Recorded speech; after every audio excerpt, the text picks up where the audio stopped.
He's just a lightweight.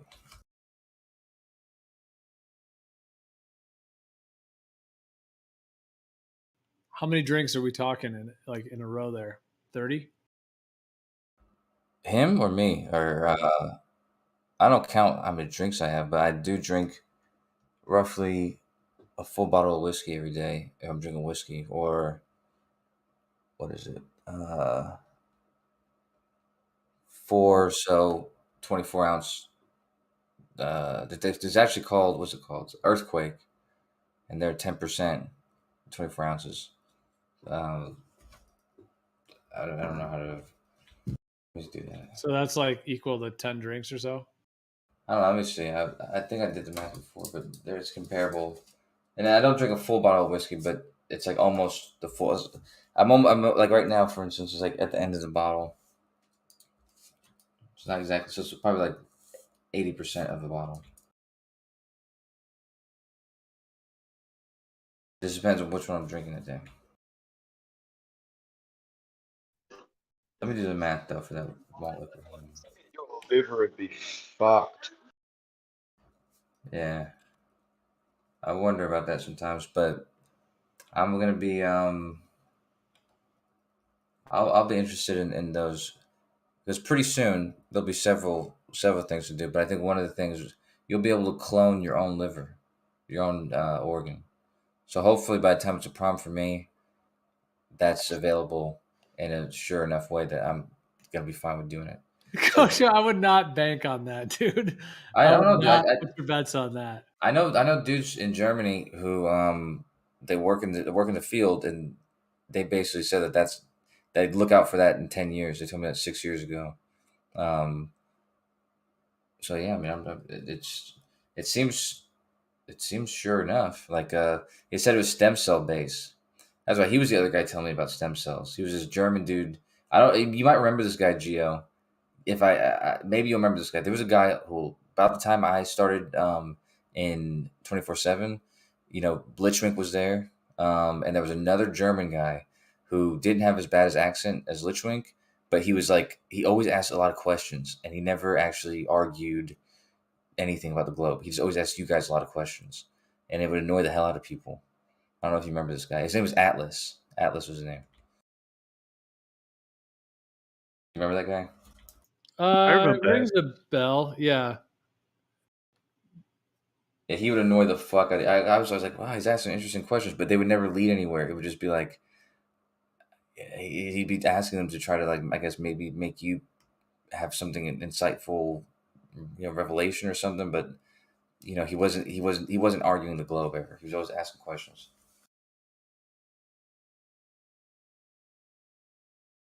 But anyway, he works in the medical field in that field in Germany. And so yeah, he was telling me all about that.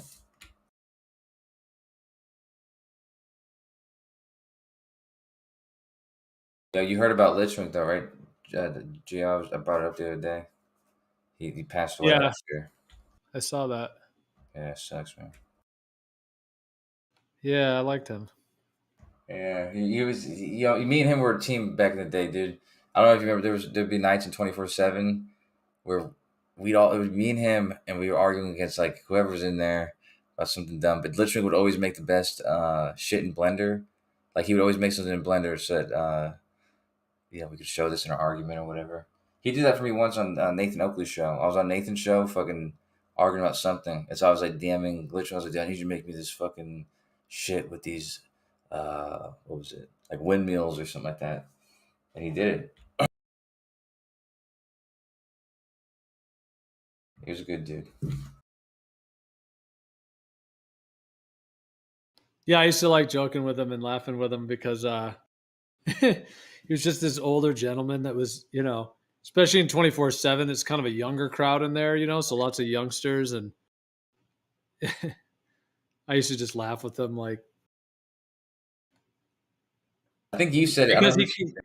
he just had an interesting kind of approach to it because he just had this kind of mainstream globe approach, but then he sort of was like entertaining all these like young kids, with the flat Earth and everything. He really liked being part of the community, man. He learned English after joining Discord.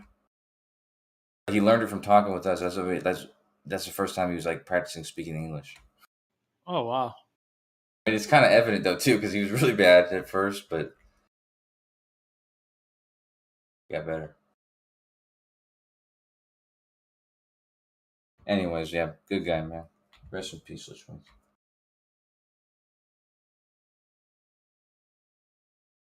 Yeah, for sure. Yeah, I feel blessed to have known him, and Forget if you said it or who said it, but somebody. I think for some reason I remember you. Was somebody's like, he's like, Lichman is going to be the last person to ever leave the globe. Like he'll be the last glober, basically, because he really would be. He's probably one of the hardest people to convince. yeah, I would say so. Although I think he was intrigued, as most of you Globe crowd are more intrigued than anything else. So yeah, I think he probably. But yeah, he was pretty strict in the Globe idea. He liked science fiction a lot. Like me, you should see some of the shit he would make in Blender because I had to help him make these little fucking windmill things and I forget, he made all this different mechanical shit. But he would tell me all these science fiction books that he reads and he would read to his kids and he would make some up, but he would make up these inventive worlds for his kids to like bedtime stories so that they give him something to think about, basically. So I think he liked that like imaginative, like otherworldly type stuff. That flat Earth does make you go there.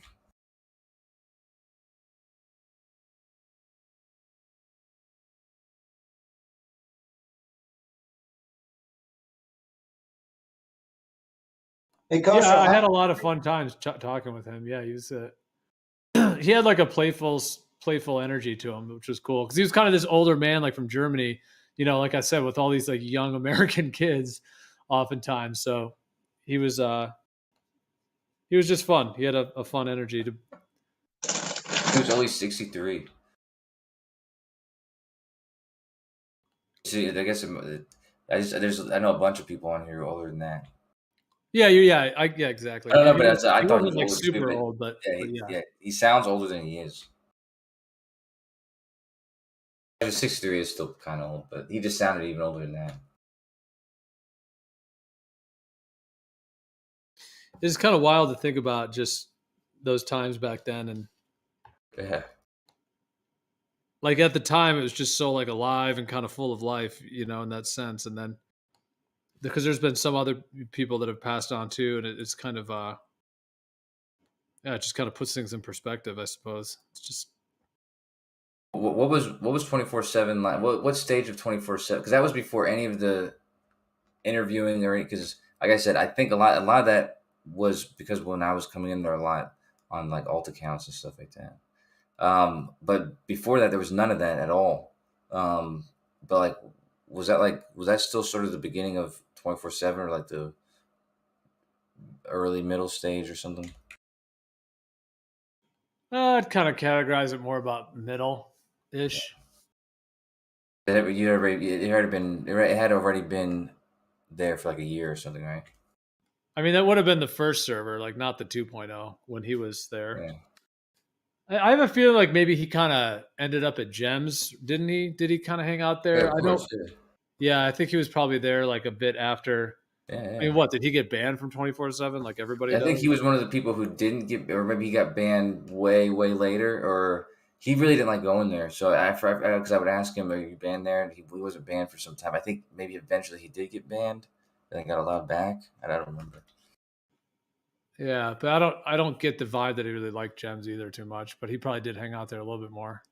Well, no, he was there because everybody at Gems is like we have like a playful bullying thing.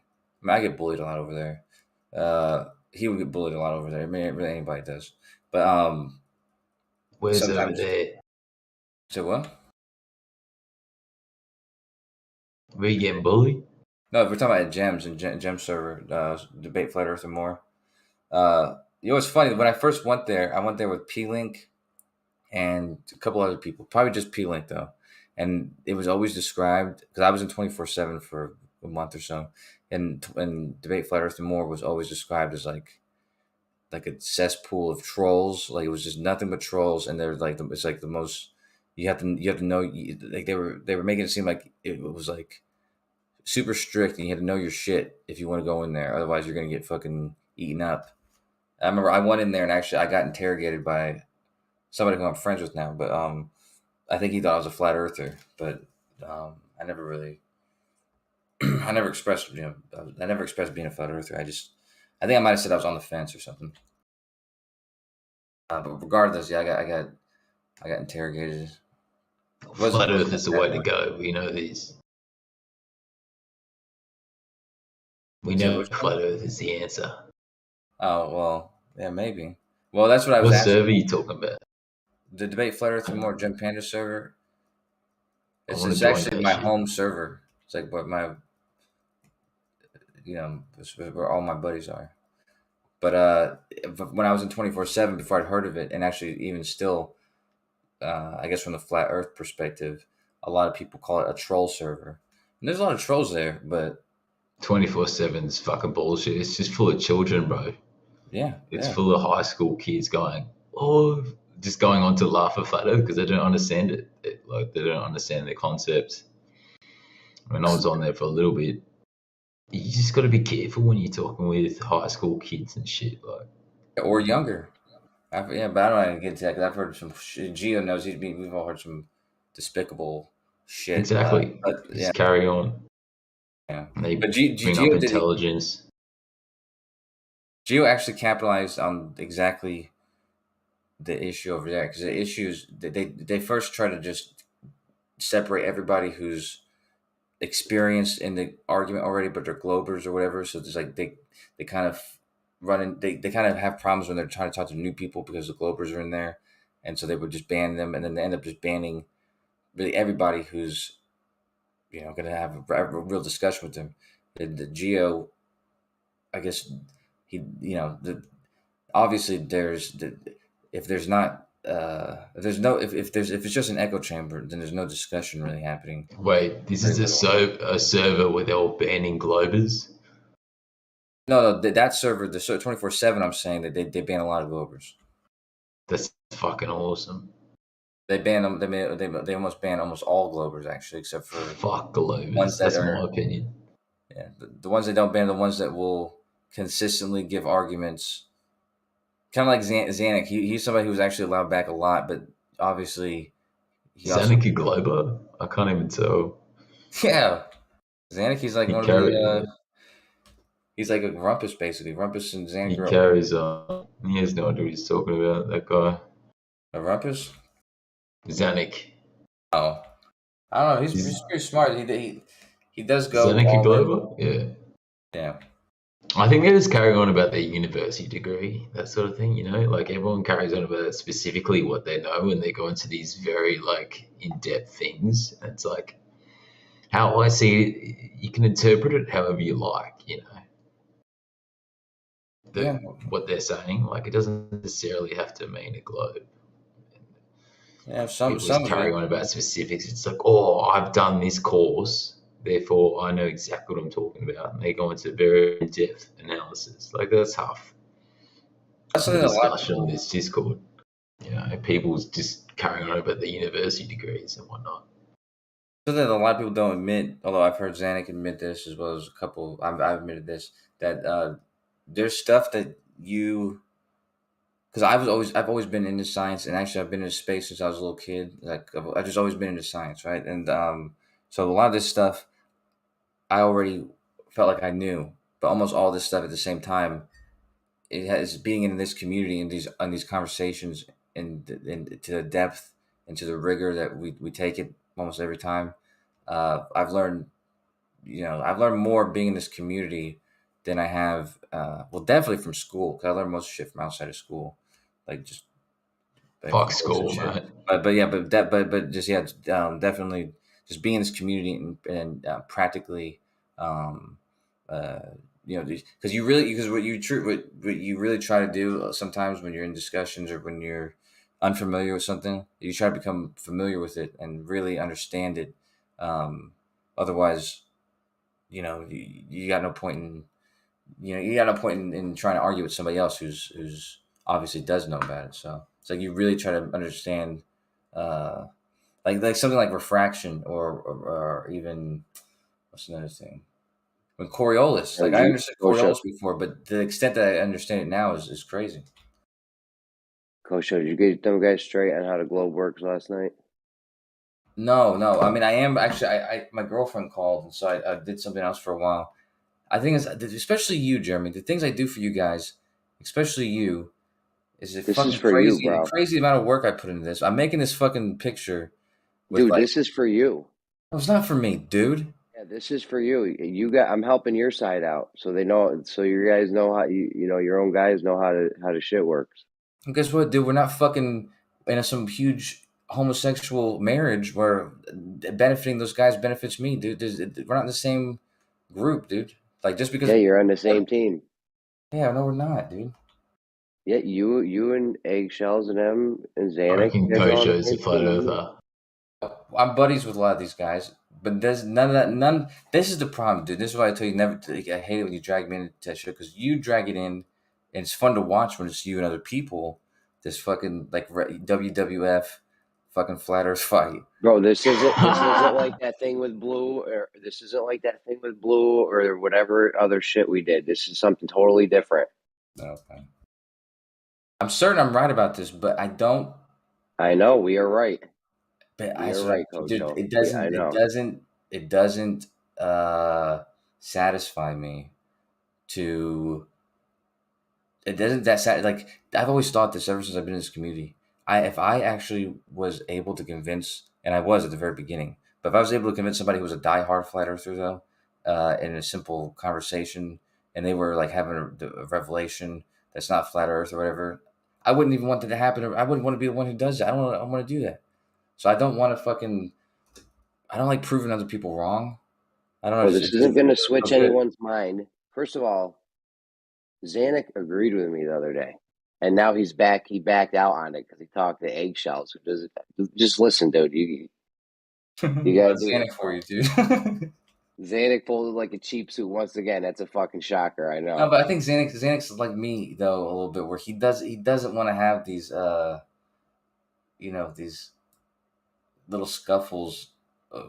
He might correct somebody on the globe side about something they're getting wrong, but he doesn't want to have like a internal debate like that,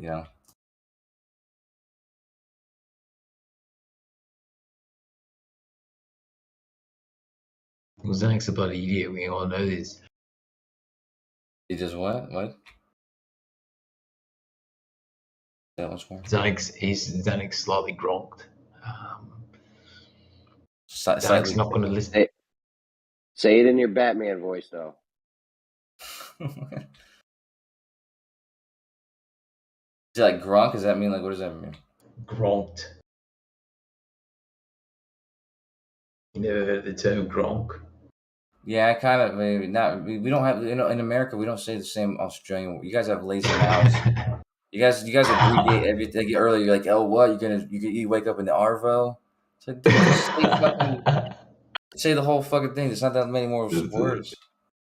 You guys will even make a word that has one syllable. You'll make that like what?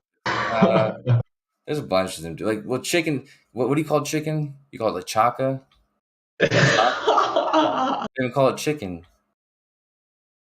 There's a bunch of shit, dude. Chook. Chuck, there you go. Chuck, okay. Well, you know what's funny, dude? I was doing so much research back when I was like trying to get in 24/7 all the time. I had to. They would just figure me out, so I had to start like learning accents. I was doing an Australian accent. I was actually practicing it, like doing research. Do your best. Do your best one right now, mate. I can't do it on the spot because was that when you were doing psyops for the CIA? They taught you how to do different accents. See, back then I was in the Mossad, so. But yeah, no, I did convince Pure, dude, and he won't fucking admit it, dude. I seriously, I went in there and he was in 24/7, and Rig was in there, and Rig was saying something, and then I said something after Rig. I was making fun of Rig, and then I asked, while I was still doing Australian accent, I was like, I was asking him, was like, is my Australian accent better than Rig's? He's like, yeah. And then after that, I was like, I think I bet somebody that nobody would do an accent. And I then pure believed it, and then I fucking tried to call him out after that, and he's like saying he didn't buy it. I want to hear you He do said I had one. a better accent than fucking Rig, dude. Do an Aussie accent. Hold on, give me a couple minutes, and I'll do it when you least expect it. Okay, but I'm not on the spot. I've spoken to a few Americans before, and they've fully fooled me. Like, I've spoken to an American before who was doing an Aussie accent fake for, like, I think he's from Florida. I think Florida's pretty, Yeah, Florida is like it's like a mini Australia. Yeah, exactly. I think he was from Florida. But he was doing it well, and he fully fooled me. Like, so it is possible for Americans to do it. I was getting into it though, dude, because I was like I had a what do you call those dudes? Like your redneck guys, what do you call that again? What's that name? Redneck. Like, yeah, it's like Bogan. Bogan. Yeah. I had a Bogan one. I had like a proper one.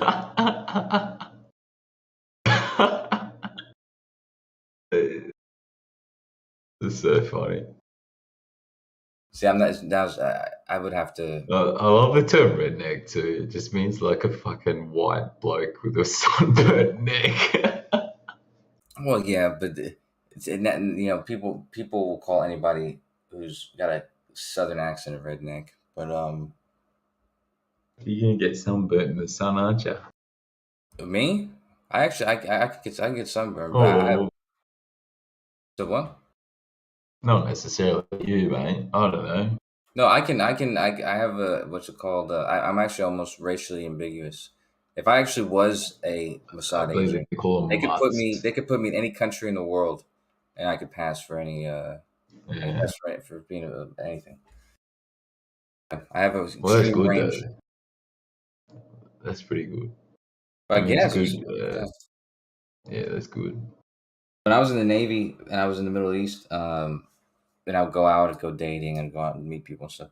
I would never tell people I was in the military or Jewish or American, and I would always make up like a different job in a different country, and people always bought it. Except for there's one time I told this dude I told him I was Brazilian, and they started speaking to me in like Portuguese. No, I told him I was Cuban, I think, either Cuban or Brazilian, whatever it was. They started speaking to me, and I was like, oh. Like, I haven't heard someone spoken it in a long time, man.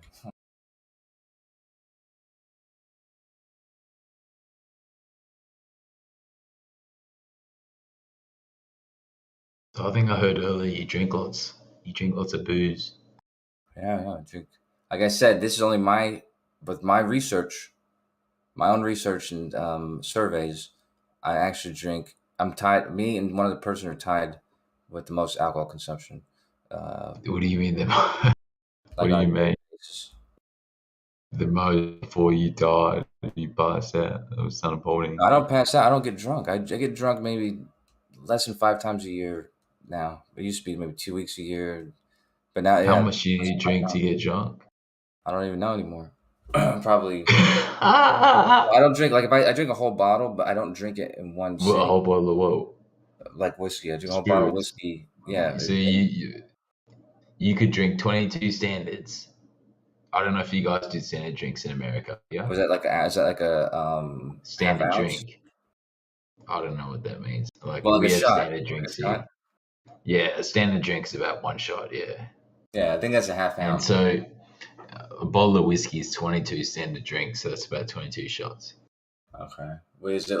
So you can drink a whole bottle of whiskey and not get drunk.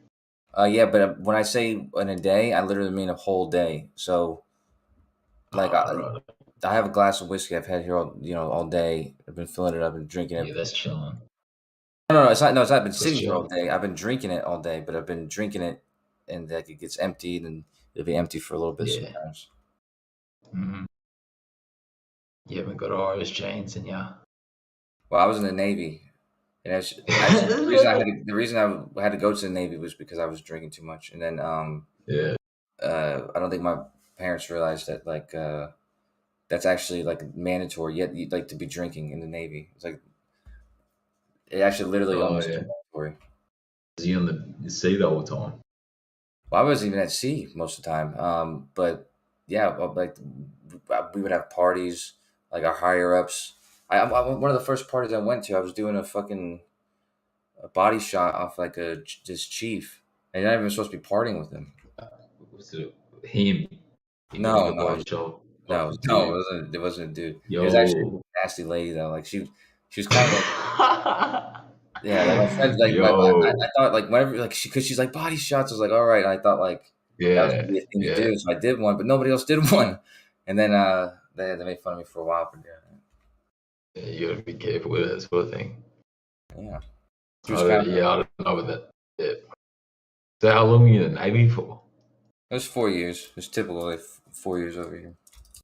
That's quite a long time. I mean, I had a good time. It was probably some of the best times ever, dude. Just nonstop partying and shit. How much do they pay? You get paid per hour, sort of thing? No, you get paid per month, but yeah, if you were to do the maths hourly, you think? If you did it hourly, it'd be next to nothing because you're on duty 24 hours a day, so you'd have to divide it up by every hour of every day. But yeah, I think.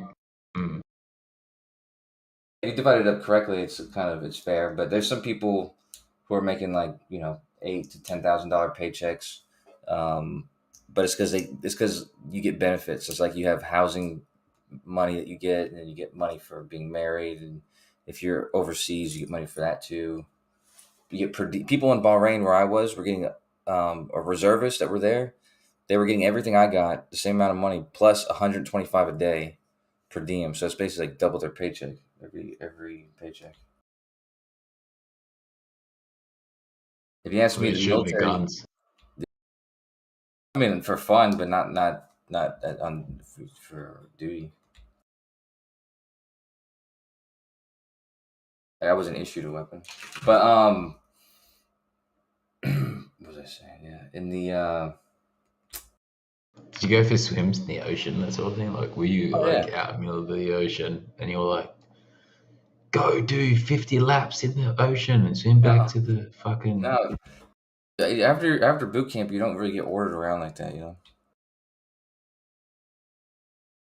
They don't send you off the you don't do like blackjack, and then they send you off the what's it called, off the plank sort of thing on the Navy.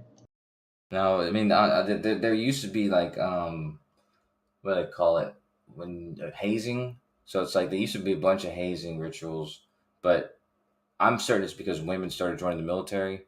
A lot of those got phased out. Snow bunnies, something like that. Bunker bunnies. What's that? They get rooted in the bunkers, all the women in the military. I don't know. I don't know if that was. I mean, that probably does happen. And there's a lot of.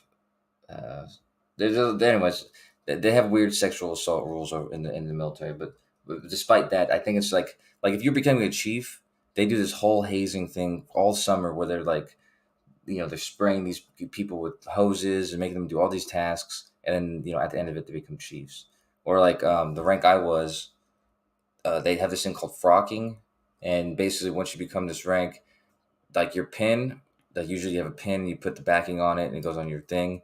Well, the day you get pinned, you're supposed to just wear it without the backing, and then like everybody just every time anybody sees you, they walk up and then they punch you right in that pin, and it like basically pokes you in the collarbone.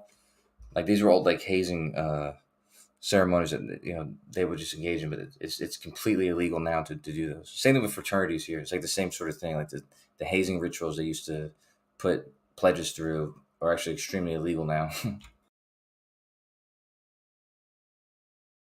That's fucked up.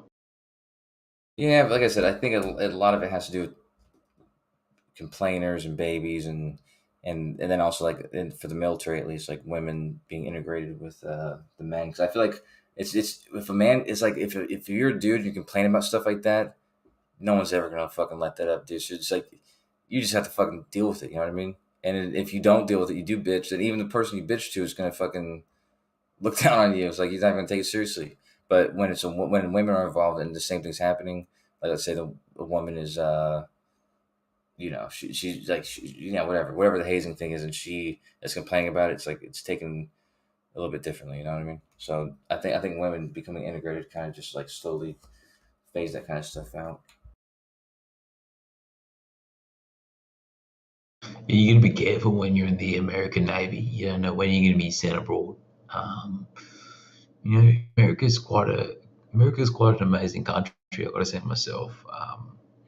I've been to America myself, and Where?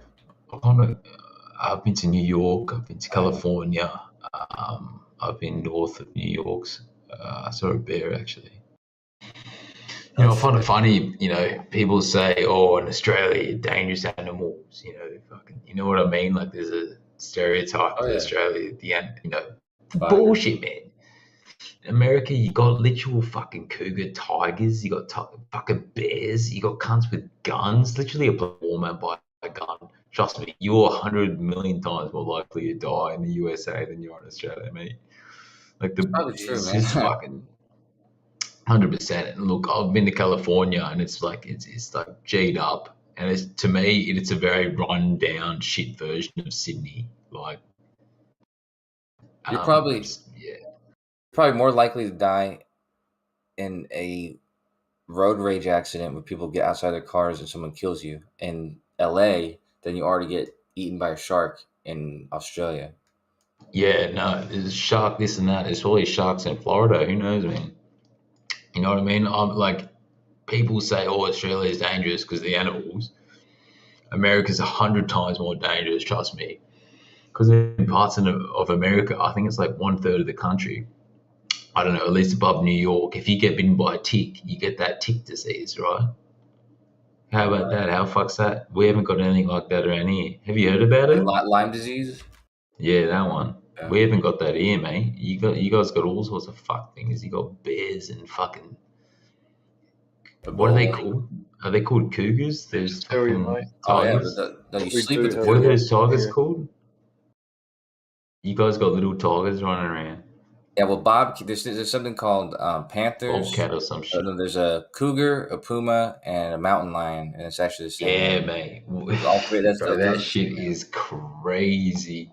We haven't got anything like that at all, man. Yeah, we got snakes.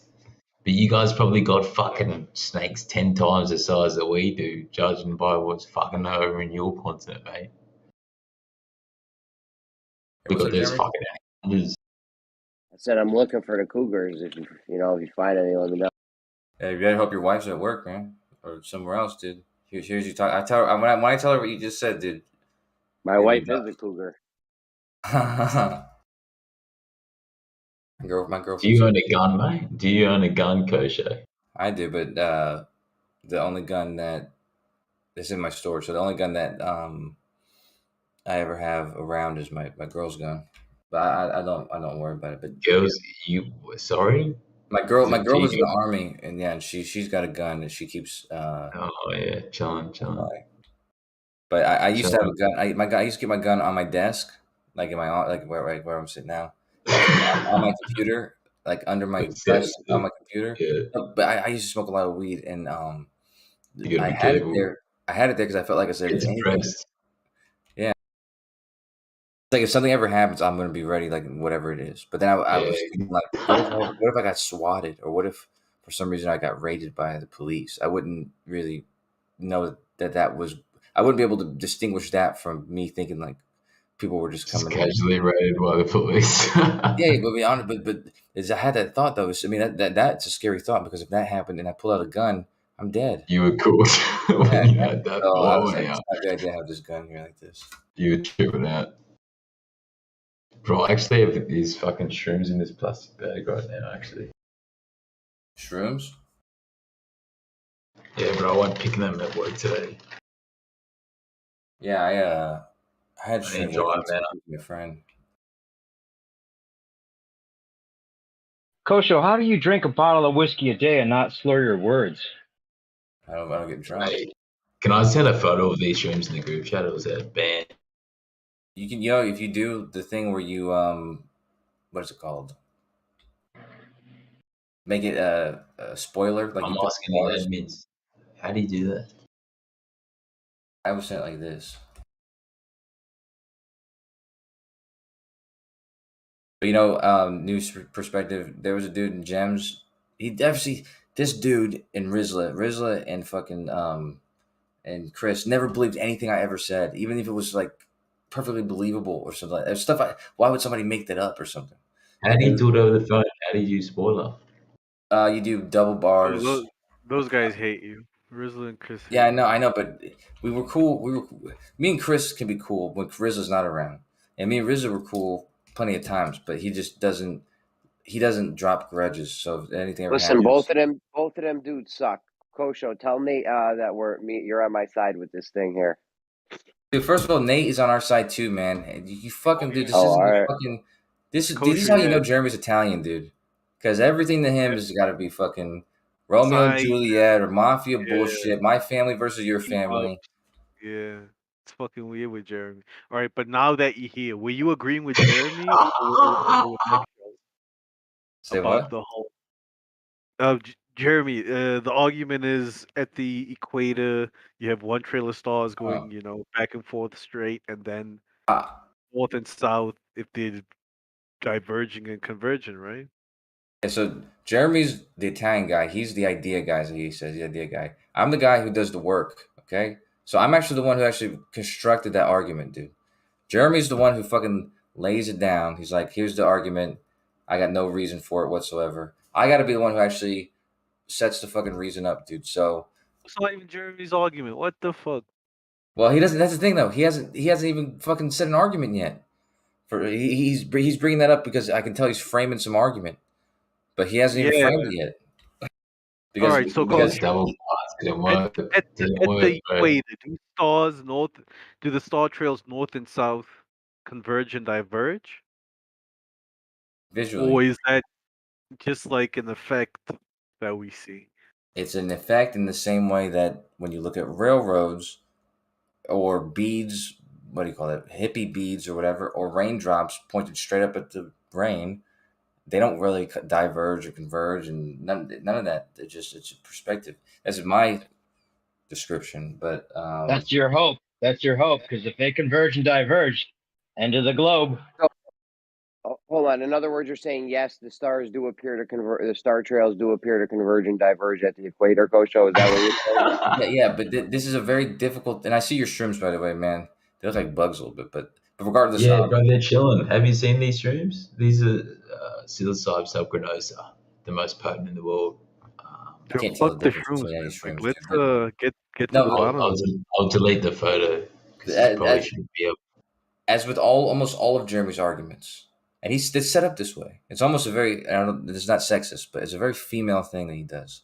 And what he does is he makes these semantical arguments, dude, that have no basis in solving or coming to any sort of common ground. It's not a semantical argument. It's absolutely a semantical argument. He's just trying to be right. Yeah. No, it's two discs in the sky. That's totally what I think it is. It's two discs. If it's two discs adjacent above the flat Earth, it's two discs adjacent, then it's a flat Earth, and that if they converge and diverge, that's then not even his argument, though, dude. Yeah, that's not even Jeremy's argument. Yeah. His argument is simply just trying to get people to admit that it's only a visual effect. Isn't what it is, right? Yeah, I know.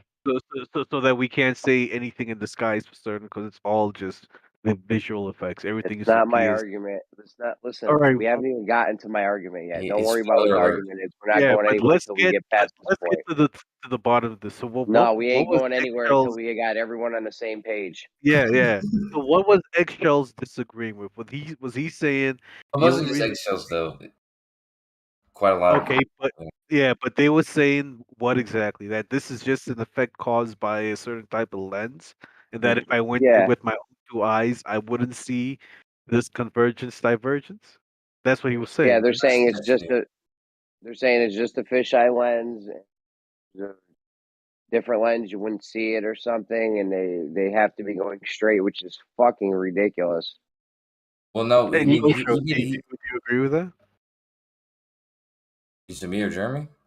Yeah, you. There were some things that he said that I agreed with, because he did say something about the taking a sextant and measuring the angle between them, so one to the other. Say what? You know, the thing about it is that if it only happens at the celestial equator, then that doesn't really work for the globe, because it should happen everywhere when you're at a certain angle.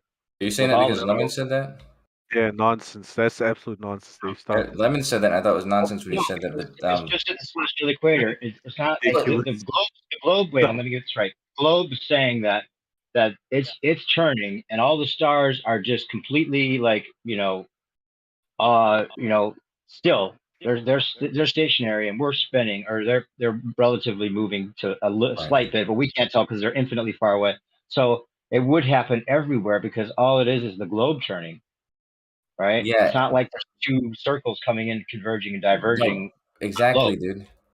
That's why I'm saying it's a semantical argument, is because Jeremy. Well, if it only happens at the equator, then it doesn't make any sense. No, it doesn't only happen at the equator. It doesn't actually happen anywhere. But what you see, your visual image, what you see is these star trails, which become which are basically just the light as it travels a circle around you, the circle that you're making on the globe. Yeah. But regardless, but those circles happen everywhere. The circles are everywhere, parallel to one another. If you're looking at it from a orthographic or outside framework, like if you look at those circles, they'd all be parallel, fucking stacked lines, like equally distant from each other. Sure, or not equally distant, but they wouldn't change their distance as they went around. They'd be parallel circles. However, when you view things due to perspective, you don't see things, properly. Like when you look at your door, you look at your computer screen, it may be a rectangle, but depending on its angle from you, the side closest to you might be wider and the other side might be smaller, just in your specific frame that you're taking. So it's the same thing with the star trails. Those circles, which are parallel, are going to appear to be diverging when they're moving away from the center of your frame. Right, but only at the celestial equator do they appear to do that, right? Well, only because there's two apparent what do you call it? Or two relative directions that they're spinning. And so not only at the equator, but only things that are on opposite sides of the equator. Or on Wait, but we're spinning in only one direction. They're not spinning opposite way. It's only because it's the bottom of the globe that they're the opposite. Okay. Right?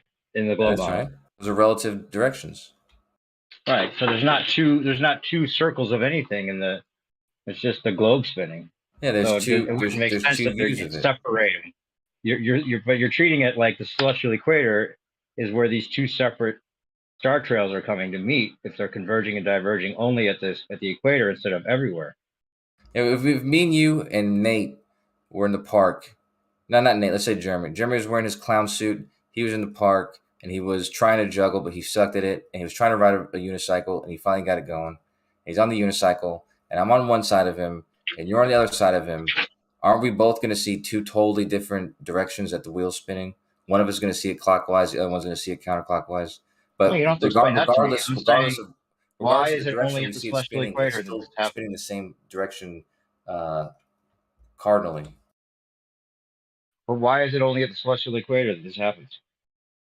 Because that's where the difference comes in. That's where you see both sides, or the equator in one side. Both sides. You're saying both sides. There are no two sides. No, there are two views of it. If that bike tire wasn't a bike tire, or if we were inside of the bike tire and we were looking at the spokes that are angled, whatever, you can see both spokes. One of the spokes would be going clockwise, to your left, and the other one's going counterclockwise to your right. And if you could see the frame of the wheel and both, spokes, or part of both spokes, you'd see those spokes going in two opposite curved directions, like in your frame. While the wheel, you're saying there's two separate ways the spokes are going. But if you're looking from your perspective, you should only see that it should only be the effect of the globe turning that the stars look like they do, not because you're at the celestial equator. You do see the stars going in the same general direction or cardinal direction through the celestial equator, but then they you do realize the reason the celestial equator is important is because that at that point you're perfectly perpendicular to the axis of rotation. So it is a special position. Is right where you're 90 degrees to the axis of rotation. Yeah, but not for the stars. The stars are still just infinitely far away, so you should get that effect no matter where you are on the globe. Is my argument. Well, no, not if the effect is because of the spin of the Earth, because then it does matter peripherally. But still, I think it's two adjacent sets of stars above us. That's the answer. Under the globe. Sorry, guys. It really is the end of the globe. Oh man. What are you gonna do? We've been trying to tell you. Do I have time to have sex with a stranger? I'm up for it, Kosho. I'm up for it. I mean, it's gonna be. It's just the end of the globe as we know it. You know, it's a flat globe now. You can deal with that. Flat globe. You know, yeah, it's a globe of stars around a flat plane. I was going to fly there to sleep with you, Gummy, but I got to the airport and the plane was flat and stationary. Yeah. If only the Earth rotated under it, and then you could have gotten here easily. That's a good point.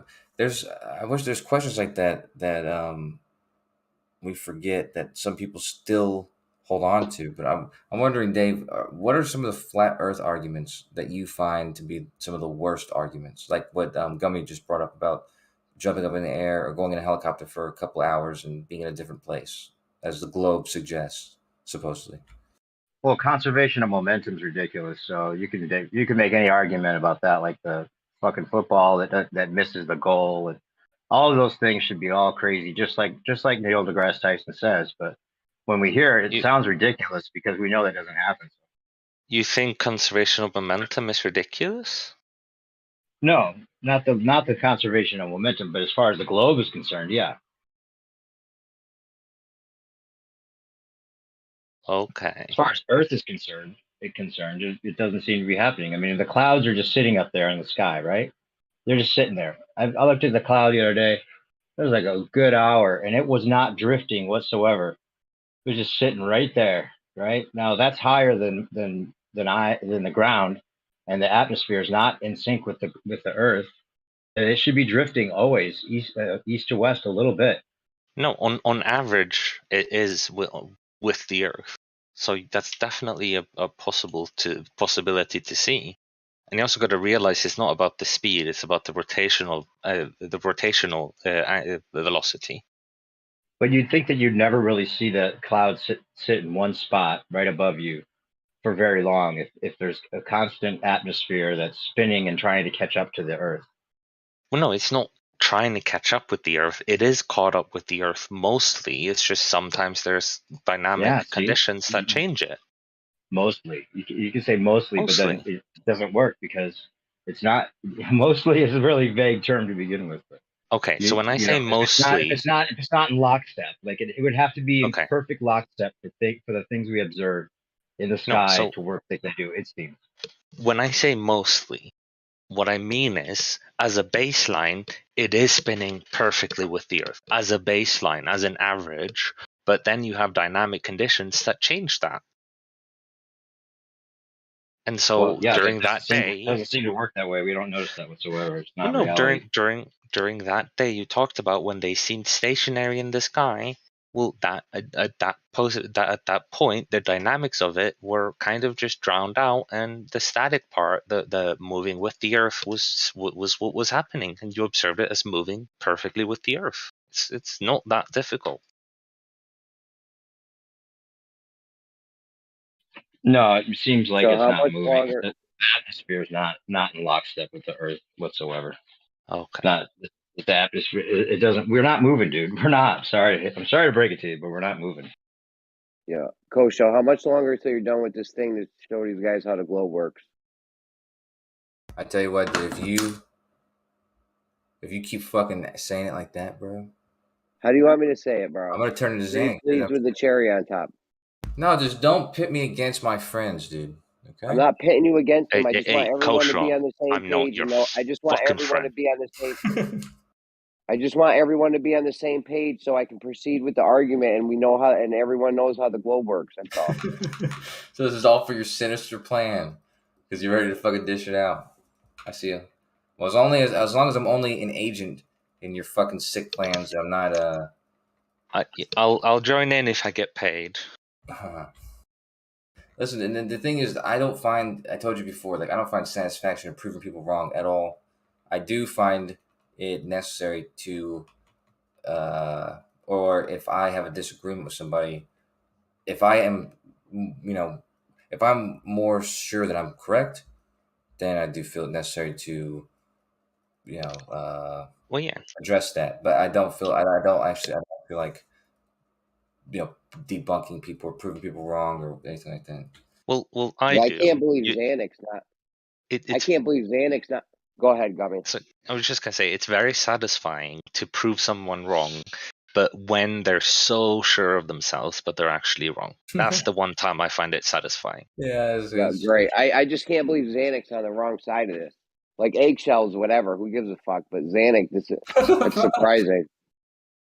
Because Xanax, your little dog, dude. So, but Xanax should know better. That's all. I mean, I don't understand how he doesn't know this. What part is he, or what is he on the wrong side about?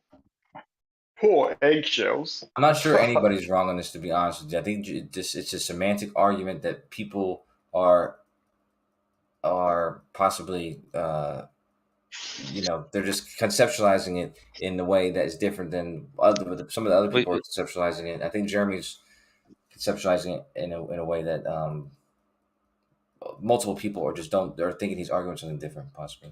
I'm out the loop. What topic are people thinking differently on? Yeah, I'll let Jeremy, because I don't want Jeremy's going to ask me. I'm not doing it for Jeremy, so Jeremy will explain it to you. Well, me and Kosho feel that the stars at the equator would be going in a straight. If you're standing at the equator, the star trails are going to be definitely going in a straight line. Appear to be going in a straight line. Okay, appear to be. This is all what we appear to see.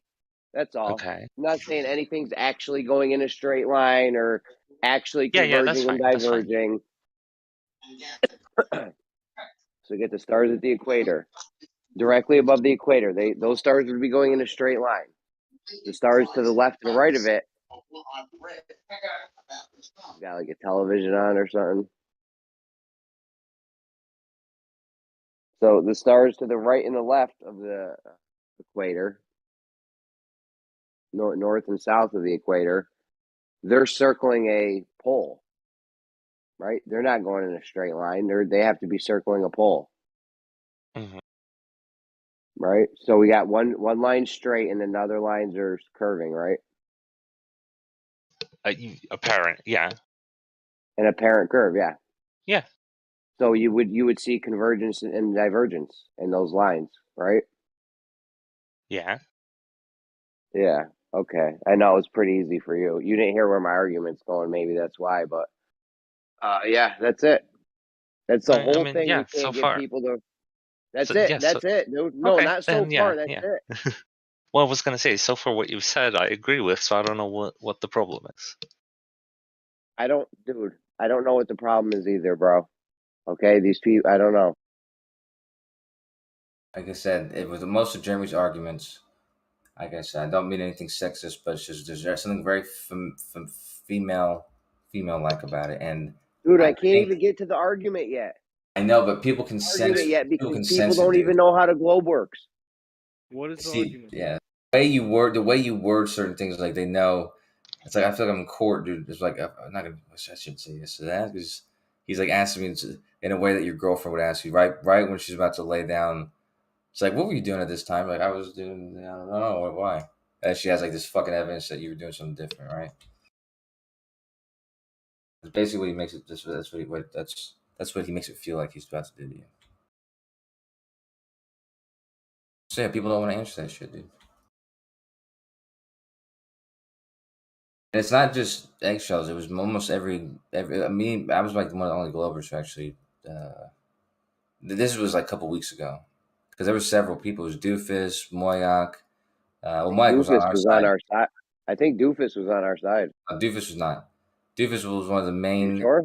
Yes, because that this is the problem, is that your arguments are so semantical that when people come into them late and they haven't heard the whole thing at the beginning, they come at it and totally and that Doofus was exactly like that day, because he had heard the end of it, and he was even arguing with me, like he was insulting me. I forget exactly what he was saying, but he's arguing with me, and yeah, I think Moyak was one of the ones who was originally on your side about it, but then when Zanuck and Doofus and others, he swapped sides. Do you remember what arguments they were making for why they weren't agreeing? Yes, and I agreed with them. Yeah, because I think that they were, like, at first they were talking about the angular, like the actual angular separation between these two objects in the sky would never change no matter where you. Otherwise, they were describing like constellations and how they just wouldn't look like constellations, but they always looked like the same angular separation from one another, no matter where they are in the sky. And there's some truth to that kind of that, and they're. Yeah, and that also has to do with them being on the same side of the fucking equatorial plane or whatever, or what do you call that? The celestial equator. But however, yeah, specifically things that are on either side of it that are going in opposite directions. This is what I argued, that, yeah, those paths are going to only be closest in one place, and one will continue in a straight line, and the other ones will go in opposite directions. So. Well, from where you're standing, only by virtue of your perspective, which is the main issue. And I think some people were. I think Doofus was on our side with the star trail things and the apparent convergence and divergence. I don't think so, dude. I remember him specifically insulting me. I remember that, dude. Called me the N-word. I'm just kidding. He didn't say that. That's good. That didn't happen. That didn't happen like that. But no, but he was just, he was taking digs at me for it. No, I specifically remember Doofus saying, just with the star trails from a fixed position, you would see the convergence and divergence. I'm telling you, bro. He's on our. You don't even remember who is on any side of anything, dude. Doofus is on our side, dude. I don't remember. I think him and Moyak and Zanuck and. Who gives a fuck about Moyak? Why would Moyak's like eggshells? I don't know. All these guys, I mean, first of all, these are all bright people, so I don't know what you're trying to say. I'm saying Moyak's on the same level eggshells as them. Yeah, I agree. High level. These are high level individuals. Yeah, okay. Especially you guys make fun of Zanuck and Rumpus, and these are two of the smartest people in this community, man. What's wrong with say that. What? Rumpus, dude? Rumpus is pretty smart, dude. Yeah, Rumpus is one of the. Yeah, but he's been wrecked. He's been wrecked on too many occasions. In fact, the only reason that, and I just bring this up because I'll never forget, we had it was his buddy, one of these science guys' names or whatever. I wish I could remember his name. It was like Phil Nye or something, one of those kind of like jokey, but he was a scientist, and he literally refuted every point that Rumpus made on this show. Me and Cathexis ripped him a new one, and we're still waiting on his paper that he's 99% done with. He's a great actor. I'll give you that. High level, for sure. I think Rumpus just reads a lot. I don't know if he actually has experience in the field. No, Rumpus is a character, bro. That dude is hilarious. He's genius on that level. If you think he's legit, then I think you're. He's a knowledgeable guy, dude. I mean, he's read a lot. He's I would say he's like self-educated. He's a great troll. I'll give him that. He's fucking brilliant. He's not trolling. He just reads. Yeah, he has a lot of time to read, which is good. His name's literally Rumpus, and then he comes in and rumpuses over all the conversations. If you don't get that that's a troll, you're retarded, right? A lot of these, well, you see, that's what I'm saying. Like that sort of, this is coming from, these kind of people. Okay, calling a guy like Rumpus, calling a guy who doesn't think that Rumpus is not smart or retarded, to me is just bad judgment. But He's a bright guy. These other dudes knows a like lot. Zanuck and Doofus and even Mr. Moyak, like these guys aren't. These guys are smart guys, man. Hey, you want to know something, Kosho? That guy Jace, Jace, smart guy. Yep, ID Hunter seems pretty cool. But he's whatever. And then Eggshells, but you can't lump Rumpus in that same category. Yo, look, Doofus in the chat. He said it. What? Converge and diverge. He says, he said appear. I remember him taking digs at me, dude. What? Right, hold on, Coach. He's on our side. Read the chat. Because I heard you talking shit about me, talking shit about you. Well, not talking shit, but I just to clear up for Jeremy. I remember you. Wait, weren't you in disagreement with? Fight. Weren't you in disagreement with whatever it was I was saying?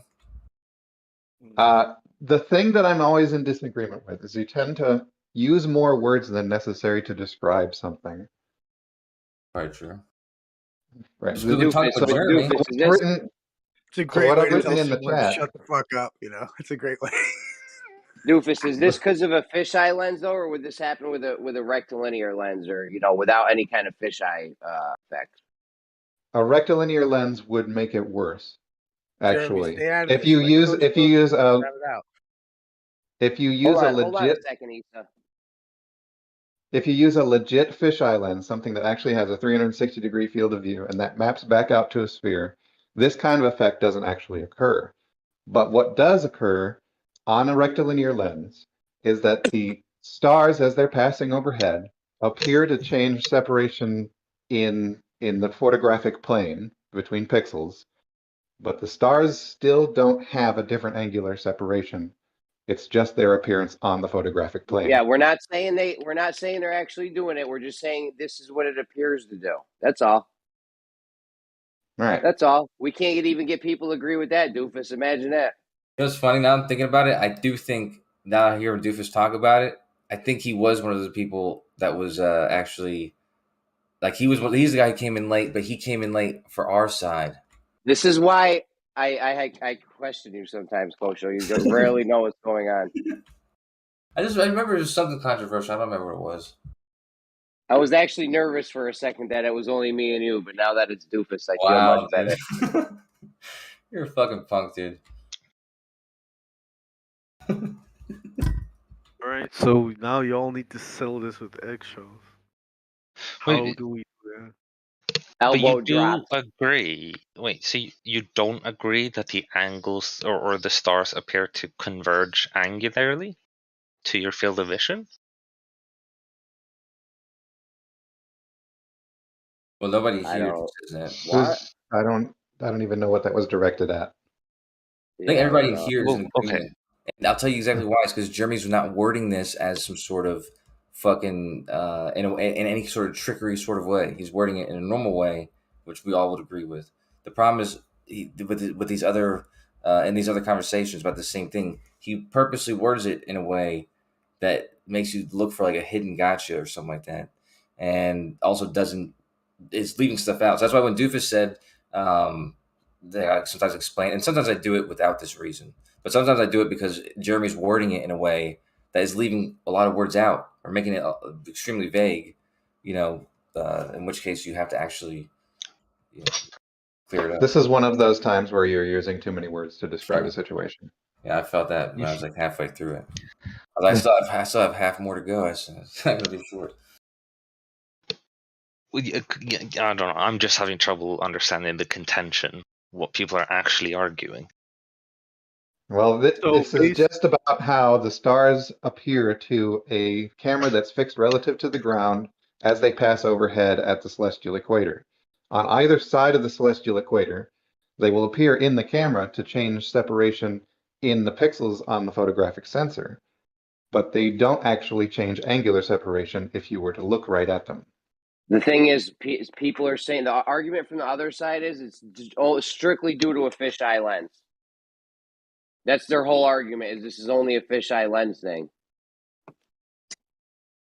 and it has nothing to do with how you would actually see it if it wasn't a fisheye effect. Even if you're in person looking at it, it would still appear to be diverging, curving towards the pole. It would have to be, of course. how the globe works. We know. The people that are telling you this would happen right now, those are the people that know how the globe works. Right. Zanuck and other guys. A legit fisheye lens and not just a wide angle lens. Like if it's an actual fisheye lens and it mapped out to a spherical surface, the actual photographic sensor mapped out to a spherical surface, you wouldn't observe any separation as they pass overhead. However, just a wide angle lens or a rectilinear lens, that would cause this issue that's described. You're saying a fisheye lens, you wouldn't get this effect? Right, because a fisheye lens has, if you're mapping a spherical, because if you're recording from a spherical surface, that lens, the light's all coming in at the angle that it's coming in at. And I don't know if you've seen like 360-degree cameras. Those are legit fisheye lenses, not just wide angle lenses. So is a fisheye lens technically just a wide angle, or would you lump it in that way? It's more specific. Yeah. So isn't this just as easy as like understanding the star trails are concentric circles, and so the concentric circles themselves, the radius of them, they're not changing. They're going to stay the same. It's just your view of them that changes.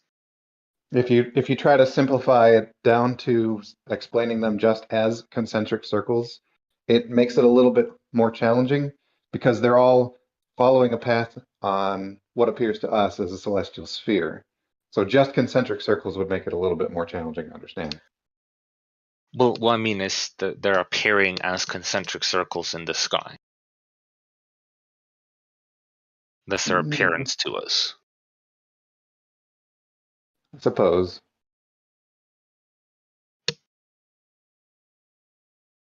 Forgive me, I'm retarded. What's the so like wide angle lens, is that what we commonly refer to as a fisheye lens? And then would a 360-degree lens like actually be that? Is that what you're trying to say? Cool. Yeah. Cool. Yeah, when you look at GoPros, typically those are just wide angle, not fisheye. No shit, cool. So Doofus, is this actually appearing to happen, or is it just because of a camera lens? You'd have to define what you mean by actually. If you're talking about the human, appearing. Like if you're talking about appearing? if you're talking about a camera, it definitely appears to happen on a camera. If you're talking about the human eye, the things get a little bit weird because the inside of your eye is a spherical surface. So we don't see Star Trek. It actually masks some of that effect away, and your brain puts it back the way that a camera would perceive it, because your brain is busy interpreting straight lines as straight lines. Time lapse with our eyes. Sure, but you can observe the angular separation of something like the tops of a door frame, for instance. If you look down and look up, it appears to you like the angular the separation in your field of view changes, but it doesn't really inside your eye. Yeah. So, hold on, so let's say clarifying. Hold on a second, real quick. Let's say we were to just be standing at the equator, and we put an actual physical marker where the stars were, on the left, one on the right, and one on the middle on the equator. Let's say we were to put actual markers, I don't know, a few times throughout the night. Those markers from where we saw the stars, like I could tell a guy, like, hey, put it to the left, put it to the right, put it up. Would those we put converge and diverge? If you have the markers at a fixed distance, like every single marker is the same distance away from the observer's eye, then the markers would be the same distance apart. Wouldn't appear to converge and diverge. Right, they wouldn't.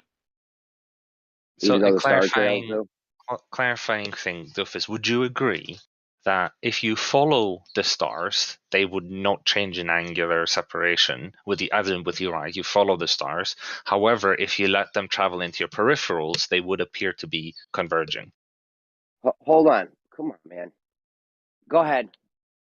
Yeah, dude. Casual trolling, usual trolling from Gummy Bear and Doofus. Let's hear it. How is this trolling? Okay. What's the problem? Go ahead and answer that, because I want to get to the bottom of this shit. I want to hear it. You know, I love you guys just because you love to keep the conversation going. I'll get to answer at some point. So the inside of the human eye is a spherical surface. So inside the eye itself, the angular separation wouldn't really change.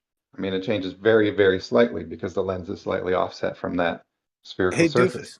Doofus, what But about the the I was just going to ask, but to you, it would appear that they would change in angular separation if you did not tilt your head. said with the markers, if you put the markers down, would it appear to change? You said no. Right. If the markers are at a fixed distance from the observer's eye, the distance between the markers would not change. But it would appear to change in my eye.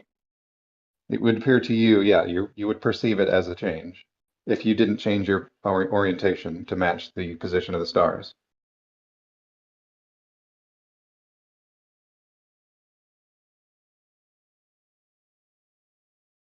Because once you start talking about the human eye and what we perceive, then you bring in perception, and the brain does all sorts of weird work to try and make straight lines straight again. Well, yeah, that's what I was going to ask was how could one ever truly know if the only experience we've ever had has come from those eyes? Not only those eyes, but what the brain does to what those eyes right, but who detect. are we to determine what reality is versus what we're actually witnessing? You know what I mean? Like seeing that all of us have only ever seen it through this lens. Well, no, because we can create cameras that are fisheye, rectilinear, and all these different Right, ways. and even then you're observing that through your eyes. Is what I mean is like the idea that what if we have like like we're off from the onset because we haven't either like we've corrected something that doesn't exist or we've not corrected something that we should correct for. Could that be a possibility? For the human eye, the fovea, the very center of our vision, if you take the smallest portion of that you can, you get the most rectilinear possible.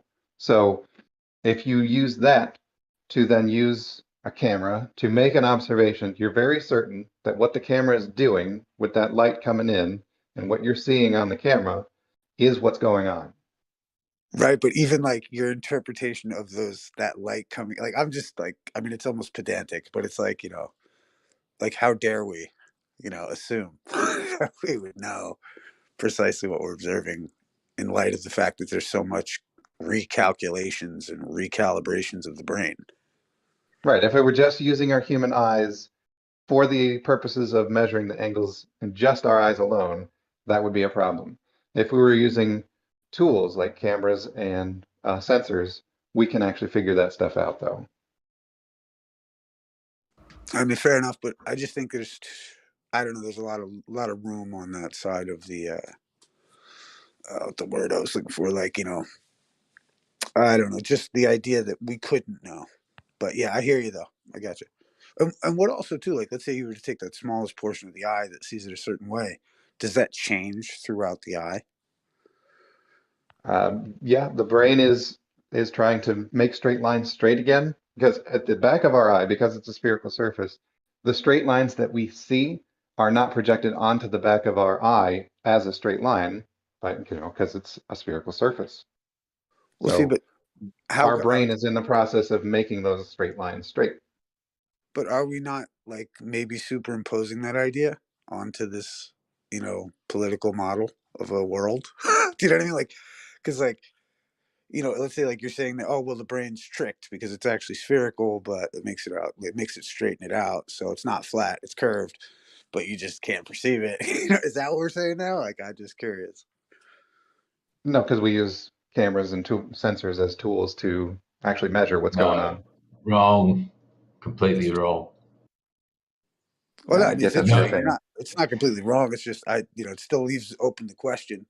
But for all intents and purposes and practical use, no one's gone to sleep at night. No one's gone to sleep at night and woken up in the morning and said, "Oh, I'm so glad it meteor didn't tonight." I'm floating around the moon. No one's ever saw the sunrise and been like, "Oh, the Earth is moving, and that's what's showing the sunrise." Well, no one actually says this, and no one ever has said this. It's not besides the point because we're talking about the shape of the Earth, aren't we? Well, we're just talking about the eye, and like, what could we like? Because let's say like, shit, let's say it The is a eye. sphere. Let's Sorry, say I it wasn't is. actually listening. Well, like let's say like if it was the eye, or like let's say it was a sphere and it looks flat because of whatever like that. It's like I would think it responsible upon everyone to have those conclusions open to them. But you know what I mean. At the same time, it looks flat, and I don't feel like I'm spinning. So I'm just saying. Well, it's not exactly. But at the same You know time, how we're maybe spinning. there's The Earth stuff that isn't we're not spinning. correcting for that we're off about in our own right, or at least my own right. You know what I mean? I keep all doors open in that regard. So you wouldn't say you're a flat earther then? Man, I've been raising the flat Earth flag with my finger in the air since 2016, brother. You know what I mean? So like, I don't know what to tell you, man. They're my boy, absolutely. In that regard, you know what I mean? Because I think, if being a flat earther means that these bastards that I hate anyway, like fucking, I don't know if they're gonna try to trample over human rights because someone's a flat earther, then I'll be your flat, I'll be your Huckleberry. I'll be your flat earther. So I don't give a fuck. But like, I'm a flat earther. I'm an absolute flat earther. Hey, you know what? If you can, my thing is this, right? If you can cut your dick off and call yourself a girl, surely I can be a flat earther. We're not talking about this. No one's gone as far as doing anything. Right, but we're talking about the eye and the idea that we could be off in some regards. That's all I'm saying. It's just to simplify the, to get it to that, because and I'm just saying to the Globers, even like, is our eye, is your mind playing tricks on you? You know what I mean? Can't comprehend. They don't think the way we do, bro. They don't have right brain thinking. You can't say that about somebody, though. They might think it, but they're not going to. It's like Kosho. Kosho's a closet flat earther, but he's. I spent the Kosho for a few hours. He's chilling. Like I said, Kosho is a flat earther, and he just doesn't want to fully go all the way. But I'm not saying that's what he is, because he probably has his own take. Look, what I'm saying is, like, I'll say real quick. What I'll say about the Globers, man. Let me say one thing about Gummy Bear and Doofus. They're left brain thinkers, so they love to carry on about their university. They love to say, "This is the logic. Oh, this is alert. This is this. Oh, this is that."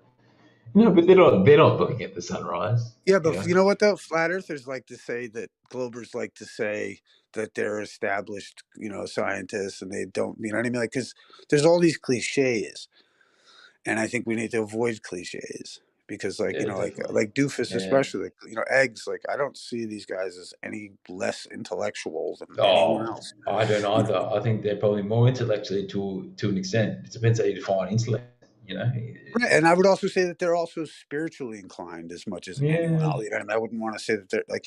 I just think they're open. They're open to the discussion, right? And that's it with the and that's it with the eye, is that like it's so tricky. Oh, the eye's a careful one. You're talking about the second eye, you're talking about the third eye, Did you say they open to the Doofus is one of the most sexually... In what way? In what way are they open to this discussion?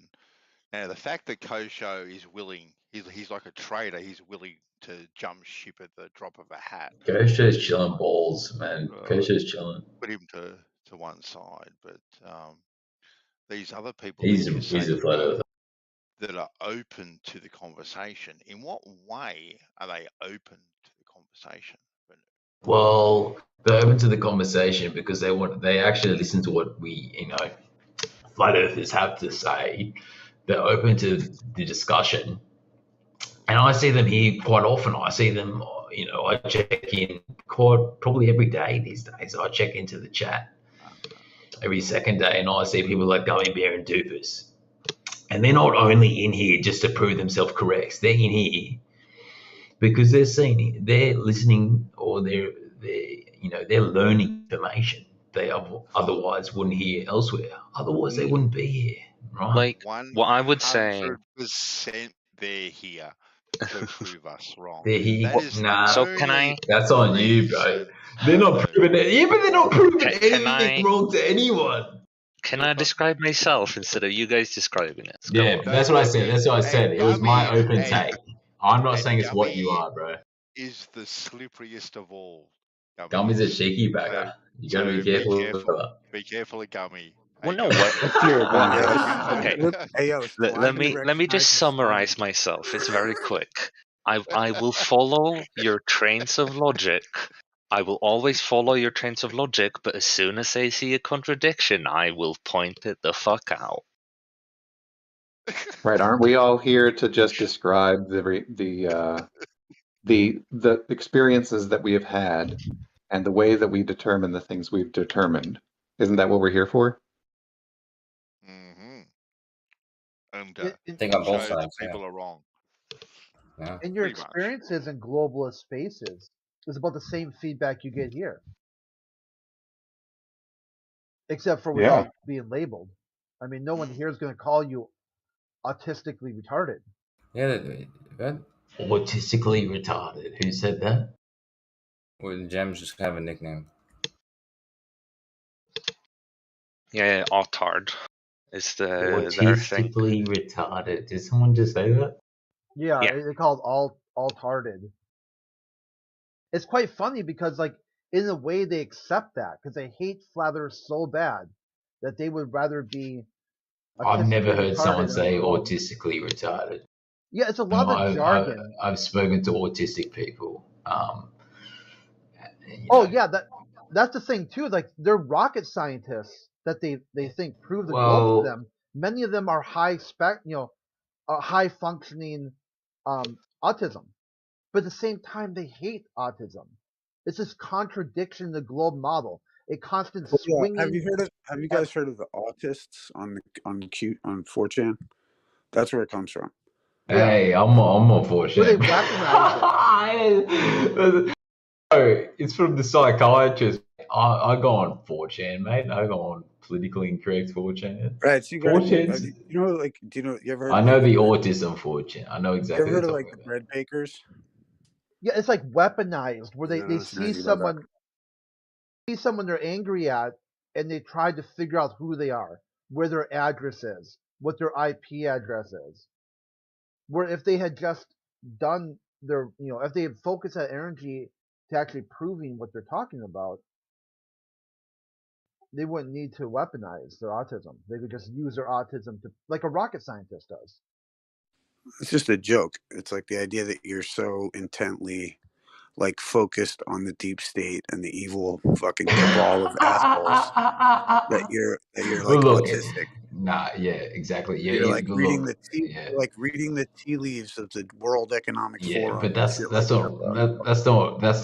what real autism is. Real autism is really fucked, and it's kind of sad. Well, we're not talking about exactly. Look, if stuff, but we're talking about fucking just.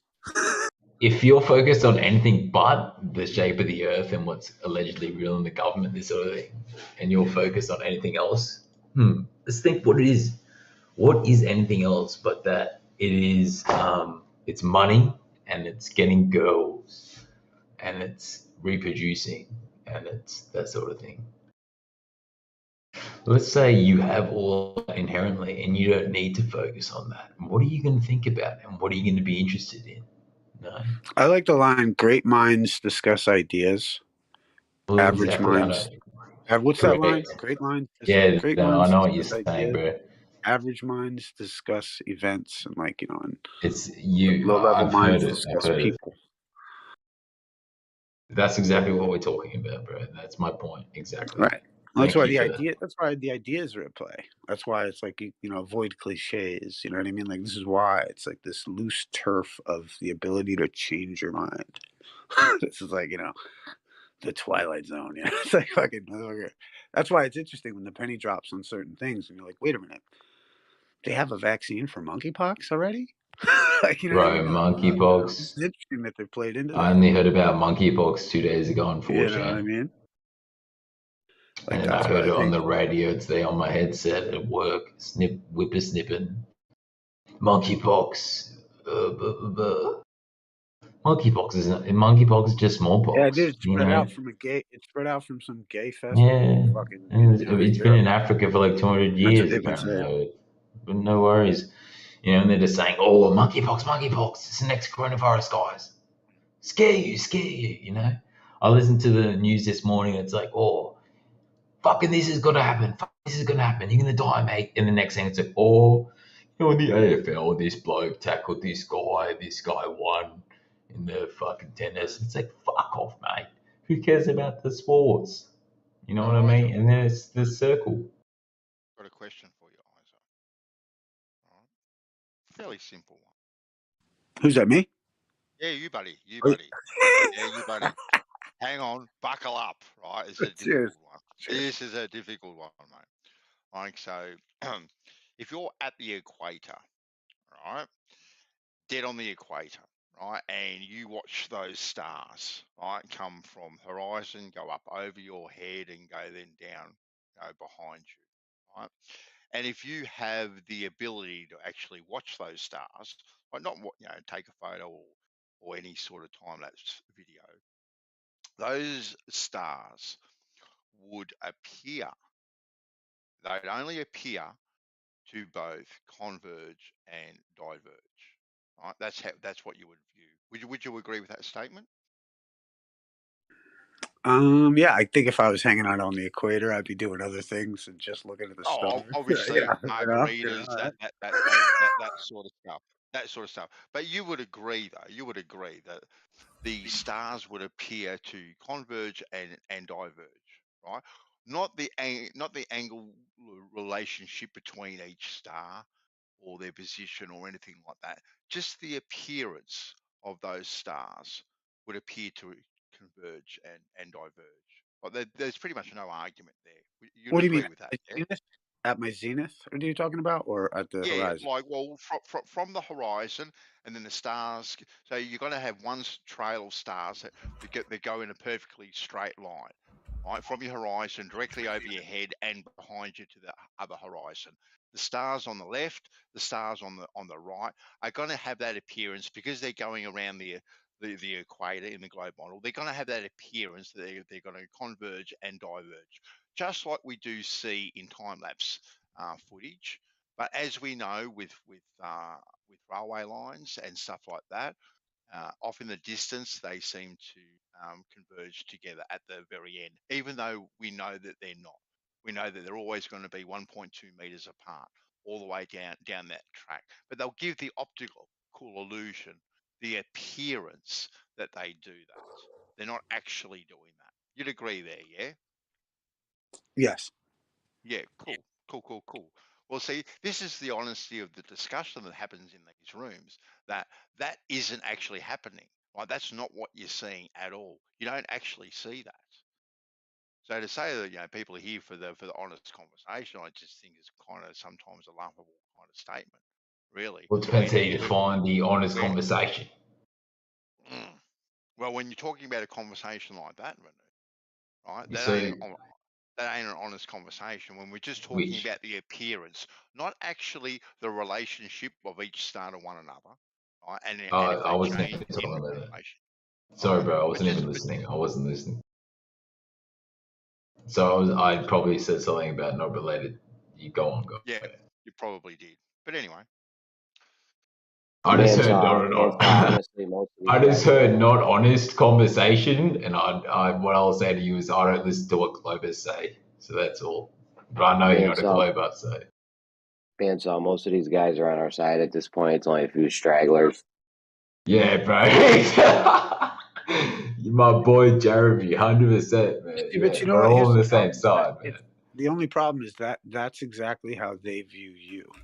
And then you play into this false dichotomy, and then you become a pawn because of your emotions about the subject. Yeah, but what I would say, 100%, I'm 100% sure on my life that Eddie Glover here is behind in the conversation. You know, like Jeremy just said, he said it perfectly, and I don't even think it has to do anything with emotion anymore, because I think we've gone beyond emotion. I think flat earthers, that's my term. It could be anything, but anything but globers has gone beyond the point of emotion. But sure. I think a lot of them got a wake-up call, because one of the original talking points, like in 2016, 17, is like, next year they're going to be on the moon. Next year. Never. Yeah, exactly. 100%. It's never going to happen. It got kicked. Never did happen. Never will. See, but I look at it like this, though. It's like, okay, let's say you take that hardcore stance, like I might take. the idea is that, like, let's say, are you just going to kick your fellow man in the teeth for not getting it? Because that's the same shit they want them to do. And that's my thing. It's like the idea that, like, it's like, well, what's that line? It's like, about the tyrant. The man who would crush the tyrant's head shall become the tyrant in his stead. I wouldn't kick him in the teeth. I'd do a few elbow drops, though.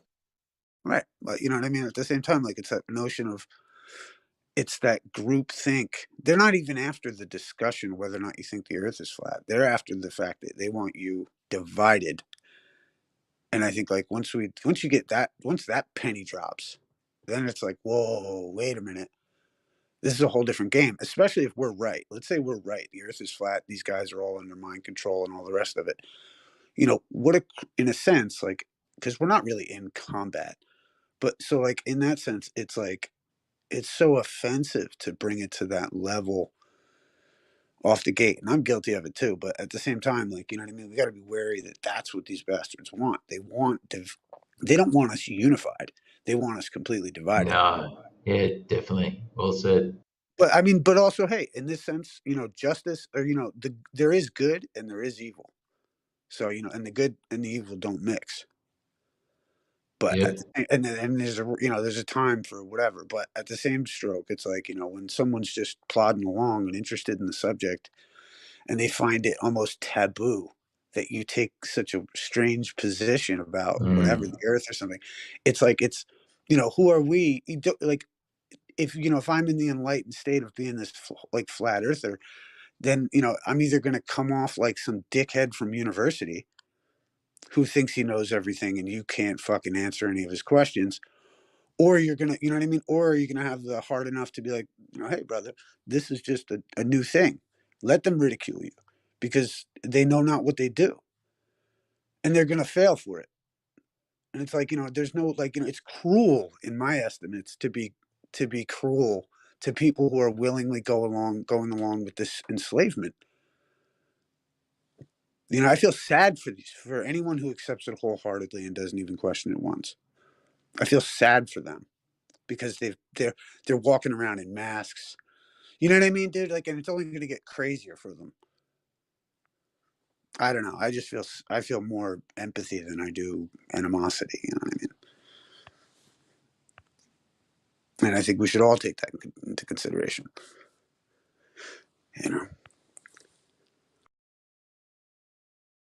At the same time, you gotta care. You care that their opinion even means anything to you. Because when you're a person and you're describing to people, like, they don't have a choice. They're either going to listen to you or they're going to fuck off. If you're the bigger bloke, they're going to listen to you, right? Over the internet, I think there needs to be more of an edge of being intellectual to a certain extent. But at the end of the day, if you know the truth, you know the truth. And you don't have to go all the way to argue with globers because, frankly, the globe is dead in the water. The globe has been dead in the water for 5 years, maybe 7 years. I mean, I think my that, like, opinion. if you, I don't know, it's like, just as much as I want to, like, someone on the, as like a glober or whatever like that, to, like, at least open their mind to the possibility of what I'm talking about, we too have to have an open mind about what they're talking about. And in their model, we did, we did to begin with, right? Check it out though. In their model, everything works for their model. Do you know what I mean? So it's like, that's why, you can say, like, hey, this is this, okay. Because they're like, well, what do you mean dark matter? They don't question dark matter. They just know dark matter is the answer. So everything's got an answer. And so, like, it's not about the, and then I've heard people tell me that I'm lying because they're like, you know the answer. And I'm like, well, the answer is dark matter. That doesn't make sense. And they're like, but that's the answer. So you're lying. And it's like, holy shit. Well, you know what I mean? Well, that. But then, it's also like mind control in my estimates because how fucking crazy. But then, so when you're on that ground, I think it's just good to show leniency in a certain sense. And, like, understand that they're like, especially when you realize, like, I've always thought, like, as soon as you realize someone's nuts, act accordingly. Exactly. Well, it depends how you define nuts, you know. And I personally, I believe in this reincarnation demiurge system. It's the most extreme belief that really comes with, you know. And the most nuts are the ones that have lived the least lives. You know, one who's not as conscious, doesn't have as pure of a soul, is going to be the most nuts. And they're going to carry on, and they're going to be most in tune with the mind control as possible, you know. And like I've said, most people that carry on about the globe carry on about their specifics in their uni degree. You know, they say this and that, and you know, it's all about interpretations. You know, you can go on for a million years about interpretations, because that's how the toroid works, right? You can interpret anything however you want, right? It doesn't mean anything. And that's why I'm done. Like, I love to drink and yell at people and say, you're wrong. You know, because I know they're wrong.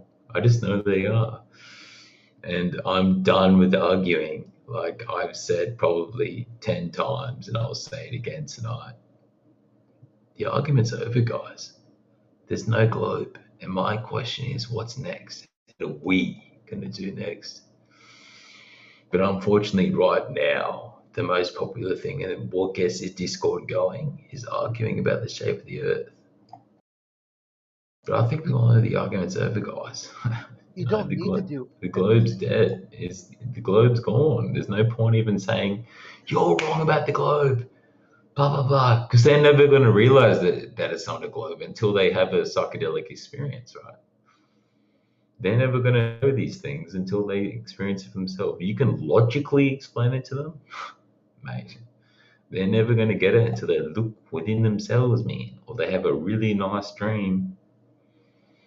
It's just the fundamentals of consciousness. You know, you got to read the book, the Kybalion, the Hermetic Philosophy. You know, it's been like this for 5,000, 6,000 years, probably plus when they recorded this book. You know, the Hermes. You know, they say.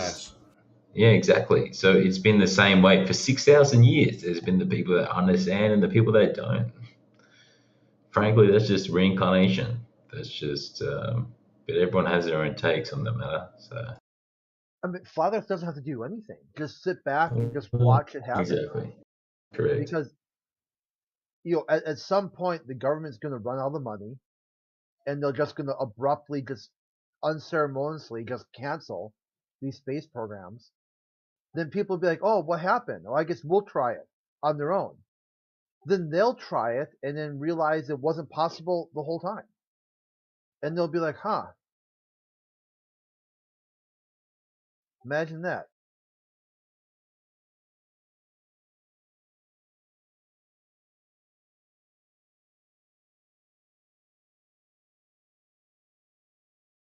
Yo, Jeremy, I made these pictures in Stellarium. It was actually kind of difficult, but I made these star trails pictures of Stellarium. Pretty good. Hold on, post it.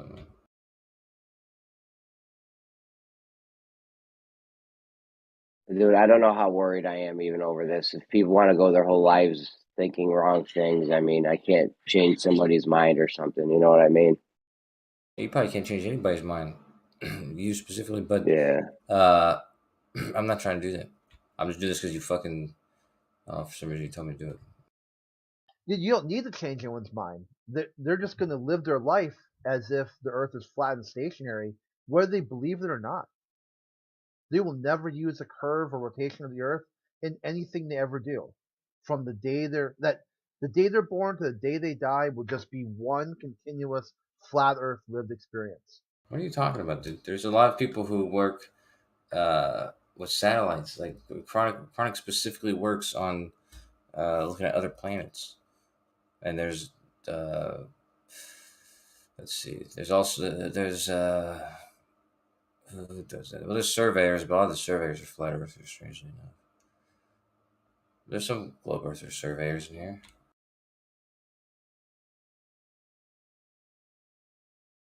Yeah, there's people who actually have to use the shape of the earth, whether it's for their work or just as some other practice.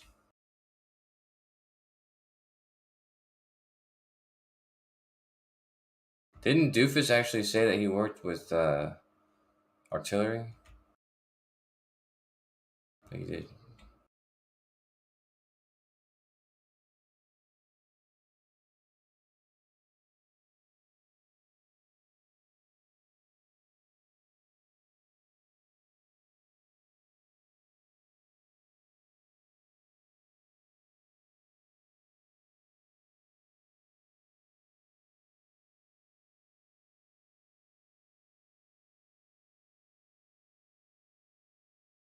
Yeah, I figured out how to make it looks like a toroid to me, bro. It looks like a toroidal field.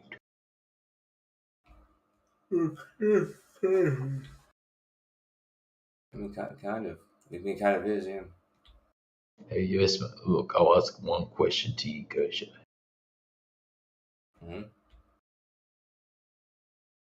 Have you ever smoked DMT? Yes, I have actually, yeah. I gotta get my hands on it again. I know, dude. But, yeah, it was a good time. You know, I was trying to have the problem was there was a dude at a party and he kept giving it to me, and he had like the liquid in like a pen, and I took one hit and I got extremely. I was there, but then because there was a party at my apartment, every time I took it, like 2 minutes into it, something happened that like disrupted it. Something big that I had to actually take care of. Like one person let out my roommate's cat. I was like, "Fuck this shit, dude, let's go get it." But yeah, so I'm gonna do it by myself.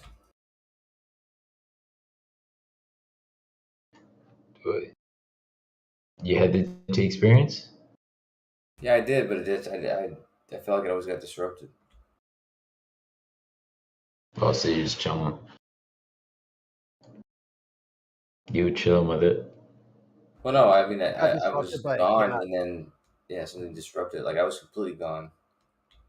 Yeah. Have you spoken to certain beings? Have you spoken to the external beings? They said there's machine elves. Machine elves, I believe they are called.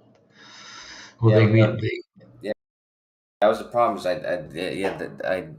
I experienced them, and then I can't remember what was said, and then like I said, because it's disrupted, they had no opportunity to follow up or anything, you know. Yeah. To be honest with you, I've never spoken to the machine elves either, but they've been calling for me. I've seen them there, and I've like, I remember things things were said, but I don't remember what the things were said. And like I said, there was no. Remember starting a conversation and then stopping. You got be confused. I know what you mean. It's almost like talking on this group chat while drunk. It's like you're talking to a bloke here. How you gonna remember the chat that you said the day after, right? You're not gonna remember. Yeah, man. You're talking to some bloke here about the globe. Who cares? It's not the same deal as talking to the fucking machine elves. If only you could record your experience. Who's gonna look at the record? Look at that, because you're always alive now.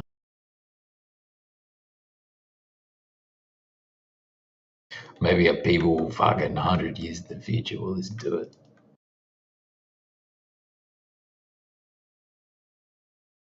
They'll study it. The machine elves. There's a Law and Order episode about that. SVU. Yeah, it's definitely real. What's the name spoke about it? Terrence McKenna. You guys know about him? Yeah. He did lots of research on it, and artist Alex Gray or something. The guy did lots of study on the subconscious mind. What was his name? Oh, Carl Jung. Yeah, definitely, exactly. And Alan Watts, he spoke about him.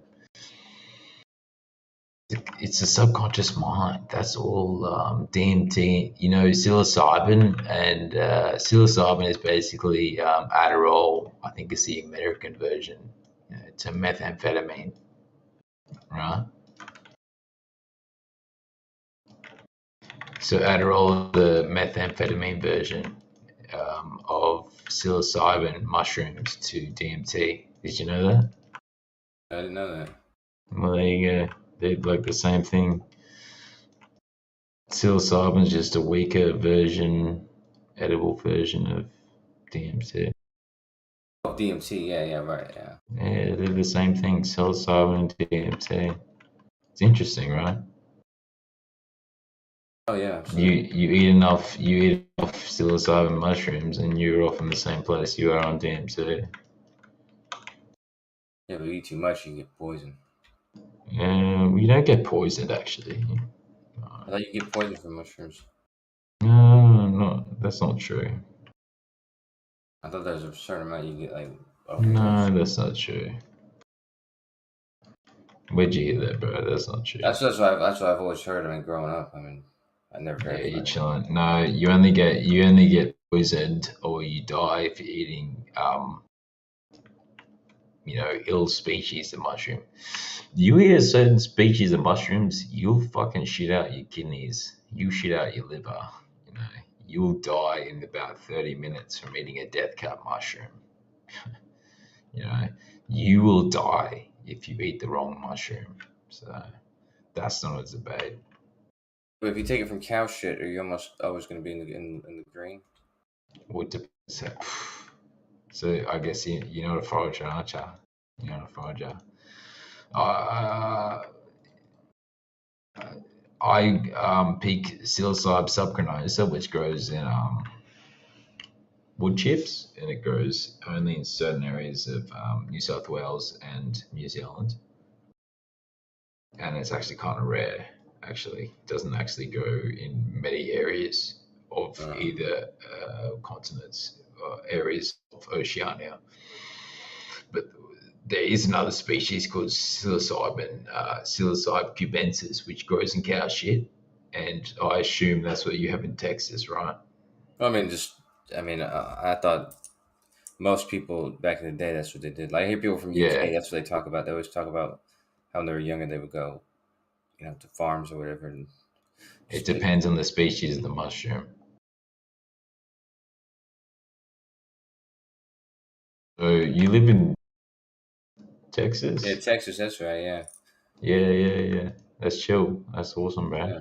I was riding horses not that long ago, like a couple weeks ago. Yeah, that's chilling. I was riding horses with my friend, like the house next door to the house that had the horses, there was a bunch of cows. I was thinking about it. You're funny. No, I'm being for real. I was thinking about going over there in the morning, but I wouldn't know what to look for. Because I said it's my friend's. My friend has a friend who has horses, so we're riding the horses, and that person's neighbor had like a bunch of cows, and I was sure there's like cow shit everywhere, and I was thinking about looking into what to look for, shit like that. Because I've never just picked it in the wild.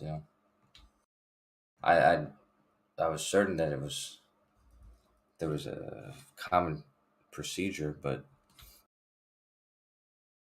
yeah, it depends on the species, man.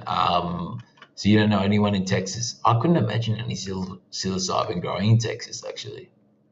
Really, not on cow patties. It has to be a colder place. No, it depends on the species. So you don't know what species grows in Texas? Because I'd be genuinely interested to know what species. I know in the British Isles, I believe Liberty Caps grows in the British Isles, and that's considerably actually weaker than the subgranosa that grows in New South Wales. Yeah. All the mushrooms I've ever done, I'm almost certain were grown, in someone's home. Yeah, so you've gotten it sorted, haven't you? Yeah, I think if they're growing them, they probably have shit from the dark web. They probably have spores from the dark web. They're probably not growing the local, so you don't know what. Do you know if psilocybin grows locally in Texas? I mean, I've heard of people, whether it was true or not, but they picked it off cow patties. Yeah, cow patties. Most of the time, people, I get it from somebody who's got a lot of it, and they get it from somebody. And you else. never heard the name of the strain? No. Yeah. I had a dude I was getting some from the other day, or a couple weeks ago, and he had a bunch of it, and they were huge too. And so I think he probably knows somebody who's growing it, but I should ask him. Bro, you gotta find out the strain. Like, it's a thing, man. Like, there's people like me who actually pick about the wild, you know. And it's actually interesting for us to know the name of the strain. You know, it's like strains of cannabis, right? You know, people take it seriously, right? But I don't. But yeah, well, you know what I mean. Like, you got to figure out what the strain is, because I'm genuinely interested in what they have on in the US. This is a real thing, man. Like, people love these fucking doomers.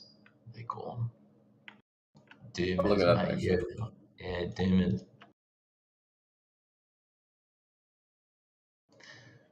I believe they're called psilocybin. I believe that's the worldwide compound. It's kind of crazy, man. Like, if you get the wrong one, like, you'll fuck up your kidneys and your liver really easily if you choose the wrong one. And they look very similar, actually. It's pretty crazy how easily you could misinterpret. There's something called Texas yellowcap mushrooms.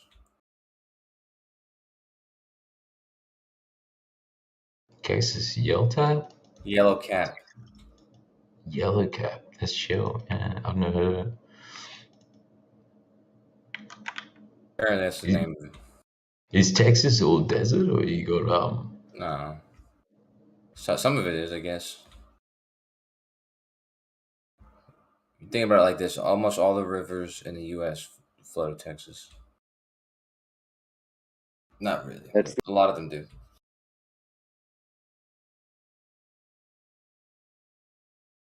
So you're telling me you have trees and bush in Texas? Oh yeah, sure, yeah. That's chill as fuck, bro. Yeah. Would you say all the rivers in America flow to Texas? I said not really. Not really. It doesn't matter really or not really, because most of them do. Yeah, Kosher, can you show me a photo of what like your environment looks like? Well, yeah, sure. Yeah, that'd be good to observe. Because for me, Texas is just like, you don't even sound like you're from Texas, to be honest. You don't even have it just appears that all these rivers flow to Texas, I guess, huh? It's not really doing that, but it appears that way. From my point of view, yeah. Texas, there's a lot of rivers that flow to Texas, man. I mean, most of them flow from north to south. Yeah, Kosher, were you born in Texas? No, I was born in New York City. Yeah, exactly. I thought so, right? You don't sound like you're born in Texas at all. Because I've spoken to people from Texas. They don't sound like you, man. Yeah. They sound hilarious. They sound so funny. It depends on when you catch me, though. Sometimes. No. How long you lived in Texas for, bro? I mean, most of my life, really, but yeah. Maybe like 20, you sound very like, I don't know. You have no accent to be honest. You sound basic, in my opinion. Yeah. Well, I mean, depending on my mood, I can have all sorts of different accents. Exactly. I'm looking at this rivers, man. Funny. American accents are very funny. None of these river maps can be true. These are not true river maps, because I tell you, dude, I can't believe you made the statement. Almost all rivers in America flow through Texas, dude. That's an insane statement. Well, you're an insane person. Okay, but that's not even close to being true, though. It is actually close to being true. Actually, dude. Most of them don't flow through Texas. Yeah, a lot of them do. Okay, and actually, when you look at these maps, it looks like a lot of them are go to Louisiana basically, but some of them miss Texas completely. Texas. So not Texas. Yeah, hold on, dude. Yeah, this is a good one. Flow. Does the Hudson River go to Texas? Hudson River's not even a real fucking river, dude. It's a fucking bullshit. I mean, it's not a real river. It's not a real river. The Hudson River. I don't consider it a real river, dude. I don't consider Texas a real state. I mean, what kind of statements are we making here? Yeah, it's not a real state. It's a fucking. We're based on our own country, dude.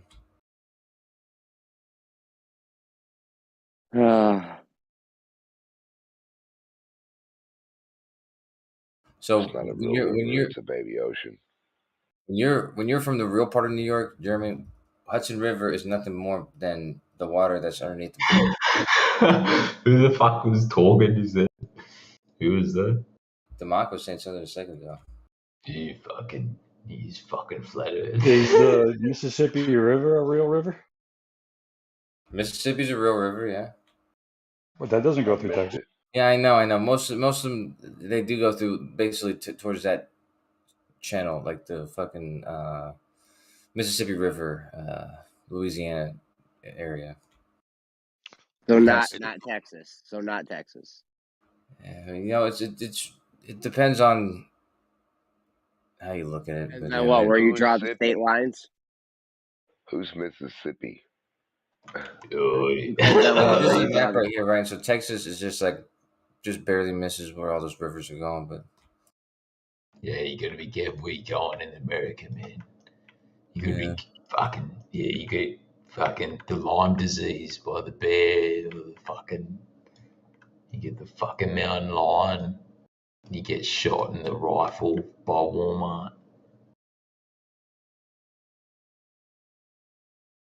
What else happens in the US? Joe Biden fucking USA was cool when Trump was in. That's my opinion. It was funny, yeah. I miss hilarious.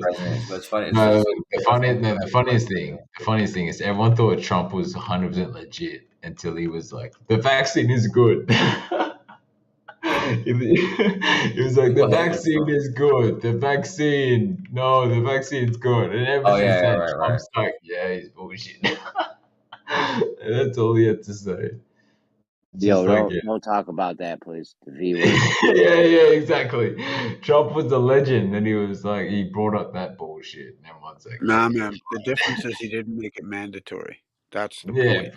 But he said, the vaccine is good. The vaccine is good. Stop saying, man, seriously, Venu. Fucking shit, man. Stop saying that word, dude. You just said it like 4 fucking times in a row after I told you not to say it. Please, man. Change topics or something, please. Is it banned? Yes, it's banned. Where? Shit, I didn't know, bro. You were just told. In Discord? No, tell me. You've been told not to use that word or the C word here. What C word? The other one that goes with the V word. Pretty simple. So the V word is that like a auto ban from Discord sort of thing? You're being asked, Venu, right, not to use it. Here, Which? Right? The V word. And the C word. CUNT word. Is that the word? Vagina and cunt, right? Exactly. Exactly. I didn't even say it. Okay, so the injection word isn't allowed. Just stop it. Just stop it. Right? Dude, don't even talk about the whole thing. Don't talk about anything. Okay. Please, but that's not your rules. That's like the auto ban rules. No, that's our rules. That's our rules. Okay, guys, I'm sorry. I didn't think I was being that bad. Was I really being that bad, or was I making? I'm not saying you were bad. We are just asking you, right, nicely to not use it, right? So let's not make a big song and dance about it. Let's just get on with Star Trails or something, or whatever. I would love to see an actual song and dance of like Well, the whole the floor is like yours. Then like is the that tiptoe, the whole shit, like like two people like galloping across the stage, like actually doing like a pantomime. You can't talk about that. You know what I mean? Like you can't talk about that. There oh, there's a title for a new song. You can't talk about that. There you go. Oh my God, Yeah, man. you can't talk about that. Dude, that's a great one, That's dude. brilliant. That's brilliant. Holy shit, dude. I Maybe got Trey Parker and Matt Stone write a musical now, about the flat Earth. something like that. Hold on. now, I'll as go. long Dun, Oh, dun, that's dun, so funny. dun, dun, all dun, right. dun. Can't talk about that. Dun, dun, dun, dun, dun, dun, dun. Can't talk about that. Dude, that's Now, fucking good. as long as I get credits in the subtitles, Oh, I'm that's happy. so good.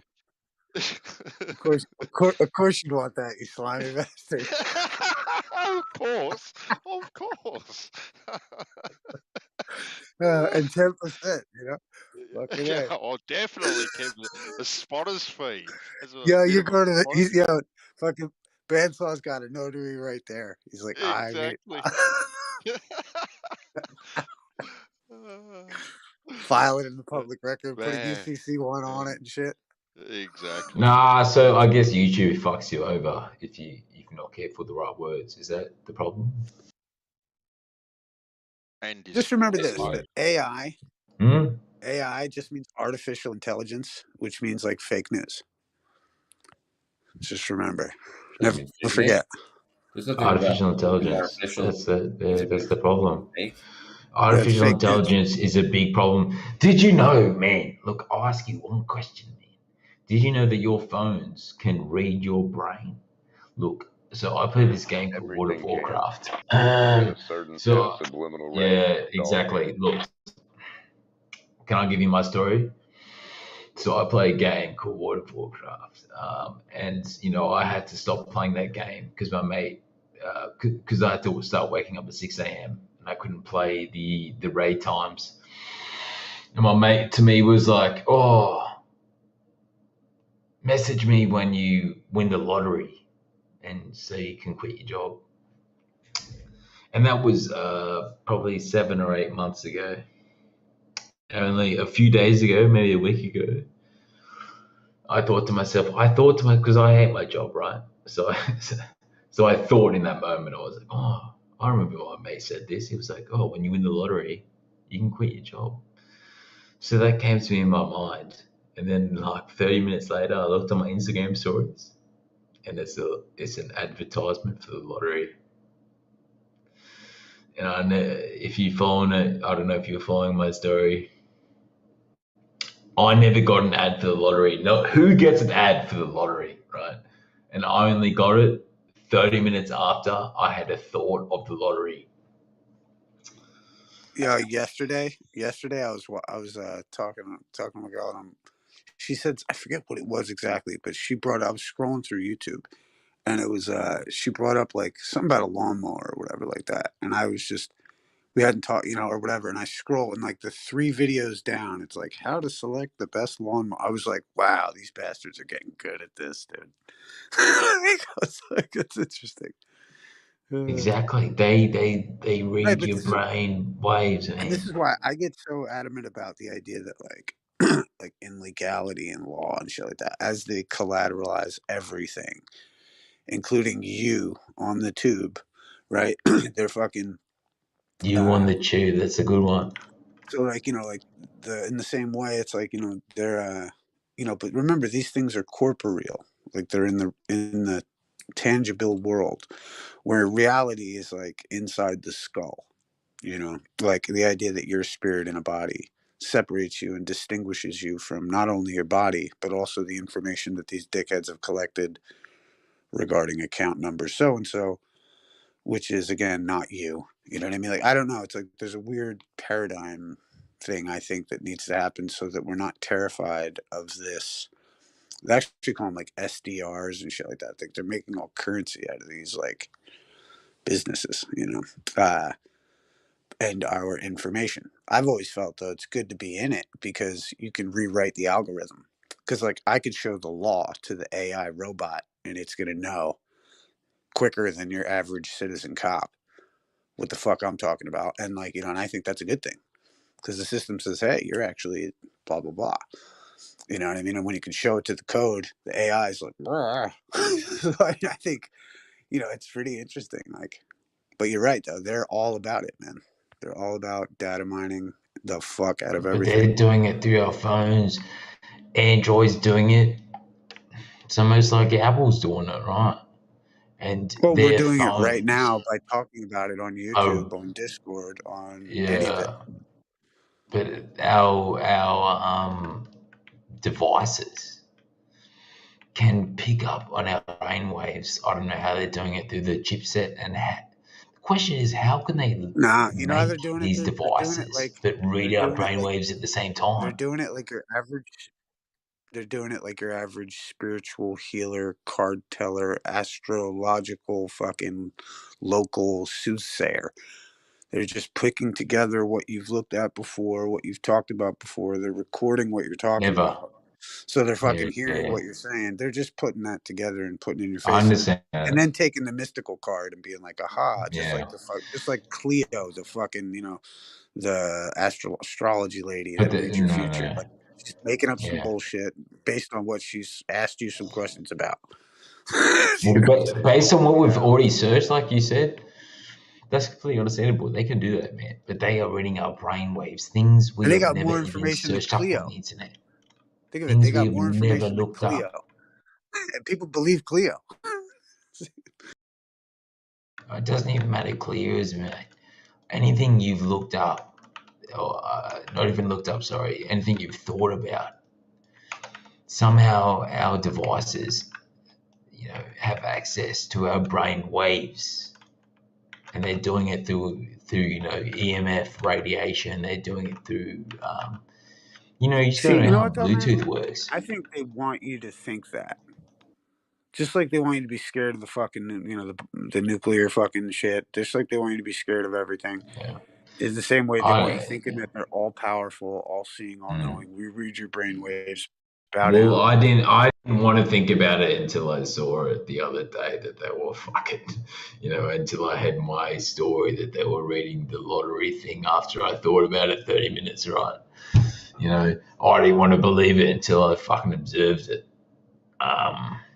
You know, they could be thinking about my brainwaves, good, you know, good for them. My question is, the only person who's going to be up against me, you know, is going to be a robot. You know, I'm going to need a fucking, you know, I live in Aussie, you're in Australia, right? And I have beef with bodyguards. You know, like I go out on clubs at night and I get really drunk. You know, I haven't for a few months, but you know, last time I did, I was having to go with the bodyguard.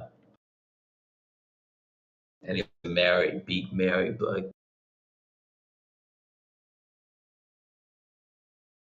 It was like Mel Gibson's bodyguard. Yeah, well, you know, it's a married dude. I'm having to go to him. I don't even care, man. So it doesn't matter who the human body is. Costner, bro. Kevin Costner. I was just having to go at him. I'm telling him to fuck right off. Not my problem. You know what I mean? You know, like,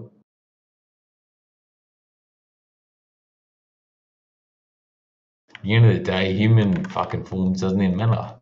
You smack the last Did you left mean right Kevin Costner? Hold on, Batman. We gotta get this shit straight. He said, did you mean Kevin Costner? No. I meant Mel Gibson because he's from Australia. Mel Gibson. Fucking Scottish. Braveheart, bro. Yes, this is what I've been talking about. But Kevin Costner was the bodyguard. Hold on, Batman. Oh, Kevin Costner your joke, dude. I missed your joke. I got you, Jeremy. Yeah, I saw that movie. That's funny. No doubt. All right, go ahead, Batman, go ahead. Well, you got to be careful what you're dealing with, you know. So there's certain people in tune to this information. Yeah, but you know what though? I've always looked at it like, or well, I see what you're saying. Forgive me, I was going to come in from a different perspective, but yeah, I see Well, what it you're saying. depends how you approach the information. Like, there's only one answer at the end of the day, and I've seen all the answers.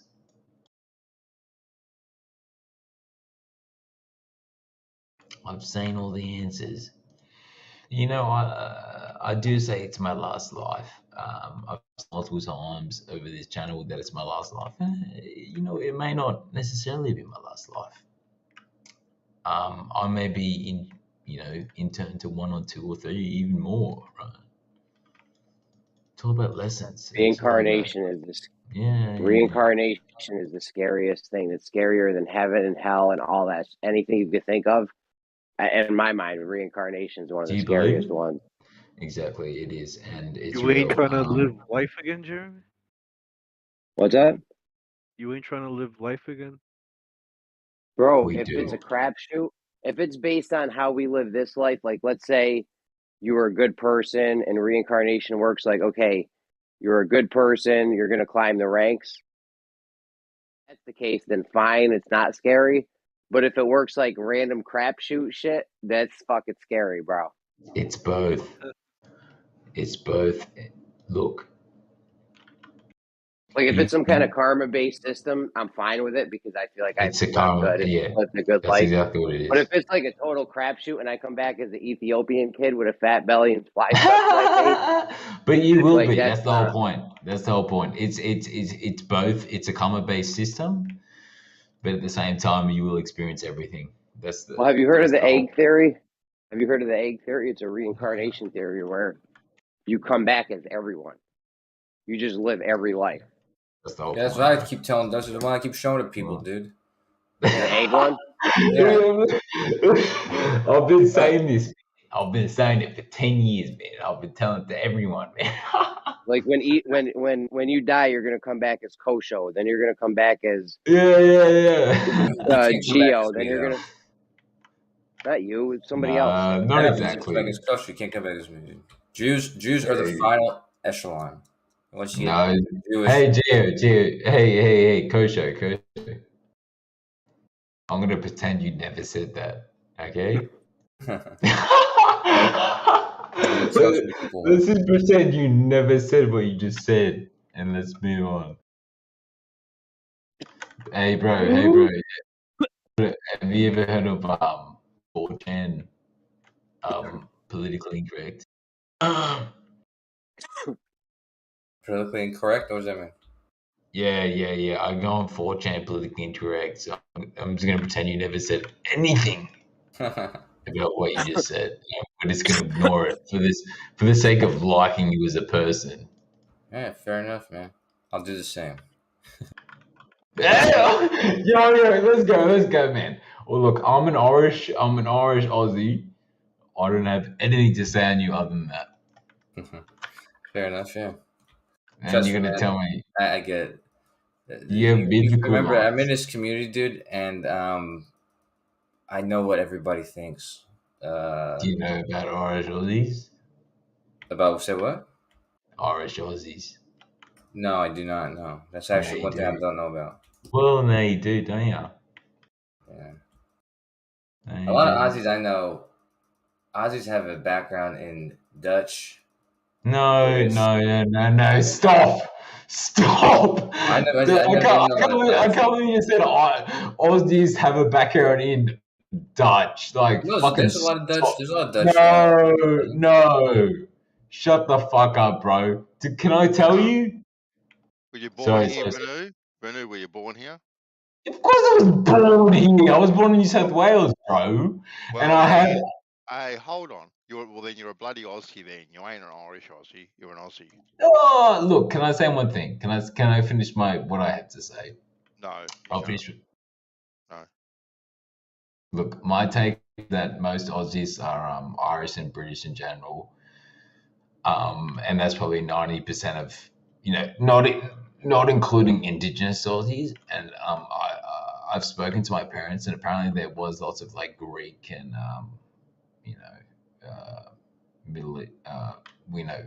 Wog, they called them. people in the 80s. Oh yeah, I heard about that. Yeah. So it was. What about before that? What about the Afghanis? No, they only came recently in the past 20 years. My point is before that. No, they No, did not. well, you're older than me. You're older than me. So you probably. Australia was built on the back of the Afghanis. Yeah, the sure. Afghani camel trails. No, don't say 100% that. it was. No, do you know genetics? Look, what I'm saying is Australia was built on the convicts. I am genetically connected to a convict bloke. John Small, his name was. So the people who built Australia were British and Irish. They were mostly Irish. And you'd agree with me, Mansell. No, I don't. You'd agree with me that all the blokes that chopped down the trees and built the homes in Australia were Irish convicts and whatnot. No, I wouldn't agree with that at all. No. Come on, you tell me otherwise, mate. I'm just saying I'm not agree with you. I'll hear the rest of your story and then I'll correct you. Well, they're all British, in my opinion. And most British like say, "Oh, the English, I fucking hate the Irish," and it's like, mate, you're wrong.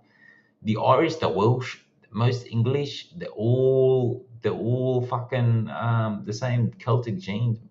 Like you look at the freckly genotype. Do you know what I'm talking about? Ben, so you've lived on this continent longer than I have for many years. And you know what Celtic? I founded this continent. Yeah, sure. But you know what genotype I'm talking about? The freckly brown-haired genotype, and it's mostly Irish and it's mostly Scottish and Welsh. No, and it's been around here for at least 200 years. I would say we have depends what state you're in.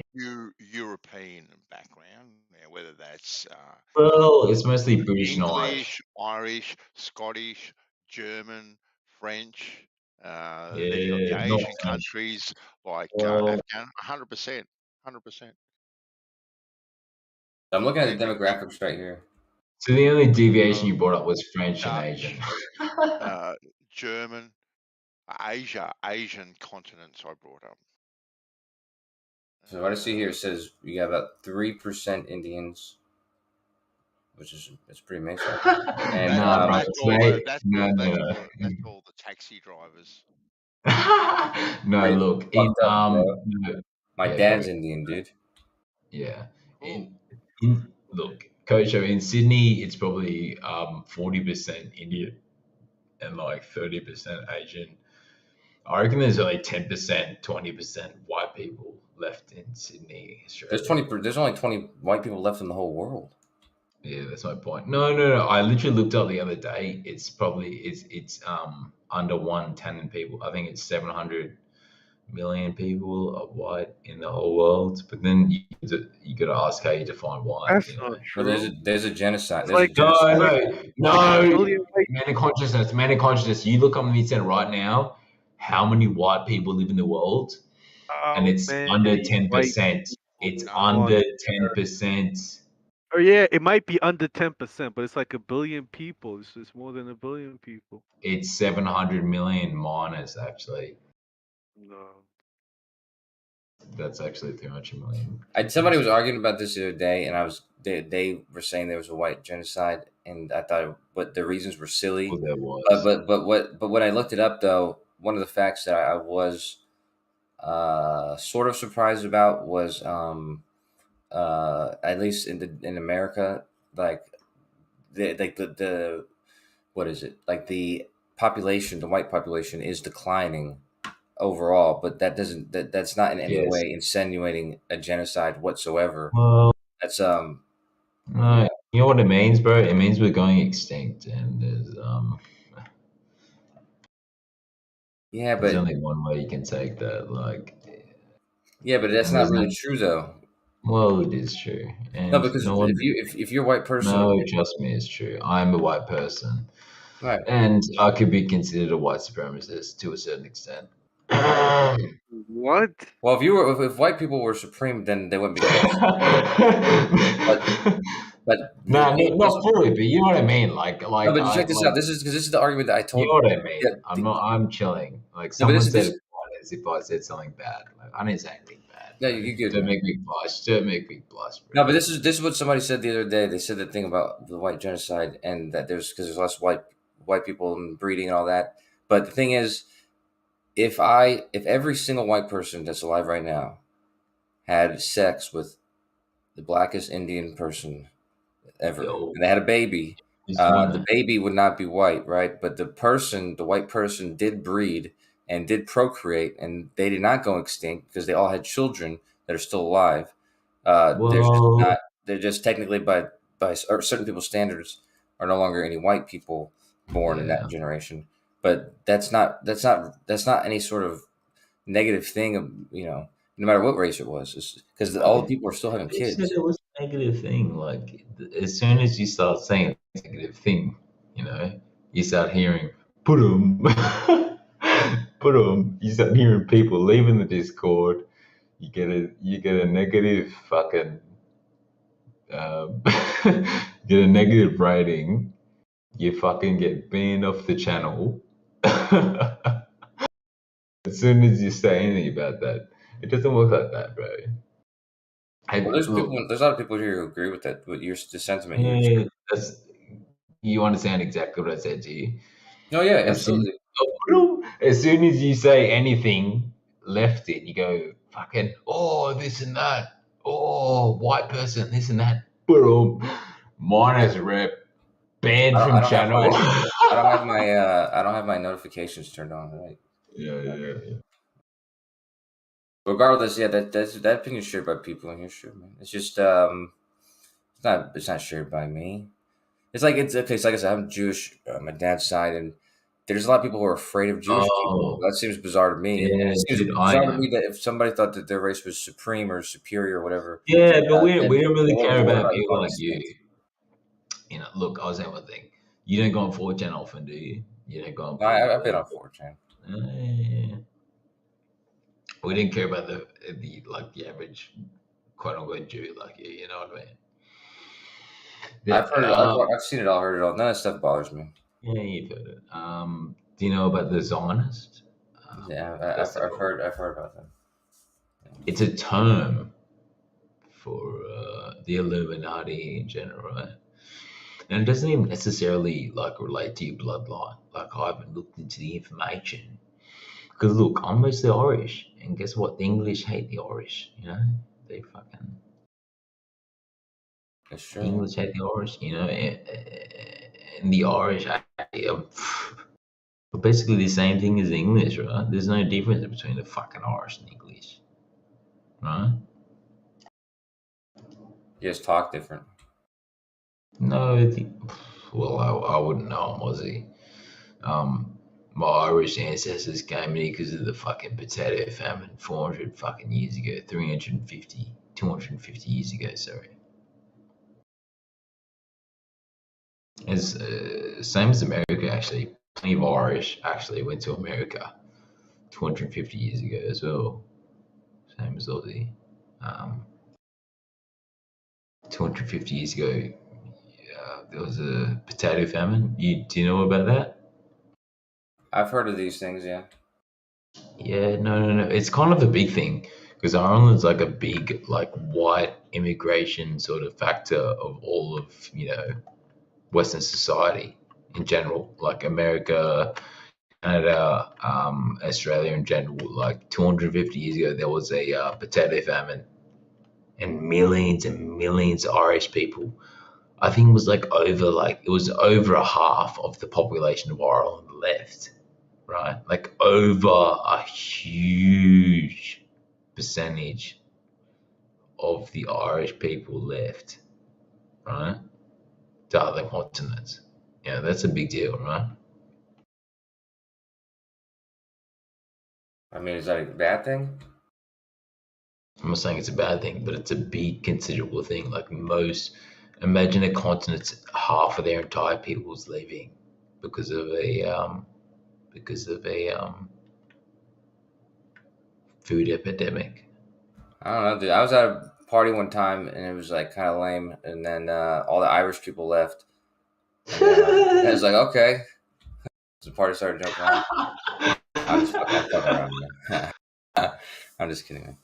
Yeah. Irish people are usually fun to party with, actually. Yeah. It works like that, doesn't it? You're telling me you're a drinker. I'm a drinker. I'm only drinking because I'm Irish. You tell me you're drinking because you're a fucking Judean, mate. Sailors. I mean, I promise you, anyone in this community, I could drink them under the table. And then drink bullshit, another bro. bottle on top of it. You told me. You call me a weak drinker. I'll do you sideways under the table twice, mate. Osho said he could drink you under the table, Australian Yeah, team. bro. He said that. Dude, when I get there, Wise, Bandsaw, Rich, all these I'm doing you twice sideways under the table, left, right, and center, man. You have no idea what an Aussie is. You never even been around here. You have no idea what you're talking about. You have no idea what you're talking about, mate. Bro, it's absolutely prawns when you're going down here, man. Nah, don't even call it the drinking game, bro. Don't even call it. You'll get me calling shit, man. You're gonna be talking off-topic shit, bro. Don't even. I'm just saying, if people play that game with me, they usually get sick, and then I usually get. Nah, we've been doing it for years, mate. We've been doing it for years, man. Anyway, Kosho, what was that picture of the stars that you posted? Vince, that's a great question, sir. Well, I shouldn't have called you sir, but I did. Benso gave up his drinking years 30 years ago. You know, he's done with the juniors, isn't he? No? Benso's I'd have some of his beer, but yeah, the Star Trails thing. Jeremy had you know, Jeremy, he gets in fights at school with his friends, and he's always asking me for help. So I got, actually, it was pretty cool what I did. I went to Stellarium and put his code in there, and I made a bunch of still shots, and I had to put it in a different program and made Star Trails. So I was going to say, Jeremy, if you want to Star Trails from any position on Earth or whatever, I got it, dude. So that was Star Trails. Is it with a wide angle lens? Sorry, hold on, Vince. Is it with a wide angle lens? Well, the last one I posted is with stereoscopic view, and the other two I posted before that were perspective view. And I'm not sure which one. I'm not sure which view I should use. That's why I was like, maybe I'm supposed to use stereoscopic. Well, stereoscopic would be how we see. So we just use stereoscopic, right? I don't know. If you would ask me 2 minutes ago, I would have said we saw in perspective. Well, I did. The other ones I did were perspective, and then so I'll post both of them. All right, let me save these for your guys that don't know what's going on. Hold on. What's the timestamp? I'm posting it right now. You posted a picture of all the rivers that don't flow through Texas. Was it before that? No, so I posted. Yeah, this middle one is Texas. I accidentally made Star Trails from Texas, but these other two are from the equator. What's the timestamp? The bottom one is perspective view, and the 750. I just posted it right now. Oh, all right. Yeah, the bottom one is perspective view, and then the top one is or a stereoscopic view, and the middle one is from Texas. I accidentally posted. So both of those. Sorry, Jeremy. Go ahead. No, go ahead, man. I was just going to say, so both of those views show that the star trails appear to both diverge and converge. Both of those views. They appear to, but it's perspective, yeah. Yeah. I'm not saying that they actually do. I'm just saying that's the appearance. Yeah. I just find the whole thing. I don't know what's it called. I don't know, useless, redundant, purposeless, meaningless. I don't know. There's no purpose in describing Don't talk this. about your life like that, Kosho. Yeah, okay. You got a lot to live for. There's no purpose in making this argument, dude. I didn't see any purpose in the argument either, in not actually saying that that's what they appeared to do. Dude, this isn't even an argument. This is just what we would see at the equator. Like, the argument hasn't even started yet. We'll get to the argument. Yeah, but he needs to get to the argument. First. Trap everyone first, yes. No. Eggshells is not trapped, then Eggshells will be the outlier, and Jeremy's whole plan will be shattered. Even though it'll be shattered regardless. The trouble is, right, they don't want to admit to anything because they think they're going to fall into a trap. So that's what they try to avoid. The real problem is when Jeremy does his games, he specifically words things in a way that makes you have to think about it. And that's why I always give answers that I have to clear up what he's even asking. And because of that, people have different ideas of what's even the argument is. And that's one of those things. Show. The question is very clear that that's what they appear to do. So the answer is very clear. Yes, that's what they appear to do. Now we've cleared all that up. Now let's move to phase 2 and see where that leads. It's actually a hyper-specific claim. And when it's usually asked, it's not asked in a hyper-specific way. It's asked like when you're at the equator and you see the stars, the stars appear to move away from each other, or they diverge and converge. But that doesn't happen. That doesn't happen at all. What happens is the path that the stars make over time will appear to grow further apart if you keep the camera focused on the equator in the center of your frame, and you don't move your camera throughout the night. You keep it in the same spot. So it's like there's this very specific question that's actually being asked, but is not verbally being asked by Jeremy. No, it's got nothing to do with the camera. It's just the appearance.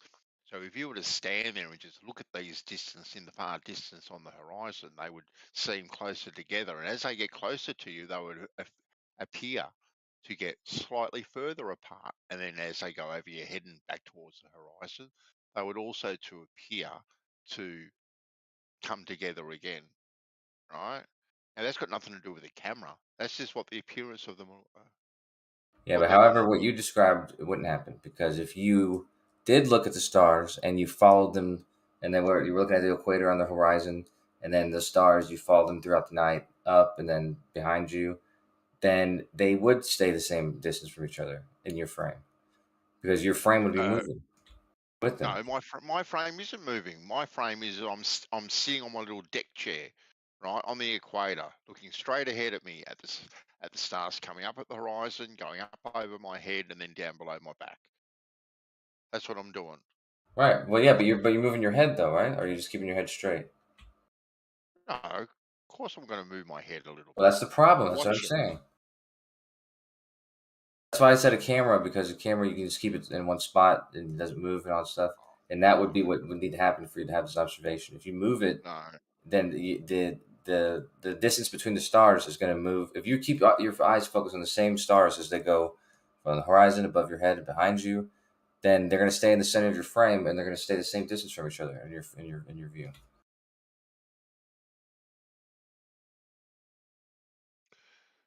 I actually didn't realize this until last night. This part of No. The stars that are on the horizon are going to be further away from me. The stars that are going to be above my head. That's what I thought too. That's actually what I thought, because the way I was thinking about it in my head was I'm staring straight up, and I didn't really realize that to look at the horizon, I'm actually moving my head to look at the horizon. But actually, no matter where you look at, that becomes your frame. And if your frame is looking straight up, then the center of your frame is the center of the sky, and that's where they're going to be the closest. And if you instead look at the horizon, then that's going to be where they're the closest, because that's now the center of your frame. That's because if it's truly because of perspective, then this is exactly what you would expect. It is because of perspective. It's exactly what train tracks do. They're exactly the same thing. Got nothing to do with the camera. Well, not camera, but like I said, if you can say your eyes, but only if you keep your eyes fixed. Sounds like the same frame. It sounds like Coco's a little bit wishy-washy there. No, it's not wishy-washy. As I'm telling you, it's very specific, and it's Jeremy's not answering it in a specific way. And so when people answer, they're answering correctly because they're answering a different question. But Jeremy's asking something that's very specific, and unless that's pointed out, yeah, some people are going to answer incorrectly, or answer what he's asking incorrectly. It's a very specific question about what we would see. Yes, very specific. We're getting right down to it. Specificity. All right, so what Bandsaw just said, though, about him sitting in the chair looking at the same, starting out in the same position as the star trails that we looked at before, where you can see the horizon, and so you're looking at the horizon. What he described about looking at those stars and then basically seeing the one over the equator going a straight line up over your head and behind you. That means you're watching. It means you're moving with it. Then now you're looking at it straight up. You're looking at it behind you. You're moving your head and following it. And if you do that, then the question you're asking isn't true anymore. Yeah, but then they don't appear to converge and diverge. Yeah. Yeah, and that first star that you see, which is in that perfect straight line going up in front of your head, up over your head, and down below your head, that's going in a perfect straight line. And the rest of the stars that are to the left and the right of that, if you're looking straight ahead, are going to appear to converge and diverge. That's what they're going to appear to do. Yeah, with but it's perspective. Only from your fixed position. If you move your head with those stars, like a star that's north, a star that's south, and it starts at the equator, if you look at them while they're on the equator and you look at them and you tilt your head following them all throughout the night until they're behind you, they're going to stay the same distance from each other from how you're seeing them.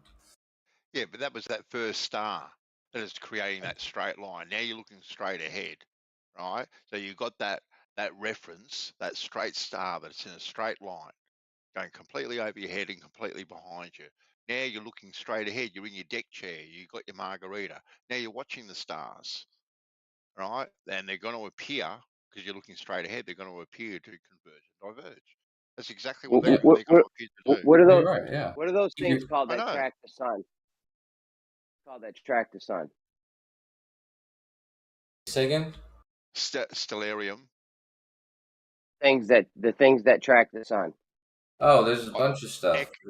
Equatorial mount. Yeah. Equatorial mount. Yeah. Yeah. Okay, if you had an equatorial mount, equator with you, going to trace. Is that going to the star directly left of the equator? Is that going to go in a straight line? Just gonna have to use two of the axes. So no, they'll make circles, but it's not gonna straight line. Turning two axes, not a straight line, then, right? Right, yeah, it has to move in several axes. Yeah. I should have been using that a week ago with this. Yeah, but that doesn't really make it different. The paths, if you make a circle with the path that you get with the equatorial mount when it's straight up like on the equator, and then you do it with one that is all the way to the side or something like that, it wouldn't matter. They're going to draw out two circles that are parallel to each other. So the equatorial mount is never going to change the distance from like the actual position of the end of the telescope. That's furthest. So basically, the end of the telescope, that's what you'd be looking at. They would always stay the same distance. But an equatorial mount, in order to track, if you're on the equator and you're trying to track a star to the left, to the north of the equator, or south, whatever, it doesn't matter. If you're trying to track one of those stars, the equatorial mount has to move on two axes. Are you sure? Yeah, of course. But that doesn't matter. Directly above the equator. Hold on. And the one directly above the equator, you only need to move on one axis, right? Yeah. Especially, I mean, it might need to be set up correctly so that it's doing this. Like some people might have a weird setup, but regardless, yeah, you would only need one axis to track something that's traveling. Okay, so boom, we got one moving in a curved line, one moving in a straight line. They have to appear to converge and diverge. No, but if you had one of those telescopes, you could measure the distance between the end of the telescopes. Like if you have two of them somehow working right at the same position, and one was tracking the object over the equator, and the other was tracking, the North Pole, even, or anything else, any other angle that's steep or whatever. You could have a string attached to both ends of those telescopes, and they would stay the same distance throughout that entire night. Okay, but yet, nonetheless, one's going to move on one axis, and another one's going to move on two axes, meaning one of them is going to be in a straight line, and one of them is definitely not going to be in a straight line, right? Yeah, I guess. I mean, it's a weird thing. It's a weird way to ask because they're both just drawing circles. But yeah, and one of the axes, it's Oh, that's a body bag right there. I should have brought up this EQ mount a long time ago. I really do. That's a wrap for this whole argument right there. What do you mean not really? One of them's doing a straight line, other one's tracing a Yeah, but somebody would just say exactly what I just said, which is that, yeah, but they're staying the same distance from each other the entire time. Okay, great. But in the meantime, one of them's doing a straight line straight up and down, and the other one's doing a curved line, meaning there has to be appearance of convergence and divergence, even as the EQ mount sees it. Yeah, it depends on what position you're talking about. They're going straight up and down from, because they're both making circles that are parallel to each other. So if there's, if you're saying straight up and down in reference to the axis of the mount, then bro, think straight lines on a globe. Okay, curved straight lines. There, how you like that? I'm using your own shit against you now. Okay. What? I mean, like I said, Jeremy, where's the gotcha? What's the point? point? Here we go. Here we go. What's the point? Hello. What's First the of point, all, good morning. Good morning, Jeremy. Hello. Thank you. Okay. Let's try to get to the point, though. We're getting right to the point of this. If you're standing at the equator, would you appear to see star trails converge and diverge? We've had this conversation at least half a dozen times. I'm asking to help me find the point. Is it hiding under my couch? Do I need to go to my roof to find where the point is? You need to answer the question, and then don't worry about the point. Probably where the point of the globe. So if you measure the distance, think about it this way, Jeremy, because I think I've heard Kosho say this, but it seemed maybe it goes over your head. I might be strawmanning, but if you can measure the distance between, if you're on the equator and you measure the spatial distance on the sky between a star that's north of the equator in your sky and south of the equator in your sky, you measure that distance across the whole night, it will be the same distance. Does this make sense? Reality is going to match reality? That's cool. But does it make sense, Jeremy? Yes or no? It's got a lot. Hey, that star right there, the North Pole star, it's going to be the North Pole star. Jeremy, does it make sense? Yes or no? Hold on. Yeah, that they do what they do. Don't overtalk, please, even if it is Demok. And he's going on about. Okay, so listen. I have him at to like 2%. Go ahead. All right. Well, just let's not overtalk. I know. I realize that you guys claim they don't actually converge and diverge. That's not a part of the point. I'm just talking about what we see with the star trails at the equator. That's all this is about. So you're conceding there is no point to the conversation? No, this definitely has a point. I'm waiting. TikTok. We need to know. Answer the question. We need to know what we would see if we were at the equator, standing on the equator, right? And this is big, your opinion here. These guys live by appeal to consensus fallacy. Yeah. So what you say right now is going to be huge. Mm-hmm. What an internet person on Discord says is huge. All right, let's hear it. Well, you're not just some random internet person, okay? I know what you do. Of course I am now. All about you, but go ahead. Go ahead though, Jeremy. So so you're standing at the equator. Mm-hmm. Would you see star trails appear to converge and diverge at the equator? Yes. Would it are we getting to the point? Would it depend on which kind of lens you use? If we get to the point in less than 2 minutes after I answer, then let me toss a coin and it lands on yes. The answer is yes. I'm excited to get to the point finally. No, but would it matter? We're gonna get to the point. Don't worry, dude. We've been doing this for years, bro. What's 2, 3, 4, 5 minutes? Okay. Hold on, you tossed a coin. Go ahead, Jeremy. So would it appear? Would it matter which type of lens you use, or would we always see this appearance of convergence and divergence? I don't know. You don't know? Yeah, I don't know. He doesn't know the globe. Well, that's more of a camera thing, but. Sure. Okay. Yeah, I'll update my answer. No. All right. I feel like you're just making stuff up at this point. No, of course not. Of course I'm not. We're taking steps, I can hear it in your voice. We're taking steps toward the point. We are. We're getting there. Yeah. I'm excited. So it wouldn't matter if it was with a camera, whatever lens it was using, or your eyes. So if you could sit there and everything was going in fast motion, things would appear to converge and diverge. Yes. Just beautiful. Okay, Jeremy, go. Why'd you put Jeremy on the point? He doesn't have a point. You just put him on the spot. I have a point. There's a point. He's got a point. Yeah, he does. All right. Shut up. Okay. Of I'm course, waiting there's for a it. point. All right. Would I be doing all this without a point? Come on, man. It doesn't even make sense. I'm on the edge of my. I'm on the edge of my seat for this point. Okay, so listen. We see things happen in the sky with the stars. That's not actually happening, right? Huh? We see things happening in the sky with the stars, the convergence and divergence, but that's not actually happening. Why was that confusing? What?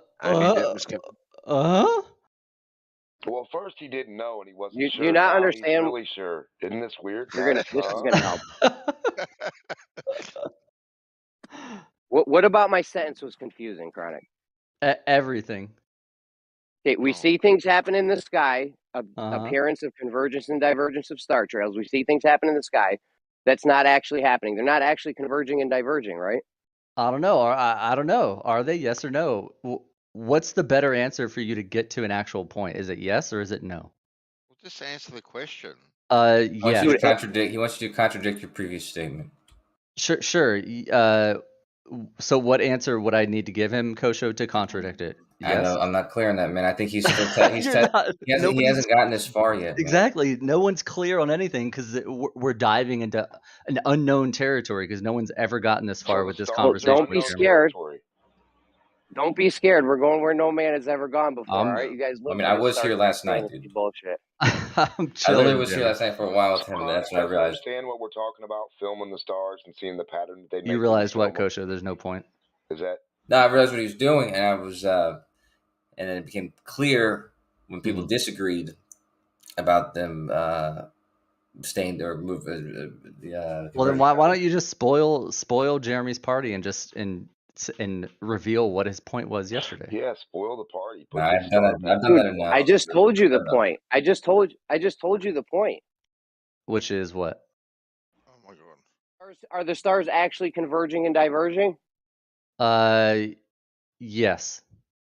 Really? Globe model then that breaks the globe model. Then your globe model doesn't work. You have gone. All right. You are going against every one of your peers. Yes. Simple Jack. Jack was inside that other movie. So Jeremy now that we got to the point, the globe I've broken the globe model for all of human civilization. Next, Well, yeah. What the flat Earth? Does anything change? Is there a revolution starting?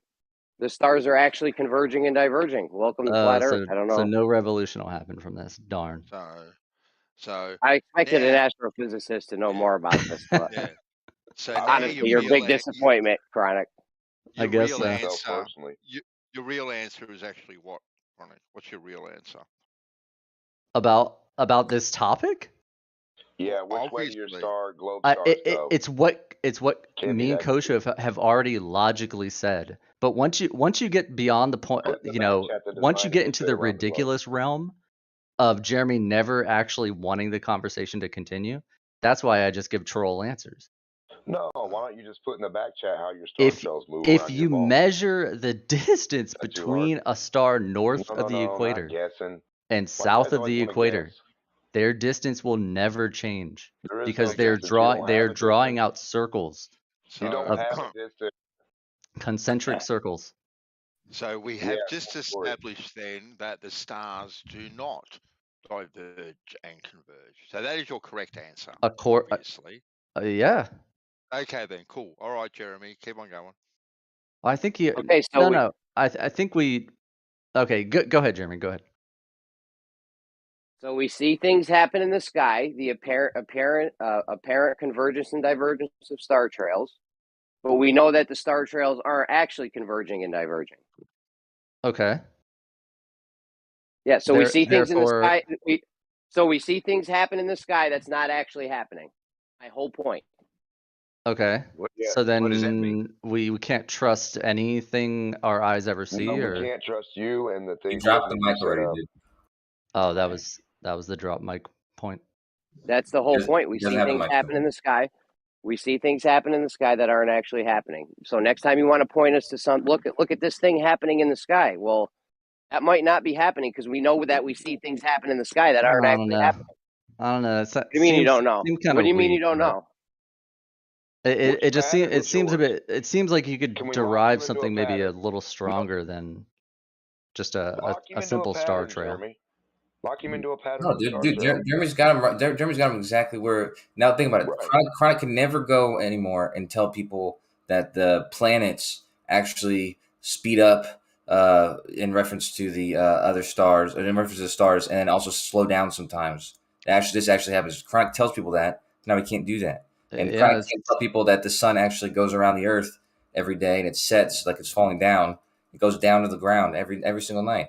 He tells people we this every can't time. This is what trust he it. hears. Yeah, we can't I trust don't it. see It's any in the of that sky. shit happening at all. None of those trails I don't see. I don't see anything going around the ball. That's because you're dumb, at all. Demok. And Show us I the mean all the design of a offense when ball I say and how that. the stars go around it. You keep saying these words about how everybody's stupid, but it's too hard for you to go get a fucking video to show what Sure you're thing, talking man. about, isn't it? Sure Chronic thing. boy. So go get a ball and show your design of your stars, and I guarantee you when we go outside, it does not match your little crazy cartoon design. Gotcha. Gotcha. Right on, brother. Yeah, we can do it live if you want. Cartoon Right on. story maker upper. Maker upper, you live on a ball of yarn. Yeah, I was I know basically that's how trying to highlight the stars reason will why. work. I was trying to highlight the reason why Your Jeremy's. wobble. Hold on. What about the precession and the wobble? Why don't we have a recording of that? How that looks compared to a regular star trail when you wobble. Actually, I was going to bring that up. I was going to bring that up, man. I was going to bring that up. Yeah, let's do that live. Man, I was about to do that. You But got the video difference comparison from straight to wobble. Come That's on, all man. we need. Come on. Yeah. What? Yeah, but no, I was going to just say about the Jeremy's argument. I was a minute ago when I was saying those ridiculous things that Chronic no longer do. That's what I'm talking about. I was trying to highlight. I was basically trying to highlight, but you had to be more clever to see that. So that's why I got to explain it now. But I was trying to highlight how horrible Jeremy's argument is when you're using something like that to you're using something like Star Trek to ultimately explain why things in the sky there's things in the sky that are not actually happening that we know of. Yet we say that we see things in the sky. We can make claims about them, but there's a lot of things that happen in the sky. There's a lot of things that happen in the sky that appear one way that we know is not the actual way it's behaving, like a retrograde motion and like the sunsets. You know, we see lots of shit happening in the sky that we actually don't think is the actual thing happening. Like a lunar eclipse also. That. How come all your recordings put everything in the same pattern? I think the best. Right? I think I spoke with Nate last night or something. Stars, you can't show the one star discolored going the other way compared to the other ones. You got the same pattern. The best flat Earth. Jesus Christ. Please stop. The best. I hope someone corrects me after I say this. The best flat Earth explanation for a lunar eclipse that I've ever heard in my life is the moon's batteries are getting low because it emits its own light, and it needs to recharge. I'd love to see your demonstration of an eclipse, how that works. That's literally the best flat Earth explanation for a lunar eclipse. What's that matter? You don't even have one. You couldn't even show an eclipse. I'd wait for you live. And again, no one corrected me on any better explanation. You don't have an eclipse for a globe. Yep, cool. Thanks, story time. So when you can show you can talk about an eclipse when you can demonstrate a globe when working to scale. When you don't have that, what are you talking about? Big stories. So it's cool that one guy has a story and you have a story. Guess what? He can't demonstrate his, right? You can't demonstrate yours. Put you in the same boat. Yeah. How did we prove retrograde motion and what's going on there? Has that ever actually been demonstrated, Chronic, like a scaled version of any sort of eclipse, like a scaled version? Like it shouldn't be hard to do a scaled version. I wouldn't have thought. For what, a lunar solar eclipse? Either or. I have no idea. Maybe. Dude, I'm not sure. The scale model I've made one, dude. Lots of people have done this. Yeah, I don't think if a scaled version of model, Hold on, Dan, man. I mean, I've got no problems with you putting your point in, Dan, but you got to wait till people are finished and then crush them. Then crush them. Yeah, when yeah. they're finished. It's also my mistake. I got him at 10, like 2 to 10% or something on. So No. That's all right. That's my bad. I'll let him crush you when you're finished. Yeah, great. But Bandy though, I didn't immediately know that answer. Kosho said he's done it easily.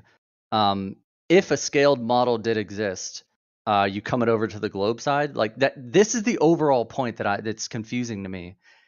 Asking for a million things, and when they're delivered, nothing changes. So then, what's the point of asking for that thing? Does this not make sense?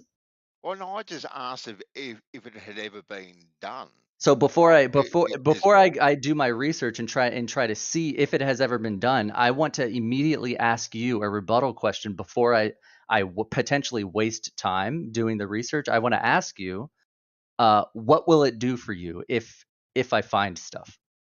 Well, if the answer is nothing, then why waste my time? Well, hold on. This is your field. This is your profession. No, I'm speaking generally, Bandy. Come on, I'm speaking generally too. Like this is your field. This is your profession. Now, in the field that you are in, you're not speaking generally. You're speaking specifically about me. Okay, yeah, of course I'm speaking specifically about you. So stay general, then. But right? So specifically, this being your field, all right. One would have thought that this sort of stuff that perhaps you would have seen to scale. It's not my point, though, Bandy. If I were to make a scale model of a unicorn, would you come over to the unicorn side without any actual demonstration in real life? Just a scale model? Seems like a weird false analogy. No, that's not a scale model. I got to ride a unicorn, buddy. No, I agree. But I have a scale model unicorn you can ride. It is a model unicorn. It's the same size as a real unicorn. And it moves, yeah. If it don't move, then that plastic ball ain't working. Well, that's what I'm asking. You gotta breed. If you make a scale model of something, does that equate it into real life? Oh, of course not. Of course not. No, it's plastic. And if you have an explanation for something, does that explanation equate to real life? No, I got an invisible potentially buddy in my closet. It's potentially, yeah. Exactly. Potentially. So where is the actual proof that I'm not sure if you maybe too many like Globers have used the word prove or I don't know with you. Maybe they haven't used demonstrate. But yeah, the science doesn't prove things. Yeah, no, right? See, that's demonstration does when we're there doing it in the lab science. The thing that they say hey, I have a model unicorn. I've got an explanation for a unicorn, but don't worry, I don't need to prove it to you in real life. Don't worry about proof. Just look at my scale model. Yeah, just and take care of it and give me $80 a day to feed this unicorn. Fuzzy, are you claiming unicorns exist based on your model? No, you're missing. Unicorns are real and they have been spotted in Scotland. Unicorns are real. The mathematics say you don't believe in mathematics now. What, you don't believe in all the unicorn science? The question you're asking is explains that you don't understand why I'm asking that question. No, I do. I very clearly understand why you're asking that question. So why would you ask a pedantic, ridiculous question or answer? Because it's just as valid. It's just as valid of a question as asking. It is. Let me finish. Just for a second. I got you. I'm sorry. Jesus Christ. It's, in my opinion, it's just as valid as asking the question about does my model of a unicorn convince you that unicorns exist? But see, that's the point, is that without proof of actual unicorns, we can just talk about it. And science doesn't prove things. Well, but that's your problem. The Earth might. Okay, I don't know if it's going to blow your mind coming from me. The Earth might be flat. Like, I don't understand. The Earth might be flat. It might also be a globe. Unicorns might exist. They might not exist. And whether or not it,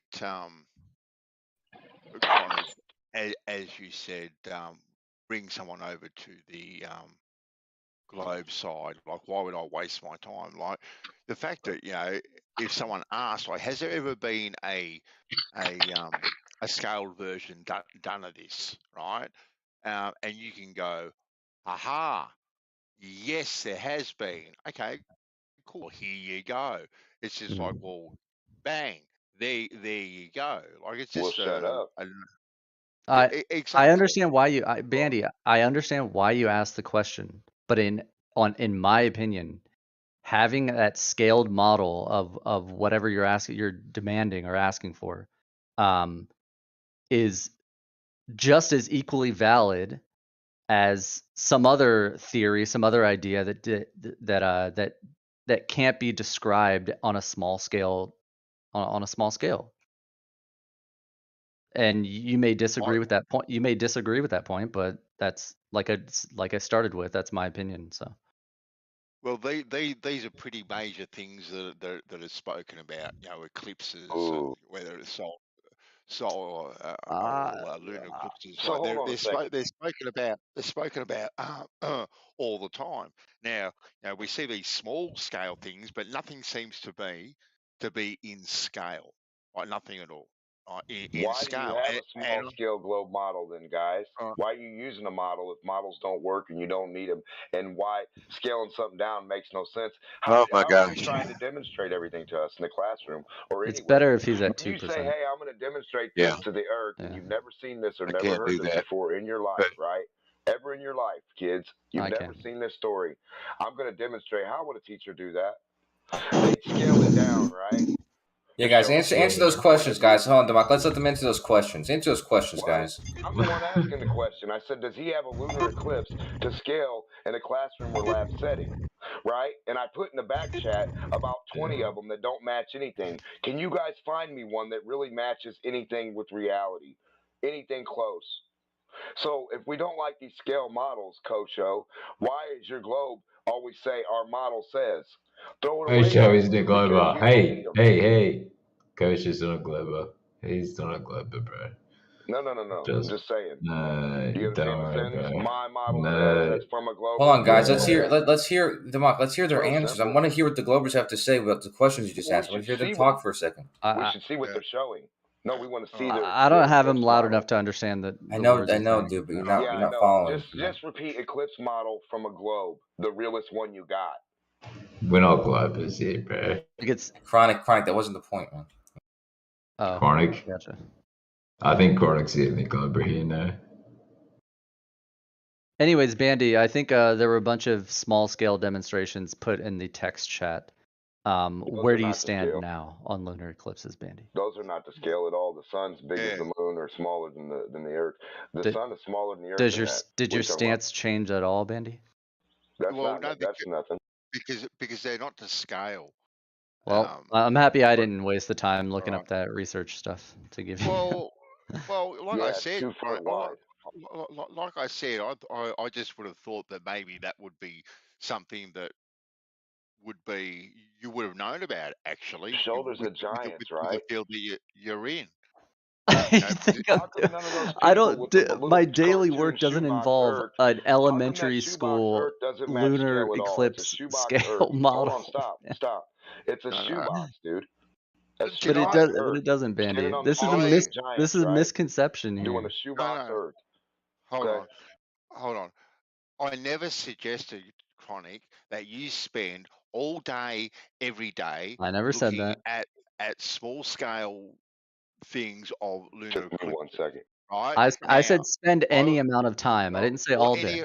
I thought maybe you would have spent maybe one day in your learning of all the stuff that's over your head. Maybe just one day out of all those days, you may have done it.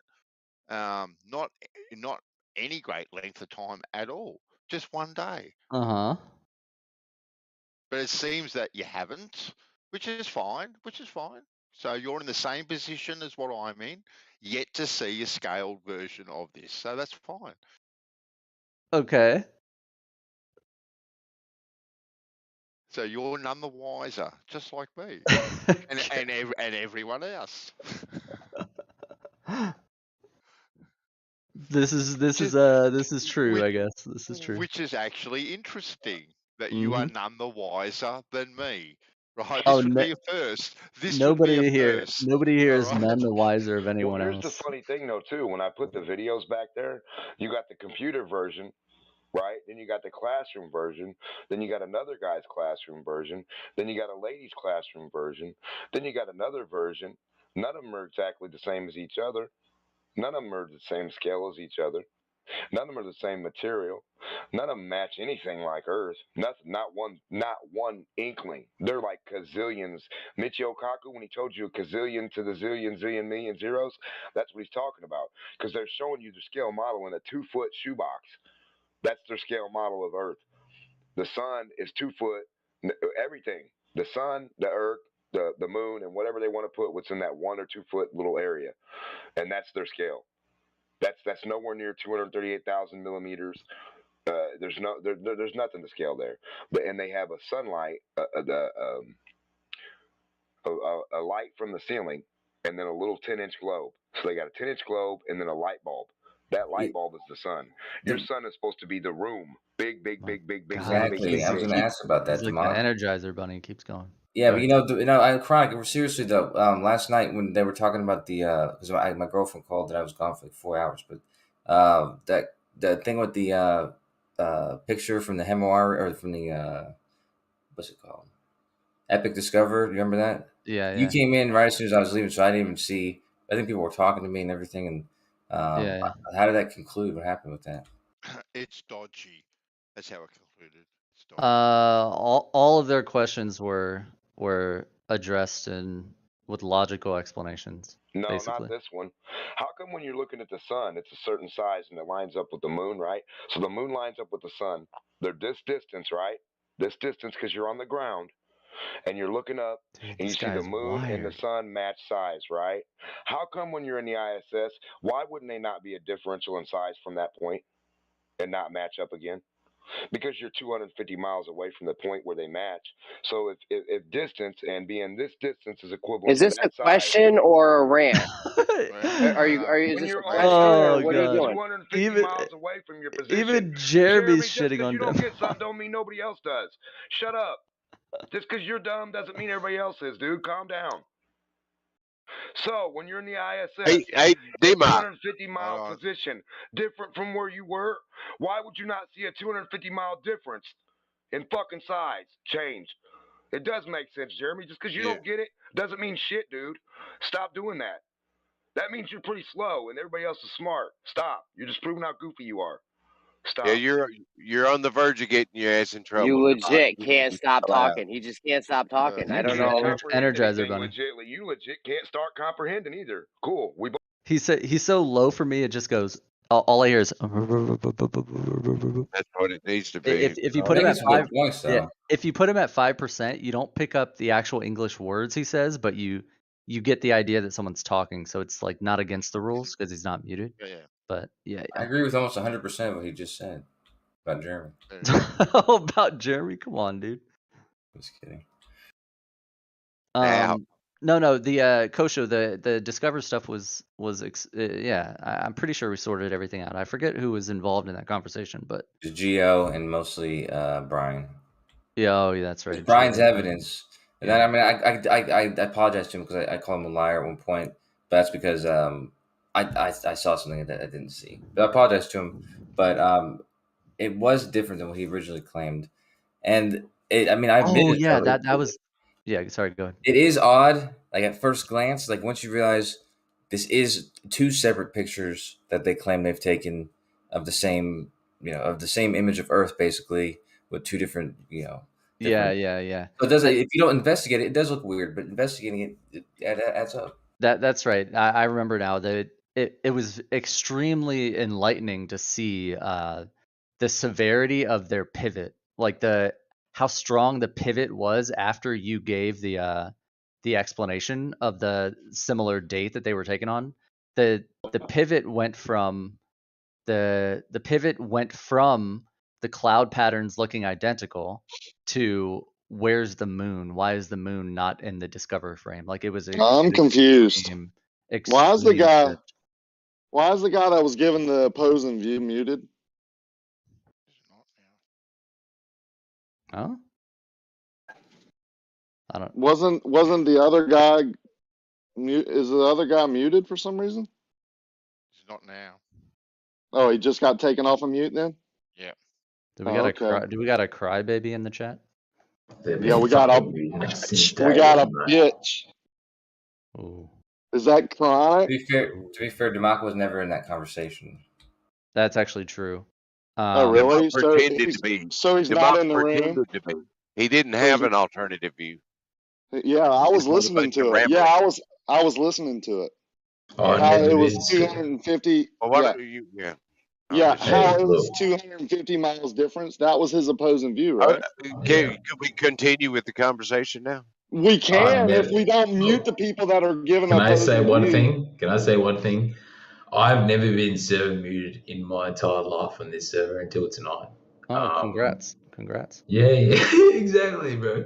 I got server muted. Yeah, bro, exactly. For the first time in the past hour. The final thing that wrapped it up, Kosho, just to wrap up that conversation, the final point that wrapped it up, I think I forgot to ask this, but a really good way to reframe the question about where the moon was in the Discover image is actually replying with a question and asking. It's along the same logic as, why is there not a lunar eclipse every time there's a full moon? It's the same type of it's the same type of logic. Like if there's whenever there's a full moon, if all the bodies are aligned like the globalists say that they are, there should be a lunar eclipse every single time.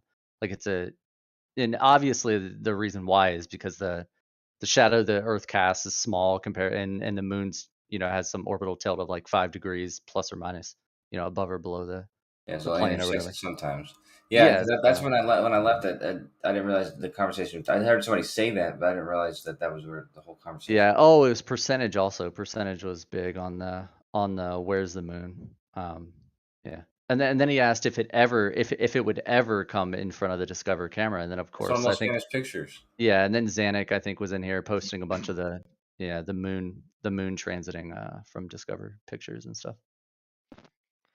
People think that's fake as heck. That's an awesome picture because it's the first time you see the the far side like that. Yeah.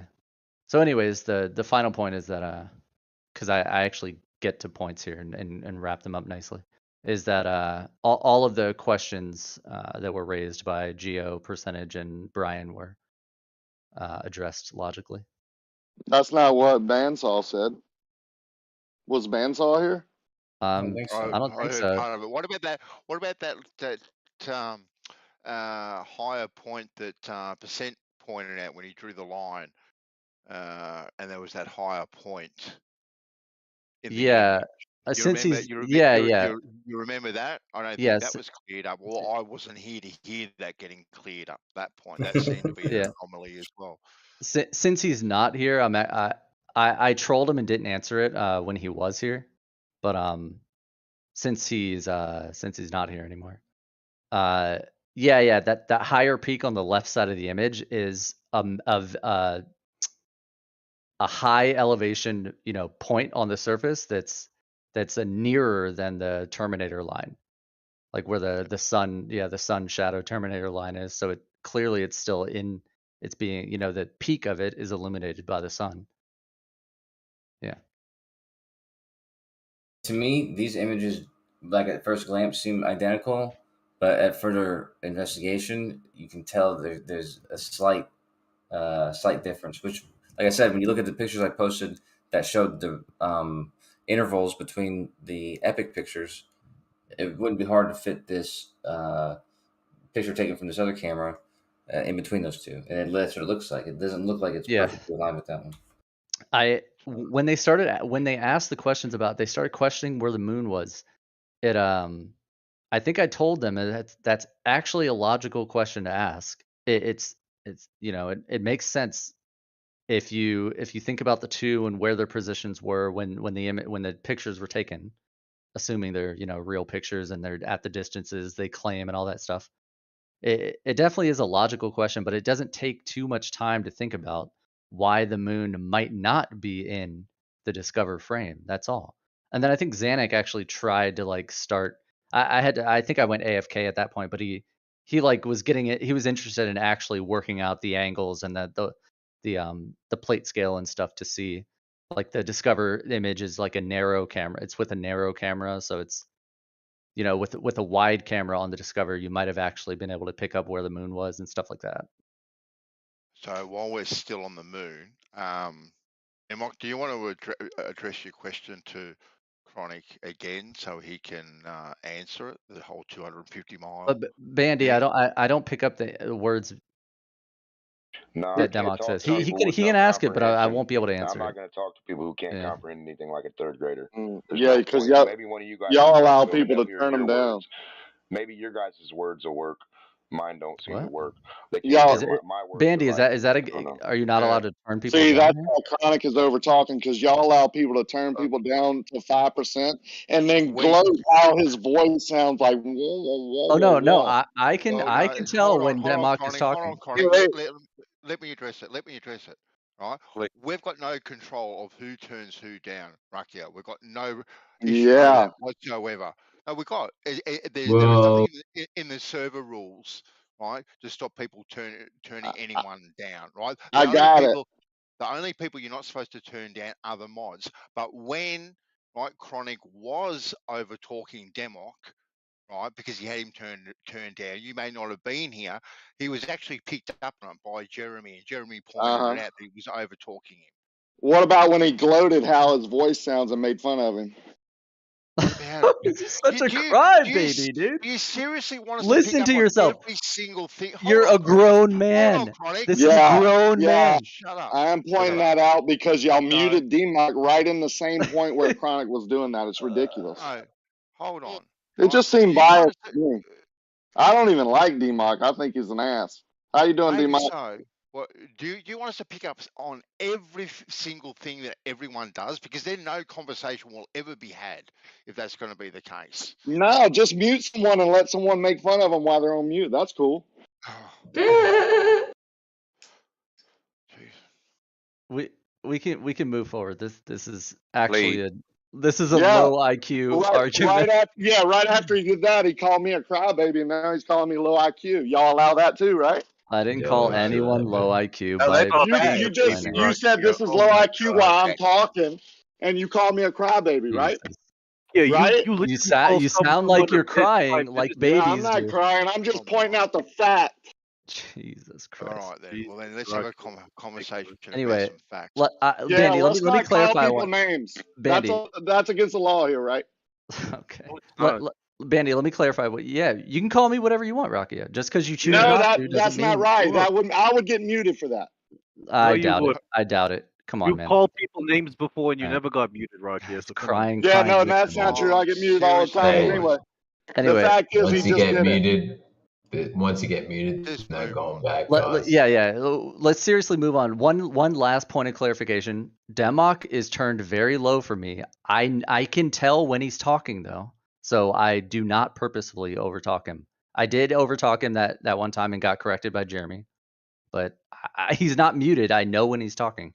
I just don't pick up any. Demok? Why are we talking about this? Can we continue with the conversation? Yeah. Well, I wrapped up the thing with Kosho about the Discovering, but there was something about 250 miles, but I can't remember it now. Hey, I got a question for you, Chronic. Yeah, if you could repeat Demok's question, then I'm happy to. Yeah. Sorry, go ahead. Who is Demok? Who is Demok? Real quick, Demok's great. I will say, first of all, about Demok, I always repeat something he's coined, as far as I know. He's like, on a sphere. I ain't on no sphere. They got us that way too, don't they? I on a sphere. Man, that was all intentional. I think you might be right about that one. But Chronic, okay, so just the way you were trying to pose your question about if I do this model, then what difference would it make, right? The way that a question like that could be worded for our side would be like, if it could be shown decisively that the stars actually do converge and diverge, then that would be effectively the end of the globe, right? No. That's a weird way to put it, but like if those stars go off 360 degrees separate from each other, don't stay parallel, and there's two circles in the sky that are adjacent to each other, and that could be shown decisively, then that would be Yo, who did effectively. you just respond to? But Yo, it Chronic, can't who be did you shown just respond decisively to? though. Chronic. I said if it could. Whoa. Just respond to. Sorry, Jeremy, you're talking at the same time. Yeah, who was talking? New perspective. New perspective. I had him muted on accident. I wondered who the fuck. If it, Did you hear my question, Jeremy? My question to him was, if it could be shown decisively that the star trails do actually converge and diverge, go off 360 degrees, and then rejoin through the celestial equator. If that could be shown, then that means that the globe is done, right? Well, by your logic, definitely not, because we can't trust what we're seeing in the sky. Okay, I said if it could be shown decisively. I didn't say trust. Well, we already know, per Jeremy's theorem, that it cannot be shown decisively because what we're seeing is not a. Well, I'm not saying just by observation. I mean, somehow we could prove that. If we could show that decisively, like everyone is in agreement, then that would be the. I'm just asking. Would that be the end of, for the sake what would that do for you? It could be shown. We can all agree on that. Then that would be the end of the globe, right? For the sake of it, I'll say yes, because I know that can't be shown. But for the sake of it, I'll say yes. What degree in size change would it be in a 250 mile or 1,000 mile difference? Like if I go up from the point I'm at, like if I look at a duck up in the sky, right, and it just posted right there, and I get 1,000 feet, 1,000 miles closer to that duck, do you think that duck would get bigger with the other duck behind it? You think they would still line up perfectly? To put it in perspective for you, Demak, the moon changes its distance from the Earth by about 40,000 miles, thereabouts. I could be wrong. So that's roughly I don't know. Let's call it 18%. 18%. That's a good amount. That's an 18% difference. So the 250 miles from the surface of the Earth to the ISS is nothing compared to 40,000 miles that the moon can change in its range, right? So you went kind of low, but I'm saying so if I'm standing on the ground looking at the moon and the sun, and they're supposed to line up and be the perfect, like same size, because of that's relative to my perspective from where I'm at right here, and I now go up 250 miles. You don't think that relative perspective is going to change at all?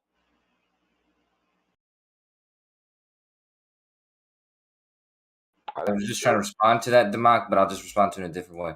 I'll say yes. I think it will change in the most negligible, undiscernible way. So if you take an image of an eclipse or something like that from the ISS and also from the surface, they'll be more or less indistinguishable. Especially considering that the range that you just described was 250 miles difference, when the range the moon changes normally can be anywhere between 40,000 miles. What was that? Depends how you define the distance of the moon, right?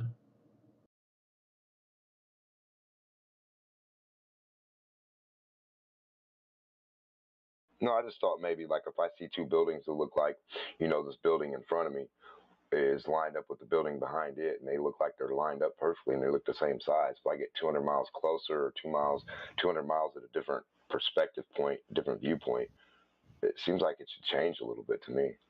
I mean, regardless.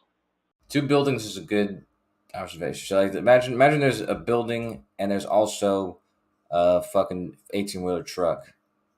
A small house and 18-wheeler truck. We'll use a small house, 18-wheeler truck, okay?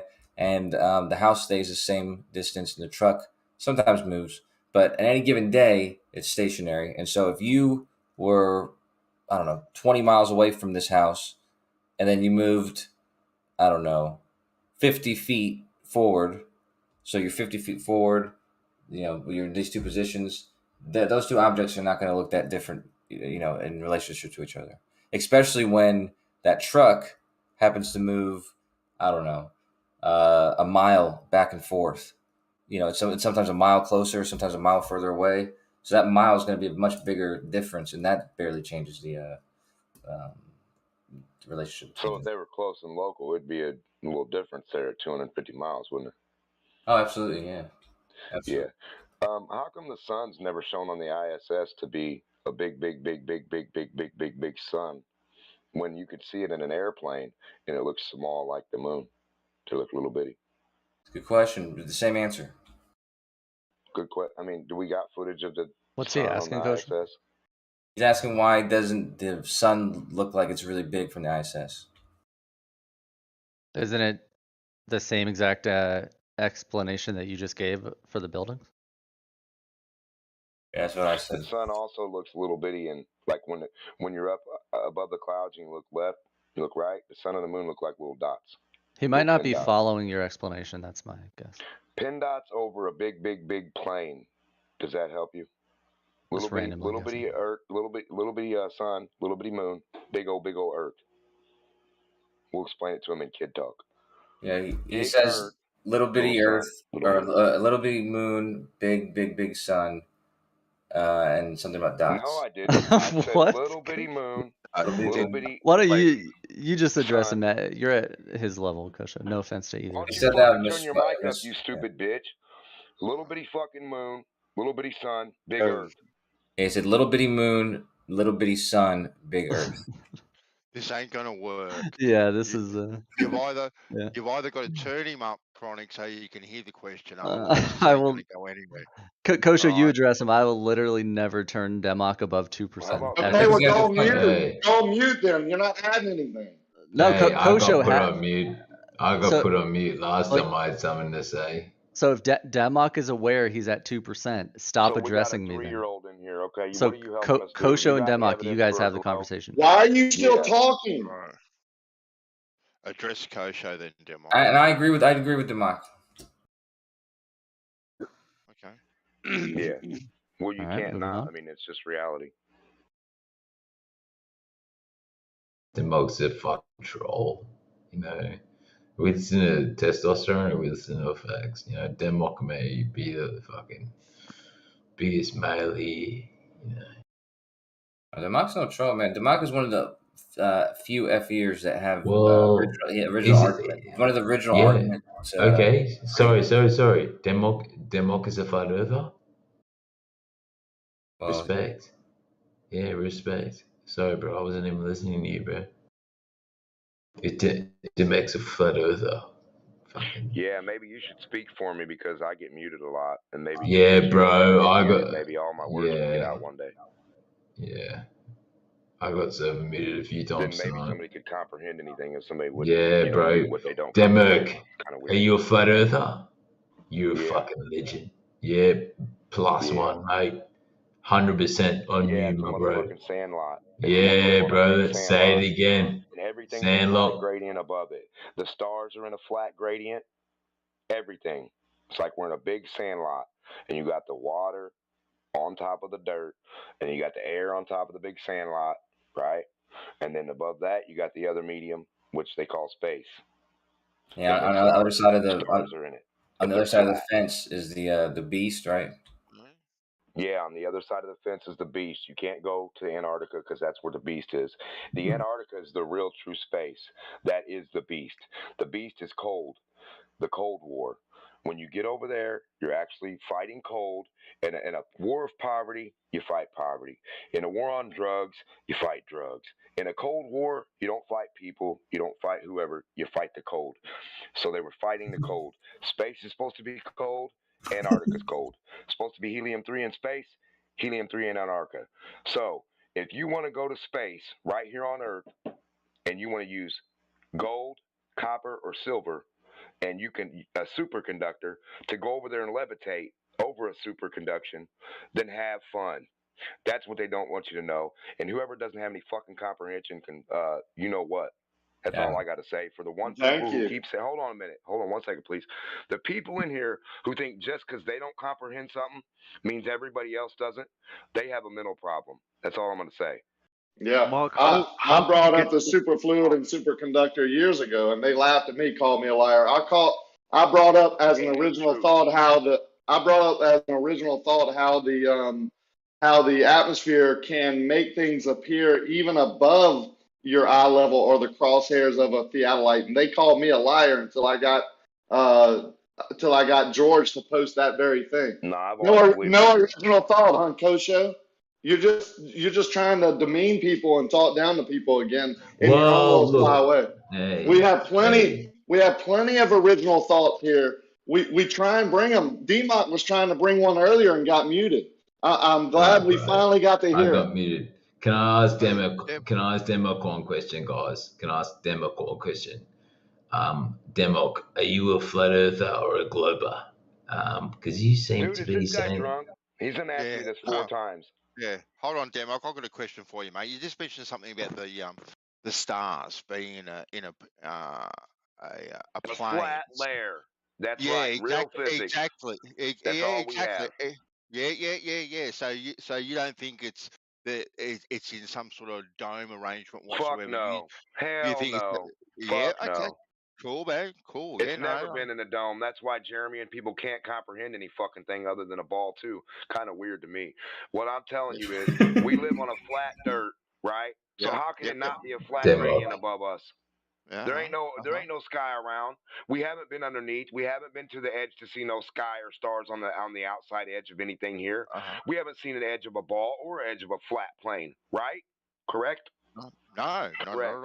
I will. When the motherfuckers keep saying there's a spherical ball of stars around you, they're liars unless they can demonstrate it. All they can demonstrate in physics class are the physics of reality and their flat layers. That density tower is not a density tower. It's a fucking liquid tower with a plastic tube containing it.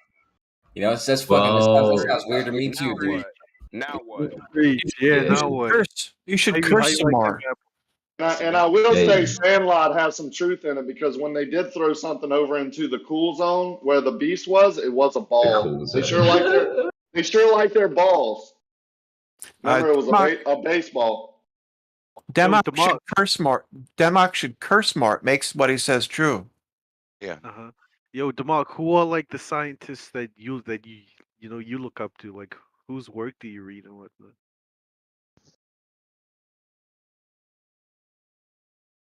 What do you have to look up to a scientist? Yeah, he has no idea. He has no idea. No, Nate, trust no one other than yourself and your own eyes, bro. Test all things, hold fast to which is true. Exactly. Trust no one.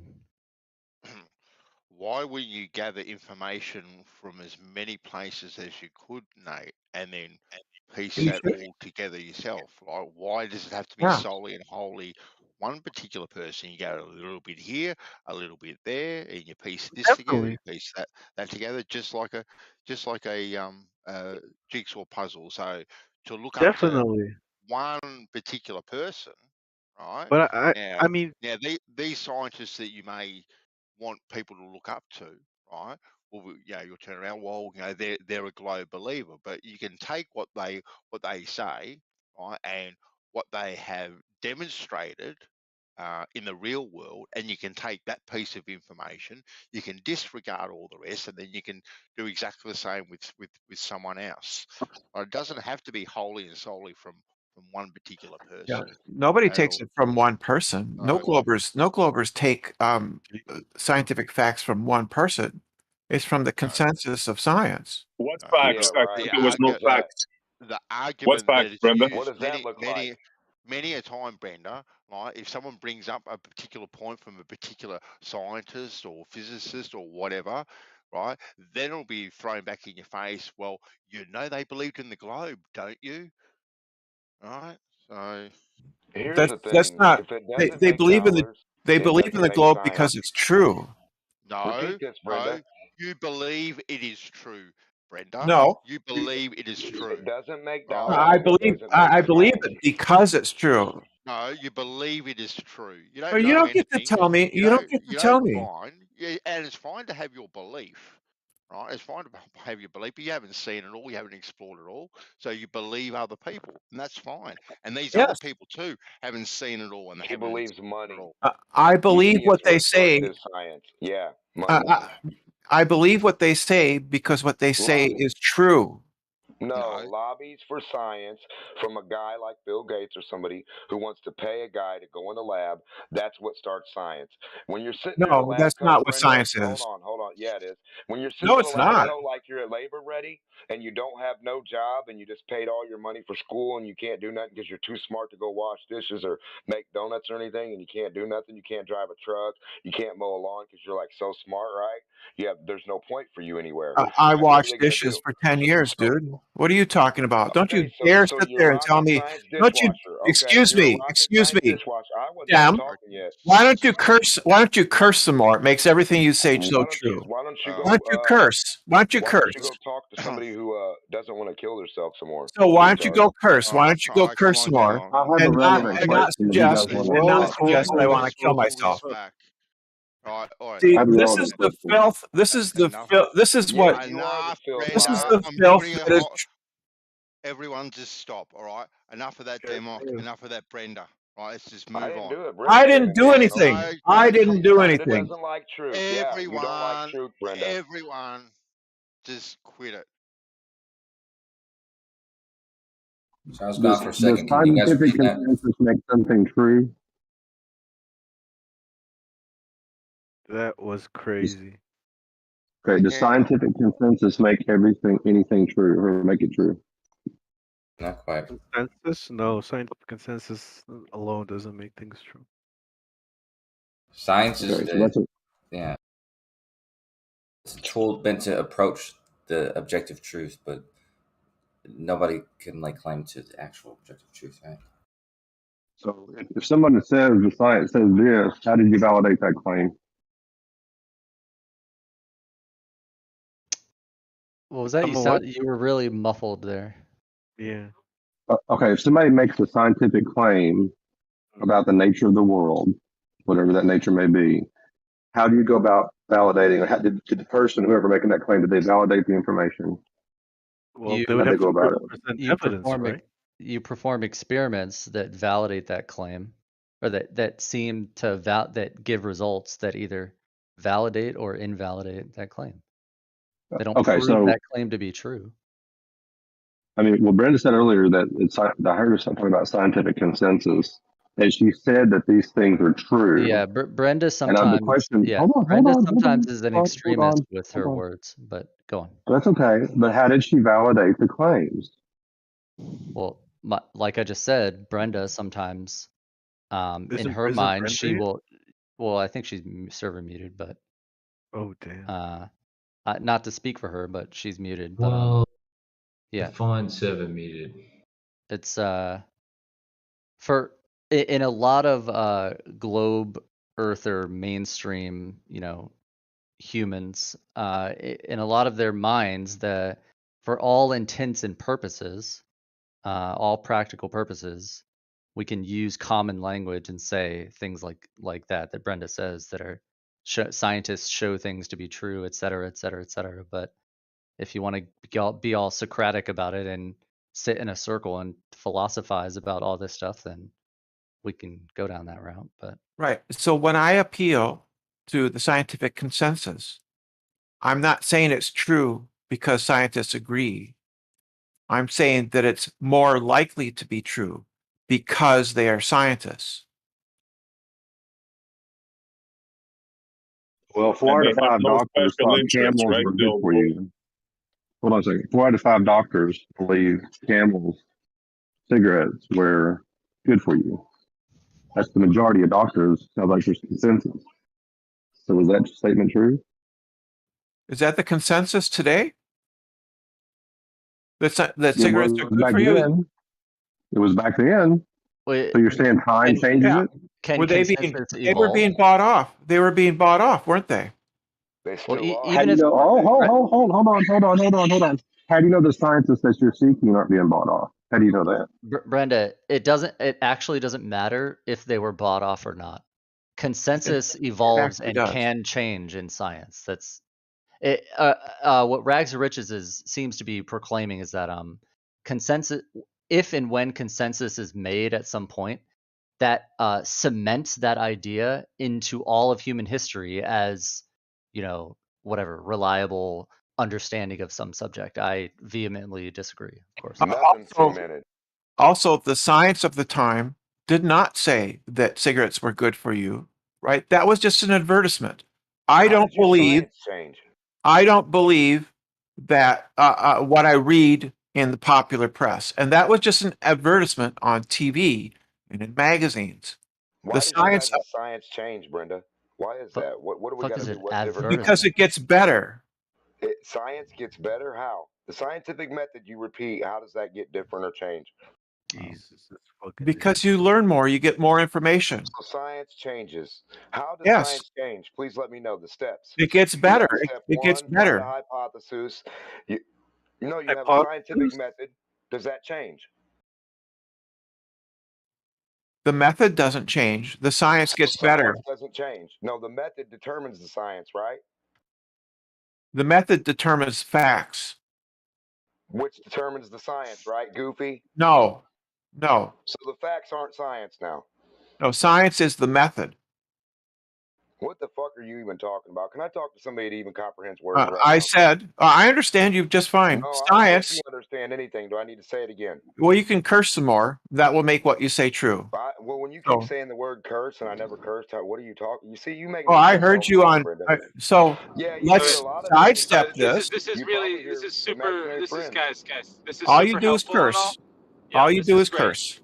Stop. I don't know. Everyone, I've asked a stop. question, and this is what Brenda's Stop. going through. I don't know what this means. I don't know what. I told you the facts. The facts are that science is the scientific method. The scientific method. Science. Science is paid off. Guys, stop interrupting me. Stop. Both of you stop right now. Both of you stop. Okay. If you want science, right? Science apparently doesn't prove things. One and two. Okay. If That's a good Cutting point. out, Fuzzy. You're cutting out. Sorry, I'm driving. And Hold on, Devon. Hold on. Yeah, if it's changing, it's changing from being completely wrong to a new set of ideas that have to be keep cutting out, man. proved. Your mic's really bad, Fuzzy. Wrong. Yeah, it's horrible. Wrong. Eventually, to be a new set of ideas that are proven wrong. Science has never changed. Science doesn't do anything. Reality doesn't change, right? Physics don't change of reality. Only thing changing is the story being brought to you by the guy that's supposedly the fucking wizard of what he's supposed to be looking at, or the truth bringer of real science. You have retards in the lab who don't comprehend anything, and they come tell you a damn story and they have no evidence or no proof of it. That's ignorant. That's not science. Yeah, I agree. Science doesn't do proofs. Science doesn't do proofs, down. Science doesn't do proof. And why did you say can call scientific people fact names. before Brenda? Why did you say scientific fact before Brenda? That's what if science doesn't prove anything. That's what science does. It determines what is the case. So there's scientific fact, but there's no scientific proof. Yeah, that's correct. And how do you determine the difference between a fact and proof of something? A proof that's logical. That's logic, right? Yeah, Montreal. There is a formal definition. Don't cut in. Formal definition of proof. What do you mean? What do you mean a proof is logic? So a proof is not true. It's not a fact. Facts aren't true. Facts are not true. The propositions about a fact are what's true. The fact itself is just the physical world. Wow. You hear that? This is what you call dialetheism right here in a nutshell. Am I hearing that correct? Like there's no proof, but there are facts. Well, what yes, you heard that facts? correctly. Yes. Is a fact proof of something? What So, the hell are you talking about? God. That's not dialetheism. SE doesn't know what dialetheism even is. So yes, that's I not do. I can dialetheism. explain it to you. You don't know what proof Brenda, is. dialetheism I do know what these things are. believing in two truths. That's what you just did right now. You No, said I didn't. fact. You said a fact and the truth are not the same somehow. They're different. There we go. Rakia Life. Differentiates them? Rakia Life. Rakia Life posted the corrects. Facts are not true. A fact is a state of affairs. It's how the physical world is. The proposition is what's true or false. So if I say the grass is green, grass is being green isn't true or false. It's the proposition, quote, grass is green, unquote. That is what's true. The grass is just grass. Facts, but not proof. Grass is just grass. It isn't true or false. It's just what it is. Well, it'd be a Really? fact, wouldn't it? That'd be a Really? fact. So a fact is not a grass proof. is grass, So and that's a fact. science has facts, but science cannot prove anything. That is the epitome of dialetheism. No, Brenda. that's not dialetheism. That's called. I want to know how he's got different sciences than you guys. I want to know how Globers have different sciences and which ones do they have and which ones do they using today compared to 1,000 years ago when they didn't have any, compared to before that, compared to 500 years ago. Like, where's it? Their science changes? I just think this is weird. There wasn't any science 1,000 years ago. Scientific method was pretty much formalized by Francis Bacon, and that was like what, in the 1500s or 1600s? I don't know, remember which. 1,000 years ago, we had religion, which is what you believe in. You believe in religion. No, I don't. I don't believe in balls. I don't believe in spinning balls. A fact is a thing that is known to be true. Absolutely. Yes, that's what I said. Period. No, you didn't. Yes, I did. That's not what you said, Brenda. May I read something that might clear it up? This is why Brenda feels this way. It is backed up by definition, but you have to be careful with that. That's what we're talking about, dialetheism. But a fact is something that is indisputable based on empirical research or quantifiable measures. Facts go beyond theories. They're proven through calculation and experience, and there's something that definitely occurred in the past. Truth is entirely different. It may include fact, but it can also include belief. And when they talk about facts above, they say that a fact is something that has actual existence, space exploration, things like that. There are hard facts in this case, the quantity being actually a question or a fact, things of evidence. I mean, they separate fact and truth. They say it's two separate things. Yes, that's correct. Rakia, really, thank you so much for reading that. Can you read that again? And specifically the part that it says proven? Proven. Everything that what does that word mean to you, Brenda? Proven. It means that the mathematical proof is what it means. Yeah, they're saying truth is entirely different. It may include facts, but it also could include belief, and they're saying that a fact can be proven to be true or false. So they're linking fact with a theory or something you're trying to test, not as truth. Well, it can be proven true or false. There you go. Absolutely but it's definitely wrong. been proven. But facts are proven, right? So, in order to become a fact, was right it has to and be you guys proven, wrong. right? Yeah, they're proven or it's proven or Say disproven. sorry to Brenda for being wrong, please. Yes, Either I'd way, like an proven or apology. disproven, you have data or I you think have. Brenda deserves an apology right now. Well, you're taking the side, but it's proven or disproven is truth, right? So I would say that's the point. Is that Sounds like the language needs fixed whether to it's me. proven or disproven, someone has Double-speaking gone out to language. validate it. You guys are It's been scrambling right validated now. to You be guys are proven or scrambling. not, right? Yeah, that's that's the way I read it too. But then they go on the next sentence and say that it's truth is entirely different, which is weird. That's dialetheism right there. How can a truth be not a truth? That's not How can a truth dialetheism. be anything but a truth? Scramble calls. Should I bring up something really controversial? Should I? Yeah, please. Please. All right. Definition of fact. 1A. Something that has actual existence. Ooh, that's controversial. I'll fight with that any day. It's not controversial. It's not space.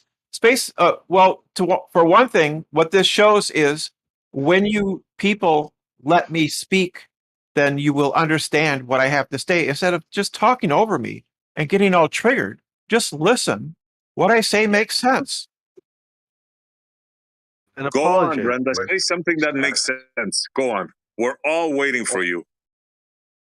Yeah. Also, this is not dialetheism, because dialetheism is the assertion of two both being true. Like this sentence is false and this sentence is true. That would be dialetheism, and that's not what I'm doing.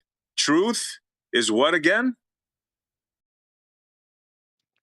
And fact? You're saying a fact? Say it again, Brenda.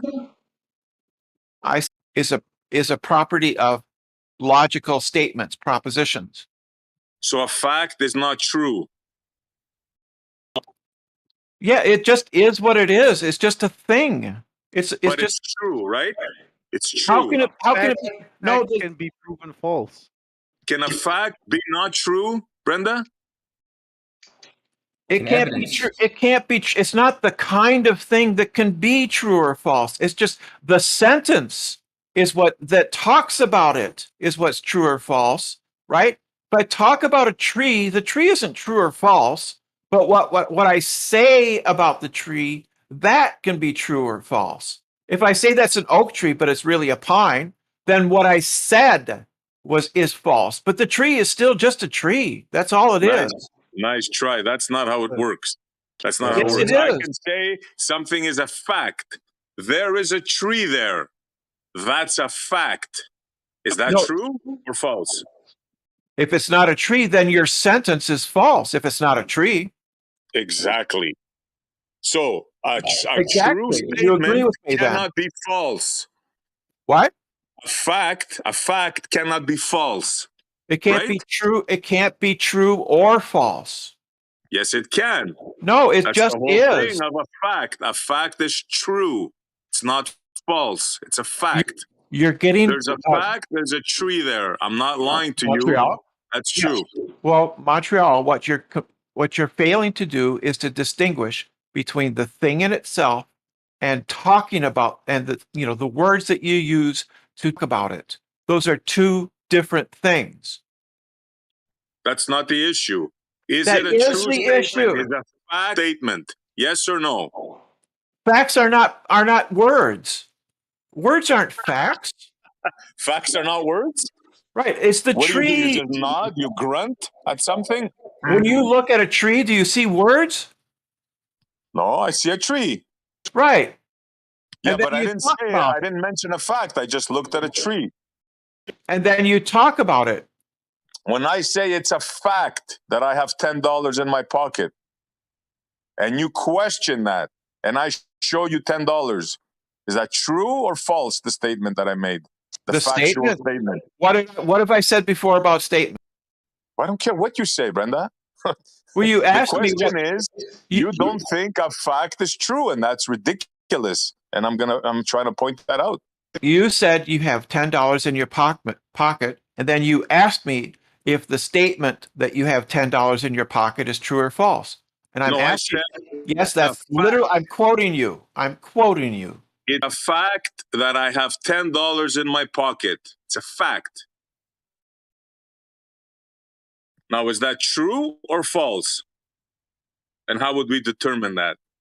Well, you'd have to show us the contents of your pocket. Exactly. And then that states. Correct. Right, yes, that's what I've been saying. Hold on, that's not how you prove it. Well, you haven't been saying that. So Brenda, that's Brenda, you show her an equation and a picture. For Brenda, you got to show her an equation, a picture, and a cartoon, and you say that's the $10 in my pocket. She never has to touch that or see it. No, it's a statement. Stars, astronomy, proofs, facts. You know what I mean? You don't have to touch them and do all this like came that, about Brenda. Mock because she's trying to deny the fact that she said science has facts. There's scientific facts, and all this is her trying to get out of it. No, you're 100% correct, Essie. And what she also does is right there. She said she had to be demonstrated the $10 bills by pulling it out of your pocket and touching it and seeing it for her evidence, right? But then for a flat earther's evidence for the globe, all we need to do is just see a cartoon and believe.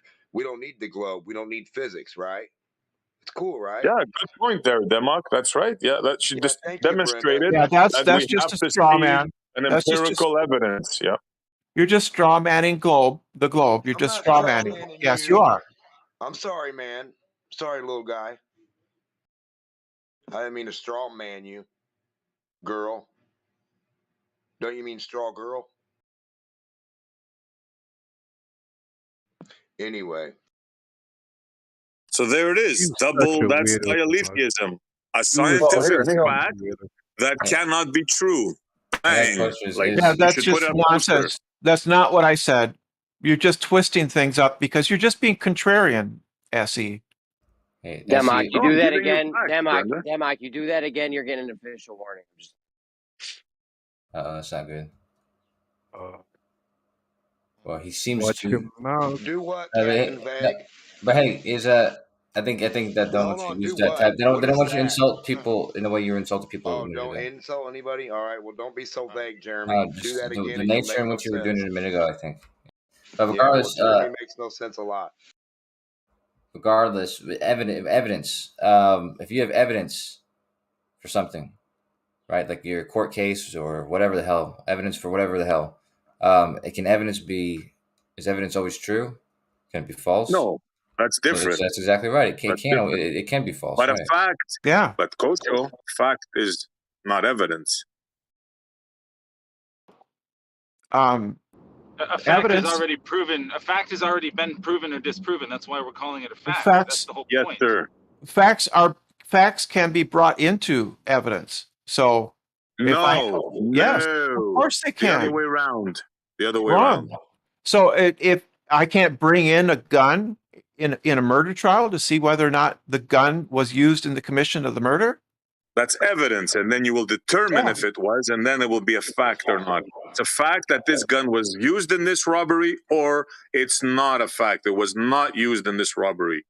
The ballistics proves it.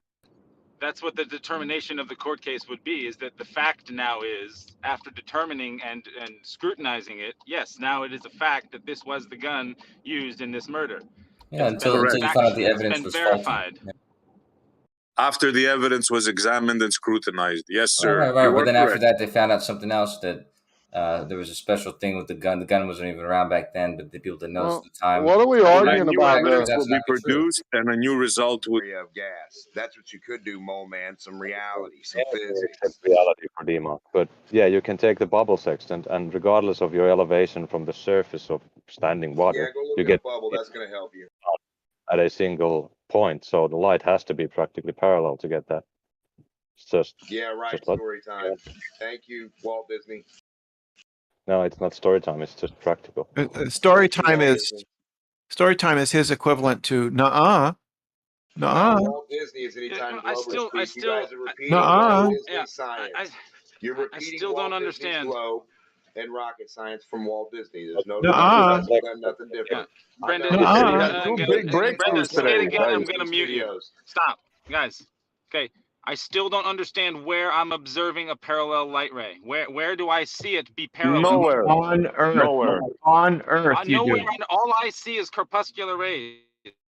Yeah, that's what parallel rays look like. Parallel rays look like diverging rays. Brenda, 2022. Yes. Just like parallel train tracks look like converging train tracks. Yes, and exactly the same phenomenon. It must be painful to be this dumb. What we got today from you guys is beautiful. Beautiful. A sphere like the sun cannot produce parallel rays. Write it down, folks. Remember the day. From the sextant as hard as you can, so you don't have to face the reality that the light comes in practically parallel. SE. Thank you, gentlemen. SE, do train tracks diverge? I don't care about train tracks. Today, we came to the two realizations. Shout out Jeremy. We found out that lines converge and diverge in the equator. Wow, breakthrough. Shout out Jeremy. And we found out the sun cannot produce parallel rays. What a day. Do train tracks appear to diverge, SE? That's two things that just further my point. Oh, we see. Could have swore I was in the middle. Well, is nobody going to answer my question? Do train tracks? Hold on, Jeremy's talking. Can anyone hear Jeremy talking? No, he faded off. He faded off and stopped. Didn't hear him. No, he didn't. I stopped talking when I was getting interrupted. Yeah, when I got interrupted, I stopped talking. So there's two things that further prove my point. One of them is the corpuscular rays. We see diverging light rays in the sky. We know that's not happening. We see star trails appear to converge and diverge at the equator. We know that's not happening. We see a lot of shit in the sky that's not actually happening. That's true. Yep, and now we know, Jeremy, that the sun does not produce parallel rays. Jeremy, do train tracks appear to diverge? You think I give a fuck about train tracks? Love fucking train. You guys love trains. Do train tracks appear to diverge? Hey, Brenda, are kangaroos marsupial? Trains. Are kangaroos marsupial, Brenda? Damn, good question, man. See, we can do that too, train tracks. We're not talking about train tracks. Yes, we are. Yes, we are. Talking about perspective and how it affects straight lines. That's what corpuscular rays are, is due to perspective, just like the train tracks. Yeah, because the distance to the surface of the Earth and to the point in the clouds where the rays come through, the distance to the cloud is longer. So it's just perspective. Okay, let's get this straight. The rays left from the sun, a sphere, not in equal fashion, right? Not parallel. Then they hit the clouds. Then during their journey they became parallel, and then when they hit the clouds they became divergent. Is that what you guys are saying? Nope. No. So the rays left from the sun parallel. When they came through the clouds, they don't suddenly disperse or diverge because they're still practically parallel. It's just perspective. Okay, so how did the rays leave the sun? In what fashion did they leave the sun? It's because... Why don't we just get a demonstration from them? You know, like Brenda said, pull the 10 out of your pocket and let's see it. Right? So, Brenda, pull the diverging sunlight little bulb in your little demonstration. Can we see one, please? So, Mo Man, stop telling stories unless you can produce it in the lab or outside or somewhere physically in physics. I know you guys don't you like can do it in your sandbox. No, fact, a reality. Oh, so now you want a demonstration in a lab in reality? Yeah, Brenda said pull the 10 out of your pocket to prove you have it, right? That's how Brenda does it. So we're going to go by globe or Brenda standards, right? And we're going to say pull the globe converging lights out of your pocket and let's see them. Okay? So let's see your little bulb, your little light source, right? Have you ever been to science class? You ever been to school? Yep. Have you ever seen a demonstration on how they show you your light? They show you light. Yeah, they show you a big Earth and a little light bulb, right? Going around your little Earth, right? Just a demonstration. It's just a. I'll put it in the back chat for you. Show me yours. I'll show you mine. Okay. No one says little light orbiting the Earth. I've never heard of that. That's right? You've never heard of I know you've never heard of. Oh man, you don't know how it works. Conversation, they're all over the place. Nobody's wants us. I'm gonna go. You can't do anything with Timo. You guys just want to tell stories and say, believe me. Just gonna talk about water balls and blah blah blah. No, Brenda wants evidence, right, for the $10 bill, as he said was in his pocket. He gave her a calculation. He told her the story. He showed her a picture. That wasn't enough. Brenda wanted the 10 to be pulled out. She wanted to see and feel and touch and have proof and demonstrations and evidence of the physical 10, right? Now, why don't you guys want the same for your globe? Seems kind of odd, right? You don't even want the same for your light rays, right? Seems kind of odd. You don't want any demonstration or proof for your stories. You just want to keep telling them. That's kind of weird. Yeah. Well, you have to stop. You have to stop talking. So for you to demonstrate the yes. little light rays on a little ball in a little lab. Yes. I'm ready. I'm ready. Yes. Okay. Are you ready? You ready? So ready for a story. Yeah, I'm because I'm on the other side of the world from. I'm on the other side of the world from you. So yeah, I'm going to have to just talk Google to you. Story time. That's what the back chat. I don't have to Google anything. I don't have to Google anything. You can't Google a globe now. Now your globe model doesn't work. Now you can't find it. That's weird. I'm going to explain it to you. Thank you, globe killer. I'm going to explain it to you. The way that you can know that about this is by measuring. Let him finish, dog. Come on. Is by measuring the angular size of the sun. the angular size of the sun is 1/2 of 1 degree. And that is the degree of divergence of the rays of light from the sun. However, using most instruments, you're not going to be able to measure that small of a divergence. So for all practical purposes, you can treat them as absolutely parallel, but they diverge by 1/2 of 1 degree because that's the size, the angular size of the sun as seen from Earth. I don't think you have an Earth. I don't think you have an as seen from. I don't think you have a sun. I don't think you know what you're talking about. Hey, Mark, can I say something? Walt Disney story. Yeah, go ahead without a demonstration. Say all you want. Johnny Bravo. Shouldn't any light rays coming off of a sphere have both parallel patterns and non-parallel patterns? If every point is emanating 360 from that point. You're right. You're right, Crux. That was my whole point. Guys. That was my whole point why I brought up the light bulb example. Exactly. So a light bulb is not like the sun. How do the rays, which theoretically don't even exist, but let's just say, how do the rays leaving the sun, do they leave in a parallel fashion or a non-parallel fashion? They leave in all directions. They leave in all directions. They leave in all directions. Should it not be all directions? So hold on. Some of the directions are non-parallel, correct, Brenda? Yes, of course. Okay, perfect. We're getting places. Okay, thank you. Thank you for being honest. Well, when they leave the sun, right? In the mid path between the sun and the earth, are they in all directions or are they in a parallel fashion from the sun to the earth? I think that some portion of both would reach us, right? Right, Brenda? Like some portion of both. So why do we only see that? Are you saying because the angular size is 1/2 degree that's the max divergence, so that we can't see 1/2 degree? The sun is not a point light like a light bulb. A light bulb just is a point light, right, from the filament. No, the sun's exploding radiation everywhere, right? That's what it's a disk. It's a disk, right? And light is coming from every point on the disk. However, right? Well, that's what we see is the disk. It's how astronomers talk. The disk of the sun would be the part of the globe of the sun that we see. That's the disk, right? Sorry, bro. Right. So light is coming from every point on the face of the sun, that the part of the sun that's facing us.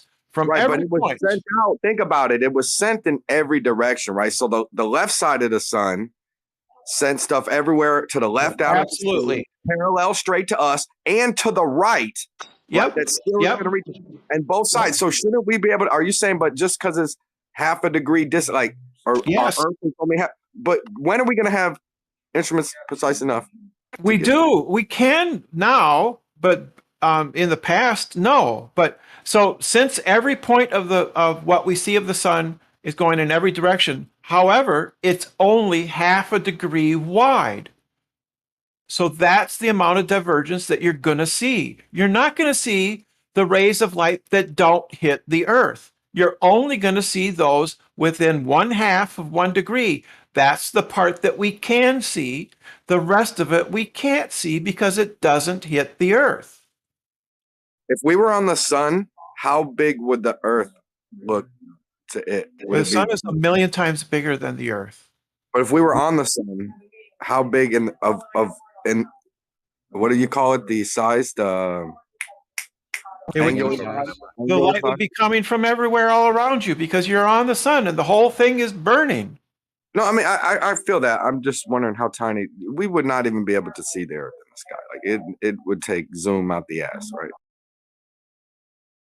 Well, you'd be a crispy critter. You'd be a puff. You'd be a puff of air. I taught you that when you first became when you were first a baller on the Flat Earth channel way back when.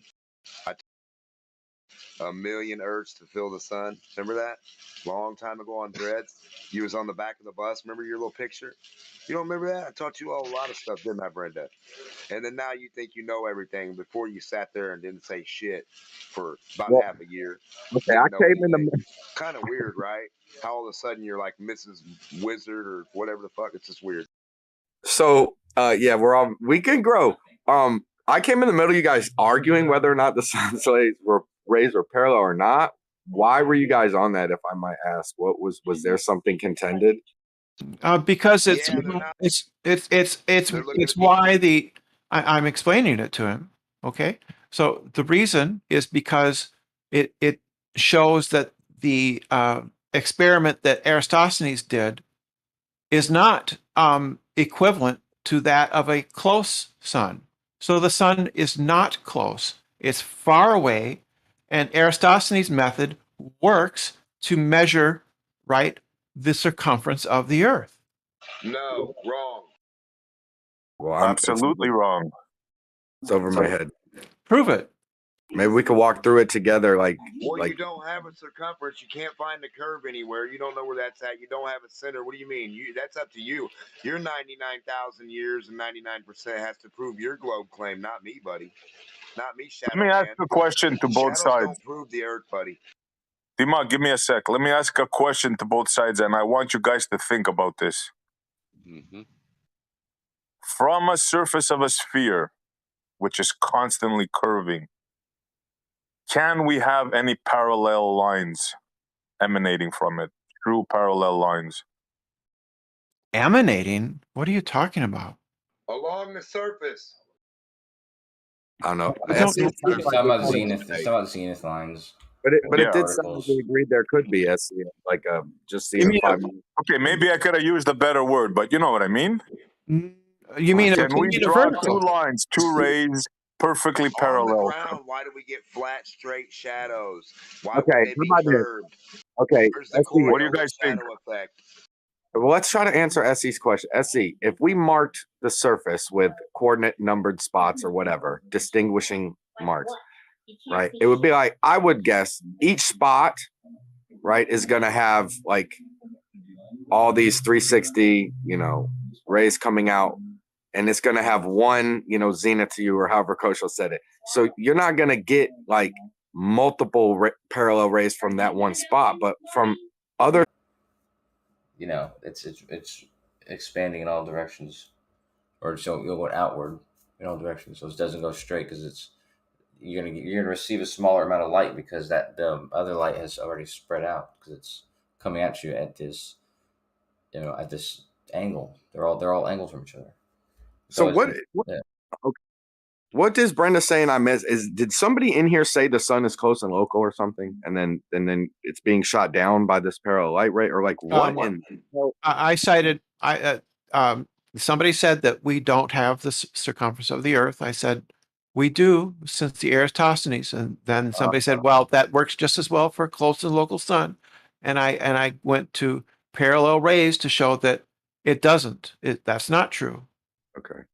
The rays that reach the Earth from the sun can be treated, especially in this purpose, but in almost any other purpose, can be treated as parallel anywhere across the Earth because it's well within a 1/10 of a degree anywhere on the Earth. Yeah. It's a 1/10 of a degree, or I thought it was half a degree. No. I mean, I'm saying it's well within. Oh no, you're right. I'm sorry. I'm tired. But yeah, it's half a degree. Half a degree, because that's the English. Well, I mean, I'm okay with being corrected if I get it factually wrong, but yeah, I usually reference it as I usually just say it's less than. It's because it is less than 1 degree, but I think that's exactly right. It's a half a degree. Well, it depends on the information you're dealing with at the end of the day. Okay, so that'd be. Are you going with crux now, or you want to change your story? We can have parallel lines coming from a light bulb in a sphere. It's like I haven't changed anything I said, dude, and it doesn't disagree with anything they said either. Look, stop.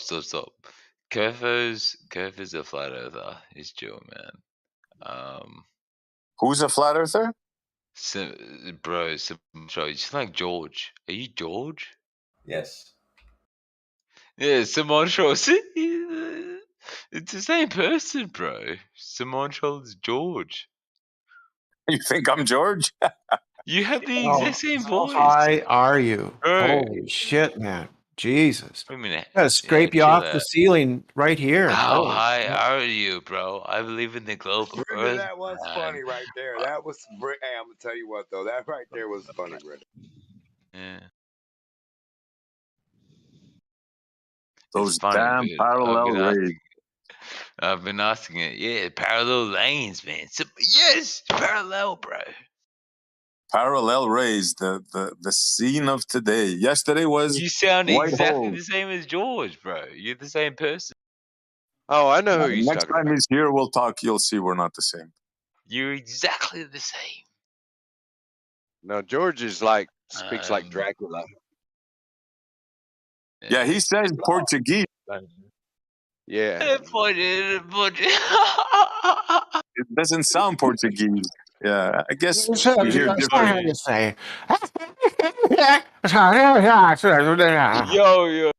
Yo, who did this? You guys okay?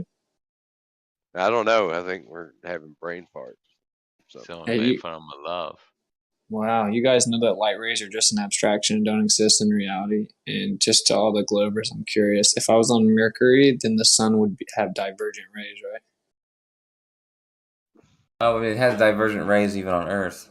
But the question is, are the rays that reach Mercury, are they going to be well within the degree so you can use them as being parallel?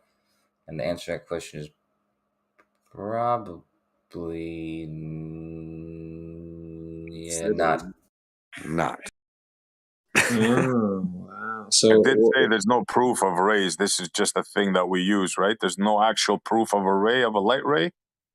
Yeah, Show me a light ray. It's just conceptual. There's no proof of a Mars rover. There's no proof of a sun probe. That's what we should be talking about, that there's no freaking proof of. Yeah, Kosho, do you think that this there's a probe that really went within 5 million miles of the sun? Yeah, I thought it was 3 million or something like that.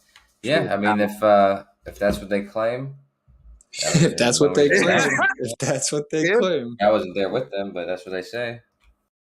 Oh, bro, because NASA would never lie, bro. You guys, not about something like that. So, robots, all of you well, guys. the reason is because generally science can be trusted and religion cannot be trusted. Yeah, I know. That's why we don't trust you. So, anyway, hey, Brenda, Jesus Louise, bro. You better be a Glober, dude. Bad luck. Nah, so anyway, it's okay. Hey, Brenda. Does the government ever? Do I have to mute you, man?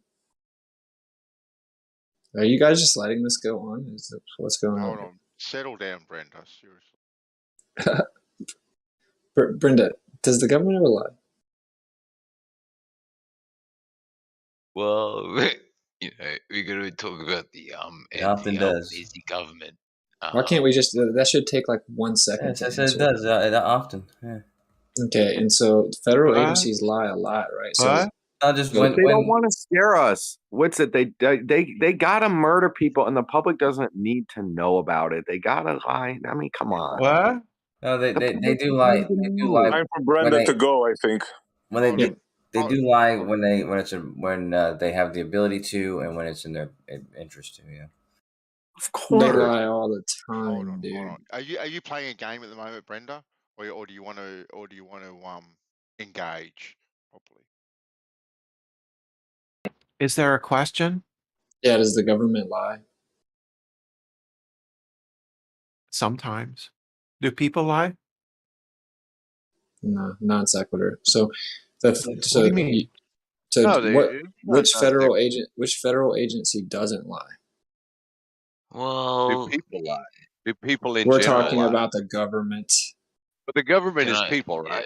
The government is people taking out orders from above them. We're talking about, does the government offer official stories that are lies? Yeah, can I say one thing? the Australian government, we literally 2 days ago, we have the leftist Anthony Albanese is the new Prime Minister of Australia. Not Prime Minister, sorry. Yeah, no, that's exactly what it is, Prime Minister. And so we have a new leader here in Australia. And there's something changing there. And apparently he's gone here and he's speaking to the fellow in Japan. Literally, I heard, what was it? Joe Biden was like, "Oh, if you fall asleep in fucking, if you fall asleep in the, no worries, bro, because you just got elected. You can fall asleep, no worries." Okie dokie. All right. So anyway, Brenda, I asked you a The question. tiny look. I want the Globers to have to answer the question. It shows the stupidity in their religious allegiance. So, does the government lie?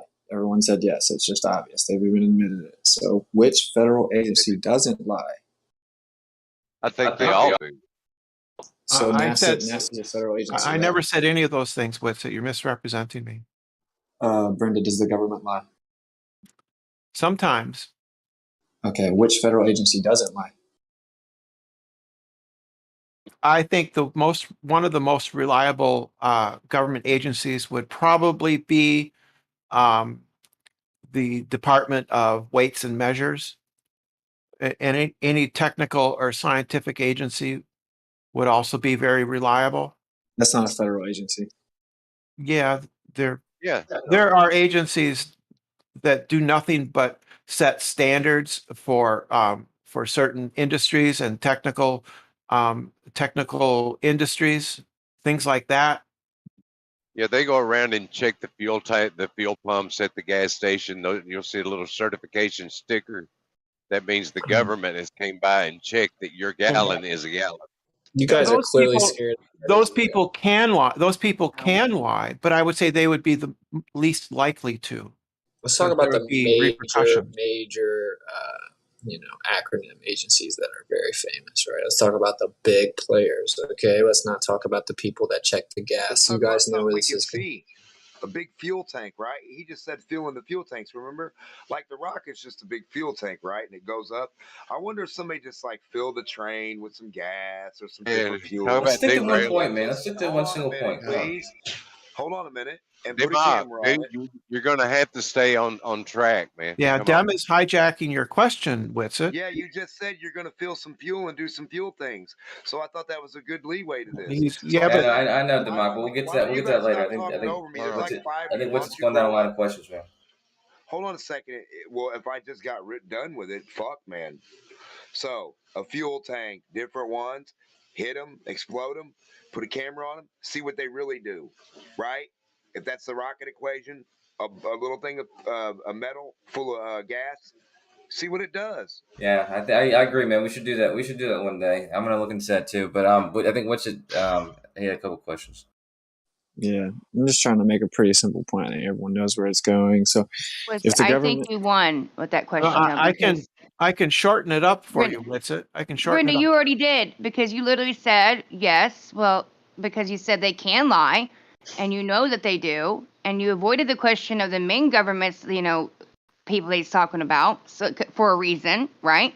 The main question is, do you know that they lie? Have they lied? Do they lie? But the shape of the Earth isn't something that is up to the government. He didn't ask about the shape of the Earth. That was not the question. That's where we're going eventually. But we're not asking that question. We're just asking the facts of, do these people lie to us? And if they lie about one or two things, I'm pretty sure Wit's going there. Why would you trust them about the rest of the shit that comes out of their mouth? Oh, see, I have doubts about what any government agency would say, right? But they also tell the truth sometimes. So it's a mixture of the truth and falsehoods. And I don't think that simply because they might tell some lies sometimes that everything is a lie. No one in here thinks that. Not one person in here thinks that. I kind of think that Stacy was suggesting that I shouldn't believe the government at all. Yeah, you shouldn't blindly believe what the government says because there's thank no you. way to verify what's So true which and is it? what's false. So which is it? Should I believe them or not? No, you should not blindly believe the government. That doesn't mean that that's not synonymous with everything they say is a lie. That's called a straw man. No, Well, not kind so of. should I believe them or not? No, it's like, let me give you an example, Brenda. If you have a girlfriend and she's clearly cheating on you, every weekend she says she goes to her mom's, but she's hanging out with Jared down the street, okay? Well, your girlfriend doesn't lie about everything, does she? When she says, I'm going to cook you dinner, she's not lying. When she actually went to the grocery store, she wasn't lying. When she said she wears a size 7 shoe, she wasn't lying. But does that mean she's not lying about the important thing? Well, if there's evidence that a person is telling a lie, right? Then you look for and you check that evidence. So an equation for the lie, an explanation, a story, a picture. Yeah, we got it all. What else you need? So what you would do is you would maybe hire somebody, a private detective. Yeah, but it's still not true though. We just have a picture of. So if I hire somebody to track my spouse, right? And then they come back, they say, I followed this person for a month. And as it turns out, the evidence that you had was wrong. This person is being faithful to you, right? They're not cheating on you. Then I would increase the likelihood that they're not cheating on me. Cool story, bro. So anyway, what do you mean cool story? That's how it works. If you think somebody is telling you a falsehood and you check on it and it checks out, then they're not telling you a falsehood. Or if it does check out, then they are. But you check on it, right? You trust. It's trust but verify, right? There's nothing wrong with that, is there? How did you check if they sent a probe to within 3 million miles of the sun? How did you check on that again? Yeah, where's the PI for the sun probe? I don't think the girlfriend thing is analogous because you can dump the girlfriend and get another one. You know, this is so if we couldn't dump you probably couldn't actually. So let's say there's a situation where a Glober can't get another girlfriend because they argue about objective reality on the internet, like psychopaths. Then say that they just, well, I can't get another girl. Okay. Yeah, you started that, but you probably can't get one. Fuck you, man. Okay, well, it's because you guys are making this painful, and you guys are being pedantic if you and get your little dishonest. you get your little digs in there. Try doing it without getting your little dig in. I would if you guys would shut the fuck up, and it hasn't been 10 minutes of me asking a fucking 5-year-old question, and yet you guys just keep going, being pedantic little douchebags. So yeah, that's right. Eventually, I'm going to get frustrated because you guys are dishonest losers. So stop doing it. Maybe have an honest conversation for once. You can't do it, can you? You can't resist, can you? I can. If I never, dude, I've been on here for 3 weeks straight. I've basically said no insults. The problem is that whenever I'm trying to have a very calm conversation, you guys make it where I actually have a life, right? So if I'm trying to ask a point blank question, I'm not going to sit here for an hour to talk about one question that could have been answered in 5 seconds. You guys just want to do that though. You guys want to do that. I voiced my opinion that the girlfriend thing was not really analogous to the governmental thing because you could dump the girlfriend and then you dug in at me. Well, because opinion. Okay, actually, fair enough. I maybe shouldn't have said that to you. Okay, but what I was actually trying to make a point was, say you can't get another girlfriend. I was just making a little joke. You don't got to get so freaked out about it. Okay, if you can't go get another girlfriend because you got no game, then we should just keep believing the girlfriend's lies. That's your freaking argument. You jumped in, interrupted to say that. Your argument is, since you can't get another girlfriend, you should believe the lies of the one you have. That's your argument.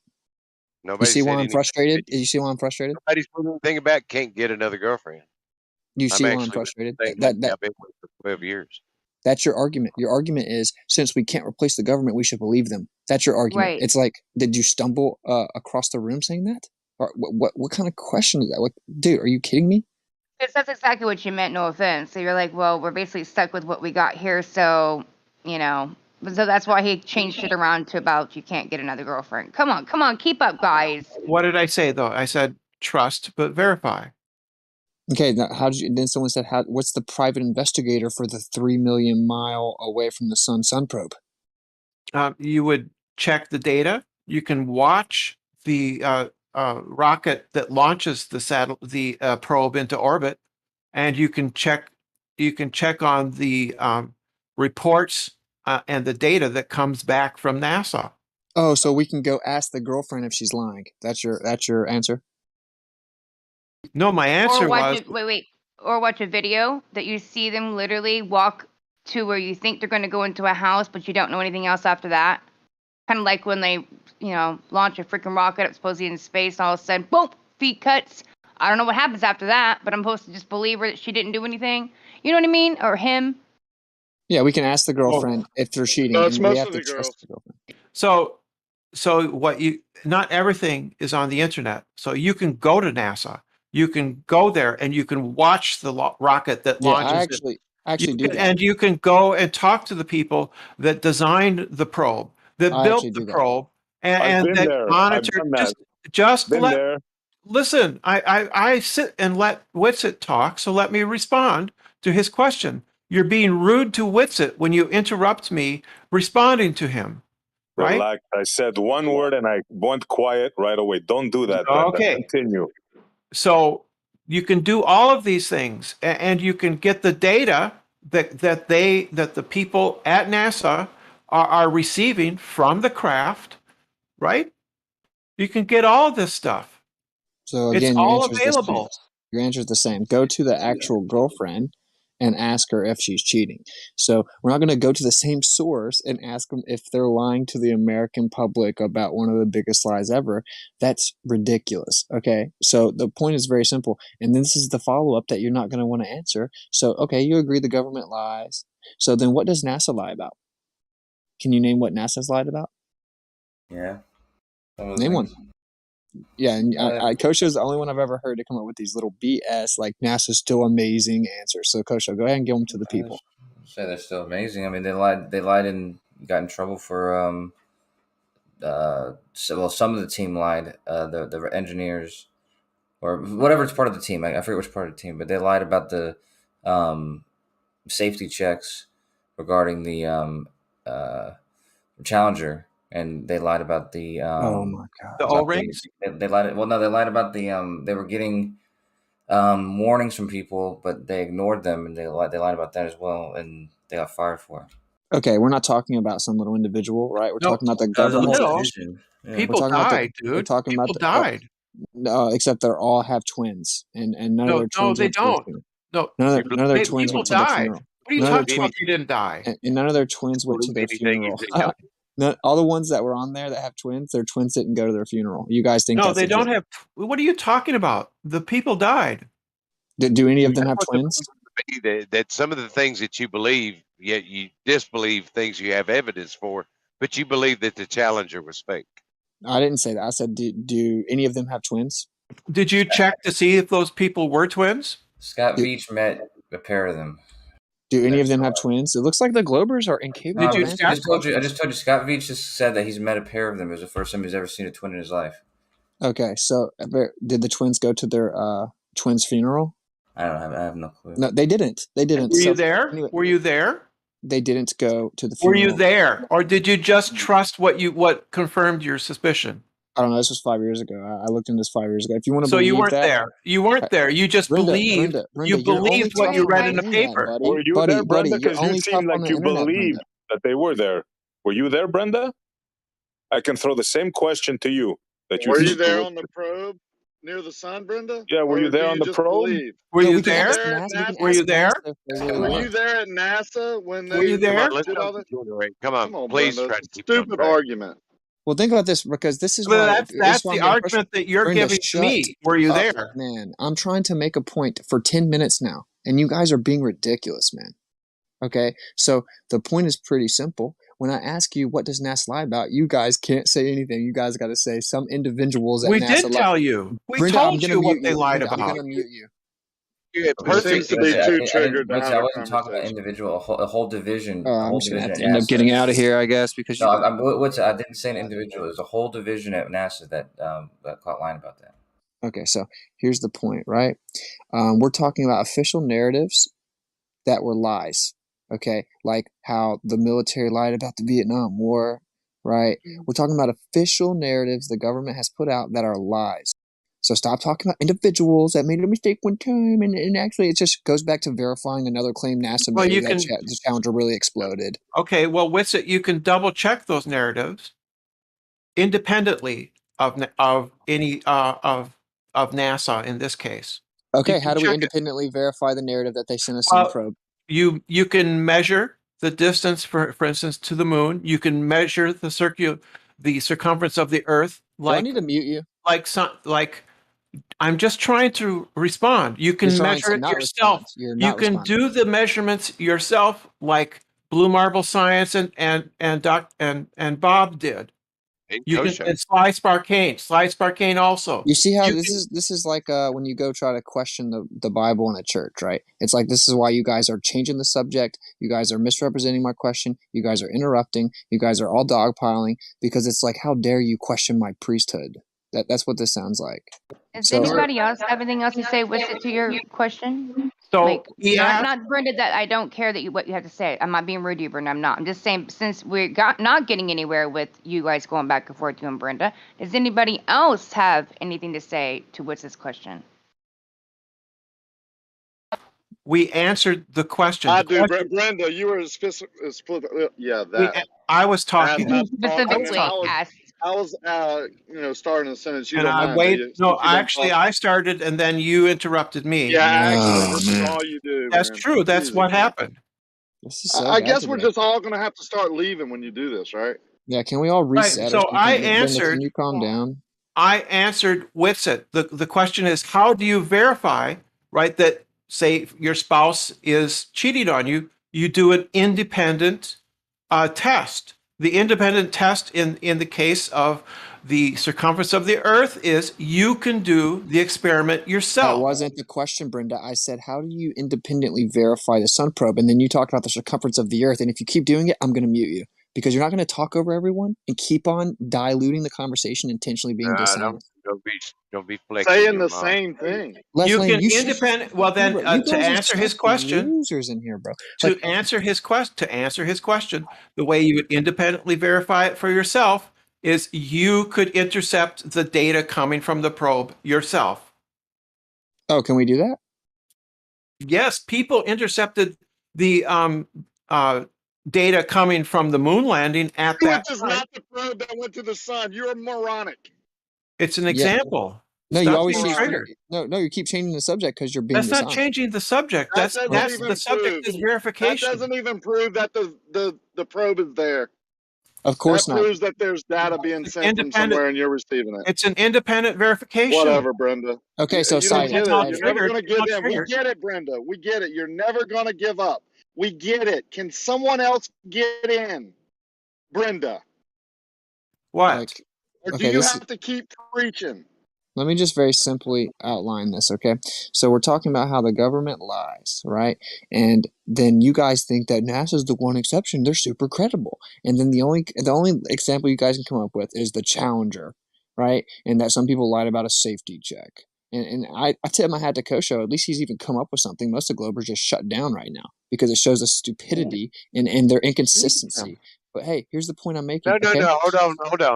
Hold on. Just because I'm not aware of a patch of lies that you claim to exist doesn't make me stupid or ignorant. I'm just not aware of these lies. I didn't say that. I said the stupidity of the inconsistency.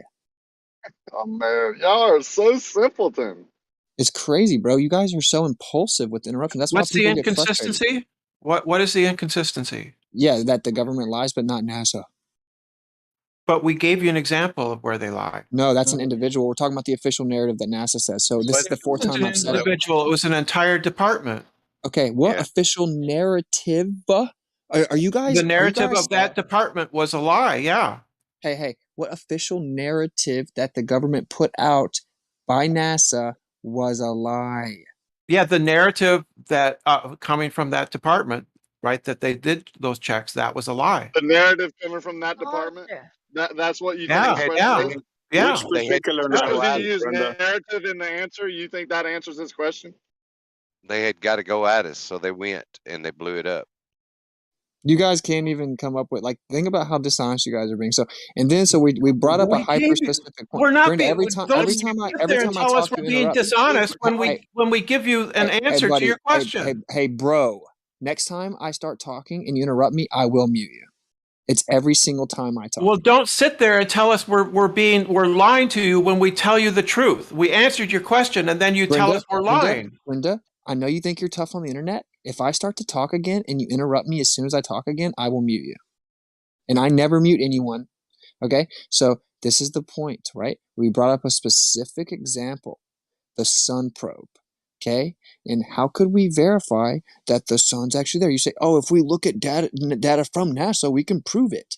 That's ridiculous. Now, Brenda, if you think that's a good answer, cool, you've given your answer. Stop trying to hijack the conversation and let no one else talk. The point is that all the government agencies lie. You guys think NASA's basically the one exception, right? And we're asking you said, oh, go get a private investigator, see if your girlfriend's lying. I said, okay, what's the private investigator for the sun probe? Oh, go ask the girlfriend. Go get the data from NASA. That's how you'll know.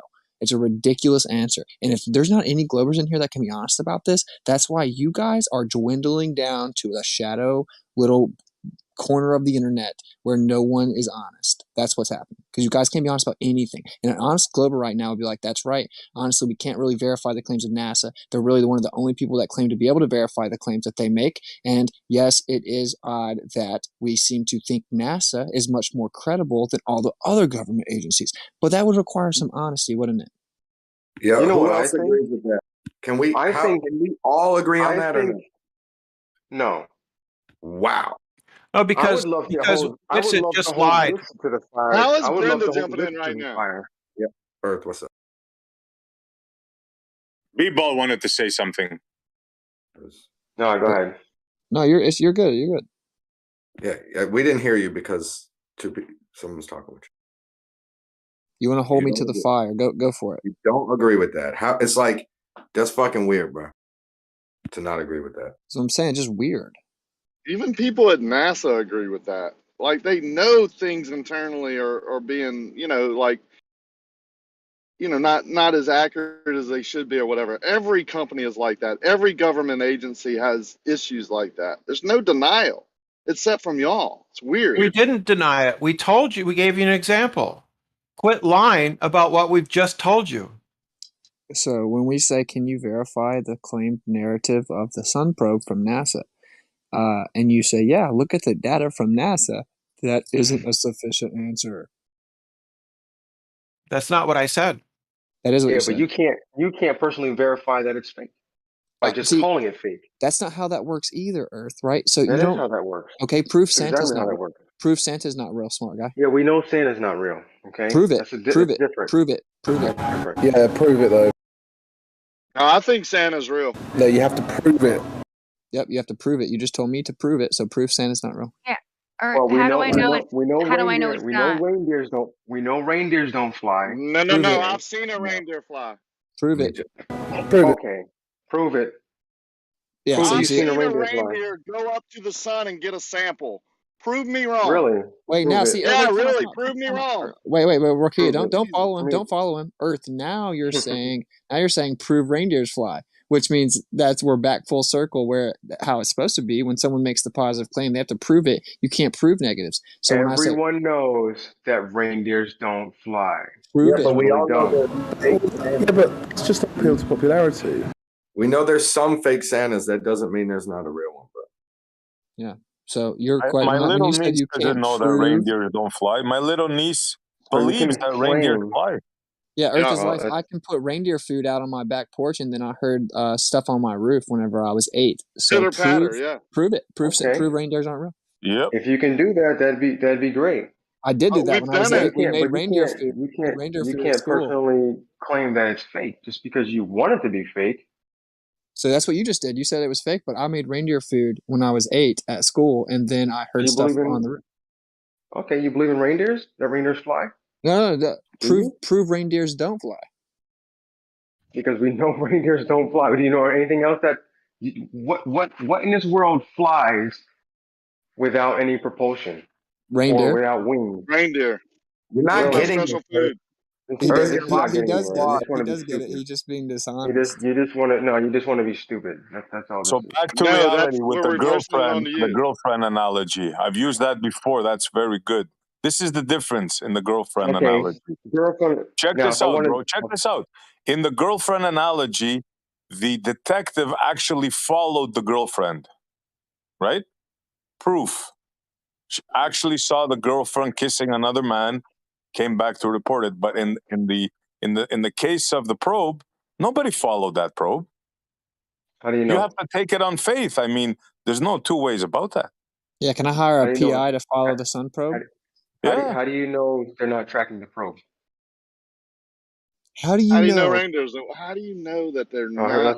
let's go back. Let's go back to the reindeers now. Okay. The rain? Do you Earth concede that the whole room just saw you were wrong? Because I said, "Can you verify the sun probe?" And you said, "You can't prove it's not true." And I pointed out that is fundamentally No, it's not. fallacious. No, I wasn't wrong. I wasn't wrong because you can't prove that reindeers fly. Video or something to prove to us that that's real and that this it is even landed it into the sun and all that. Could you have anything to prove me of that? this is a top baller. This is a top baller, okay? And you don't understand the A top fundamental. baller. Yeah, because everyone invokes your little quote unquote Because experience. everything to you has to be fake. It has to. If anything I that think comes from outer it's so space is real, then stupid your to say, entire dude. bro, just cut me off. Okay, go ahead. You make Go ahead. yourself sound stupid when you Go say ahead. Go everything ahead, must be Rakia. fake to him. Yeah, it has to be. Obviously, You don't like Whitman that doesn't think meme? everything is fake. Yeah, he You does. sound stupid. You know, Bebo, don't you realize that you just said though that reindeers don't fly, right? And I get it. Listen, you're like, that's stupid. I get it. But then that's the same thing me Do you saying that though? you're telling me that probe, right, that they got people to follow it. Then show me, prove me that. Like you're at, We it's the don't. same concept. You don't need just the probe. You can show all the Numbers. observations of the sun. Okay, so all the CGI, admittedly CGI, admittedly. No. See, this is the thing with But it. where's Have the you ever? proof that the probe Wait. left the Hold on a Earth second. and you followed Hold it the on a whole second. way? It landed there and you're getting data. Where is it from the Which beginning it to the didn't. First end? of all, it didn't land. First of all, it didn't land on the sun. Well, you know what? Come on. Yeah, but of course the articles say it touched the With sun. it, do you own a telescope? Have you ever tried looking at the sun through a telescope with a Yeah. solar filter? What do you have you actually tried? Or are you just saying that? No, I I haven't haven't. seen any probes. I haven't used a solar filter to look at the sun with a telescope. I have used telescopes though. Yeah. So I answered your question before you finished it. So when you look at it, what do you think you're looking at? Is it The not the sun. sun? Is it CGI or something? Goodness gracious, great Are balls you of fire. are you serious I'm right now? This I'm desperate, asking Bebo? you Going You because sound you're the crazy. one. stupid, man. I'm Bebo, just let me give asking you an you. example. You're in the military, right? You're sent on a recon mission, right? Now you're sent to I've identify. never been on a recon mission. No, but go Yeah, ahead. but you can imagine it more than me. I never been in the military, and I'm sure you can relate to this more than me, right? Go ahead. Okay, thank you. So you're sent on a recon mission, and your task is to verify if a certain building was destroyed, right? Now, Okay. can you? Okay, so now you go there and you eyeball the building, and you come back and you report to your lieutenant or whoever, and you tell them, "Yes, sir. Here's the proof. I was there. I eyeballed it. It's destroyed." Now, if that same lieutenant asked you to go verify if the probe actually went to Mars, would you be able to do that and give him an accurate report? What would you report to him? Want me to go to him and ask if the probe actually went to Mars? Wait, hang on here. That's your task, Sergeant, or whatever rank you are. In this case, then yes, I would look at the data. Okay, and what do you think you would conclude from that data? And since I trust my lieutenant, right? He's not going to tell me a lie. I would understand that yes, I look at the data, and the data tells me yes, the probe went to Mars or whatever, wherever you want to say it went to. No, but that's not it. Your lieutenant tasked you to go verify if that said probe landed on Mars. So now it's your task to go and verify this and report back, what would you do? How would your mission look like? The data doesn't lie. So you would go to NASA, you would ask for the data. probe is the recon, right, Jesse? Sorry? You understand that the probe is the recon? So my brother was in recon. He went to verify that. Nobody followed him to verify it again. And nobody followed that person to verify it again. The probe is the recon. Okay, here's the deal, man.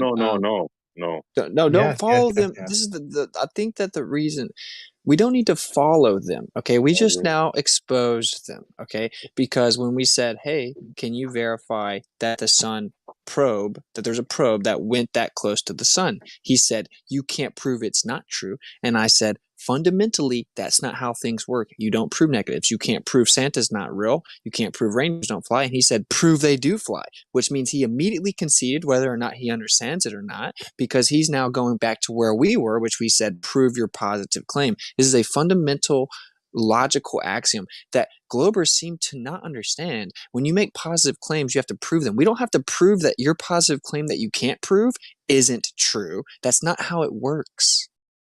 That's a given. I was just trying to show that point exactly what you just said. Yeah, and Earth is life. You agreed without even noticing it. You agreed. You can make up anything in this world and say, "Oh, prove this is real. Prove this is not real."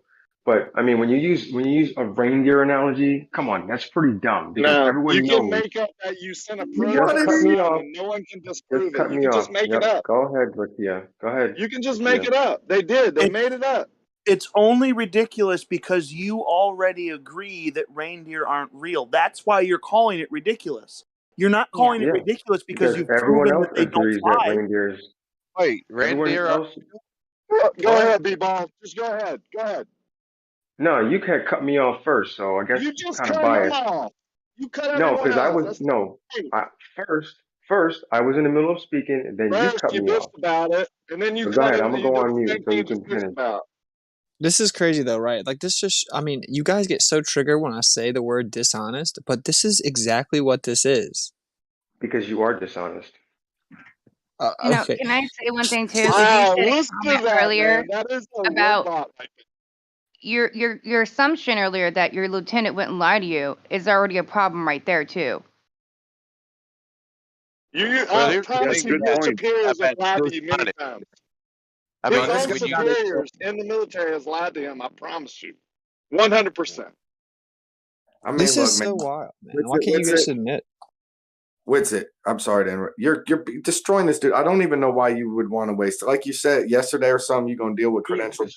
This guy is logically tripping on himself left and right. He also said, you say, hey, the lieutenant sends you to verify something. How do you verify it? He goes, oh, I trust the data from the lieutenant. So I'm gonna say, Lieutenant, your data is good. It's verified. I mean, the craziness in this dude. Couldn't even follow the question. Yeah, I think we misunderstood that part. Yeah. And to address you specifically, it's not like I don't care about talking to him or convincing him of anything. It's just to lay it out for everyone, right? It's just the logic of it.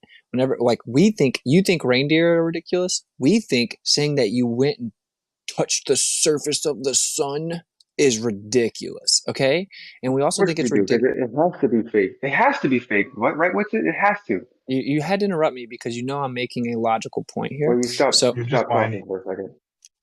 All right, maybe one day you'll control yourself. Maybe one day. So anyway, no, you stopped talking for a second. That's why I jumped in. Maybe one day. So the point is that you think that reindeer flying are ridiculous, right? And so if I say reindeer can fly, I now have the burden of proof to show that reindeer fly. Okay, it is not in any way your responsibility to prove that they don't fly or that they don't exist, because that's impossible. That's impossible. Do you understand? No, because we know reindeer don't fly.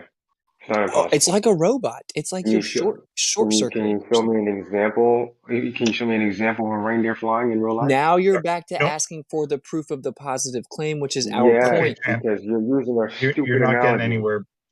Okay, so you just don't understand it. Destroying you. Oh my gosh, there's another. If you want to claim that reindeer fly, go ahead. What All right, credentialed people do you want to talk to? Here, let me try this other guy right here. Okay, so you think B-Ball's destroying me? Okay, so Yeah. What credentialed people do you want to talk to? Hey, all right, so here's the deal, Chucky Brad boy. Oh my goodness. So anyway, so hey, here's the deal. Whenever someone makes a positive claim, they have the burden to prove that claim, correct? Cool. Who do you want to speak to that's credentialed? No. Stop changing the subject. So if I say prove that it doesn't happen, that's impossible, right? Sure, I can agree with that. So then how did B-Ball destroy me? Because he's disagreeing with that. Well, fine. You win. You win. You're the best. Now, get excited. That's credentialed. Yeah. All right.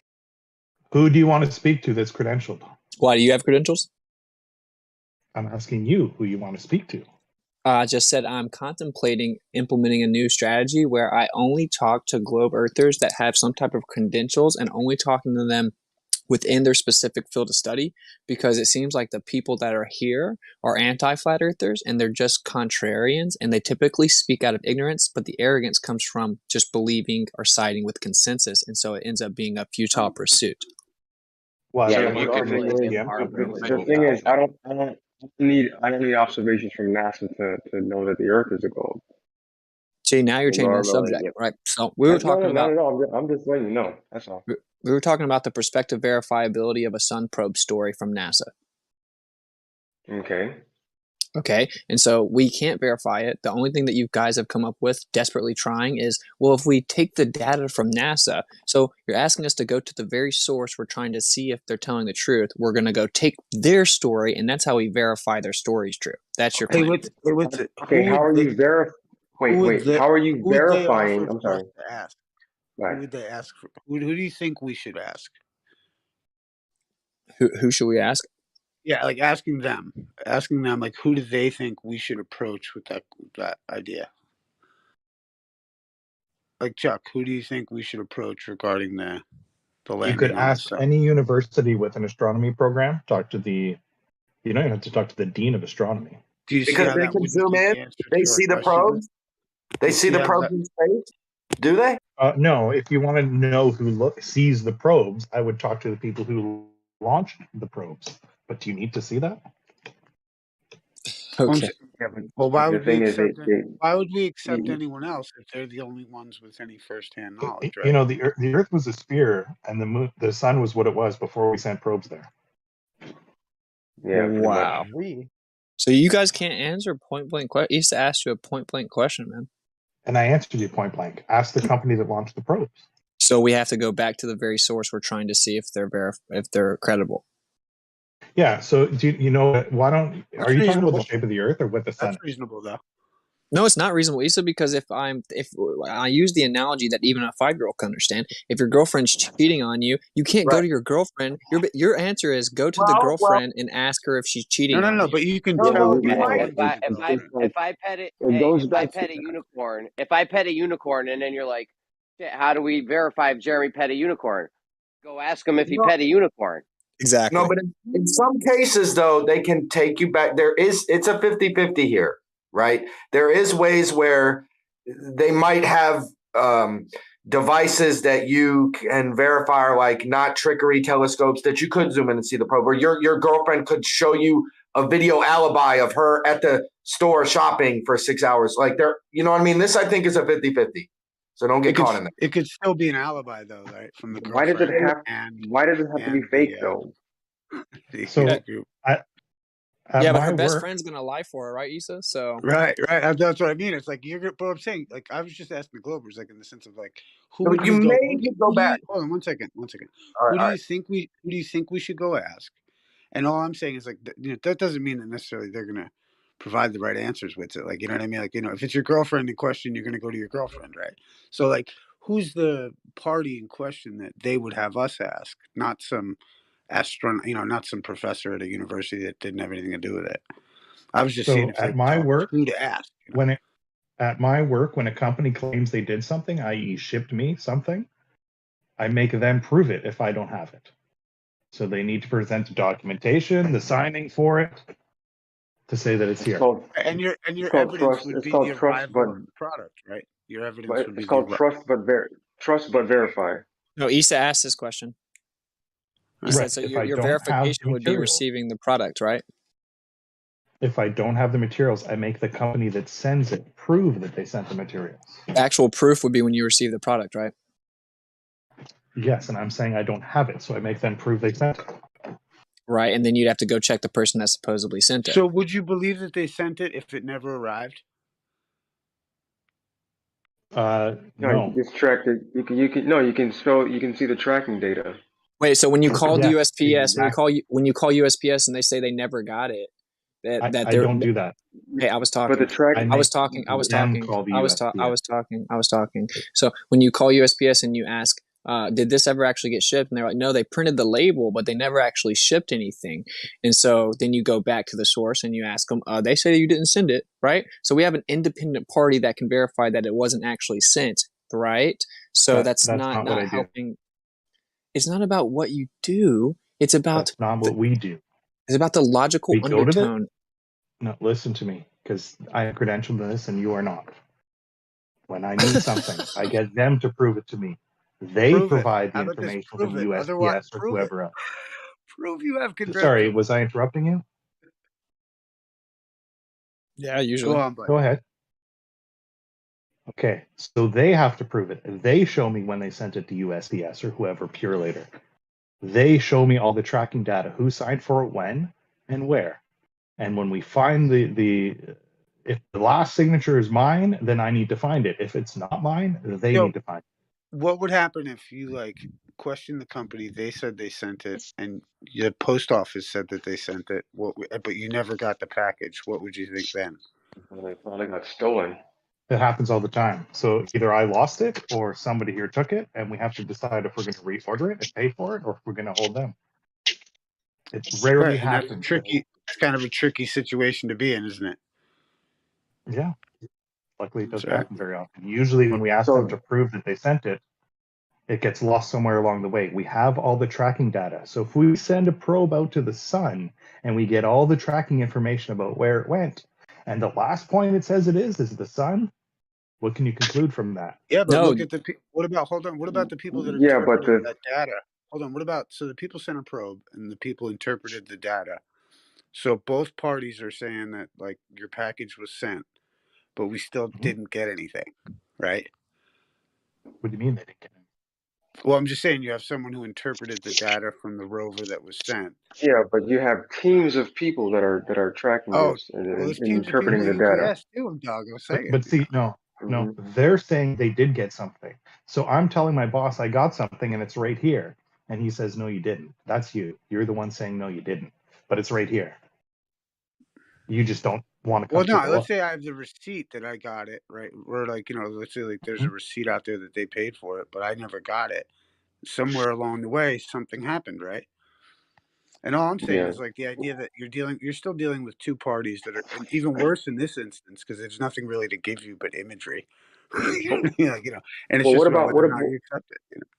What about this? What if we designed a probe to go to the Marianas Trench? Y'all have any more piano hinges anywhere, or that's it down there? That's pretty much it as far as the kind of Rakia, you're hot mic. Yeah, that's all that you have in stock. Yeah, this is Rakia. Yeah. So let's say we designed a probe to go to the Marianas Trench, and I had an entire team of people that designed this probe. And then we tested the data from this probe before we sent it to say, okay, this is what the data would look like. And then we sent it out and we dropped it to the bottom of the Marianas Trench. And now some other companies say, hey, we don't think you actually sent it. Well, here, and then we say, okay, well, here's the data that we analyzed that's coming from this probe at the bottom of the Marianas Trench.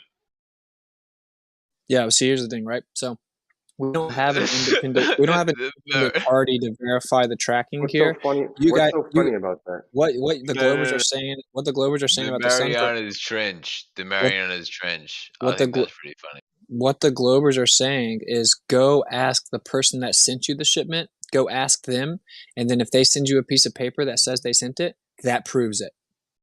No, we're saying we have teams of people that verified the data coming from the probe.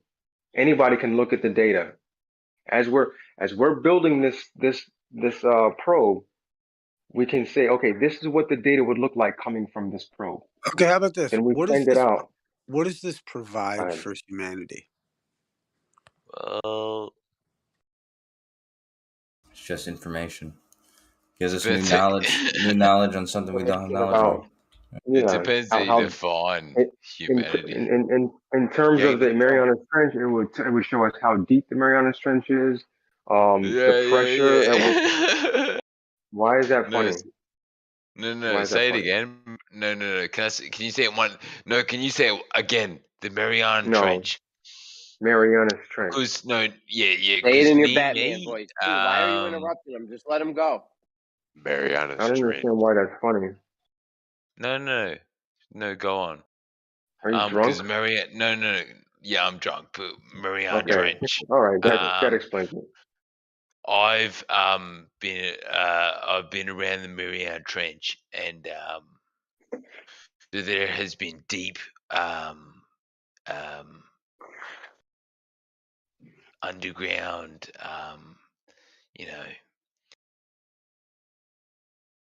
crystal fucking, you talk about underground. You can't go there, mate. Yeah, what was Witsit saying? That totally fucking derailed. What were you saying? What's it? The overall idea is pretty simple. So it's like if we send the probe out there, all they're saying is, hey, look at the data from NASA. That proves NASA's telling the truth. It's just like asking the girlfriend or asking her best friend or her. So you start tracking your girlfriend's phone because she's lying. So then she leaves her phone at her mom's house when she goes and cheats on you. And you're like, look, I see find my iPhone and she's actually at her grandma's house. But she's not. She left her phone there. We don't just believe the source. We don't go check the credibility of the story from a source by going and asking the source. That's not how it works. That's not how it works. That's a good point. You would have data if your girlfriend left her phone at her mom's house or whatever. You would have data saying that your girlfriend didn't cheat on you, and that shit would be wrong because she could have left the phone there and went out and been cheating on you. Good point. Yeah. So the probe left its cell phone at the sun. No, because you can't even verify the distance. And if you want to really get into the weeds with that, I know you're not ready for that. Anything government, you should be verifying anyway. Governments made lots of claims that were straight up false, and then when they're busted, point blank busted, they still. It's called a whistleblower. Yeah, it's called whistleblowers. Is there any whistleblowers coming from NASA?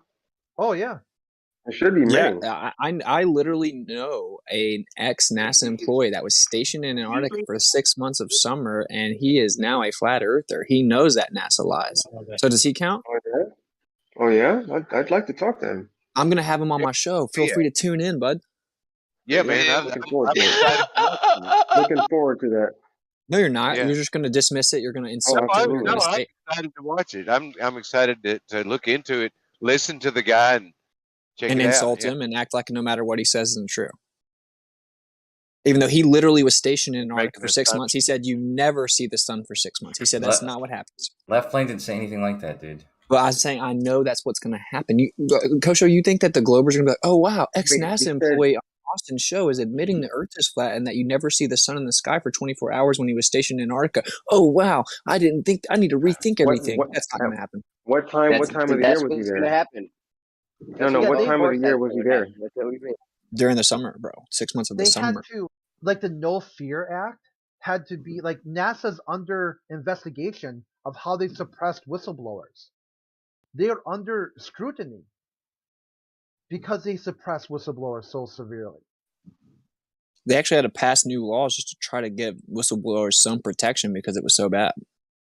Okay. And this is like NASA, CIA, some other ones that are especially scummy because they're able to somehow attach that this is a national security issue. Yeah, look what happened to Edward Snowden. Look what happened to Edward Snowden. What were they blowing the whistle about? Look what happened to Edward Snowden. It doesn't matter. Just what were they? What were the NASA employees blowing the whistle about? Lots of things. There's lots of things get blown. Specifically, give me one thing. Your problem is that you said there isn't any. There's no. Of whistleblowers. Okay. Okay. You got something specific? Yeah, I'd like to hear that. Why? So you can just justify it? No. Well, no, You got some he's been specific. That way I can complaining about look at. I can yeah. personally verify it with Hey, with research. if a NASA employee came out, and so if Buzz Aldrin came out tomorrow and was like, actually, we didn't go to the moon, it was all fake, you would believe him? Probably not. See, so the I don't problem know. is we Like all I said, know the verify. facts is that there's nothing that will change your mind. It doesn't But we matter. know that. Go ahead. Sorry. Well, that's my point, bro. If Buzz Aldrin himself, the guy who claimed to win, came out and said we didn't actually go, it was fake, it was a movie, we filmed it, you guys would say, no, he's just crazy. Oh, he's got dementia or Alzheimer's or something. Yeah, the excuses would start flying. If he I came out and would said it, credibility. It would get my attention. yeah, it would. Now, if he came out and said it, and then several other people came out and said it, and then a bunch of other people, then I'd be like, oh yeah, there's that lends credibility to that story. No, dude, you'd be sitting here talking about how much if just one person did it, you'd be sitting here talking about how. Go ahead. My bad. Sitting here talking about how much dementia he has. Way to go! Just shut the fuck up. Sitting here talking about how much dementia. Never mind. First of all, okay, so he said one person. There was only 12 people. So, yeah, one person is a big deal, buddy. There was only 12 that claimed they went. Yeah, but then other people would come out and say, yeah, we didn't really send them. Yeah, I was there when we were in the studio actually filming it. There are lots of other people would come out and say it too. So yeah, even though if you come out and say anything like that, you get charged with treason and it's actually punishable by capital punishment. So yeah, they would totally come out and say it. No, it's not, because then, you have those whistleblowers, right? Those whistleblowers will be protected, wouldn't they? Treason is punishable by capital punishment. That's not treason. It is treason because they promised, because this is the narrative, even if they know it's a lie, it's like we had to beat the communist. It's for national security. See, whistleblower protection does not extend infinitely. If there's national security, it trumps it. You guys should read the laws you defend. That's not true. The laws that would make him face treason would also say that he can disobey an unlawful order. So no, because they won't call that an unlawful order because of national security purposes, Kosha. It is. And I'm pretty sure they'll preface it. Himself. And I'm pretty sure they'll preface it. If you disclose anything, you'll be charged with treason. Yes. And dude, treason is punishable by capital punishment. This is just like during World War II, whenever we dropped the bombs, right? We dropped the nuclear bombs. Only one journalist was allowed to report it. And if you were another journalist and you didn't get your information from him and you tried to independently report it from America, you could be charged with treason, and it was punishable by capital punishment. You don't get due process, and you could be indefinitely detained until your capital punishment. Yeah, people are totally going to do that. When they have families and lives, they're totally going to go do that. And you guys act like, oh, so someone doesn't willing to go die, and then they wouldn't even be heard. That would be deleted from the internet so fast, and that person would disappear. And if Buzz Aldrin died the next day, you guys would be like, yeah, see, he was just crazy and died. First of all, in order to put out the truth, some people were willing to risk that. Is that not true? Yeah, like Edward Snowden, who had to go on a run across the entire world. That's true, and I mean, a lot of people agree with what he said. I agree with what he said too. Do you agree with how the government's response to him coming out and saying it? You agree with the government's response to him coming out and saying it? No, I'm agreeing with what he exposed. So what the government did was wrong then? Yes, it was wrong. And then what the government did to him when he tried to expose it was wrong? Yes, it was wrong. Yes, I agree with that. It proves that the government doesn't care about doing what's right. And when someone tries to expose their lies, they literally that person will have to go on the run to just survive. Yeah. Thank you. Yeah, so we don't trust them, bro, and we're not unfounded for not trusting psychopaths that will murder people. There's certain parts of the government, that are fucked up. But I mean, space and the moon and the sun, that stuff is there for anybody to verify, not just the government and NASA. Only one country in the history of mankind has claimed that people walked on the moon, dude. Yeah, but we're not the only ones that have sent probes to the moon. I was pretty specific with what I just said. You mean just walked? Okay, that's great. But other things have been to the moon too. Right, yeah, like when Israel's crashed there, supposedly. Like, when China sent us, when China showed us a CGI that a 5-year-old could make on TikTok of the probe. Is that what you're talking about? Well, what are you talking about? You believe China, the Chinese government? The You think Israeli China government? would ever lie about landing on the moon? China just did this open air mass execution of low level drug offenses that they deemed to have 100% conviction rate, but that they wouldn't lie about space mission for peace. Contradictory worldviews, and a bunch of you guys are Republicans or whatever, and it's like, so you hate China, but no, not when it comes to their space agency. That's verifiable and true because Who the said other we hate China? it's just vicious circle reasoning, right? It's like, well, no, the other space agencies would expose them for lying. That's your argument. Yeah, China's like overfishing oceans to the point other nations are like, this is wrong, and you guys, So China, no, they're right. They're still did you good. say China did an Yeah, who open air said that? for drug dealers? Is that what you said? Yeah. Yeah, that would make you think twice about dealing drugs, wouldn't it? Or make you think twice about the government and what they're claiming, because I would call that a victimless crime. Wait, No, it wasn't just drug dealers. It wasn't just drug dealers. It's just drug offenses in general. Yeah, I'm not saying it's right, but it would definitely have your attention. And Okay, so if we stoned everyone that cheated on their wife, then I bet it would help with adultery, huh? Is that what you'd expect from an about advanced that. culture that's exploring space for the betterment of humanity? No. Yeah, it's barbaric. It's wrong. Yeah. Yeah. Well, there you go. That's my point. That the stuff they're doing is not in line with any sort of heliocentric globe model that I would understand. What does it have to do with the heliocentric globe models? Because they're the ones presenting that information to you. They're also doing open air mass It execution. has nothing to do with it. Yeah, it's executive actions taken by the executive branch of the government for 100, Alex. Wait, do you think China never lies? Do you think everything the China government says to the world is true? No, not at all. Okay, but just their space agency, we can trust that. See, we're not that far apart. I don't know why you like. It's like you're trying. I'm constantly trying to express what I'm saying when I haven't even said anything. I'm asking you. Yeah, I don't know anything about the Chinese space agency. Have you ever seen the video of the supposed probe that landed on the moon from China? I think there was one that crashed. No, that was Israel. Israel's crashed. Yeah, I don't know. I don't follow it that close. Dude, it looks like you could close your eyes, chug a bottle of Jameson, and draw something better.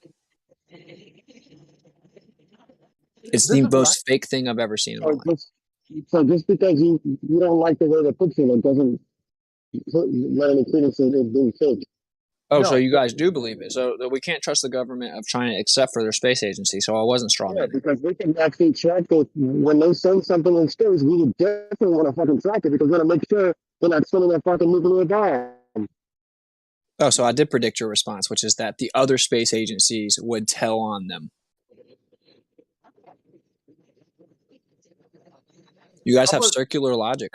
Here's a better example. All these space agencies, there's only 7 countries that claim to have launch capability. They're just weapons. Because it's expensive. Yeah, they're just weapons. There are also 7 countries that claim to have nuclear missiles. It's a 1-for-1 correlation. The same countries that say they will destroy all life in the known universe if they don't get their way. Yeah, the same people who are also telling you that life is so precious out there, you need to protect it because there's nowhere place to go. It's a contradictory in their model, in their ideas. Yeah. So then you look and say, well, could that be a lie or just everything they say is a lie? Yes, everything these executive branches of these psychopathic countries are telling you is a lie. Yep. It all has to be lies, right? Everything has to be lies. It doesn't add up. It doesn't add up to a consistent narrative. Right. Everything has to be fake, right? Everything. Because if just one thing is truthful, then the entire fire falls apart, right? Or how about prove it? If they're willing to lie about everything else, even small things, why not just show the proof then? Yeah, but you wouldn't believe the truth anyway. So what's the point? Well, at least it's better than just saying, trust me, bro. You guys do understand the overall point here, right? Which is that We know the governments lie. We know, like, for example, China's government lies all the time. Our government lies all the time. They literally start wars where millions of people, their entire lives are changed forever, and tons of people die, right? And they lie. They lie to set those up. But then when we say we don't trust government federal agencies, they consistently lie. You act like we're insane people for not blindly believing NASA and other governmental space agencies, as if space agencies have this little asterisk beside them where they don't lie. It's very inconsistent logic. Yeah, because for you, everything has to be a lie. No, Like, that's like I just said, if even one thing about space is correct, then the entire flat Earth falls apart. So everything that goes to space, every picture that comes from space of the Earth, it all has to be fake. No claim. I made no claim to space. So how can my idea of space fall apart? And I've got no claim to it. Yeah, because you can't make a claim. No, because sky magic won't change the ground. It has to be magic. Sorry. Yeah, you could take the sky out completely, and it won't change what Earth is. It would be an uncontrolled variable in science. Let me give B-Ball a counter argument to if we can prove something's up there. You know what the counter argument to that is? If you prove one day that there's something up there, right? Like a spacecraft, you know what you're going to prove? Your fantasy model gone, because that's going to mean there's actually no vacuum there. It's something else. Did you ever think of that, B-Ball? What? What? Yeah? You ever think of that one? No, never thought of that, man. Chew on that one for a bit. You got me, man. You got me. I'm a big loser. Dude, your own model is acknowledging that the vacuum assumption has tons of discrepancies, and you guys won't accept it until NASA comes out and tells you what your new belief is, and then you immediately change and adopt whatever they say. Do you not see the problem? What are the discrepancies? What aren't the discrepancies? There's a million discrepancies. Let's just start with dark matter and dark energy. No, it works. I promise. No, it doesn't work. It doesn't work because the substantive qualities. The substantive qualities of dark matter are inconsistent with the current relativistic paradigm of space. Now, you guys say it's not because they just created a mathematical band-aid. I know they admit that, and you guys still act like you know it's a vacuum. It's so funny. You can tell us about dark matter. Why do we have to go all the way out to deep space and dark matter? No, dark matter is not just in deep space, buddy. Yeah, but why does it have to go to dark matter? Like, who cares? Oh, who cares? So when there's something that does prove our model's wrong, who cares? But I'm saying, why does it have to go to dark matter and dark energy? Like, that stuff is like way out there. No, it's right beside us. Why can we stick with something like the shape of the Earth? The moon, the sun. Are you saying there's not dark matter between us and the sun? I don't care about dark matter. I don't care. Oh, you don't care. So you're subjective. I don't care about dark matter. You're breaking up, but it's honestly good because you're trying to act like dark matter somehow is not in the solar system. Is that what you're saying? No, I just got it. If it is, if it isn't, I don't care about dark matter. Let's stick to the Earth, the sun, and the moon. It's interesting. So you don't know. No, I don't. I don't care. Oh, so you don't care. So your apathy is equated to validity? Listen, I don't care about dark matter. Well, it debunks your model, buddy. We don't make the claim about it. Yeah, because it debunks your model, you can't make a claim about it. Okay, what do you want me to tell you about dark matter? I want you to admit that it doesn't work within your model and debunks it. I'm not going to look. Have you studied it? Have you gone from university to learn about what dark matter is or what it isn't? Your mic sucks. Yeah, it really does. So no one in your paradigm claims to know what dark matter is. Okay, no one. Your mic back in, man. Right. So when I said that you guys' model is clearly falling apart, it's just subjective. But what happens is you guys will defend the current model until you die, unless before you die, NASA comes out and says, oh, here's the new model. And then you guys will be like, wow, that's science. That's what Yeah, but science dark does. matter is just outside the realm of our discussion unless y'all bring it up. We don't ever bring it up. And if you if you keep the conversation within our solar system, we don't even need to talk about it. It's not part of the heliocentric model. Oh, dark matter's not in the solar system? Not in the heliocentric model, no, not that I know of. Well, you're wrong. The reason why dark No, matter. admit you were wrong. Admit you were wrong. What about what? What am I wrong about? Admit you were wrong. Show me where it's part of the heliocentric model. Yeah, dark matter's all in space, buddy. You didn't know that? That's not been substantiated at all. Okay, Kosho. So you're saying there's no dark matter in the solar No, what system? I'm saying to you is that you're making claims that nobody else is making. Nobody makes these claims. If anything, there's hypothesis about what it could be, but nobody makes claims about about what it definitely is. No one's claiming about what it is. We're talking about where it is. Try again. No, that's what I'm saying to you. That's not the evidence that we have isn't local. The ideas of what they are make them local, but the actual evidences aren't local phenomena. No, yeah, the phenomena they've observed non-locally would require it to be everywhere. Well, the observations they make are more or less errors, and they indicate errors or problems in some other model, but it's not that there is not a clear distinction on whether it's a problem with a law that we have, like the law of gravity, or if there's an actual particle that we just can't observe. Yeah, So the gravity. It's not really clear. Now you're making stuff up now. Yeah, so anyway, the point is that your model, your outer space model, is objectively incorrect. And how did you determine that it's incorrect? Your own side determined it. Okay, Just the word dark matter. Just the word dark matter renders your model incorrect and dark energy. Do you not understand that? Yeah, but once we answer those questions, there'll be even more questions, and there's always going to be more questions. That's not new. You can't answer those questions without changing the medium. Yeah, things are going to have to be changed. We have to understand what's actually happening. Whether it's that's what we were talking about, Kosho, was verifying the vacuum part of it, and you're not going to be able to acknowledge the discrepancies without changing the medium. That's not true. That could be the problem. That could certainly be the problem. Somebody could throw that idea out there and they could test it, but it could also not be the problem. That's the only way. That's the only way. Unknown. It's unknown. No, it's unknown to you because you can't use your own mind, and you don't know things until they tell you what to know. You're making claims about something that's not there, man. I mean, what are you even trying to say here? No, he's not.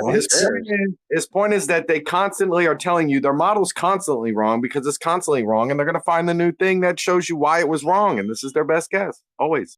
It's the problem. So dark matter, great. Dark matter, something no one really knows about. Right? Yeah. Okay, it might be wrong. Yeah. So what? It might be wrong. So what? Yeah, your whole model. Does that make the Earth flat? Dark matter. We're talking about the vacuum of outer space, buddy. Try to keep up. The existence or non-existence of dark matter, does it make the Earth flat or round? Did I ever say that? No, we're talking about the vacuum of outer space. Try again.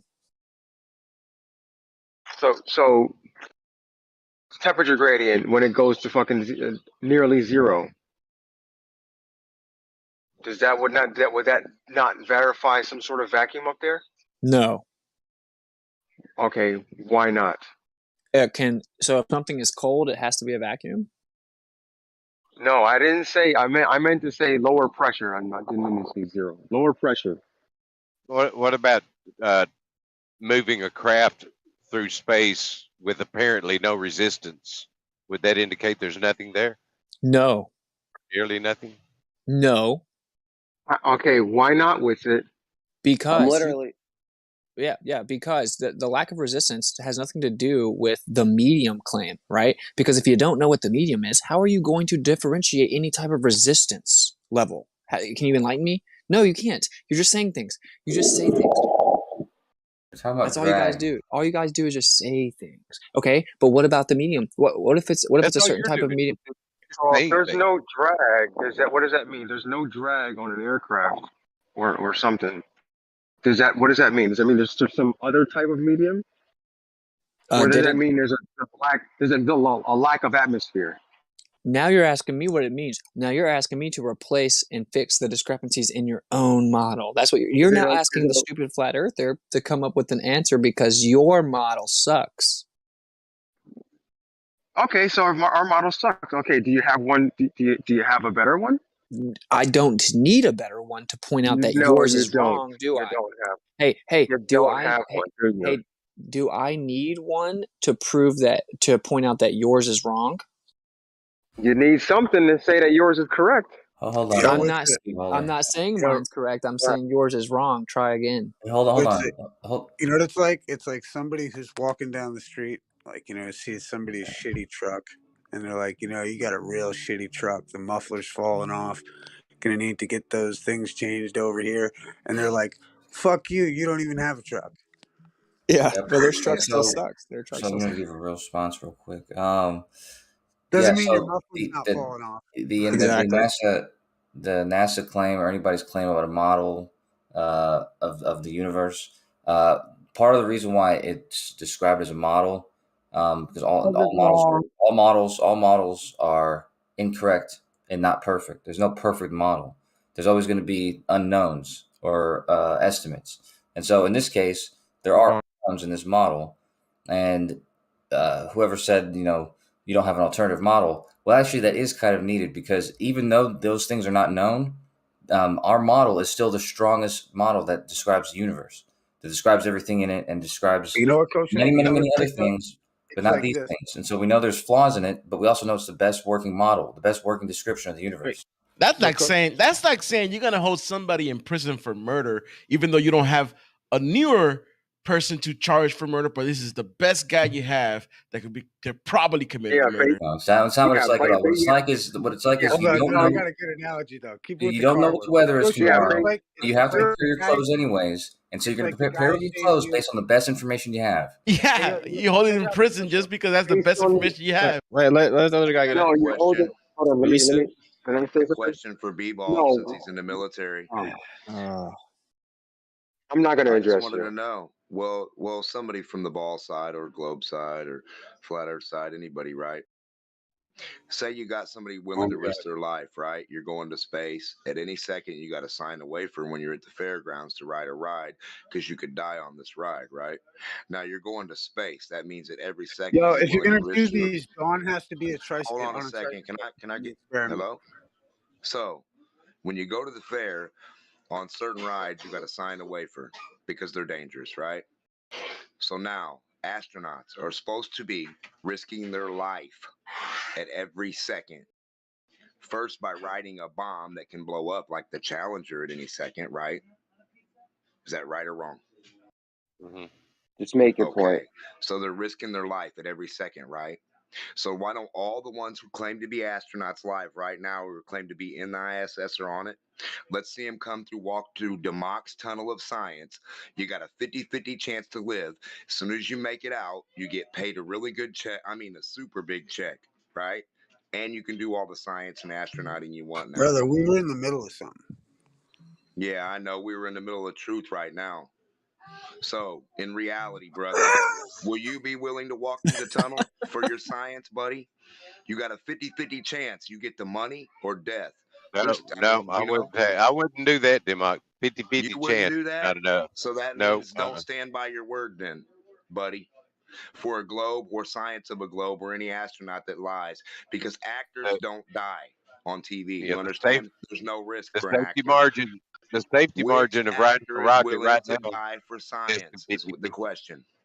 Yeah, Where the were chance we, of dying. It is a little weird though. Out of all the occupations you can have and the environment that you occupy, there's not many deaths, huh? That is actually interesting. There's more accidents on the ground supposedly. So why is that? Why is there no accidents? Because there's so much activity guy on the that ground. hung the lemon on the guy that There's hung so the much lemon activity on in space, man. Look at all the satellites, right? Jesus. Jeremy had something to say. Like fucked up. Yeah, Gus Grisham. R.I.P. That hung the lemon on ISS. They died. Gus Grissom, yeah. Yeah, you only and die the when other you two question guys it. that were with him, there were two guys in there with him that didn't hang the lemon, right? Why'd they get killed? Why are there more accidents involving planes on the ground than in the air? Why are you willing to go to Fear Factor and none of them were astronauts? Where are the astronauts willing to do a job where you risk your life on Earth live? But the other people are doing it like at Fukushima and everywhere else. So you don't have any astronauts willing to put on a suit and go actually risk their life for science in front of you. That's sad. Hey, Well, hold on 1 they're second. doing it. Hold on, they're supposedly Well, doing you're it at making every several turn, points, every man. second of their life. How many 666 points days you in gonna make? space. The lady, Hey, Demarc, the lady in space, 666 days. Tell her to come down to Earth and risk her life for some more science. That's a But you great idea. I won't. think that's a great idea, Demarc. Yes, you won't. But this is the person who said that. The person who said that it's not a dangerous job. I mean, just by my quick estimates, I don't know exactly what this is. I might need to do it again, but there's like 1 out of 30 astronauts have died in a mission. So. Hey, yo, I like back where we were at, where we were talking about how the guy walking down the street is criticizing the truck, and it's like the person in the truck saying, "You don't understand combustion engines." This is kind of like how I think like some of this conversation kind of goes, like back to where Witsit was at earlier. It's like we are just saying that we have a problem with some of the model and being condemned for it, right? Well, maybe Like it's the guy, you're saying it. and Because then we're being told we don't understand internal combustion. You don't understand science. Yeah, that's a great analogy, but it's not nearly accurate at all. Because like I said, well, what it actually is there's some knowledge that we don't have, that everyone doesn't have access to, but some people can claim access to it. Let's say it's the weather for tomorrow, and you're gonna regardless, you're gonna have some idea of what the weather's gonna be tomorrow because you have to prepare one way or another, and you're gonna use your best the best knowledge to do that. So it doesn't matter if the model is not perfectly accurate, perfectly descriptive of what's actually happening. It's the best shot you have at Well, no, describing and what's that's happening. why we point to things like, you have to imagine that the Earth is flat if you want to take a sextant reading, because it's like, wow, for all intents and purposes, we treat the Earth as flat and motionless. It's not true. Well, there's a big problem with saying that it's the best model because there is something that we do know. We do know for a fact that gases will fill all available space. Therefore, if that was a vacuum, we'd all be dead. We do know that. So your model can't be the best model because it doesn't make any sense. What you just said doesn't make sense and isn't true. And when you can go in any room, you can go in any room at all, any given room. You don't understand closed combustion room. engines. You can go in any given room at all and test this. You can see there's more pressure at the bottom than there is at the top. So I the didn't air's not filling all spaces say equally. anything about pressure gradient. I said gases will fill all available space. I didn't say you can't have pressure gradients. Nobody disagrees with that. Fuck the combustion engine. You don't even know how bread works yet. Right? No, the Globers do disagree with that. It won't fill all the. But we have the gravity. Oh, I said not equally. If we go back to that analogy with the truck, we can have a perfect diagram to show us every single part of that truck, and we can build a model from that diagram. But your truck doesn't work. Yes, the truck does work. No, it literally doesn't work. 95% of the model of your truck is empty. Your blueprint of your truck and how it works is 95% incomplete. No, we're talking about the truck itself, not things that we don't know about yet. No, yeah, we're talking about the things that you don't know about in the truck. And you're trying to teach us about how the truck works, but your blueprint's 95% empty. Yeah, but the truck still works, and we can build a model, and we can predict things on the truck. No, the truck doesn't work. It's like the truck won't start because the 95% makes the truck not work. No, the truck's already running. No, it's not running though because Dude, you're broke down in a ditch on the side of the road. Exactly. When you what happened if you have 5% of a truck? If I give you a truck that is 5% built, yeah, your truck never left the fucking assembly. Your truck's still on the assembly line. This is another inaccurate analogy, guys. They're handing us the steering wheel, and they're like, "Look at my truck. You're so stupid if you can't replace my version of my truck. Look at here's a steering wheel." Nothing's as stupid as these analogies, because honestly, the truck is not what's being observed. And this truck is not being observed when describing what's happening with the 95%. What's being Kosho observed slaps is the the energy. steering wheel. This So bad if you want to make this an accurate analogy, Okay, what you would do is you would say that you're measuring the energy that the truck is giving off, and you're noticing that even though you estimated the truck is giving off X amount of energy, your nose is actually giving out 20 times more. He's like, right? but I also And the have a explanation stick for that shift. could be as See, simple look. as something else was put into the fuel tank. Kosho's got his Okay? glasses on. So he's this is the type of analogy that's happening. You don't have 5% of a truck. I'm That doesn't Kosho's make like, sense. Kosho's like, will you buy my truck? Wow, And you're you like, guys bro, are it's just, just the you steering guys are wheel, bro. you guys guys are are Come on, completely 30 grand. interrupting Yeah, 30 grand. completely interrupting Here's the flat Earth truck. Here's the Are you flat guys Earth watching truck. the? You guys watching the events unfold at Davos, man? You Yeah, see, man. What's up? you see in Wait. Davos there, you've got a reporter by the name of Avi Mini, and he's just hardcore getting the top guys off guard on camera, and it's No shit. awesome, man. Oh yeah, it's great, dude. I So saw check it out, Rebel. Jack Pacific got detained or some shit. Like they have like a world. Yeah, Economic they Forum got their own police and police shit. force apparently. They got their own police force. The World Economic has their own police force apparently. So I wanted to hear what Kosho was saying, but everyone completely interrupted him. Boo hoo. I'll tell you about it later, B-ballers. Fucking not. I guess none of the mods are here right now. No, what's up? What you need? No, I was just God- gonna say, let God Coach forbid. finish, guys. Come on. God forbid someone interrupts fucking Wixit. I get interrupted all the time. And then you threaten people repeatedly to fucking mute them next time they interrupt you, right? I don't have that He luxury. lets a lot of it I'm just slide. gonna be He quiet lets for a bit. So what do you guys think about the Davos thing that's happening a right lot now? of it slide. But come on, guys. Let's let Kosho. Yeah, let's let Kosho finish. Come on, guys. Well, keep it concise, Kosho. Keep it concise with I yourself. got no interest in speaking to you guys right now. Okay, perfect. He So we'll trusts move on. them all. It's the best model. It has to be wrong. I mean, oh my god. Yeah. So the reason that you guys don't understand, you're like, oh, here's the flat Earth model. You want to go? No, the flat Earth model is a truck that actually drives, right? Because when we say, oh, the Earth is stationary, when we say the Earth is see, and I don't. It's every time I talk, we say the Earth is stationary. Right, it's a topographical plane measurably. The gas pressure required to contain. These are all viable things, meaning that the truck is viable. It can actually drive. Now you say, oh, 95% of it. Oh, nothing works. Oh, it doesn't actually. We don't understand any of it. Oh, I know this refutes relativity, but we're going to keep relativity anyway, and none of it works, and all of our distances keep changing, and everything's wrong. But I promise it's the best thing that works. And you have a steering wheel in your hand, and we have a truck driving past you, laughing at you. Okay. Here's the difference, though. Wait, no, stop. Here's the difference, though. You can't show us your truck. Your truck can't make any predictions. What else? What else should I say? Here's Trucks don't make predictions. I could go on and on and on.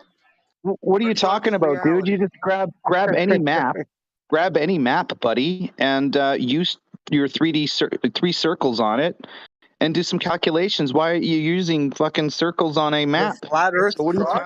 What are you talking about, dude? Let me say one thing real quick. The flat Earth truck in the summer, it travels 1,000 miles an hour, and after one hour, it goes 1,000 miles. But in the winter, it goes 1,000 miles an hour, but it travels 1,500 miles. That's the flat Earth truck with the sun right there. Wrong. Yeah, the sun. You know the seasons spinning around the tropics between. Making a full orbit around the flat Earth in 4 hours. You realize it does. You realize the equation at times shows that it does speed up and slow down, right? Yeah, not by 2x. Did you also know in the stellarium data, did you also know that you can look at the apparent diameter of the sun change as it moves through its cycle, and you can actually watch the numbers move forward, slow down, stop, and reverse, and then go forward again? Why don't you go look at that? Other thing, the whole Earth is never covered by black and white. There's never a sun cycle that matches half sunlight and half black, because there is no demonstration of such to prove your claim of such. You don't have a black and white, half and half, anything spherical, anything anywhere for your perfect working half black, half light model anywhere. That ain't make no sense. Concise though, like Flat Earth Data just said something to this guy, because I've heard him say it a million times. He always brings up how he says that the sun has to move faster. He just told you that stellarium shows the diameter change and then it speeds up and slows down. And then he said, why don't you go look into that? Because all you have heard is the talking point that it wouldn't work. So respond. Yeah, but in your mind, would have to do that within 24 hours, not over a year. Well, we don't have to make dude, you're saying that's impossible that the sun slows down or speeds up or changes elevation, changes altitude? Are you saying that's impossible? It doesn't appear to be. We don't see any change in angular size through the day. Right. It's almost like this place was designed to where even though it may change, it always looks pretty much the same. It's almost like this place was created or something. It's magic, man. Yeah. No. What's magic? What's magic is that no. I didn't say magic. I said designed. Now let's talk about magic. A Mars-sized body hit the Earth and broke it up, and then one of the rocks stuck around, and then gravity turned them both into perfect spheres. And one of the rocks that broke out of this Mars-sized body collision with the Earth stuck around right at the perfect distance to where it looks like it's the exact same size as the sun. That's magic, buddy. Yeah, let's move away from the other topic we were just talking about. No, we're talking. The size of the sun. You said it was magic, and I said no. Your story is magic, and it's ridiculous. All I did was say design. You said, "Oh, Mars-sized body hit the Earth and broke it up, and then one of the rocks from the Earth." I didn't say that. You said that. That's what your model says. That's what your model says. The giant impact theory. The giant impact theory. The theory. Yes, it is a theory. Oh, so it could be completely Nobody wrong. really knows. Right. So giant impact theory. Another part of the model that's broken. Yep. This is your muffler that you haven't got on the truck yet. How does a lunar eclipse work on flat Earth again? Oh, change the subject. How does the flat Earth get in between the sun and the moon? Well, we've talked about the flat Earth many times, mate. No. Get into it. Hold on. How does a flat Earth get in between the sun and the moon again? No one said it does. You're such an idiot, dude. Do you actually think flat earthers think that? Quick question. What's your theory, though? No one claimed that the Earth gets between the sun and the moon on a flat Earth. Okay, how do you think? So how do you? I'll show you a video right now where we can actually see a dark body in the sky. What do you gotta say now? Well, did you want to, Witsit, did you want to inform him? Did you want to inform him? There's a thing called, do you want to inform this fella that there's a thing called celestial nodes, which the Chinese actually quantify these nodes causing the eclipse? Did you guys know that? Probably not. Why don't you go look at the celestial nodes and go look at, why don't you go look at celestial nodes and go look at Chinese? Chinese. Why don't you go look at celestial nodes? Guys, stop and interrupting, Chinese, man. Jeez. Go look at ahead. Chinese astrology and the celestial nodes. Chinese astrology explain these celestial nodes as potential that causes the eclipse of the moon. It's been known for thousands of years. It's just a different cosmology than the West. Okay, do the Chinese still use these celestial nodes? They're there. It's not. It's an explanation alternate to the Earth causing the shadow. So thank you very much. I got another one. I actually have a video. It's the sun. An alternate one to that. So a third one would be light. That's what light does. That's what it's gonna do. So sad. So I already hear that there's many different theories of how it happens on flat Earth. Which one is the right one? Again, the theory is that you understand a Western cosmological understanding of the shadow, and it's claimed that the Earth curvature or the Earth itself causes the phase of the moon. Right? That's at least what you understand it to be. Yeah. Anyway, there's other cosmological interpretations of it, and apparently there is a negative, or there is two celestial nodes, north and south one, I believe. It's been a while. That in Chinese cosmology they explain causing the shadow on the moon. So, and it's timed, it's predictable. So. Okay, so what is it in normal cosmology, every day, not China? I offered you another explanation. I offered you another explanation. Do you understand? I offered you another explanation. It's up to you to go look at it. Now, whether you associate that with a flat Earth or not, that's not my problem. I'm just giving you a cosmological understanding that apparently the Chinese have already figured out. Yeah, they did, and it's the same explanation we still use today. So. Whoa. What about the fact that you claim that as a shadow? How do you know that's a shadow? Have you ever seen a red shadow? I guess I have. Yeah, I've spoken to many Chinese. Yeah. I have a video, by the way, of this dark body. So there you go. We actually can explain it. The globe Earth model, once again, can't. You have to say that, well, the sun just looks like it's above the Earth, but actually it's not. It's being refracted up in the air. It's also magic. It's just magic. Everything is magic. Actually, what he just said about the nodes is the same as the way in which we explain it. It's the exact same explanation. It enters into those nodes and it makes it intersect the same same line that the sun and the Earth are on. That's what those nodes are. Hey, when the person ran away from the fact that you guys claimed that the Great Impact Theory is what happened and that's how you got the moon, and coincidentally, after exchange of the core of the Earth to Mars, then a moon-sized rock to coalesce into a sphere from gravity and stopped right where it needs to have perfect total eclipses. You guys think that that's legit? Then your response to it. Your response. Hey, buddy, I'm talking. Your response to it was, what about eclipses on a flat Earth? Actually, so you're saying stay on topic after you brought eclipses up to change topics? No, you brought up some impact theory. No one was talking about that. No one was talking about that. No, that's right. Of your magic. It was a representation of your magic, buddy. Your magical thinking.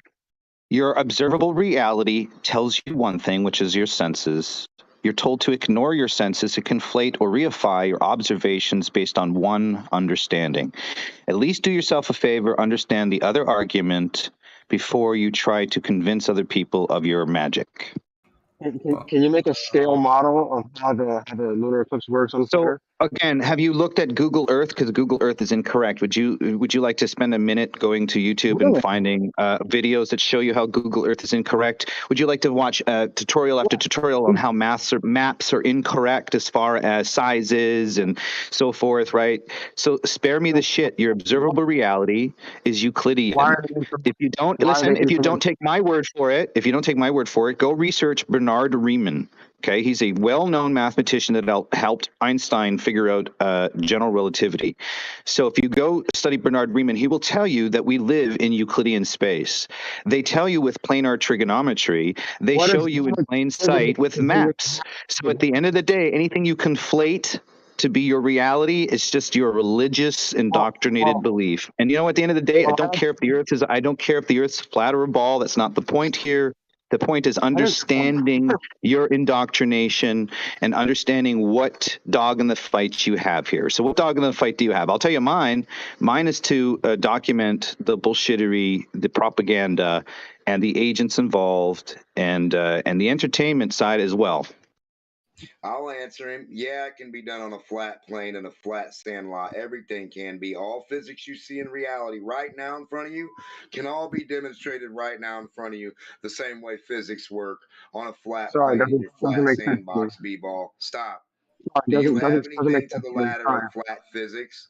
Do you even understand physics? You're asking us about a ball versus round, but all you have outside are flat physics in nature. You can't get away from it. All you have is flat physics in a lab. You can't get away from it.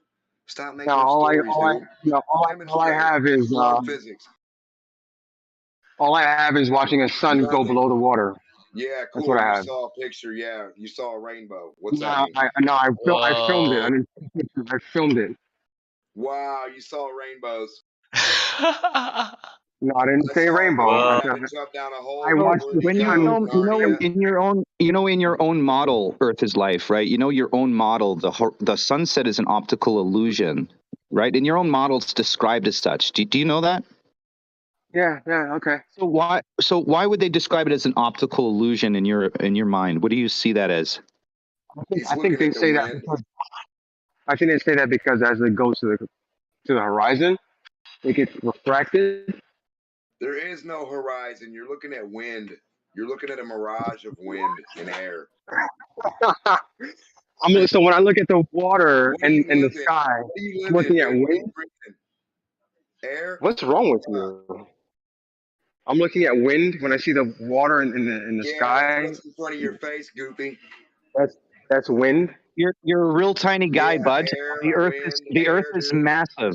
So if you're looking at a surface of the Earth and it's 18 mile circumference, that's your maximum distance of visibility based on your height.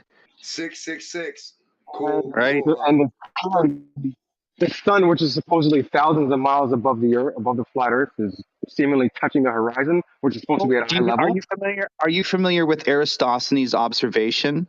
Can you do me a favor and can you do me a favor and invert the triangle so where you're on a plane and tell me if that you get the same distance to the sun, but one is to the sun and one is to the center, therefore showing you that the mathematics could be equalized. It's just depending on the philosophy of the mathematics that you're applying to the observation. Belief. Okay, have you ever done that?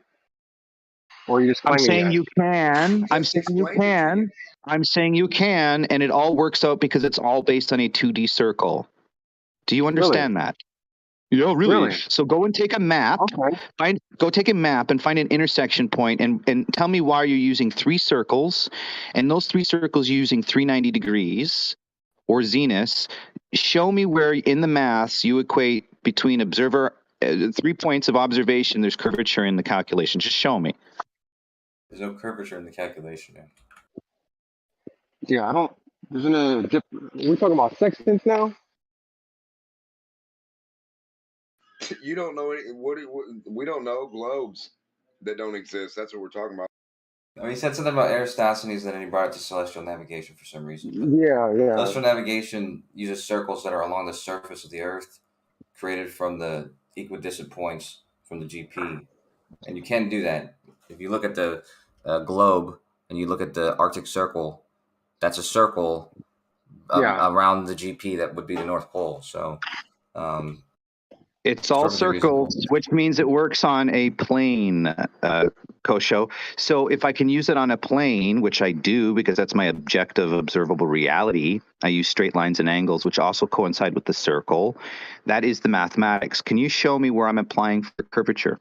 Sure. Well, first you'd have to show me you doing it on a plane. I'll tell you that there's $10,000 in it for you. There's a gentleman online who's offering $10,000 for someone who can do that on a plane. A map is what I would use, and a map matches my observable reality. I see distance and elevation information. I use Euclidean geometries, just like Bernard Riemann said I would. Bernard Riemann said that my life is Euclidean. Terrestrially, in this existence, it's Euclidean. In outer space, for orbits and galaxies and expansions, they need hyperbolic to a spherical geometry for predictions because it's not straight lines and angles in outer space. Apparently, due to the, let's say, gravitational lensing, gravitation fields intentionally, blah, blah, blah. That's what they claim. So spare me your bullshit. This Earth is Euclidean. It's objective. Now, why and what is your dog in the fight to lie otherwise? Why is that? Well, I'll inform you that geometry, the way it works, is the Earth or any other space can be described in either geometry. It's not dictated to you don't use spherical geometry. You don't use spherical geometry. You don't use spherical geometry unless it's abstract mathematics, my friend. On the Earth, you use planar trigonometry. So please, can you show me where you use spherical geometry here on Earth, first order calculations? Show me. What can you show me? Well, the 2 angles we use when we tell our position on Earth. What can you show me? Show me a paper. Show me something. Hold on. Show me something. Let me rephrase myself. Show me a paper. Show me a paper or measurement that shows first order calculations that are using spherical geometry that I can apply in reality. I can apply in reality with an observation here on Earth. Show me one paper, please. I'd love to see it. While we're doing the show me, you're professing to understand celestial navigation. Show me one paper that shows spherical geometry in reality. Show it to me. Please, one paper. I want to see one paper I can do. I can use it. I can apply it. Show me something in reality that has spherical geometry. One. That's all I ask. Please. Ain't nothing like the real thing, baby. Celestial navigation is the absolutely worst argument for a globe. It doesn't require sphere at all. No, sphere either. Isn't that funny? You don't require a sphere on a globe either. That's what we're telling you. So if I wanted to navigate from Argentina to Australia, how would I figure out that distance? If you wanted to, hey bud. If you wanted to, bud, hey. Why don't you show me how you find your dead reckoning or your line of position with your sphere mathematics? Show it to me, bro. Here's the thing. Navigation. Let me say something. Hang on. Let me know something. Here's the thing about the celestial navigation. It's an argument for the globe. It came out as an argument for the flat Earth, and we're just debunking that. A sextant measures your orientation in space. Show me your It does flat not Earth and measure. what that means and whatever you just made Hold up. on, guy. What Let this guy finish what that you're means. saying real quick. You said a sextant measures your location in space. Keep going. It measures your orientation in space, or your angle. Imagine you're in space, do the Earth away, you're just floating in space. You have a sextant. What can you find? The only thing you can find is your orientation. You can find your angle relative to the stars. No, you can't. Then, hang on, then you assume a surface. And if you assume a sphere, you can say I'm at an angle of 30 degrees. There's only one place on the sphere where I would be at 30 degrees, and you know your position. If you had assumed a paraboloid, you would still be at 30 degrees, and you would look at the paraboloid. What is my angle? There's only one place on the paraboloid. I must be there. So sextants measure orientation, not position. You assume a sphere. It doesn't prove a sphere. Yeah, I know, but nobody claims that sextants tell you your position. They use them for angles. That's the only reason we use them. But we don't use it. We use it for 3 angles. The 3 angles gives us 3 circles which we intersect and then find our position. I can find my position. I can find my position. I can find my position using a sextant with the sun based on a circle. And as long as I have a book with me that shows the mathematical angle, the declination of the sun based from the equator to wherever the position of the sun is, called the declination, I'll get a degree that I would add to my sextant measurement to the sun. And then I would find my latitude. So, but the thing is that mathematics is based on a circle, the equator.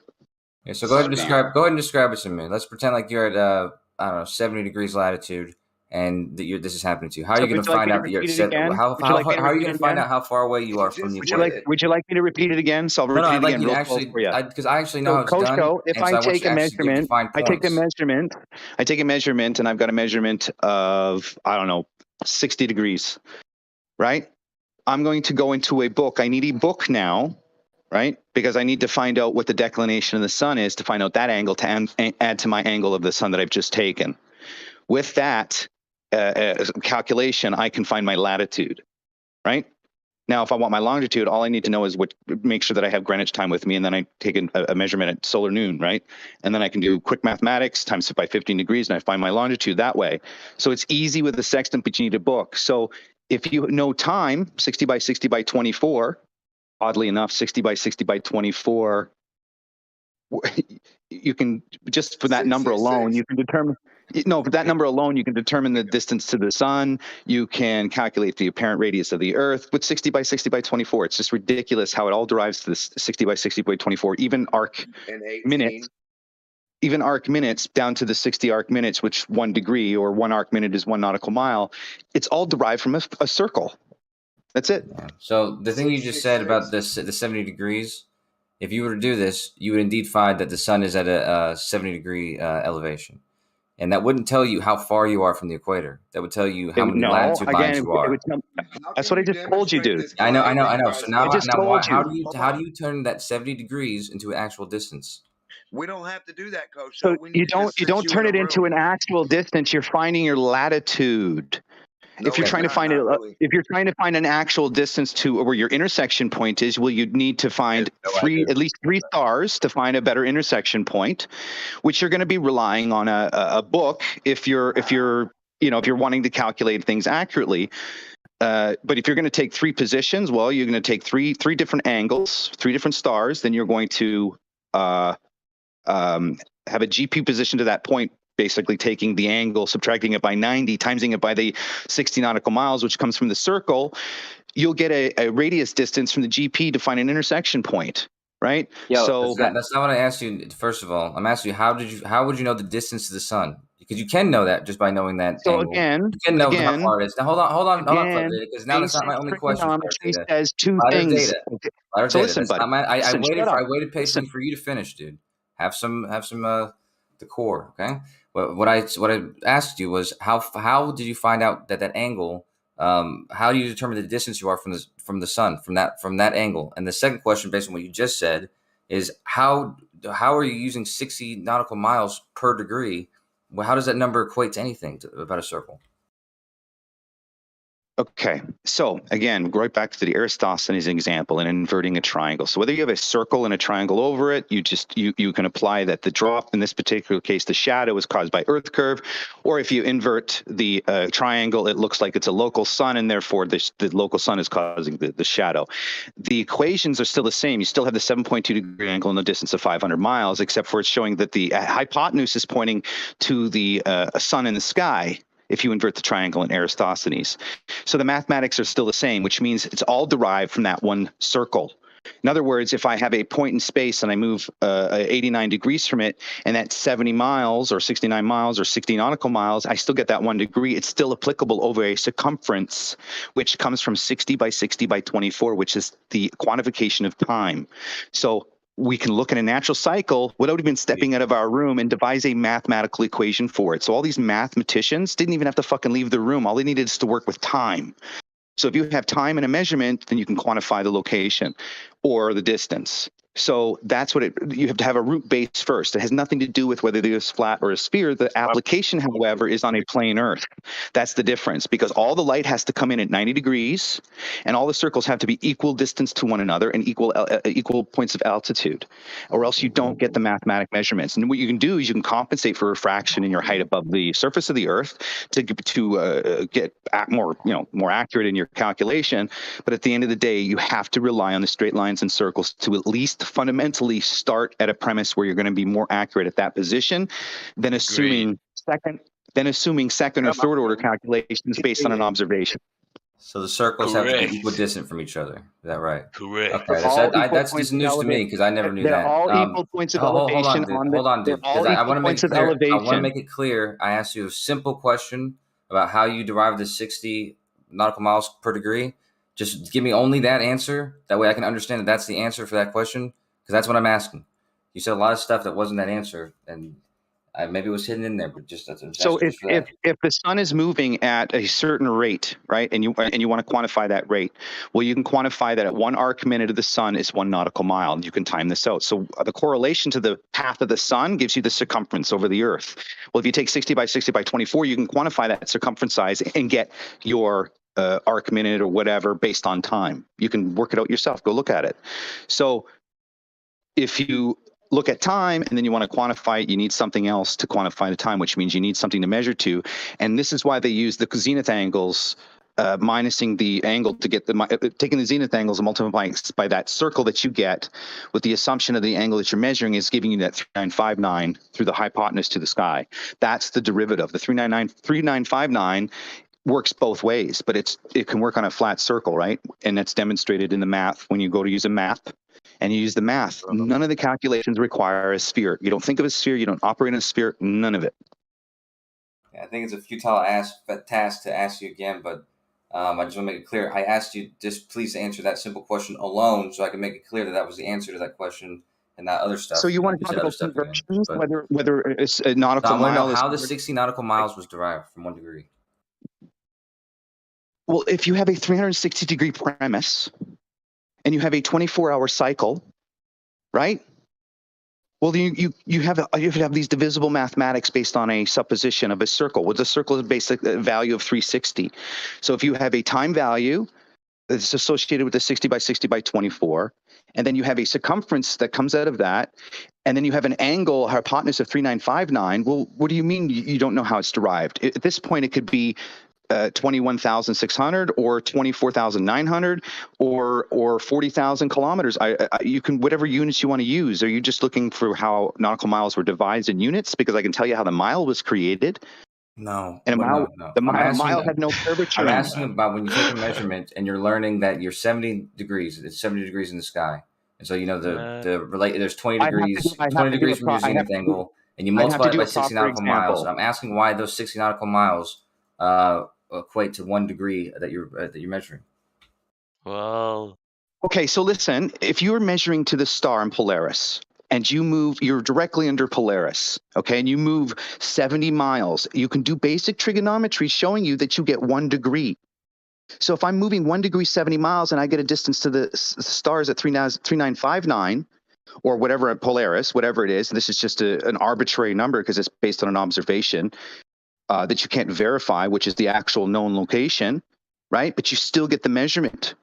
So even in the principle, whether you take the inversion of the triangle and invert it to where you show that there's Earth curve causing the center of the Earth to give you that distance, or you invert the triangle and Polaris is giving you that distance, it works the same way. So I don't understand why you don't get that. Well, I don't get it because trigonometry dictates the picture I just posted, which is actually what Polaris would do if it were close and local over a flat plane. So again, the trigonometry doesn't give consistent distances per degree. Okay, you're saying you know what the model. You're saying you know what the guy. model will do. You have both models to show me. No, you don't. You don't have. Show. Hey, chill out. Understand what I posted here. I said this right here shows you that there's not consistent distances per degree, which is what trigonometry would dictate. And so instead, you don't use trigonometry on a flat plane. You simply used linear change on a curved surface, because that does give you a linear change. Yep. Data, you got to share the mic, man. I can't sit here and micromanage your conversations. So just share the mic a little bit. That's all.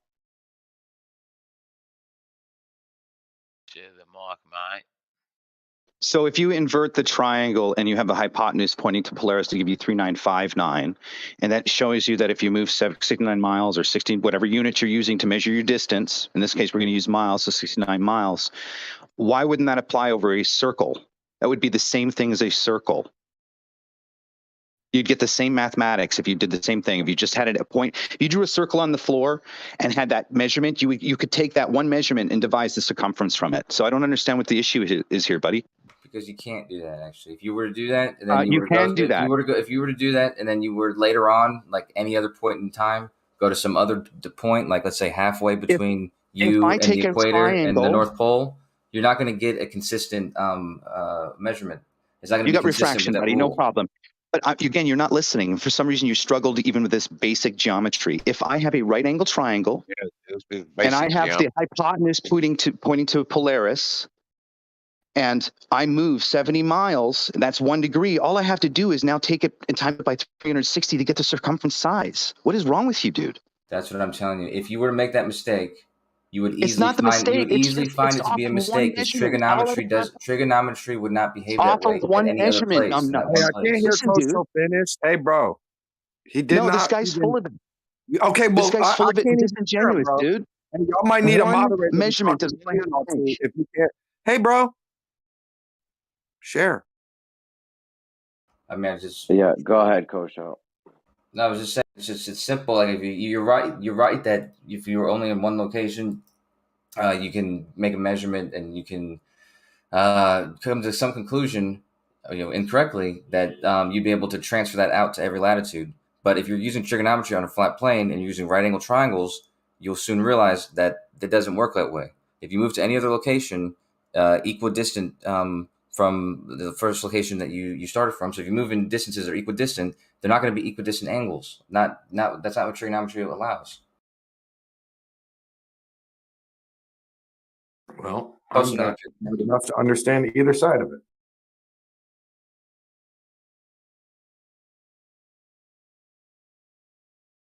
Yeah, last.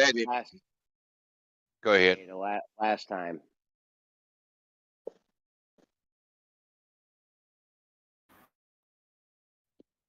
The point is, I just have to do one measurement, and I can make the circumference size. So if I move on Earth 70 miles and I get a 1 degree change, I can determine the circumference of the whole Earth. And then I can look at time, 60 by 60 by 24, and go, interesting. There's a correlation with 60 by 60 by 24 in that one measurement that I made. Interesting stuff. I think I do understand that side. Until Kosho says that he doesn't disagree until he says some different, like you did it wrong, then that makes me think that I don't understand it, because I trust Kosho. I don't know why, but I do. Hey man, I'm sorry you went home, dude. I was supposed to. Man, don't worry about all that. So anyway, look, why are you saying he's incorrect? Why are you? The funny is that this so but Coach, what are you saying he's doing wrong? Why doesn't that make sense to me? That if he measures a segment, he can multiply it to the whole thing or something like that. In some cases, you can do that. If it were on a sphere and you made that assumption, you'd be correct, and that'd be fine. However, as Again, I've posted several you're times, lying. There's if I no posted reason to several be like times, this, dude. if I Why are you posted doing several it? Why are you times, doing it? as Why I are you posted, doing it? I'm trying to explain something. Why are you doing it? Dude. He is trying to answer me though, Data. If I posted several times, the flat plane thing that I keep posting, Don, the one that has the fixed position, it has the long flat ruler, and the angles are not consistently spaced as the angles change consistently. This shows you that if you were to make that assumption that at one angle you got this, so you're going to try to multiply that out. Well, you don't have a linear function to do that. This is not moving in a linear way. So if you multiply it out like that, you're going to get the wrong answer. When you move to another location, you're not going to get the measurement that you assumed. Right. Okay. This is Listen, okay. This is when time is involved. Data, do you want to address this directly? Because I know you smart to understand this. No, he doesn't. He might want to, but he's not going to now. Listen, if there's any mod in here and you're not going to micromanage Data's conversation, don't unmute him because I can't do it. I mean, look. I'm the third party saying, well, if I wasn't, so don't put that on me. Like, you know what I'm saying? Like they should talk, but I was trying to get the info a little more efficiently. And Don, I'll talk to you offline though, for real, man. All right. Yeah. Well, the problem with the conversation was every time Kosho would try to address something with specificity, Data would start over talking him and calling him a liar. Well, Kosho knows exactly what he's talking about, and anyone that's talking shit about Kosho, Kosho's a fucking flat earther. The thing is, if anyone has, look, I'll say one thing, mate. If anyone has an argument with the flat Earth discussion, then we can have a chat tonight. It's already nighttime in some places. You do understand that. Yeah. Demonstrate that. I'll tell you what, but for someone whose English is not their first language, you've got an awesome accent. You ever heard of English, demonstration. mate? You ever heard of English, mate? I know English more than you do, actually. Dude, the I find that hard to believe, having a look at your spelling. You ever heard of English, mate? Dudes. Demonstration isn't Glober's first language either. They don't like labs. Yeah, exactly. Yeah, exactly. How about how come all the astronauts or whatever, like all the people willing to do science, there should be a science tunnel set up. Yeah, I love my boys in 50-50 America. chance to live. You guys are so funny. Demok, you can't even let you get a sentence out without overtalking you, mate. No, no one was talking to you foolish, mate. No one was talking to No. you foolish. Demok was talking and you were talking right over the top of him, No. I think you're a bit high or something. Okay.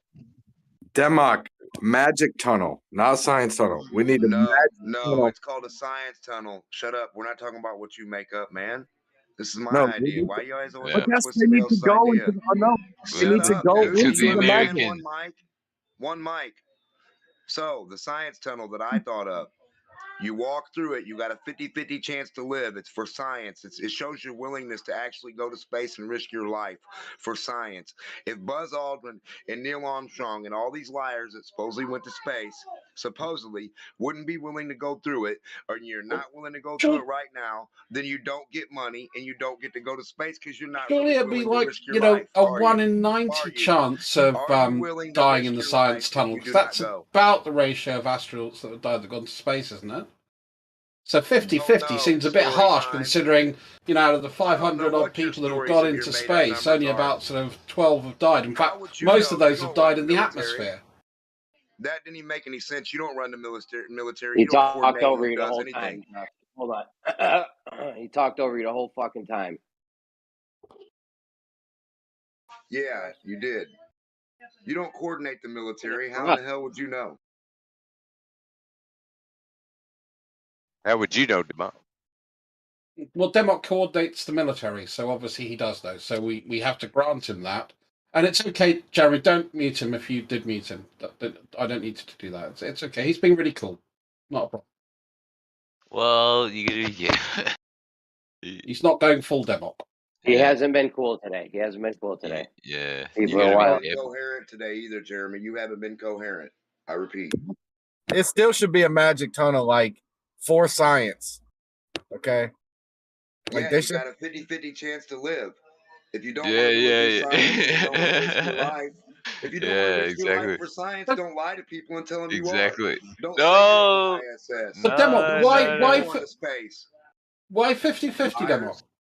It's 50-50. You what? Why lie? I don't know, man. You tell me. Why lie? Well, you're the one making up the rules for the game. I'm trying to understand your method. I'm trying to understand the method of science. The only thing that makes science that I've ever understood is dollars. If it don't make dollars, it don't make science.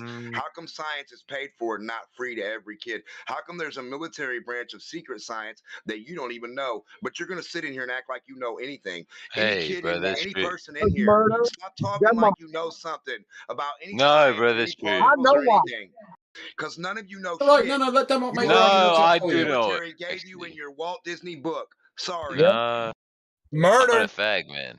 It's because of murder. I'm just about to burn a fag.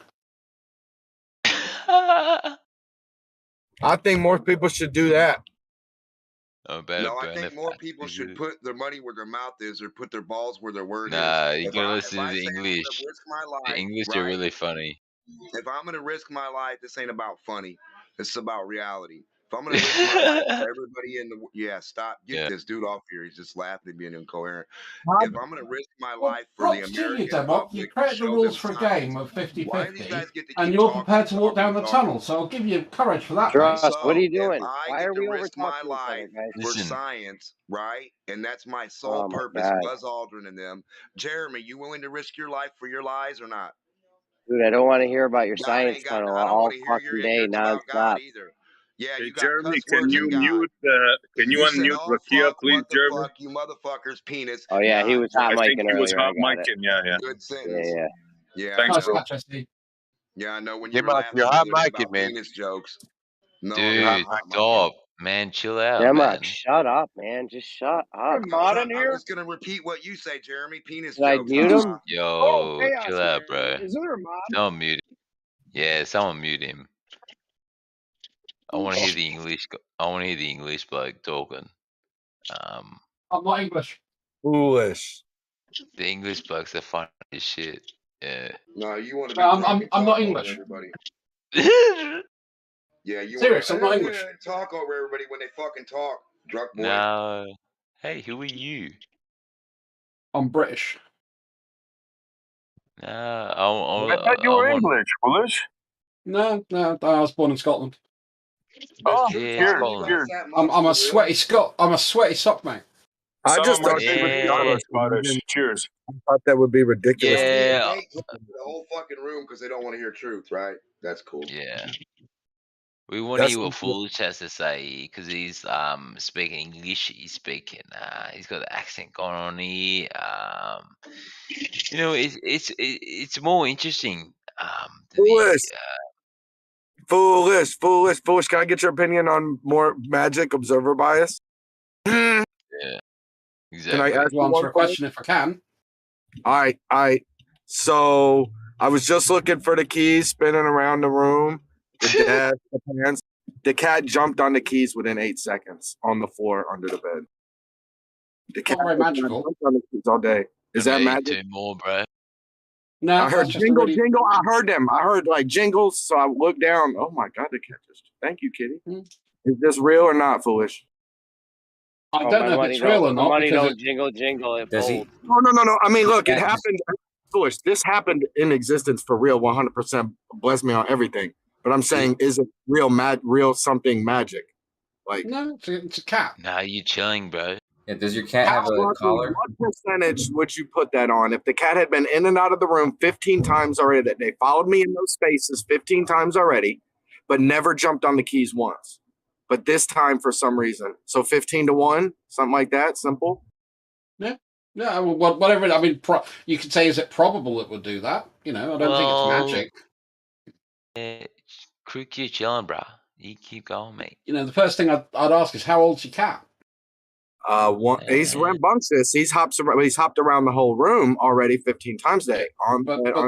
That's not answering the actual question I just asked you. Young. He's a young, under 1 year old. He's full grown, but one yeah, there you go. So he's gone scampering around the room all the time, and then all of a sudden he's come across something shiny that maybe he bumped into and moved a bit. Oh, it moved. Now it's exciting. Now I'm going to bat it about a bit. Tinkle, tinkle, tinkle, piece. I think that is quite reasonable and a fairly normal explanation for the event. Could we somehow put a cat by some keys and demonstrate it too, and see if it could happen again? No. He'll go for the things. Listen, he will go for the things. Okay, yeah, he'll play with anything. But the thing is there it was average situation of play. I wasn't doing any extra exciting move. He just followed me in the room as normal, in the same area as normal, where the keys had already been. Now we had been, you know, I don't know. It's a little weird, bro. And these keys ain't jingled all day. So it's not magic if you can redo it, and it's a cat that can jump on keys again. You see. But I don't think he would do it. Is what I'm saying. He won't do it. You're right. You're right. He wouldn't be able to demonstrate his magic globe any way, shape, or form. You're right. Well, if you believe in thaumaturgy, then that's a very, very repeatable form of sympathetic magic, according to people who believe in that stuff. Okay, is that where there is a scenario, but we find it and use it? No, thaumaturgy is what's called sympathetic magic. So the idea of that is, let's think of a good example. So, yeah, you know those dolls that you stick pins in and it causes people pain? Well, I've been Voodoo there, doll. mate. Yeah, I've been there, mate. So that's a form of thaumaturgy, which another name for thaumaturgy is sympathetic magic. So you take a representation, you incorporate some of that person into that object, and then use that object to influence them in some way. What is the consequence for fake science after, like, say Newton made it all up, right? Just for example, say he just made everything up, and there's no such thing as Newtonian physics because he's not a god and he couldn't make physics. So he just can look at reality and record. So anyway, so say there wasn't like all that, right? And now we're here today, right? What consequence did he have to go through for being wrong? He died. He died, Demok. He died. He's dead. It doesn't get any better than that. He died, and he died, and he's but she didn't preach to you about science or the universe or lies either. So was everybody dies. That's not a consequence of lying to everyone. I think you'll find that everybody who has ever lied has died. What's your consequence, buddy? You're not. Everybody who's ever lied has died, Demok. Today, when you lie in science, what is your consequence of being a liar? Well, take your million and go home? Oh, we'll change the story? If you don't lie, if you never lie in your life, then you could live forever. Listen, science boy, I am not preaching to a million kids that I am the correct thing about universal distances, science, and everything else. I am not the one on TV putting myself above everybody. What is the consequence for these fuckers who lie? You gotta chill out, bro. You gotta chill out, bro. The consequence is death. Everybody that lies dies. Okay, so go ahead and pay everybody to lie to you then, and let them tell your kids stories. Cartoons. Hey, I'm not going to worry about it because I know they're going to die in the end. And sit in front of everybody right now and lie and say, you can go ahead and lie to everybody. There's no consequence. None. Look, can I say one thing? Nah. You Americans are crazy. You're hilarious. You can go, mountain lions, fucking, we got guns and this and that, mate. Probably you don't like reality. No, because you're funny. But I want to hear. It's nothing to do with funniness. It's reality. Yeah. Stop laughing. Yeah. All right, bro. We want to hear the English. I want to hear the English, mate. They're hilarious. Let's get the English. There's got to be an Englishman in this bloody room somewhere. Yeah. Go watch a comedy show, dude. This isn't a comedy show. Go watch a comedy show. Keep talking about who's funny. I'm really not English, man. I think it's funny. I think the English is talking is funny as shit. So go watch a comedy. What's it like being a New Zealander, Vanno? Okay, the Americans. Are you a Kiwi, Vanno? Hey, foolish! I think you're chilling. Or are you South African? Hey, I'm Aussie, mate. No, you're not. You're a Kiwi. I want to hear the Kiwi guy speak. Hey, you got people leaving because you're talking shit. But I'm in New South Wales, man. I mean, the thing is you can come up with ridiculous standards that you want people to ridiculously adhere to, but it doesn't actually make it scientific or science. You're funny. You're funny.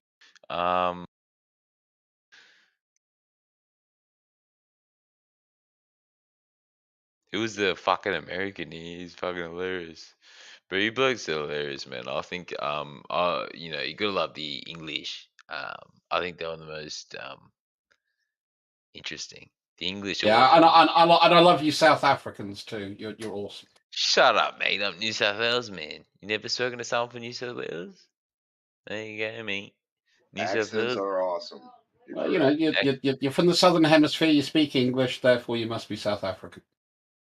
Well, Anglais, Irish. What do you think of Irish, man? Don't like the Irish? Krakamila Volta. Yeah, I don't even speak it. There you go, I don't even speak it. I said 100 million welcomes and good health to you. I honestly wish I could speak it. I really do wish I could speak. You need to drink more Wish the Bear. Yeah, I'm drinking it left, right, and center, mate. I'm drinking as much as you can get, man. You know what Wish the Bear is, though? You say Wish it the left, right, Bear. center, man. No. It's also called Aquavita. That's the Latin name for it. Water of life? Yeah, that's what Wish the people- Bear means. Yeah. That's There what they you call go. whiskey. That's what they call whiskey. Yeah, that's what they call People whiskey. who lie Wish the about Bear. taxes and certain stuff can be held in court for lying for like whatever, right? Against the company and this and that, right? What are the consequences for these people? I just don't get it. I'm sure I've heard this question before, Vanu. Yeah, but they don't have to prove anything. They don't have to it's not demonstrate me, mate. anything. You don't have to bring anything to the table. You get millions of dollars. You get to go on TV shows. You get to preach to all the kids. And there's no consequence when you're wrong about 100% of everything you just said. There's something wrong here. Well, I think the problem, Denmark, is like a lot of people who are naive. They think that when you're talking about sort of ideas, theories, and knowledge, that's an absolute thing, that it's the truth. And as we know, the truth is a very, very hard thing to get to. So we tend to stick with knowledge. And knowledge is a tentative position that we hold to be true until it's contradicted, mate. Well, in that form of knowledge, don't we just say, hey, we have action and reaction. Let's go outside and see what we can see happen. And whatever we can see happen, that's what happens. You See, I know the Earth's a globe. Hold on a second. You can put any model you want sorry. on that. Hey. Action, reaction. Any model you want. You can make up any model you want because that's what you do. But just go outside and pay attention to what happens in reality. Forget the words. Hey. Just what happens. Hey, you're American. You can say whatever you want, mate. It's their First Amendment. They can speak as much Yiddish as they choose to. Yeah, exactly. Well, and the Fourth Amendment means they can be secure in their property and papers. Exactly. Means how far you want to fucking fuck them. On behalf of all Americans, I apologize. Thank you, bro. Chill. That's chill. Like on par with my British mates here, and I'm fucking. You got the Irish and the Scottish here on ya.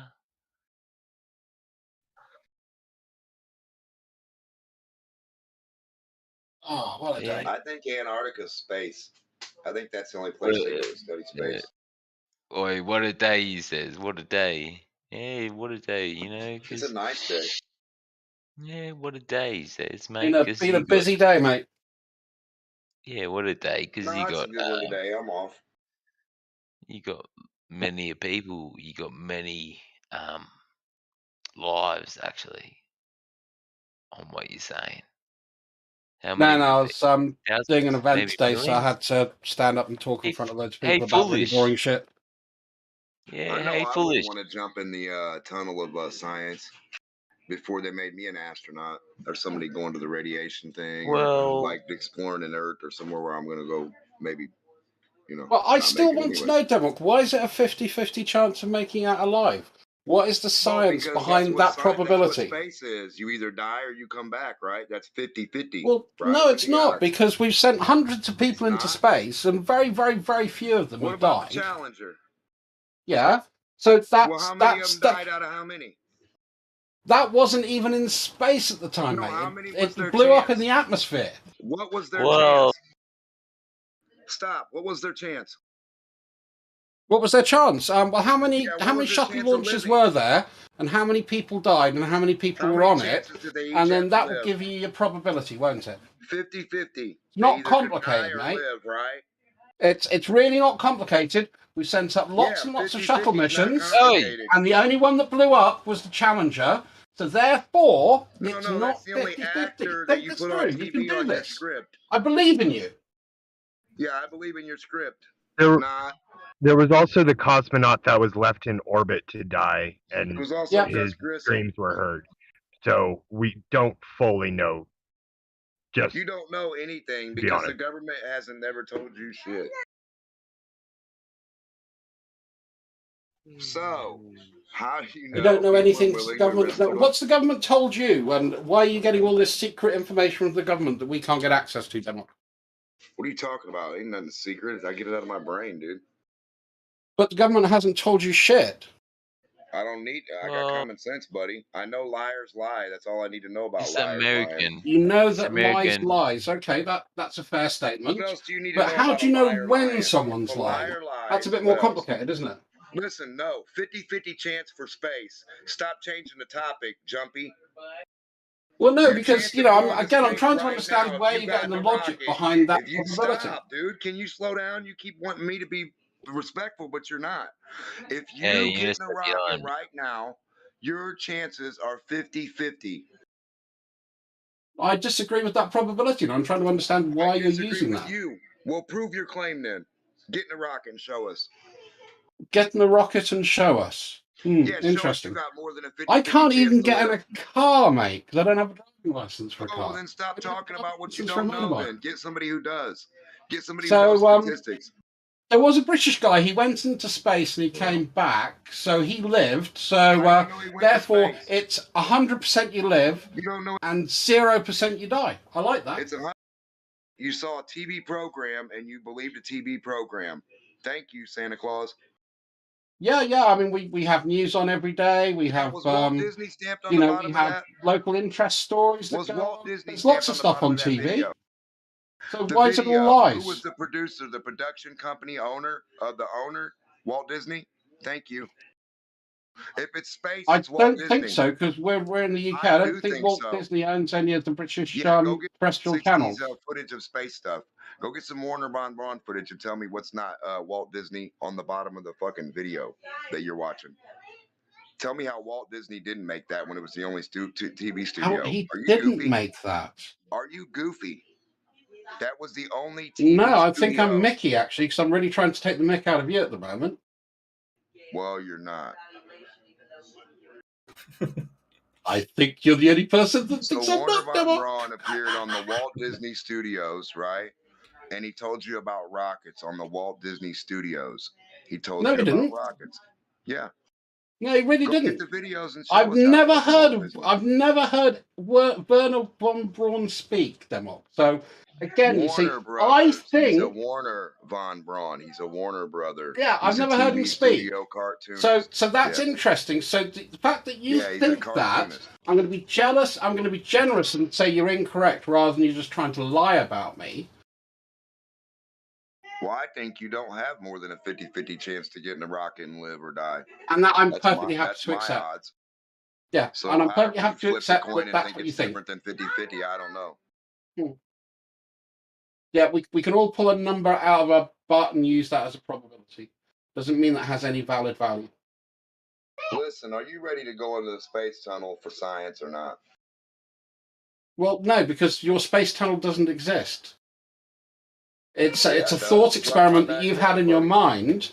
Okay, I'm going through your space tunnel now. I've come out the other side. I'm alive. Now what? You can walk in it live if you bring your ass over here where I'm at. Stop making shit up. So I have to travel to you to go through your imaginary space tunnel. Listen, stupid. You have a 50-50 chance to make it. This is simple. You either want. Yeah, I've just gone through it, and I'm out the other side alive. Yeah, then you get the $1 million, and then you get to go do space Cool. exploration. When are you going to send me the money, Demo? Because then we know you're willing to actually risk your life and not a crybaby actor. Well, I'm not going into space. I've been to some really dangerous parts of the world in my life. Cool. So I'm not really afraid of sort of, that kind of shit. Well, go find somebody who's willing to actually risk their life for science. Well, I'm a bit old. Well, I risk my life for science every day. I ride a motorbike, mate. No, you don't, liar. I do. That's not for going to space. No, but you just said for science. You said nothing about space. You said, would you risk your life for science, Demok? Well, yeah, I'm sorry that you cannot form a coherent sentence, and you feel that the only way you can get your point across is by sort of like asking the same question 50,000 times. These people supposedly ride a giant missile. Are you crazy? To space. Argument from incredulity. I'll now start listing your fallacies as you go on. If you're willing to get on a missile, and I got a missile, you want to get on it or not? Are you I ready? don't believe that you have a missile. Can you prove that you have one? Hey, guys. 50-50. Oh, sorry, I've got Yeah, sorry, Coach. No, I know there's people in here, and I don't know if what do you think, Coach? What do you think your chances are if you got on a rocket right now and just went up in the air? What do you think your chances are? 50-50 or not? I think about 50-50. Yeah, I think they're 50-50. Sounds about right. I mean, I like the idea for that show, man. It'd be fun. It'd be funny to watch. Well, I'm just saying, who's willing to jump on a bottle rocket or a big bomb and just ride it somewhere? You ready? Listen, I need you to stop calling names, please. Bottle rockets or names? I didn't call anybody a bottle rocket. No, you called Druss a liar and stupid. In the past 20 seconds I was listening. I don't even know what happened before that. I was busy. Oh, well, he lies. I've talked to him for years. You haven't met him? Yeah, I've met Druss, yes. Oh, okay. Well, you know he's a liar. What else do we do there? Oh, what? No, don't call names. What did I just tell you? I'm about to put you in the corner for a timeout. You need a timeout? Is it nappy time? Is it nappy time for Demos? Some fucking formula and crawl out of your high chair so you can do that. You need a binky? You need a binky? You want me to put on some tunes? Isn't it funny how you just fucking got caught up in the same shit you were trying to... Demo, you want me to put on some cartoons? You're looking at first, goofball. Dude, stop Frozen in first, goofball. I think Frozen would calm him down a bit. I think telling the truth would help you out. I'd do my best to tell the truth, Demo. I'd hope so. You put your money where your mouth is? No, you owe me £1 million, so... Oh, sorry, dollars.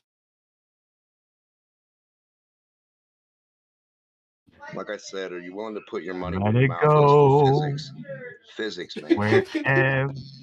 Not anything. Not you got the between joke. me and Thanks, you. Physics. Foolish physics. I've been listening for a while, and I know for sure that the Earth is not a spinning ball flying through space, but I would hope that no one on either side of this conversation thinks that Demok's idea of 50-50 is a good argument, because it's super duper not. We know, and I respect super that. Super duper is the only argument. If I get on anything that I can die from, I only have a 50-50 chance of either dying or not, or it's 100% chance of death. What else? You don't understand how percentages work, dude. I mean, that's just the way. Okay, go get on something where you can die and let me see. I love hearing DMOC. I love hearing DMOC talk. It's hilarious.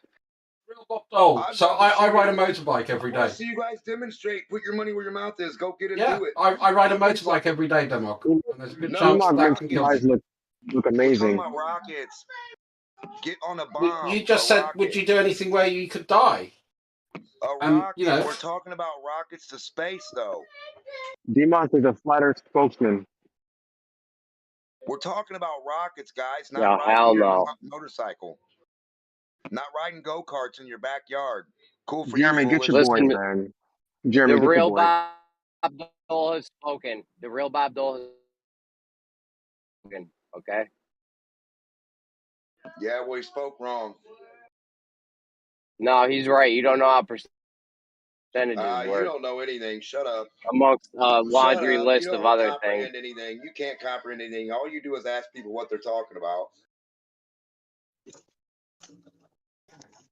Didn't you hear Jeremy go off on gas pressure and atmospheric pressure?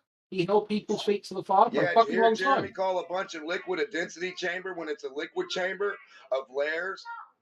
Wow. Yeah, he was wrong Yeah, there we too. know you think He doesn't even know what you density think water.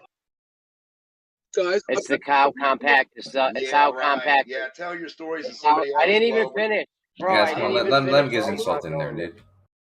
I've just come up with a really good way to actually pay for like an expedition to check out if the Earth's a globe or flat, right? So what we can do is we can you can buy a lottery ticket, and as you know, there's only two options: you either win the lottery or you don't win the lottery. So it's 50-50 to win the lottery.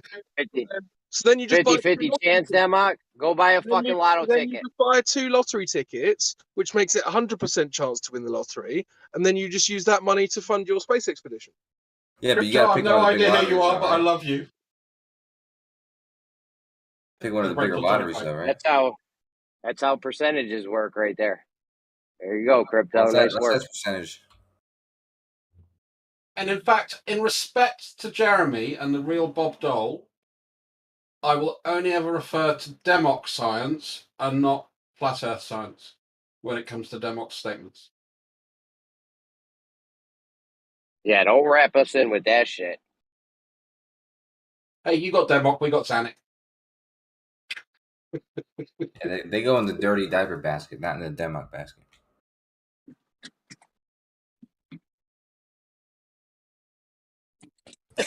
You say they have Democ and we have Zanuck? Is that what you said? I was being mean. What's up, dude? Those are both good guys.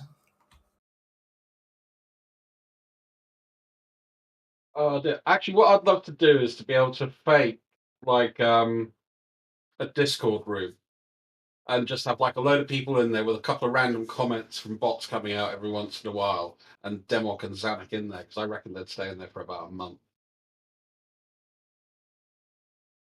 Like I said earlier, Democ is one of the flat earthers who actually provides the community of flat earthers, if they take it or leave it, with the unique and novel flat earth arguments. There's only a handful of people who actually create these. And Democ. Yeah, you think it's 50-50 percentage of dying on a rocket's a good argument? How about water has no density? I agree with almost everything That's Democ a good says. argument. Man. I agree with almost everything. Oh, so you think water has no density? I agree with almost everything Democ says. Thing. You know why? Because I know how to get out of a Chinese finger trap. I know why. Name one thing. You guys thing. don't. You guys stay stuck in the Chinese finger trap. Name one thing, your fingers Coach. fall off. But I know how to get out of it. Okay? Well, Kojo just said almost everything that Democ says, so I'm curious to know what you think, Kojo. Kojo, no, NASA has to lie. So name one thing. Lots of stuff, right? Almost everything. Name one thing. No, that by the way, that argument earlier was retarded. You hear me? Hello? Yes, sir. Say again? One thing. Oh, you said, so Democ, the things I agree with him on? Dude, stop stalling, bro. Name one thing. I was talking about NASA, but you're saying Democ, the things I agree with Democ on now, right? I agree with him about the 50-50. I agree with him about the show he wants to do. I agree with him about the density towers. We should call them density. We should call them something else, whatever he said. Yeah, tons of shit, dude. No, I don't like to call people liars, Kojo, but you're testing my patience. Hey, dude. Well, when you realize how to read between the lines, when you realize how to get out of a Chinese finger trap, then we'll be on the same page, okay? I don't like to get stuck in the Chinese finger trap. That's why I don't get caught in dialogues with people telling me that I'm too. I need to go crawl off my high chair and get my applesauce. Okay, that's you, dude. That's racist. You can't say Chinese finger trap anymore. When you said that applesauce line, by the way, I just had that flashback to the Punisher film with Ray Stevenson. Fucking awesome film. I don't know if you guys remember this. The Democ, that's one of his classic comments. There's always about applesauce. I always loved this. So always always came back to something in applesauce. I was always, and then Dr. Seuss. Those are my favorite ones too. It was like Dr. Seuss bullshit. So you agree with Democ on the 50-50 thing, Kosho? That's right. Yeah. Right. So if we play the lotto, if I play the 6-digit lotto, I got a 50% chance to win it because you either can win or you can't win. That's right. Yeah. That's how the lotto percentages work. Really? Well, you can also get a split win, so you could win and other people could win. So there's probably 33.3% chance. So you have a 33% chance of winning the 6-digit lotto. Fuck no. I disagree with that. This is how it works. Then. If you buy 3 tickets, one of them loses, one of them wins, and one of them's a split win. So, yeah. It's like a quantum entanglement sort of. If you say 50%, it'd be like you are a shit talker, Kosho. And I'll let this slide because you're helping me show these guys that the Star Trail thing. Yeah, man. You and your damn Star Wait a minute, Trails, Jeremy, wait a minute. I think I figured it out. Democ is playing 6D upside down underwater chess. Okay, what he's doing, he's throwing that out there to display the logic of the ballers back to them. Oh, I get it now. You get it? All right, great. It's pretty far out there theory. It's like up there with evolution.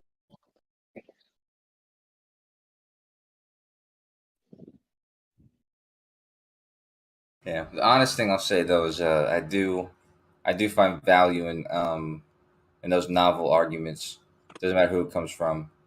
Dude, stop lying, bro. Listen, how long is it that's sincerely, dude.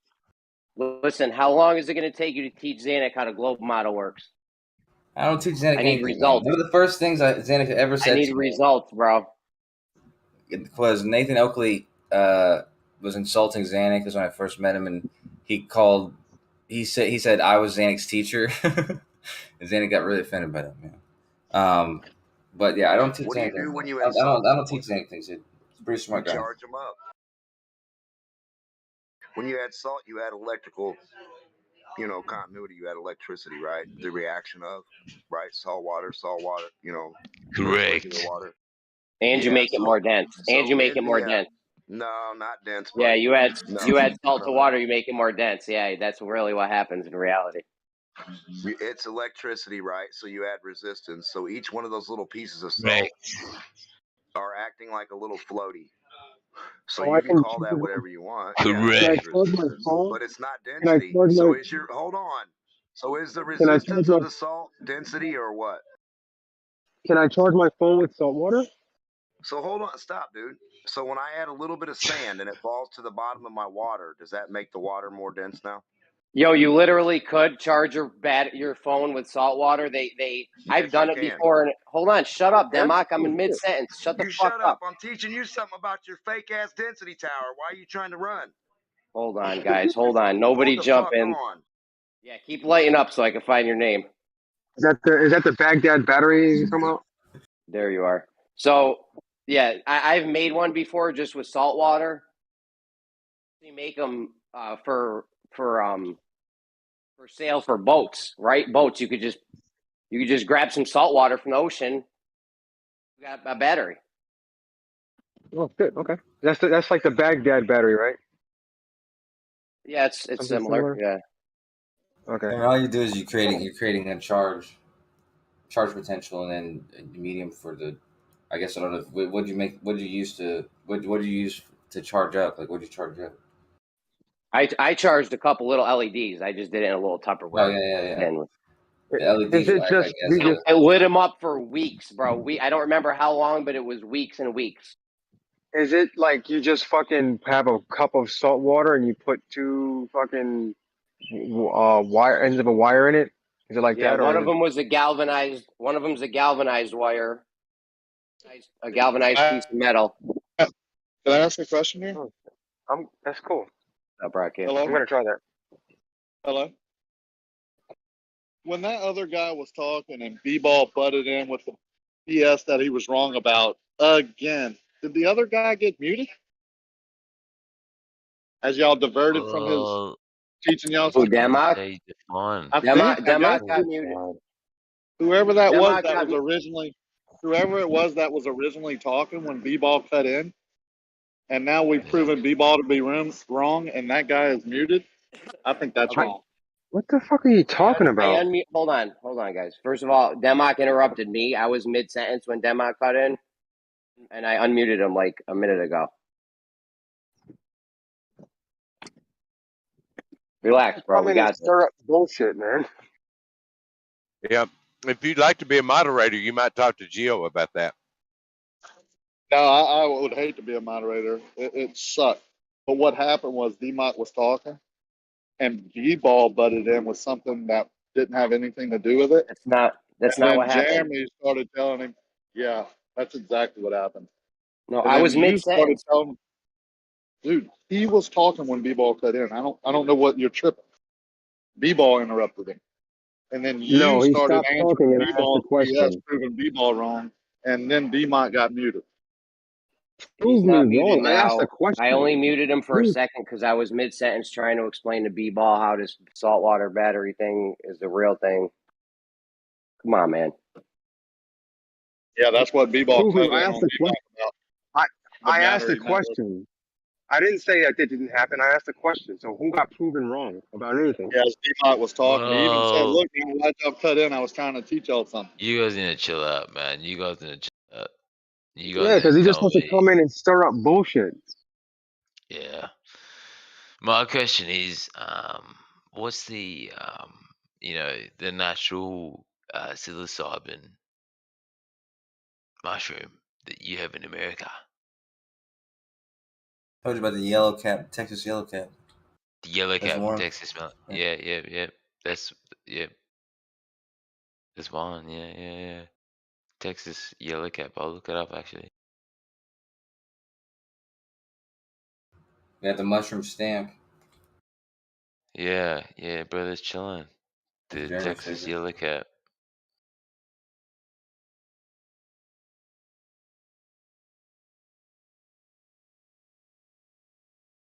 Salt does. Hey, it shuts up a lot of Americans, that question, doesn't it? What did you say, Democ?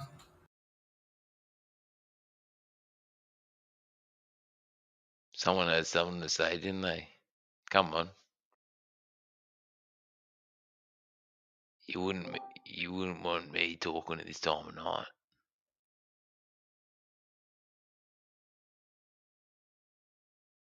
Yeah, anyways, to bring back up the analogies we were talking about earlier about dark matter.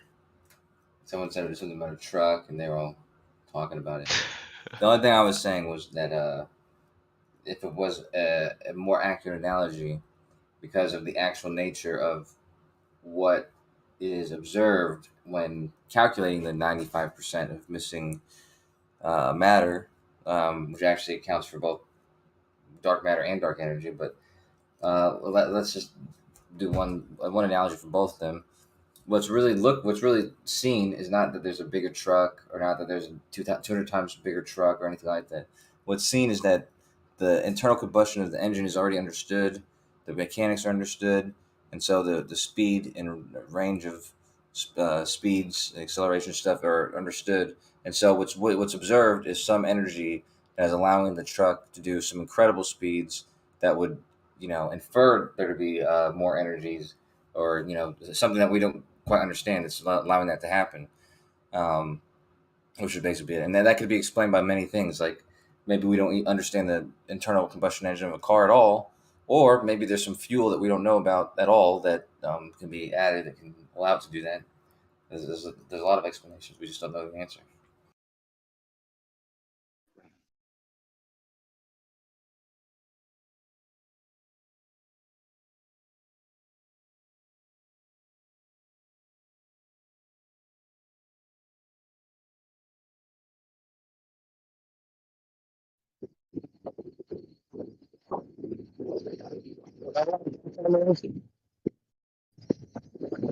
Say again?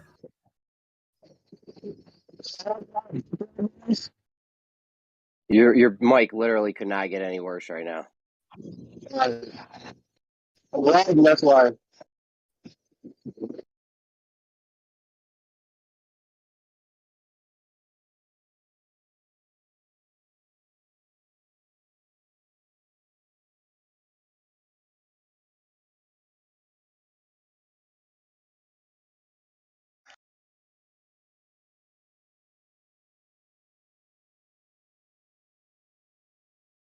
So are you guys willing to risk walking through a science tunnel? You got a 50-50 shot. What's the prize money? You seriously though, you got no science for your scientific model. In order for it to be a scientific model, you need to have actual science. I know you tried to come up with a hypothesis on the fly last night, but that shit was not valid at all. The hypothesis was for that guy's test, that the hypothetical test he was describing. What hypothesis are you talking about? Like for what model? I don't know if you have a scientific model. He was claiming you guys had a scientific model. Yeah, so you're going to need to have this. What's up? There's plenty of scientific models. Like you talking about the standard model of quantum mechanics, or the talking about the globe model. He said the globe model was a scientific model. Yeah, your shape and stuff, and you know how the Earth behaves, how it orbits the sun, and the weather shape. system. Science, bro, science. No one was arguing. You have none of it. There's a lot of it. Well, give me some globe science, bro. I've been asking for globe science for like 5 years now. Look, me and my buddy were driving. We went to the Google map. The Google map scrolls left and right, but it doesn't scroll up and down, okay? Why? Well, Why can't it just left and right? Scroll up and down and watch the key in the corner change size. No, he's correct. He's correct. Yeah, he's correct. You go on the global Earth, you go on Google Earth. You search any direction in on the the Google Earth, or the and you search any direction outwards, mate. It's fucking flat. You got no curve going on there, mate. Great, and it'll go around in a circle, east and west. But think about the old map, like the classroom map, like where now they try to split it in half with the two circles and make it like the circles wrap around. But in the old classroom, they just had it flat, like the risk board. North and South America straight up and down on the left, Europe and Asia on the right, and Africa and Australia under them straight up and down on the right. That's the map. Correct. You go around and around. It's cylinder Earth, and they can go inside at the pole. Correct. That's what it is. Admiral Byrd figured it out, and since then it's just been space. But how would you travel from Johannesburg to Sydney? It folds in. There's no distortions on that map, on the Google Earth. It's just a flat map.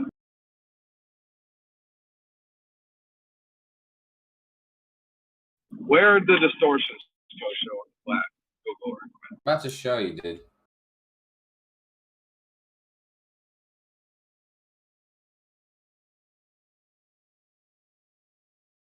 Well, Kosher, have you looked into Admiral Byrd? Yeah, I have. This is where they lie about the continent size and stuff like this. Is that what this is? Or why does Google, wouldn't they have to zoom and all the streets would be right, and cities, and all the lines to the cities? So street view isn't correct? Whatever you street view? They just say it's always somewhere in the middle. I mean, how else can you have flat and round without a cylinder? That's how it has to be. What? Everybody thinks they're right? So nobody could be that much wrong, and the truth has to be somewhere in the middle. So how can you have flat and round? It has to be a cylinder. Earth is not a cylinder.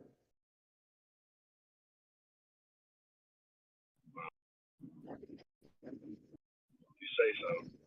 Damn, I thought you had something there.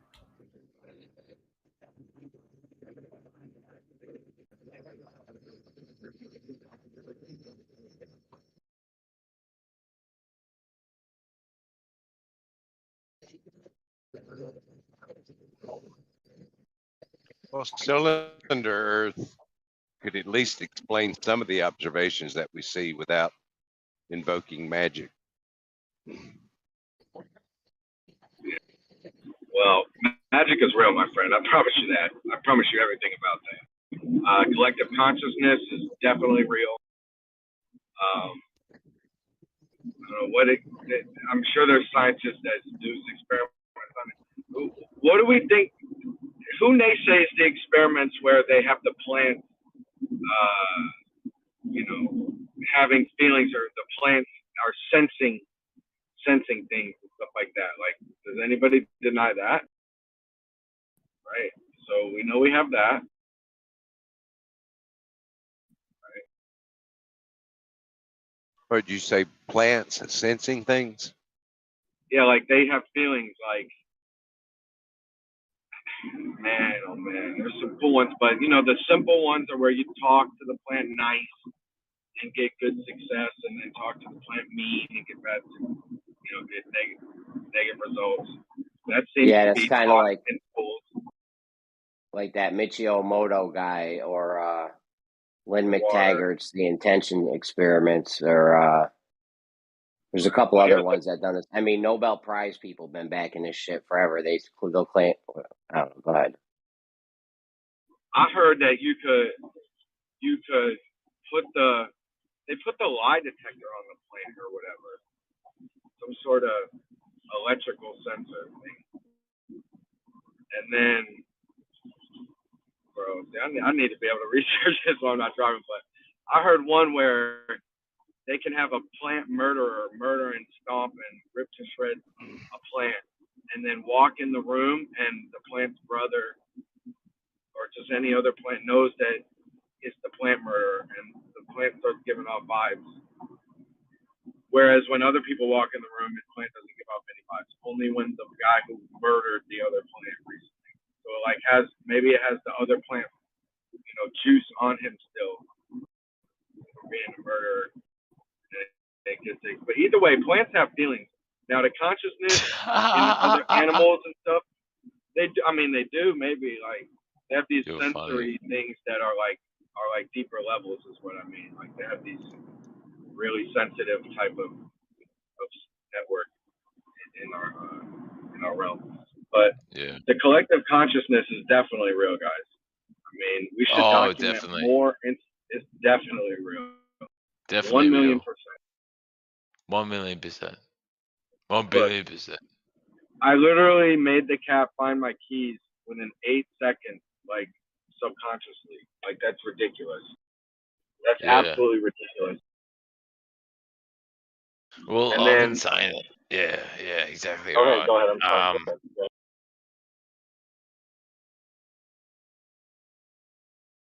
Come on, you have an example. Y'all have a million examples that is just too good to be true to attribute to observer bias. I mean, I don't care what number you want to put on it. There's things that have numbers like approaching, infinity of likelihood. And you're like, oh, but the one instance means it's 100% likely. That type of nonsense logic. Like, yeah, like, but recreate it without the genuine consciousness, and it's like it never will be created in the lab. But then put the genuine consciousness on it. You know what I mean? And it's like you could see results. I believe this scientists work on this in lab setting. The ESP stuff and all the mental shit and all that. Like, shit is real, bro. It's real. And why would they want us to know? Why would they tell us? Who would ever? There's no way, bro. And it all goes to this. Anything they know about the magic power of space and all this and that, why would they tell you, man? Like, you can tell who the real people are that come in here, and talk with this discovery logic, talk with consistent pattern logic, like Witz has been doing all day, you know, and you can tell who is just, I don't know, closed-minded or shilling for whatever fucking reason, man. So y'all keep y'all minds open. Even if you are a shill, you could wake up and know on the inside, you know, the deeper magic that's out there. Yeah, just an honest opinion. If Witsit would quit digging every other word, throwing out insults within the framework of his argument, he would get much further. I mean, they would have a lot more credibility from my position. I would give him a lot more credibility if he would not dig every other sentence. He digs towards the end. You're right. I heard you calling him. Him out. He dug at the end. The attitude was there, but look at the demeanor. Look at the demeanor's been on A1, A++. I mean, or at least the tonality, I guess is what I'm saying. Yeah. At least, or some of the volume, at least, and aggression, a little bit. Yeah. So let's hope progress keeps being made, because, like, I remember, dude, having to give it, like, dude, he was killing, or the logic, people was coming at him with, for some ways, crazy sideways logic. I remember people saying, man, to me years ago, you think Witsit's good argument? He'd be knocking people down. Yes. Look at him. He wants the truth. I think so, and I want it too. God bless. Well, we all have different perspectives. I think sometimes he's all right, but today he was kind of nasty. Maybe he had a bad day. Who knows?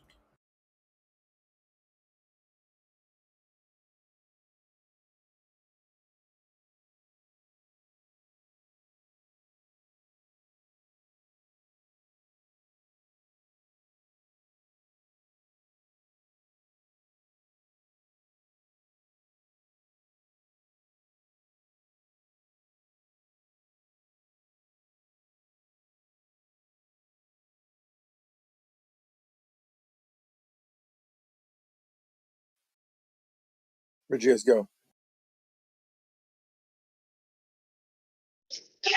Find out. Talk about someone who's not here. Zanik, did Kosho teach you how to globe model works yet, or what, with the Star Trail thing? I already told you yesterday. He was wrong about you actually being able to see it even at the equator, because what happens at the equator, everything will be going parallel without a wide angle lens. They have to be, because otherwise sextants wouldn't work. Someday you'll learn how the globe model works. It's okay, Zane. No. I thought you had got it yesterday. I thought you finally had an epiphany. No, I'm the one that's right. You need to have an epiphany. You're not right. Okay, put it one more time. Cho, should you back me up in this, or are you still on the other camp? Well, I made this. I went in Stellarium last night, and I made these star trails. All I did was go to the equator, and all I did was I think the top one is with a stereoscopic view, and the bottom was with a perspective view.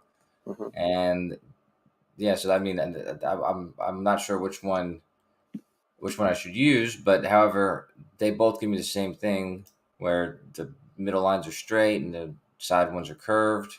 Because there is in that Stellarium, there is a wide angle lens. It's very difficult to get a straight on image from Stellarium, because it's designed to give you more of a panorama, more of a wide angle effect.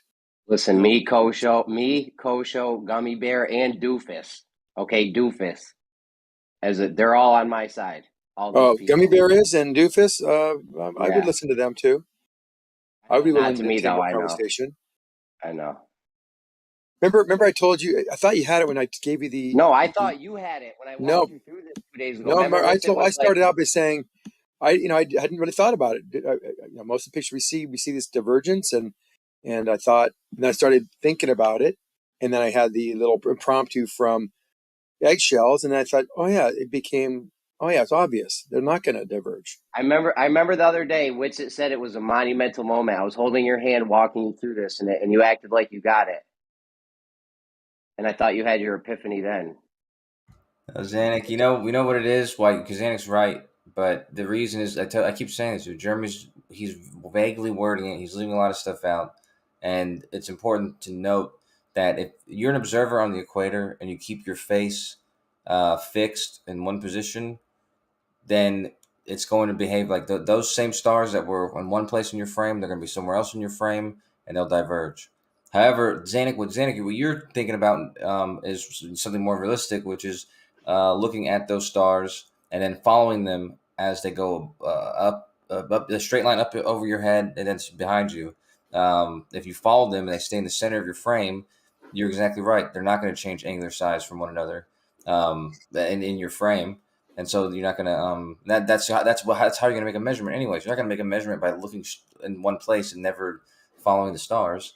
So if you follow the stars, they actually don't converge or diverge. They stay the same distance. I kind of know where you're going with that, but I think I had the best explanation yesterday of that. You looked at that picture of the stars, and if you were able to, the one that's all the way around us, like both poles are to the side, if you straighten in your mind, if you straighten that out so that these poles were at your ears, one pole's at one ear and the other pole's at the other ear, all the stars would be straight and they would all be parallel.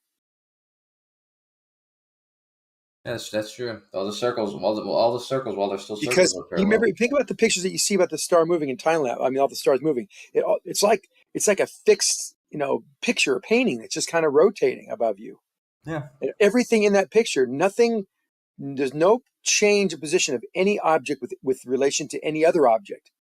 This we know by time lapse. Never, you're making an assumption. Suddenly we're at the equator, and these two different frames of reference that are depicted on the wide angle pictures or the panoramic pictures, suddenly that's going to throw everything out and change the entire way motion occurs from your perspective. And it doesn't. It doesn't at all. Yeah. It all will straighten out. It has to, because the distances between every single star will never change ever. Yeah, you're right. You're right about that. But that's what I'm saying, is that you're right, because they make parallel circles, and that's true. And if you were to just separate them, they would always be these parallel circles that are surrounding the Earth, and that's legit. They'll always be the same distance from each other. But even if those were just parallel circles, to understand what Jeremy's actually claiming, he's correct, but he's not wording it this way. But if you were to keep your eyes fixed on the horizon at the equator, and you're watching those three stars, one at the equator, one south, and one north, and you were to keep your eyes fixed in that same position as they moved, you're just looking at where they are in that frame. It's true that due to perspective, just like in the railroads or whatever, in that frame, it's going to appear to diverge because it's moving out of the center of your view. And so that happens just due to perspective. But if you were doing it correctly and following them, like tracking them up as they're moving, then you're not going to get this phenomena because they're going to continue to be in the center of your frame. But if you don't do that, what Jeremy's, all the Star Trails pictures show that what he's claiming, a very simple claim, is correct. That given that observation, is when you're stationary, you're not changing your position, you're on the equator, you're looking at stars north and south of it and the equator, and you're facing directly east or west. In this specific setup, you will see this phenomena if you only because you have a wide angle lens, only because you've bent the view of what you're looking at 360 degrees or 180 degrees. Only reason. It's not real. It's not actual. You don't even see it. You see it through a wide angle lens. You don't see it through your eyes. You wouldn't see any kind of divergence in your eyes. You could measure them. You could take a point in the sky, a star, and look at another point in the sky that's south, and another point in the sky that's north. Measure their angular distance from one another, and you'd see that. And wait 6 hours and measure it again. You'd still see the same angular distance between the two. I know, but that's what I'm saying. What you just described is a very practical thing to do, and in doing that in practice, you would face that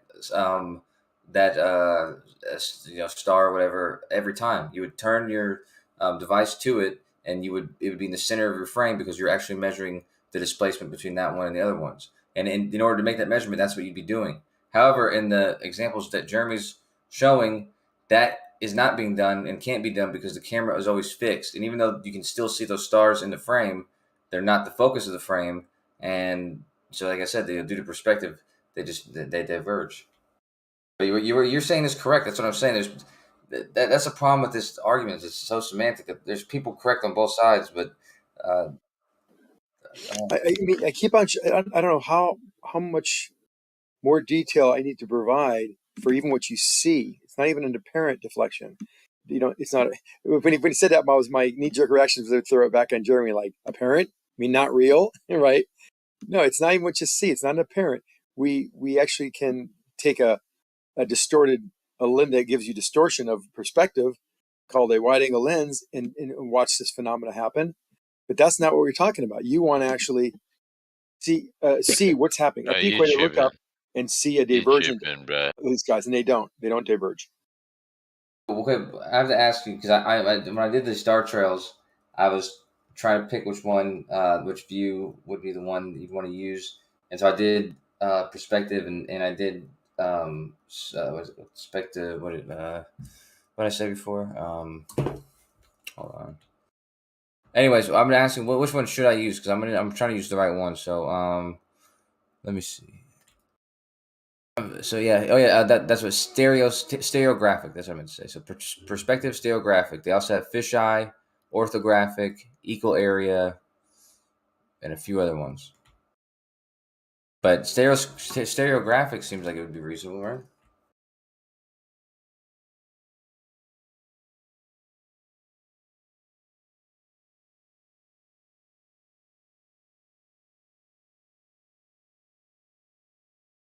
He's never going to admit that he was wrong on this. I don't know what to say. We're just going to have to give up, Kosho. Well, I mean, for all we know, he could be right. So our best way of testing it. No, he's not right. We know he's not right. Stop it.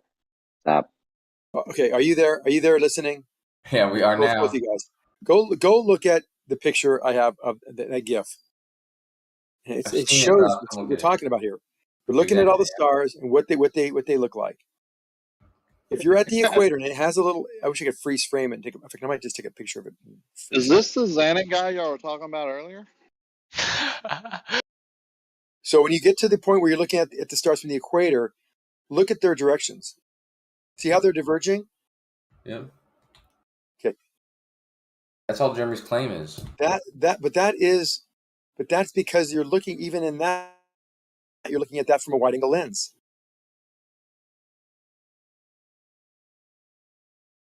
Can you demonstrate this not happening? Here we go. Here's how we solve this.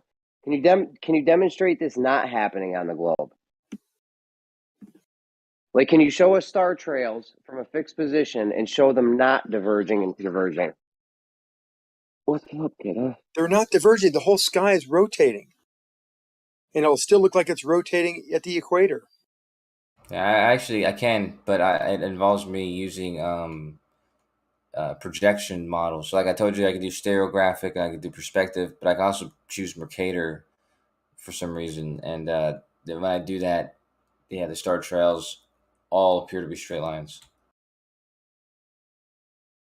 If they're straight lines, then they can't be diverging, Jeremy.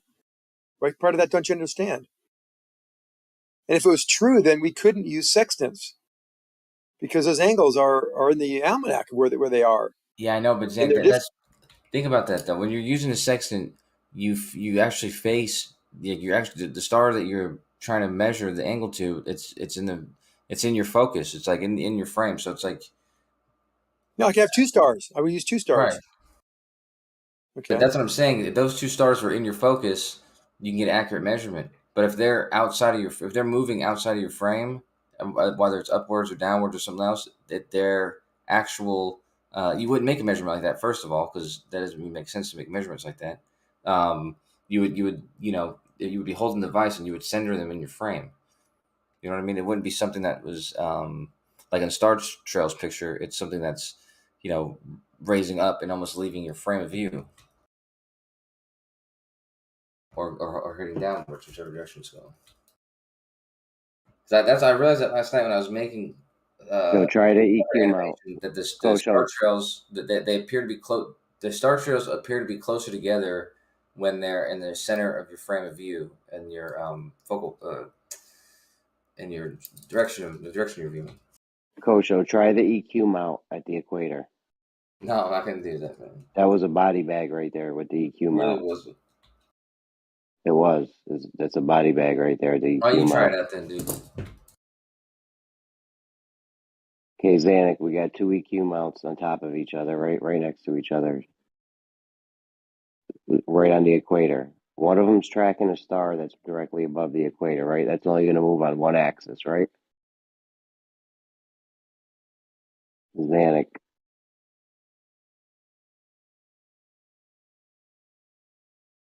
I know, he ran away. Xanic's a drug. Yeah, go ahead. So I got it. I'm looking at a star at the equator, right above your head. You got an EQ mount at the equator, right above your head, right? We're gonna track it out. We got an EQ mount at the equator. It's tracking a star directly above the equator. Equatorial mount. Got it. Yeah. You with me so far? Sure. What's going on in the scenario so far?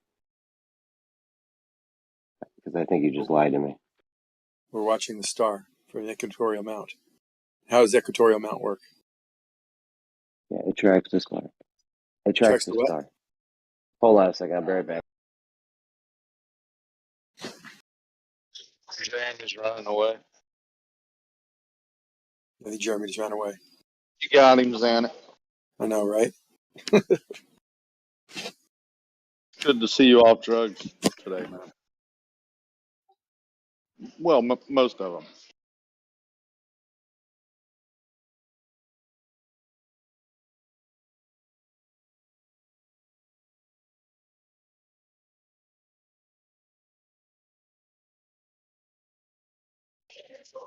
Did you see Blue Ball's current picture he posted? With the lines on the bridge, top of the electrical boxes in it, curving up here and two. And then the water underneath it isn't curving, but he says that's proof of Earth curve. What's that? I'll post it for you. Blue's latest. He blamed you for that.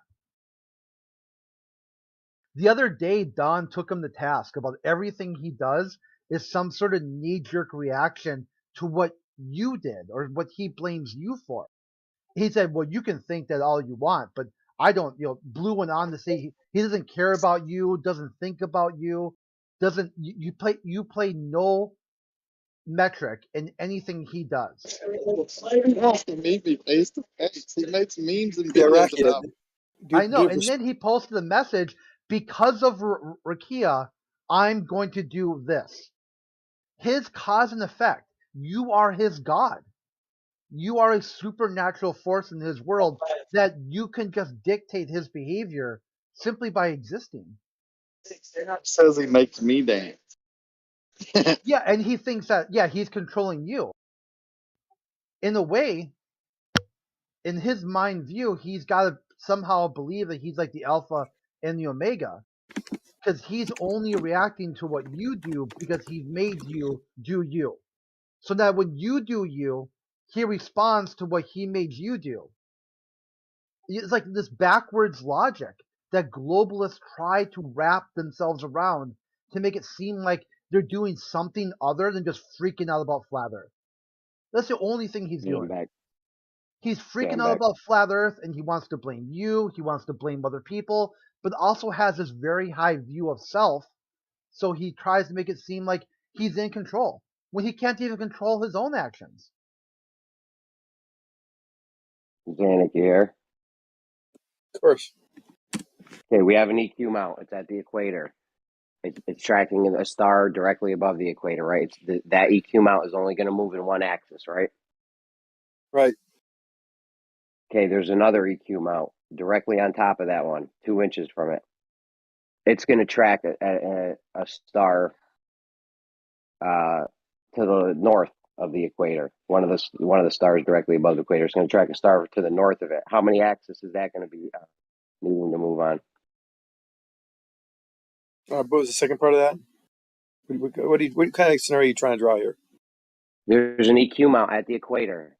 It's tracking a star that's north of the equator. How many axes is it going to be moving on? It's going to have one axis. You sure about that? Just focusing on one point. It's following it, so it's got to be one axis, right? I don't know. Kosho told me it was 2 axes earlier. How could it be 2 axis when it's going? I don't know, bro. Yeah, now he's going to play like he didn't understand. I know this game. It'll be 2 axis. If you're north of the equator, north or south, it'd be 2 axis. Yes. Okay. So one of the EQ mounts is tracking a star at the equator. It's moving on one axis. There's another EQ mount right next to it, right on top of it, that's tracking a star to the north of the equator. It's moving on 2 axes, right? No. What the fuck? That's where you're failing. You would have one axis for all stars at the equator. I know. But check this out. He's at the equator. Wait, Xanac, are you saying any star anywhere on Earth, but you're at the equator? Is that what you're saying? Mm-hmm. Anywhere that you can see. You can have it go on one axis? Yeah, it's going to be a straight line, left to right. No, no. Just listen, dude. He says you're at the equator. Yeah. The star, there's one star that is traveling across the equator, from north, east, west. But there's another star. Let's call it Polaris. Polaris. He's also viewing Polaris from the equator, and he has that in the equatorial mountain. He's talking about that star. You can't make that go in a straight line, right? Well, it's not going to go anywhere. Why would you use Polaris? What the fuck is wrong with it? It does move slightly, but let's do something else then. Use like one of the Big Dipper stars. Yeah, put the Big Dipper on there. Yeah, exactly. The Big Dipper. So that was making a small circle. So it's using 2 axes to do that. No, it wouldn't make a small circle. It would have no circle up because you're on a curved surface, and all these stars are perfectly parallel to another. The lines are parallel. There's no divergence. They can't be because, again, all your like, for example, the sextant numbers that we always talk about would not work. If it curved away angularly from you, then all the values that we use for sextants would not be valid. Okay, but he's talking about if you had a Big Dipper on the equatorial mount and you're at the equator watching it, what is the telescope going to do that it's following the Big Dipper? It's just going to follow the Big Dipper sink. It's going to be everything's going nice and straight. There's going to be no curve. But that's not what in my head I see it doing like a conic. Picture those time lapse where you have the entire sky like moving with like the equatorial mount. Oh, that whole sky is like a painting, and it's totally fixed. It's either rotating or moving, right? That's what you got to think about at the equator. Everything would just be fixed, just setting. Nothing changing positions. Now you can make it look like they're diverging by widening your field of view because that distorts everything, and then suddenly everything will look like it's curving at the periphery on the outside north and south edges. But if you're looking at it to the west, looking at it straight, and there's no distortion, there's no wide angle lens being used. Everything you plot, everything you look at will just have a straight line to the horizon. Zanuck, you're saying that if I have an EQ mount at the equator and I track a star north of the equator, the EQ mount is only gonna move in one axis. Yes. That's what you're saying, really? Yes. That means you'd have to be doing a great circle route. Do you understand that? What do you mean? In order for it to only move in one axis, it would have to be doing a great circle route right above your head. No, it's not above your head. It's over to the side 20 degrees, let's say. No, it's not above your head. The only way you can do it is with the stars directly above the equator to get it to go in one axis. Only at the equator will an equatorial mount only need one axis to track all this movement of the sky.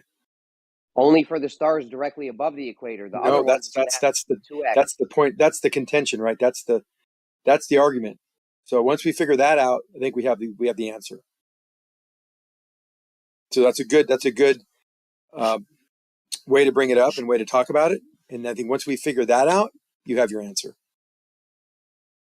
Because if you're right, then the equatorial mount at the equator, tracking a star, any deviation off of vertical will require a 2-dimensional coordinated tracking. You're just digging a deeper hole.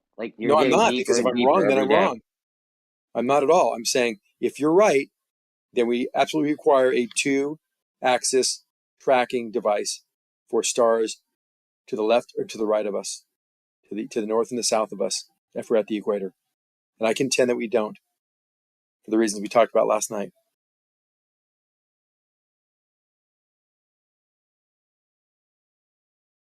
You got to picture the sky. Picture you're on. I mean, it's easy for me to think because I remember seeing all these beautiful, Milky Way star-filled skies that are rotating with respect to Earth on equatorial mounts, right? There's this rotation that you see, right? You picture you're on the equator, what would that sky look like? And what would those points do in the sky? They're like fixed. It's like looking at a painting. They're just going to move in one direction. Nothing changes. You will not see any divergence, so no curving. You only see the curving because of the wide angle lens.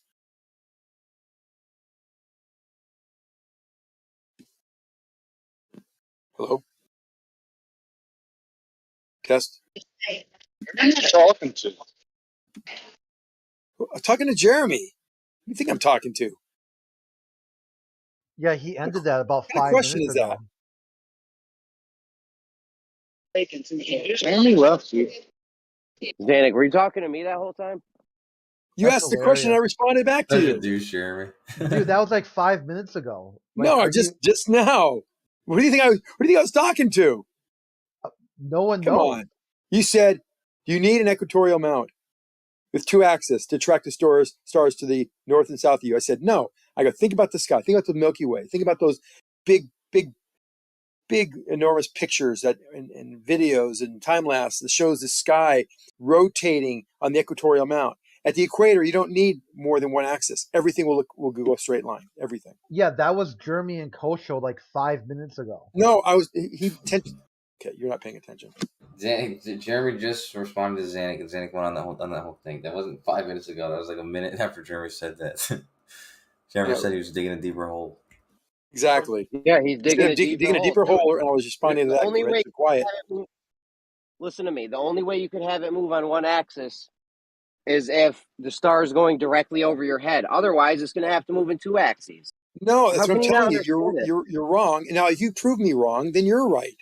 So that's why I'm glad you brought it up. So if we can now talk about an equatorial mount, what objects look like, we could probably do a simulation on even a globe in your room, put a little GoPro camera on it, have lights around your room or something. But if you're at the equator and you're looking at every object in the sky, all of them will only require a single axis tracking device. Well, Jeremy, that's what not Jeremy, Zanuck. That's why I posted that picture. I was pretend that the observation is taken at the equator because it kind of looks like the pole is slightly horizontal. But where's this? This is your pictures above? That's a picture of star trails. We're going to pretend it's at the equator. Where is this? Oh, okay. Yeah, that's a wide angle lens. The reason we see that is because in order to see the movement of these things to our periphery, they have to curve, and that's why the lens is used. If they didn't have that it's not wide angle. Let's just use a very small portion of that, like the smallest, just the part where that circle is in the center, and maybe something right outside of that. Like that's the only part that we're looking at. But you could do that with a rectilinear lens, right? Well, yeah, it wouldn't look like this then. Wouldn't look like a circle? Would it? I mean, I honestly, I never used a rectilinear lens, but the way I understand it, and I could be wrong, I would imagine that if you had the telescope on one of the stars that's close to that inner circle, it would make like a conic shape as it made a full 360 degrees. If you had it on for a full day. Well, anywhere off that's what I'm saying. Anywhere off the equator, you need a 2-axis control. On the equator, you would not need 2-axis control. Everything would go in straight lines. Even if you're on the equator when you're making this observation. That's the only time you would be able to make that observation about the equator. Yeah, it depends on the definition. That doesn't depend on any definition. It does actually. Why does it depend on a definition? What definition are we talking about? What are we defining? Well, it depends on exactly what you're saying here. Well, it doesn't depend on it. Yeah, of course it depends on what I'm saying, and I'm telling you what I'm saying. I'm saying that if you're looking at every object in the sky, hold on, let me finish. If you are looking at every object in the sky from the equator, you will only need, and this is a great point that Jeremy brought up, because it would prove either he's right or I'm right. If you can track all the stars in the sky with a single axis controller, then they would prove the point. If it needs 2 axis, like equatorial mounts need anywhere else on the Earth, then he would be right. The fact you can't work this out on your head is hurting my head. Okay, if you're on the equator and you're tracking a star that's above the equator, the camera's only going to move in 1 axis. As soon as you look to the left or the right and try to track one of those stars, it's not even possible for that to happen anymore. How can you not visualize this in your head? I visualize it. They have to all be parallel, so you only need one axis. Hey, Xander, can I ask you one question? Go ahead. I'll ask you one question. Are you a glober or flatter, a flurfer? What would you say? I'm a concaver. Yeah. Good answer. What are you? Oh, I'd say flat earther. I'm a toroidal earther. Really? Toroidal? Yeah. Why do horizons drop? Why do horizons drop with altitude? Because of refraction, actually. Refraction goes down or up? Yes, refraction goes down. If it goes down, then why isn't it going up then? Why isn't the horizon going up? You don't know, do you? Well, I've seen the demonstrations. What demonstration? Well, I've seen the demonstrations. Which one? Actually. Which one? I've seen multiple demonstrations. Which one? Name one. Well, look, I've seen You demonstrations. can't name any, can you? Yeah, no, I've seen what it is. Yeah, you're just telling us what you think it might be because you've heard it from somebody else, but you've never seen it, have you? What's the high altitude, high altitude balloon? See, like if you could keep one at a certain level. Yeah. Is there any footage of that? Nope. Star Trails? Exactly. It all falls down. All goes down. You're at 30,000 feet. That horizon's 3 degrees below you. If you go to 40,000 feet, 45,000 feet, it's 4 degrees below you. And if it's 4 degrees below you, and you say, "Oh, because we can't see that far," then you see the sun and the moon also below. Then you know that the Earth has to be a sphere. So you shouldn't be a flat earther. You should be a round earther because I've just given you strong evidence to show that the Earth is round. And DMOC, no matter how much you talk, it's not going to stop me. Whoa, bro, your cartoons aren't helping. We want live video footage. Yeah, bro, exactly. You're a terrible concave earther, Xander. Oh my god. We got a mod here? We got a mod? Yeah, I'm driving modding. right now and I can't play with my phone, but I am going to mute these two guys if they don't stop. No worries, bro. Who should I mute, Rocky? Who Footage. do you think I should mute? I don't think you're not muted by it. You guys are pretty effective by just continuously threatening people who are chronic fucking interrupters. Go show. We're chilling. Just keep threatening them, man. Zanuck, is your claim that star trails, when you're on the equator, no matter which way you face, are always going to be straight lines? You're about to get bodied. You're about to get they have to be. They're all parallel. Up, Zanuck. They're all parallel? They're all parallel. There's no curved motion to the stars when you're standing on the equator? That's what parallel means. They're not curved. Actually, you can have curved parallel, but no, they're all. If you have one that's straight, they're all parallel to the straight, so they're all straight. So if you stood on the equator and you faced north and you did a time lapse, you would see straight lines across the horizon going parallel to the horizon? Yes. That's your claim? Mm-hmm. Hmm. You have to be, because if you had divergence, that's fucking weird. It'd have to be, then otherwise sextants wouldn't work. There's evidence to the contrary of what he's saying. What evidence is that? And his model dictates it. We have visual evidence. Where's the evidence? Right. Where's the evidence? He's delusional right now. I don't know Where's what he's the thinking. evidence? You're about to get demoted. Saying when you look north, Xander? Is that a fair question? Where's the evidence? Hey.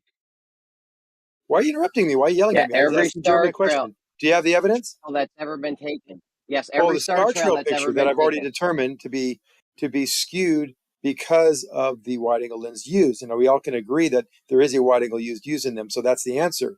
So Star Trails is not very strong evidence, is there? So the only reason I hate to be an ass about it, but you could be. Sorry. So the only reason they're appear to be curving is because of a wide-angle lens. And they're not actually rotating around a pole. Correct. They're not. So all we need. So I'm glad, like I said, Jeremy, I'm so glad you brought it up, because this is rotating around a north celestial pole. Jeremy, I'm glad you brought it up, and it's a great question and a great example of, and it will be a demonstration of who's going to be right on this particular topic. So if we can find out that a single axis controller on the equator is all you need to track all objects in the sky, then I will be right. If it requires a 2-axis controller, that wouldn't make you right. D-Mock, is that your time to jump in? That would not make you right. That would Was make that your you time exactly to jump wrong. in? If you have a Listen, do you 2-axis have any controller high required. altitude footage or So any Jeremy, other who's footage? interrupting now? I'm responding back to you very Bro, slowly and you the calmly. whole time. And you got D-Mock blabbing in the background. You asked me a question and then you I didn't keep ask you talking. anything. I never ask you questions. Yeah, you said my name and then I asked did not me a say your question. name. Jeremy, Yeah, can you you please did. mute him so I can finish my sentence to you? He doesn't want to hear reality, Jeremy. So you know that the overtalkers Yeah, are really you're D-Mock. next. Democ, you're next. And let Xanac finish, Democ, you're next. Tell us about your science tunnel after Xanac's done, please. Okay, Jeremy. So yes, I'm glad you brought it up. It's a now. Who else wants to jump in on top of me? Sorry, bro. Danny, you want to do that now? Now it's your turn to talk over me. Hey. Okay, now it's now Yes's turn to jump over me too. So nobody wants. Everybody's accused of being talking over other people. The people that aren't talking over people are being. And here's D-Mock again. Jeremy, I thought you were doing a shit-ass job of moderating. Hey, Xanac, can I ask you one question? No, not until I finish talking to Jeremy. No worries, bro. Okay, so Jeremy, I'm glad you brought it up. It actually is a great test to our understanding of the star trails. So if we can show that we do not need a dual axis controller at the equator, then I'll be right. If we do require one, then you will be right, because that will actually mean that things in the north or south will require a 2-axis controller, i.e. meaning they will be curving. So that's all we need to do is talk about that now from now on. You would agree, right? Hey, Xanac, one question. Sorry, agree to man. Can you let Jeremy finish? Hey, can I have I one would definitely question? not agree. Go ahead, Batman. My question to you, Xanac, is are you a flat earther? Or are you No, I'm a concaver. Oh, okay. Because of all the You evidence. just did this 5 minutes ago. What is this, fucking Groundhog's Day? No, right. I thought he was gonna give me a real answer this time. My bad. No, because all the pictures You're we never see going to show get a that the Earth real is answer concave. or a straight answer out of Xanac, okay? It's never going to happen. Things appear Well things said, in yeah. distance appear higher than they should be, so it must be concave. Yeah. My bad. They're bending up, but they're actually bending down. Jeremy Yeah. had something to say. Yeah, regardless if you need a double axis or a single axis EQ mount, that doesn't change the fact that literally your globe model dictates that this happens. I have multiple people on your side that actually agree with me. Anyone that understands the globe model agrees with this. All right, it's irrelevant about this amount thing. Kosho brought this up. Okay, now if Kosho's wrong or not on this, I feel like he's correct on this, because I don't see how you could track a star unless with one axis, unless it's going directly above your head. It doesn't even make sense that you would be able to do a single axis unless it's going directly above your head, as like a star on the equator. Yeah, and a flat layer above a flat sandlot. But what we need is a high altitude footage of a high altitude balloon having a 365 days worth of view of the stars at a certain altitude. Compare with that, just for comparison. Also on a plane, when a plane's supposedly flying around this globe, I wonder what the videos on the top and bottom and front and back for the stars on the plane would look like at night. Right. As it's going around a ball. Right. Yeah, I'm definitely gonna look at that one. But Mike, what I noticed is not only is Jeremy quick to fucking throw my name in the fucking ring when he wants me to beat up Bob or fight my buddies in fucking eggshells or somebody, but he's very quick to also throw me under the bus when he's not 100% sure of the thing that he tried to steal from me is gonna work as an argument. That's great, man. Listen, I'm pretty sure that this EQ mount you would need a dual axis. Yeah, but if it doesn't work, then it's just my ideas, right? So. Yes, that is totally exactly. Your idea. You get 100% credit for that. Unless it works, then I get 50 and you get 50. Okay.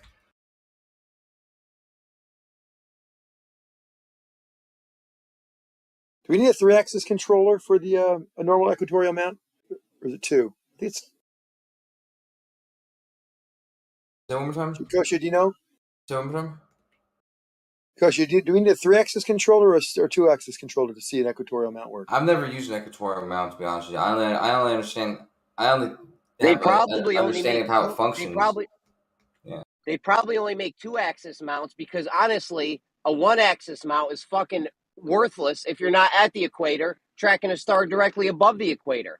I've heard people claim that you just need 2 axes, and 2 axes makes sense because that's the same way the longitude and latitude is just 2 axes, right? The third coordinate is just for the distance, but the two radial and the axial coordinates, the angles, you can change those, and you can make a whole 360-degree sphere. So yeah, like a dartboard. Well, I'm beginning to question my assertion that you need a single axis control. Not that that's the answer or proves anyone right or wrong. I think even to follow a straight parallel line from horizon to horizon, you still need a 2-axis to make that work. I'm thinking about it a little more carefully. Well, I think the only unique situation possibly is the same as if you have a pencil and you're on the equator during the equinox and you're measuring the shadow, how to make a straight line. I think that if you have an equatorial mount and you're on the equator and you're following this, some object traveling the equator, it's only got to.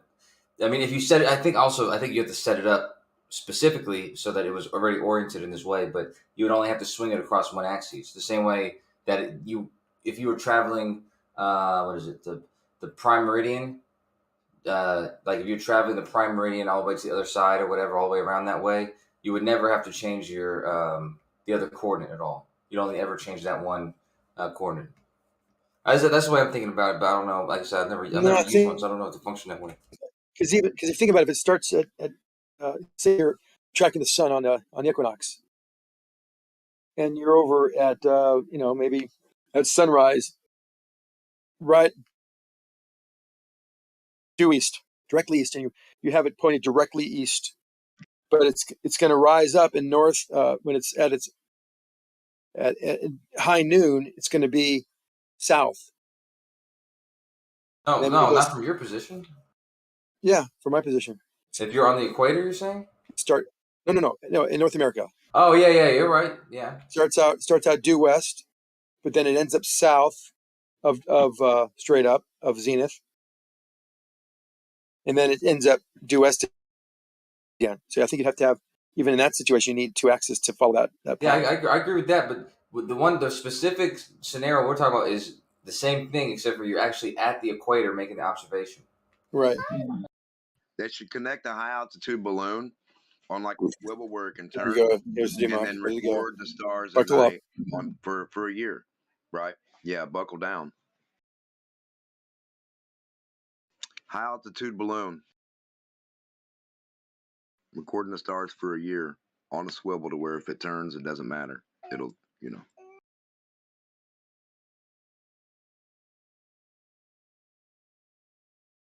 So it'll set in its own fixed position. But just picture that whole sky, Jeremy, or Kosho. Picture the entire sky at the equator. What that would look like. All these pictures and videos. Okay, Newmark's gonna just rant for a while. I'll let him go for a while. Good, chill out. So Kosho, picture this whole sky at the equator. What it looks like up in there, and suddenly you got time lapse. What does the motion look like with time lapse of this whole sky?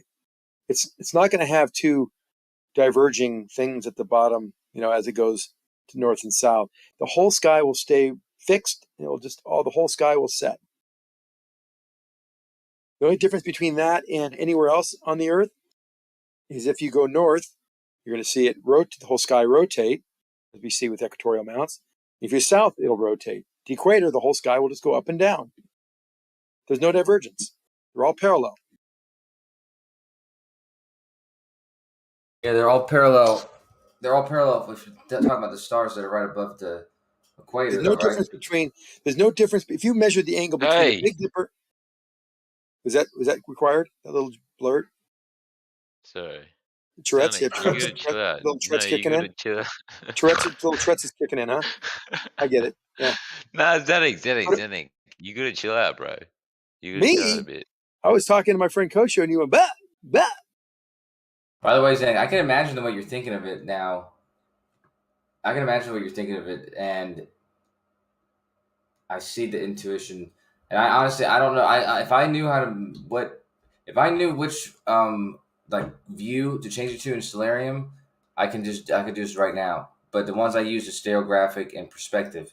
What are you trying to do in Stellarium? So what? What are you trying to do real quick? No, what I did in Stellarium is I've already created. I wrote this code so it'll take still shots and I overlaid them so it looks like star trail pictures.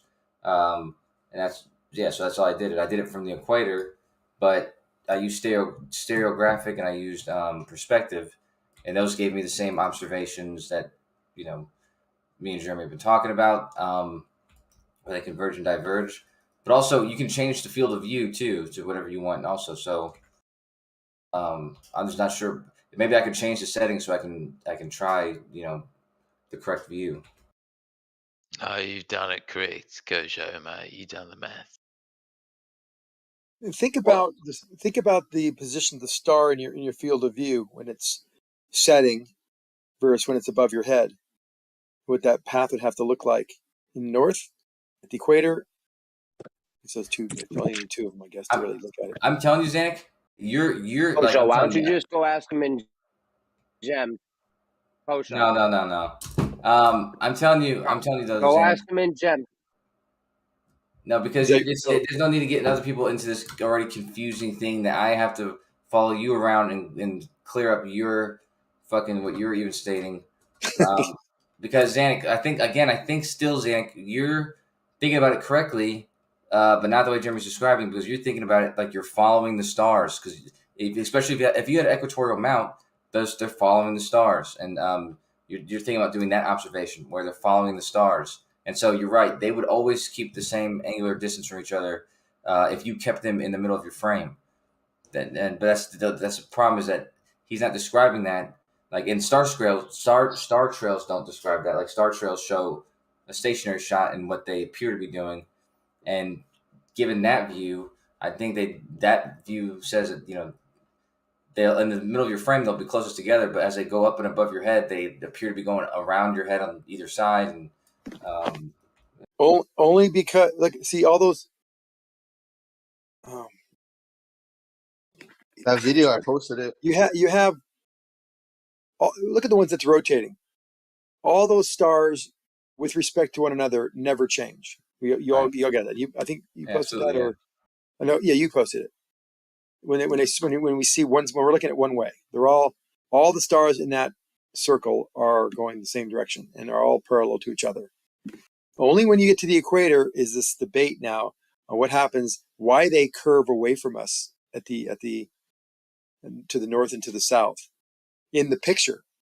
Now the question is, do we see that in reality? If we actually were at the equator, we watch the sky set and rise, would we see a greater distance, as we do see in your picture? If I look at those two stars left and right, there is a greater angular position distance from them to one another. There won't be that in reality. They will not. They will be straight. It looks like it's curved because you have a wide angle lens. All those pictures are wide angle lens.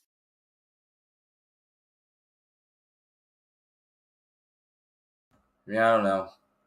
Correct. Like I said, what you said about looking at the horizon, the problem is when eggshells, he was trying to clear something up, and then because it was when I was making this specific picture that I was always thinking about it straight up, and it being closest together straight up, and then diverging at the horizons. But the truth is, if you think about it, that frame that I posted at the bottom, I could be looking at the horizon, and it would be doing that. I could be looking straight up, and it would also be doing exactly that. If I look straight up, it's going to look like it's converging and diverging towards the horizons. And if I look at it towards the horizons, it's going to look like it's diverging towards the picture that being a wide angle lens, and then you changing the wide angle lens to a lens that is not giving you that kind of distortion. All those curves go away if you're looking straight up.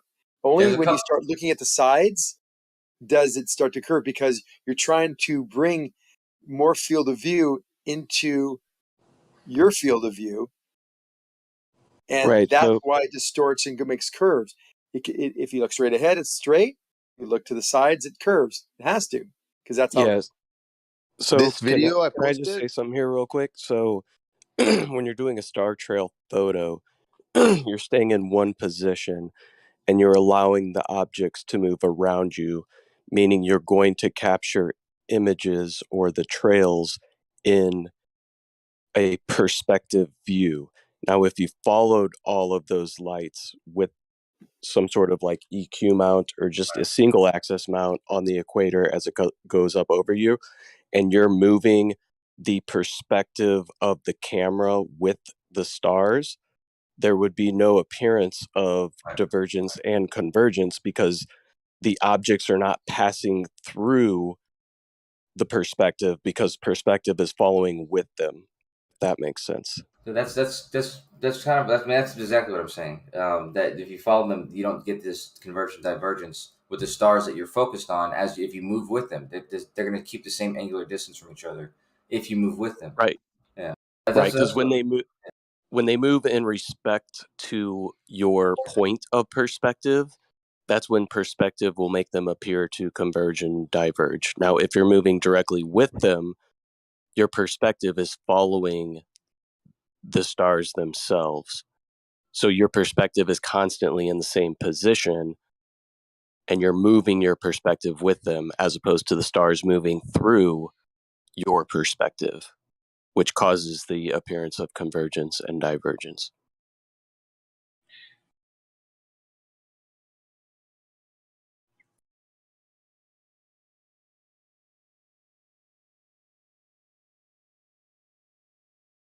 Remember, all I'm offering is the truth. All I'm offering is the truth to you, my friend. Are those the last lines of the movie The Matrix? Wait. Let me. Hey, you have no truth here. Who are you? Exactly. Where is your God now? Go show. I got a timestamp of a Star Trail. Oh, wow. Coach? Yeah, I see. Let me check this out. Just right timestamp. It's only a few seconds. It goes from a star trail to the actual sky moving, and you got to picture yourself going to the equator and seeing this exact same effect.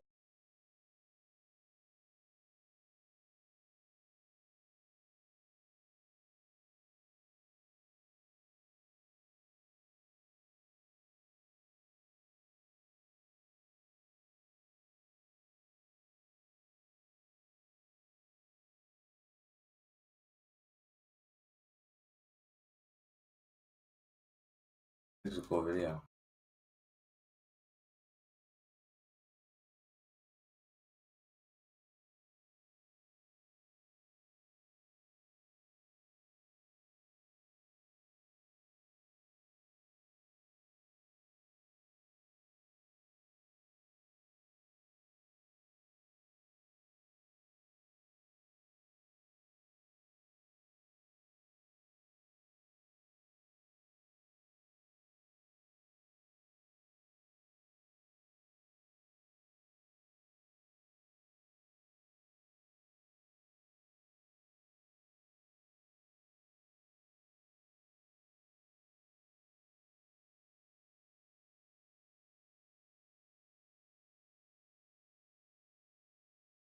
A little bit mind bending, right? Yeah, I like those ones, man. But I want to take Star Trail. That guy takes good Star Trail pictures. I want to take pictures like that. I don't have a good enough camera though.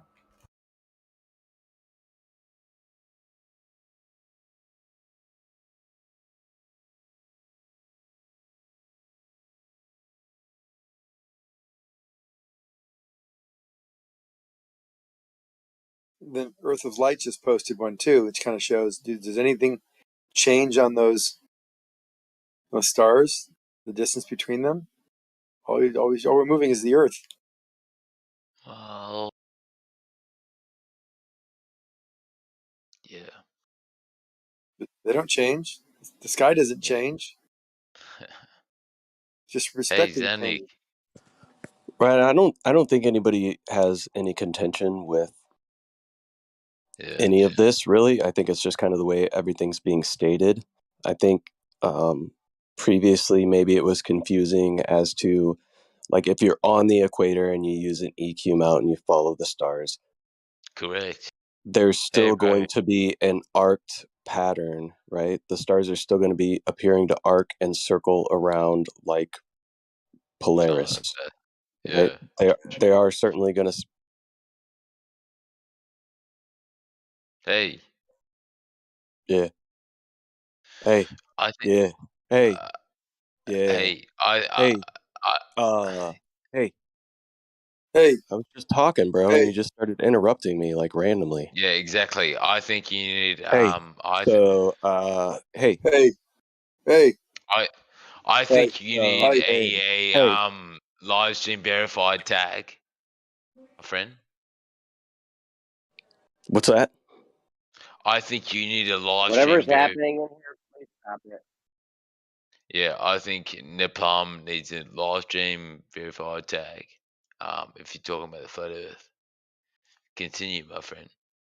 You're talking about the flat Earth. Continue, mate. Sure. Yeah, Thank yeah. you. You Thank deserve you a for flat allowing me Earth to continue. tag. You deserve a live stream tag. That was my point. Sorry, I wasn't talking shit about you at all. I was talking shit No about worries, you. man. No worries. Sorry, it bro. was just kind of interjecting in the middle of what I was. No. Sorry, bro. It's 5 And a.m. people for can me. feel free to put whatever tags on me they want. I don't really care. But yeah, now I forgot what I was talking about. Oh, You're saying it's yeah, about you didn't really language? have in contention, Zanuck, that there would still be arced patterns to the stars in the north and the south when viewed from the equator facing north or south, right? You're just saying that they will stay in a fixed pattern, meaning there's no convergence and divergence like you would see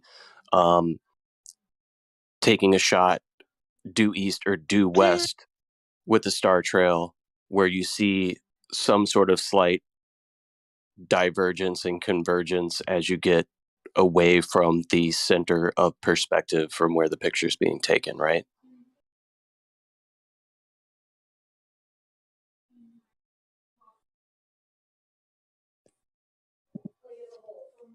Who the fuck is saying that, mate? Who's saying that? That's what I was asking Zanuck. Who's saying that? Well, I was trying to clarify what he was stating. Right. So we get the star trails that have a circular path, and the tighter Who's circles. saying that? Okay, that's your time to jump in again. That was good timing. Here, I'll start talking, and then you can talk over me real quick. Let me try it again. Yo, dude. Yeah, there, perfect. Well, so the star trails, have tighter arcs at near the axis of rotation and wider at the outside of this circular path, and that can't happen in reality because the wide-angle lens is creating that. These stars are not changing their position with respect to one another angularly. Right.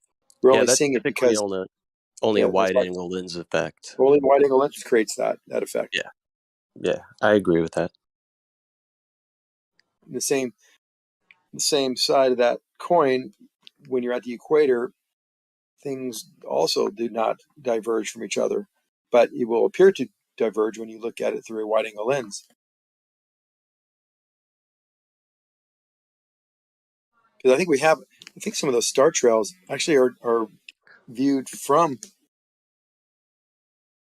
I would say they would probably appear to diverge and converge if you're viewing the same specific point and they're moving within your perspective. They appear to, but in reality, there is no Which actual is divergence. exactly what we're talking about. That's Well, no, exactly what we're that's talking about, only guy. with We're a talking wide-angle about lens. star trails, viewing them from a fixed position. Yeah, so look at those pictures on the warp speed star trails, high resolution, showing. I think some of these might even be at near the equator in South, in Central America or something. I'm not positive, but there looks like we have circles going one way and the circles going the opposite way. So maybe that is near the equator, in looking at stars that are not making a circular path with that wide-angle lens. I don't know if you look at it a little more carefully.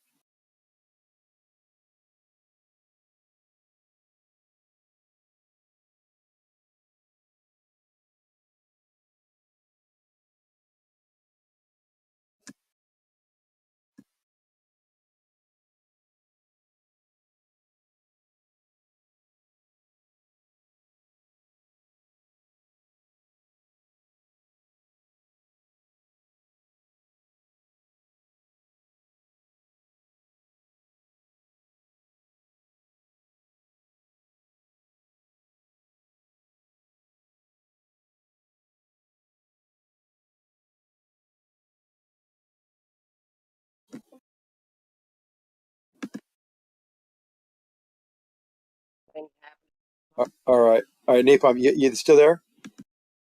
Zanuck, hello. I got another. Napalm, you still there for a second? Can you Napalm. show any of your stuff you're So claiming check happening? check the text. I have it's Yosemite, so we know it's in North America. If you look at the picture there, you'll see that it's a tight circle on the left, which is the north, from the North Star, and then it's going the opposite direction to the south. Now that can't happen in North America. It's happening because we have a wide angle lens taking this picture. Take a look at it real quick, and that's kind of making my point, why we're seeing certain things. But those stars Just aren't actually on the thumbnail there. What's that? Just on the thumbnail that you're talking about. Thumbnail? Yeah. Yeah. Yeah. Why wouldn't it be on the right? I mean, I would agree with that, right? You're using a wide angle lens, so as something passes through across that whole entire field of view, anything on the outskirts is going to be slightly distorted. It's not the thumbnail. You click. Come on, turn this thing off. Stop it. Yeah, just click on the thumbnail. It's not the thumbnail. The picture that I've timestamped it is Yosemite, and you can see that to the right, the stars are going clockwise, like they're on the South Pole or the Southern Hemisphere, and then the left is going counterclockwise. See how that works? And that's all due to the lens. So this kind of addresses Jeremy's point, kind of right head on. We're seeing this, but do you see that in reality? Absolutely not. Everything even to the right would be going counterclockwise, yet the picture shows it going clockwise. Why is that? This is the wide angle lens. Make sense? Yeah. No? In that picture, this is so dumb. I can't believe you're willing to die on this hill right here. This is just dumb. Well, look at it. I mean, I'm looking at Yosemite. I'm looking at Star Trails. Jeremy, I don't think you're fully addressing probably what Jeremy is thinking about. I think what you were saying initially kind of led me to believe, at least my perception, right, was that if you're at the equator and you look north or south, none of those stars will have some sort of arcing pattern to them, when in reality they will have an arcing pattern. There's just going to be uniformity, no convergence and divergence.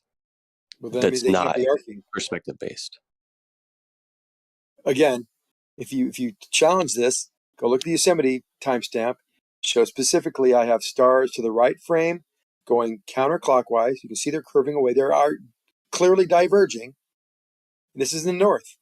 And I have stars that are concentrically rotating counterclockwise to the left, to the north. How is that possible? Yeah, crystal light dome with fluid in it. Could be that. Yeah, that's exactly what it could be, sure. I would say this isn't necessarily the best picture to probably illustrate what you're talking about, but because to me, on the right-hand side of that photograph, those aren't really making some sort of different circular pattern. The circular pattern is just flattening out on that side. Because if you look, the center of rotation is to the left-hand side. And as you get further from the center of the rotation, it's just looking like it's flattening out, not necessarily going the opposite direction, at least in my opinion.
Hey guys, how you doing? How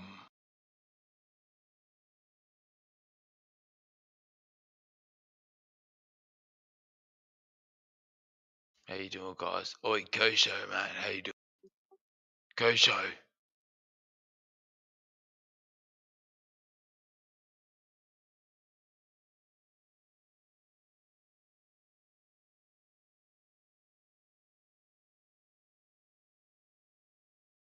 Boldly go where no man has gone before. For science. The science tunnel. 50-50. Yeah. Yeah. Exactly, bro.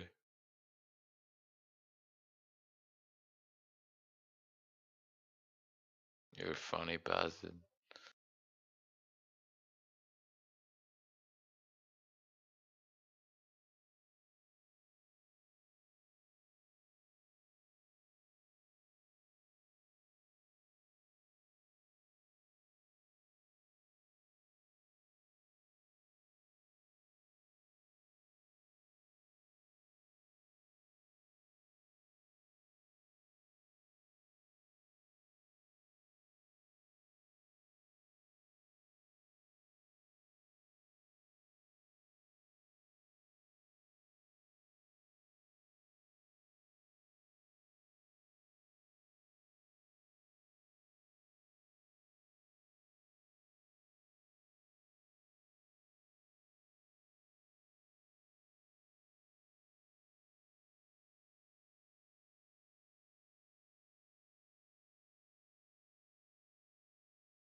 Well,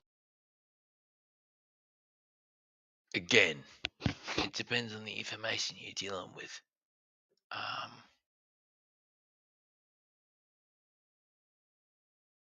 So forget being able to shoot, like, so we can't jump off the earth horizontally. If I'm on the top, Well, nobody you're can jump if they're on crazy. the side. Yeah. I got You it. sound Nobody like can you're leave in a the earth on the nightclub, bro. side if I'm on the top standing there. So no You sound like horizontal you're in a leaving dirt. nightclub. Those are the globe physics. I got it. Yeah. But can we have something high altitude? Look down at any angle past the dirt, beyond the dirt, and look at stars. Down past the horizon. At any altitude of any footage of anywhere somehow. Is there an end to this globe? Does the globe ever stop? It's supposed to be a horizon. It's supposed to be a material dirt curve or water curve, right? But how come we can never go up above that curve while we're standing there looking at it a couple miles ahead of us? We can't send nothing up in the air that we can see down past that curve with to stars. We just keep seeing dirt, earth, blue, water. Kind of weird. All the stars only exist above. Do you think that's weird, Glovers?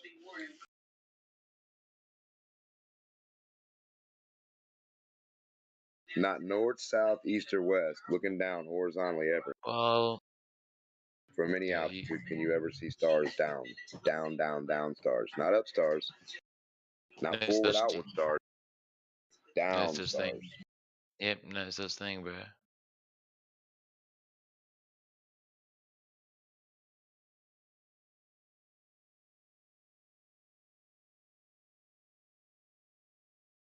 Yeah, no such thing as down stars, bro. Doors up.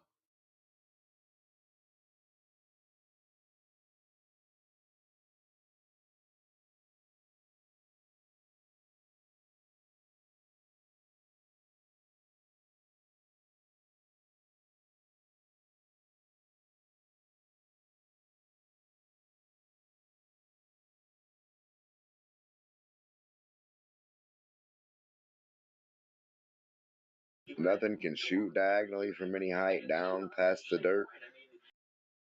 When we watch it go down, like straight down, set it up in an angle, high altitude balloon and shoot it down. Yeah. Say, where's the horizon at? We got this high altitude balloon. It's got a rocket facing down.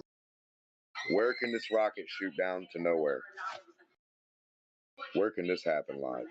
Or is the rocket just going to crash into Earth everywhere? At every distance? Just keep going forward and forward and forward. That would make no sense. At some point at the horizon, this rocket would be able to not hit land or water, right? If you had a high altitude balloon where you claim the horizon is out of your view and it's shooting a rocket straight down, that rocket should miss the globe, right? It should fly, right? Skim the dirt, right? Not space, not nothing crazy. It should skim the dirt of this ball, right? Like a plane does going around it, supposedly. Can we get that? Can we at least get that? I'm trying to help the globe, man, as best I can. Don't give globe a go, mate. I'm trying to help them prove their globe once and for all to end the debate. Damn. That's what I'm about. Truth. I don't give a fuck. Yeah, mate, no such thing as a globe. So does our globe grow to like going forward to like 80 million miles where you can never see an edge to where it never stops and you can never shoot anything down and like horizontally, like, I mean, diagonally go past the dirt? You just crash into the dirt, right? These are weird physics on a ball, if you ask me. I don't think anybody can even demonstrate that.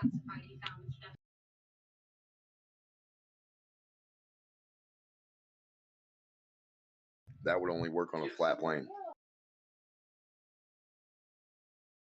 Well, to where no matter where you go, everything you shoot down is going to hit the dirt. Diagonal, outward, whatever. Horizontal. True. Vertical, it's going to go up and come back down, but they have some weird story because we can't watch it live, start to finish. So we just have to believe the story. Sure. Yeah, so if we had a start to finish rocket live, start to finish, our own camera on there, everybody can just watch themselves and put their own camera on it, that'd be great. That'd be great for science, wouldn't it? Aren't we all the peer reviewers anyway? Yeah, correct. It only takes one black swan to kill the whole white swan theory, right? So every human that can debunk anything has the ability to do so, right? We're all the peer review. How are we not? Correct.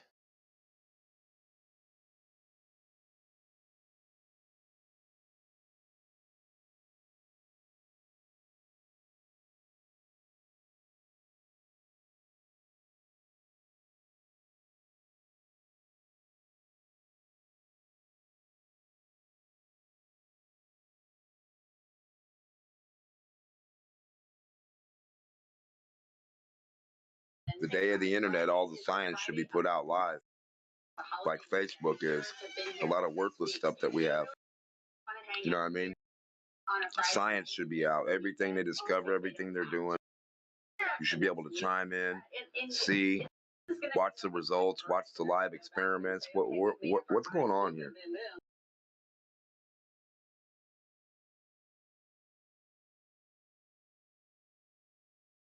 Well,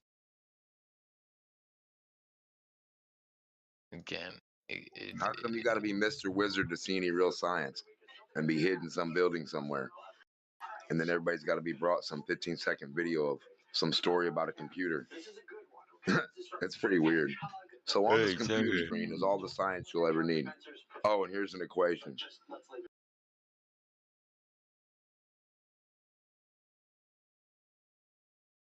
Oh, and read this book. Yeah, that'll help you.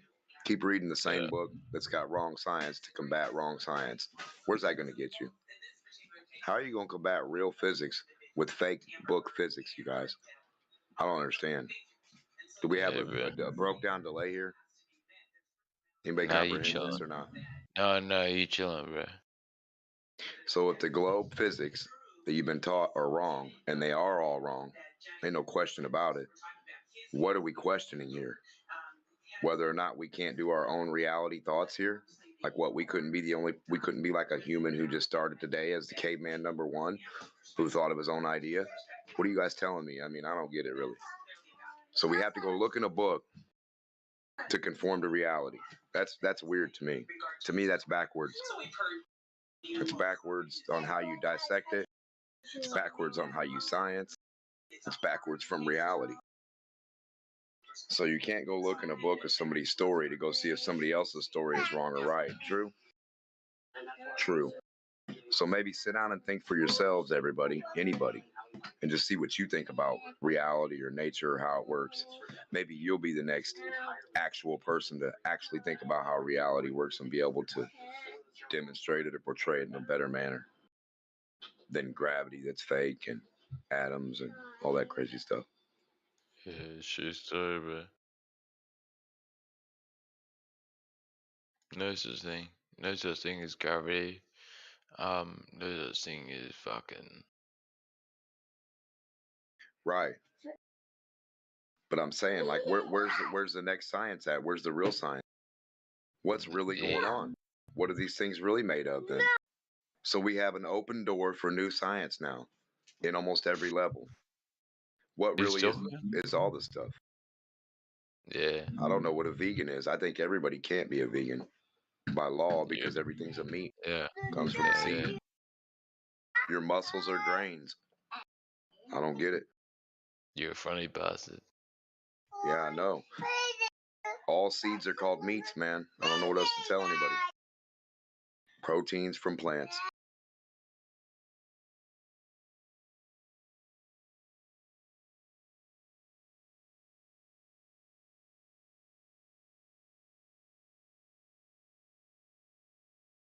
Yeah, I've heard that, actually. I've heard this, mate. Yeah, definitely. Well, they tell you liquids are dense. I mean, where do we go with this stuff, dude? You can wave your hand through air. Is air dense too? Because, hold on a second. Air supports a whole plane, a rocket, and everything else. So which one's more dense, the rocket or the air? Clearly the rocket. It still flies through the air. Now all we're talking about is resistance. So you're saying it's more resistant? Resistance doesn't equal density, does it? Let's get some terms right. Dude, you're so funny. You know what's hilarious? Yeah, fucking children yelling in the background. Well, you sound like a child too. I mean, no difference. Yeah. Alright. At least they're not drunk, you know what I mean? Yeah. Well, I'm very drunk. If you want to commit a child, that's fine, mate. If you want to have another beer, that'll be fine too. No, that's fine. I'll say nothing. I'll say nothing.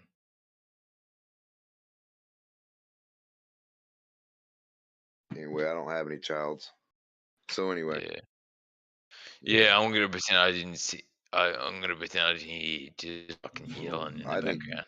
I think you should pretend you got another beer to drink. Yeah. Alright. You seeing doubles yet? Yeah. All right.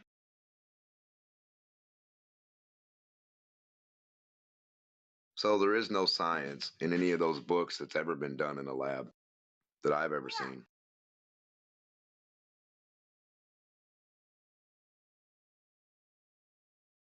Not from start to finish, nothing, ever. Any material, real scientific fucking anything, start to finish with the real material, start to finish of anything that they claim. You know, from the wizardry. I'm not talking about going to electric class. I'm not talking about engineering. I'm not talking about reality. Don't ever mix that stuff up with fake science. Everything we can touch and do and see and demonstrate and feel, that's real science. That's reality. Those are physics. Those are physical material things. The wind, it's a physical material thing. Light, anything that has an action or reaction has to be material. Even what you see. So if you see a rainbow, even though it's a rainbow, there's still air and light that caused it. Those are material things causing it. So it's still not like a, you know what I mean? It's not like an immaterial thing. There's no such thing. There can't be nothing. Not like that.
Was yes muted.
Hey. Wait.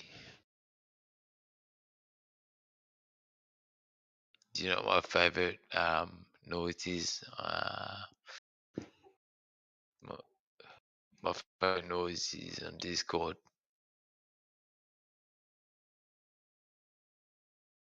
Boom. That's my favorite noise. Boom. Boom. Come on. Boom. Isn't that just an old school plug-in noise? It's the disconnect noise. Boom. Come on.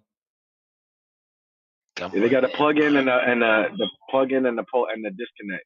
But aren't they just old school? Aren't they old though? Is it Windows noises? Yes. Boom. That's the noise, bro. Boom. You've got mail.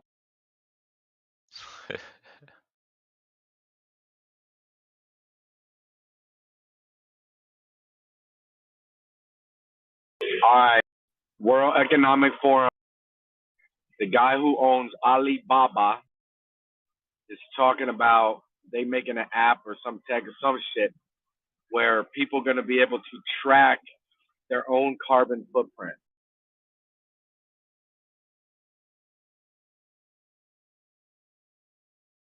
Yeah, definitely. Get excited. Get excited. Finally, yes.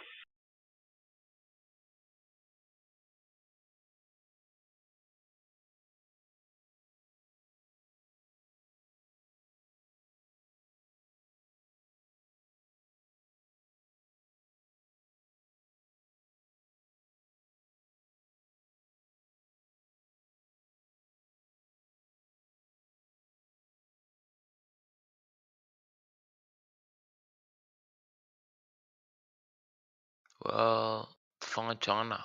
Hey, you talking about China? Hey, you talking about China?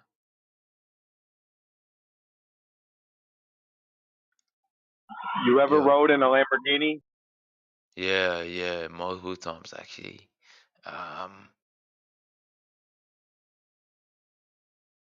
Yeah. Which one? Yeah.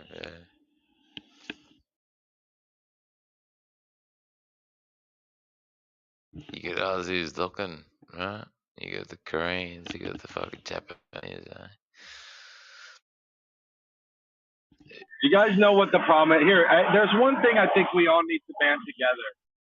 And I think if we could all like agree on this one thing, right? Like the strength will just be multiplied. So like people actually get what they say and know they want in their hearts. If we actually could band together on this one movement, I'll post the information in this. Yeah, bro, you chilling, bro. Hey. I think the one thing people need is in Korea, in Japan. Everyone. I think in Korea and Japan, we need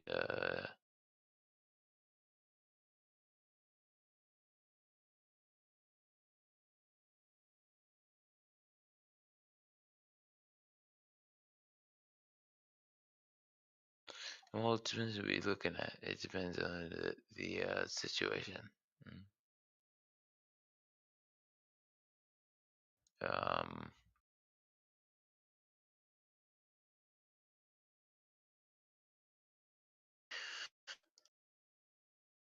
and again, I looked. It depends on the maths.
Oi,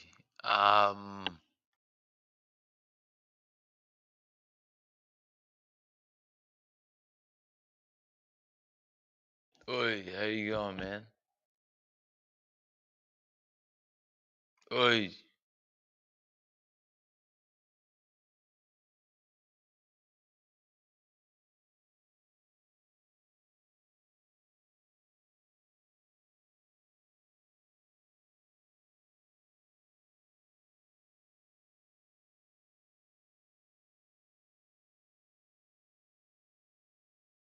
Oi.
Hey, Chris. How you doing, mate?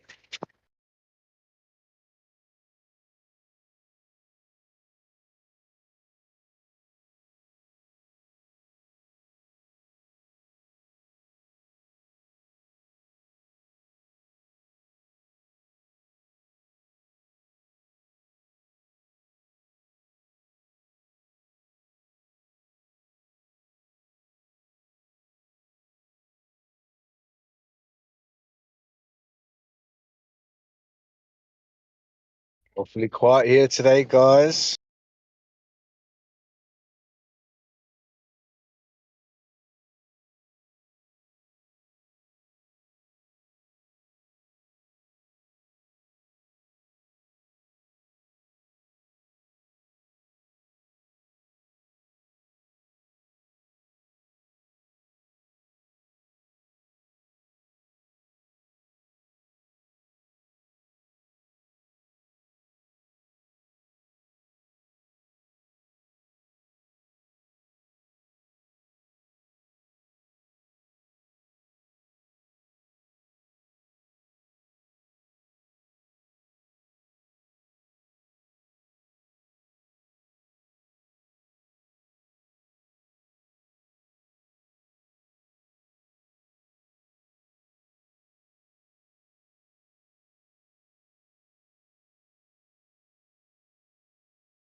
What's up, guys?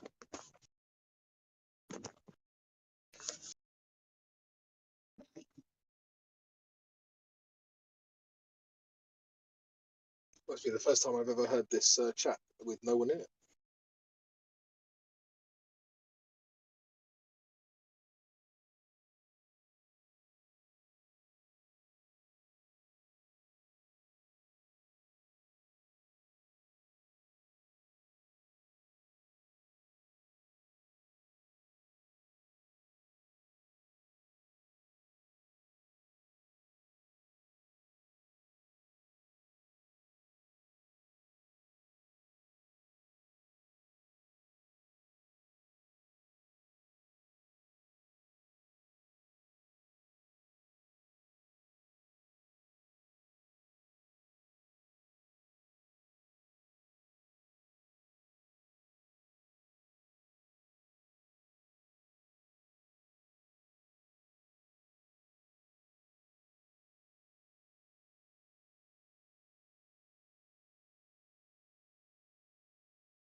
Kosho, did you ever get through to Zanuck about these star trials, bro? He still thinks it's the fisheye lens or what?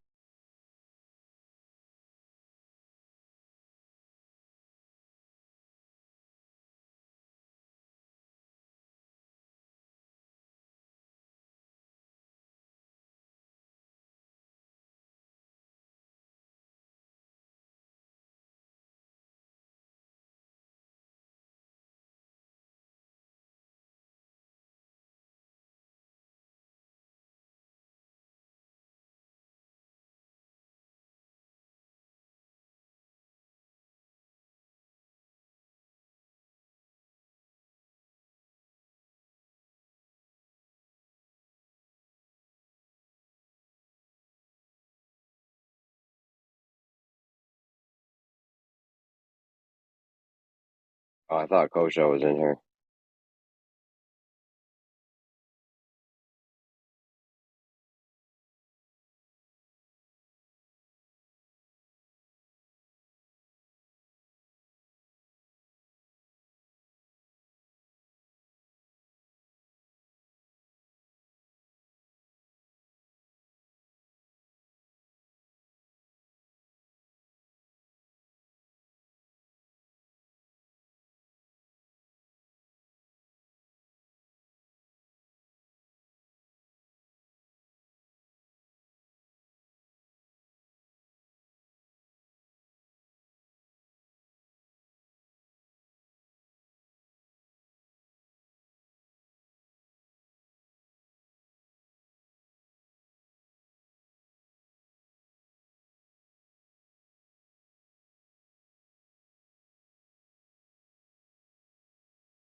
I'll tell you right now, it's going to be impossible for any equatorial mount to track a star at the equator.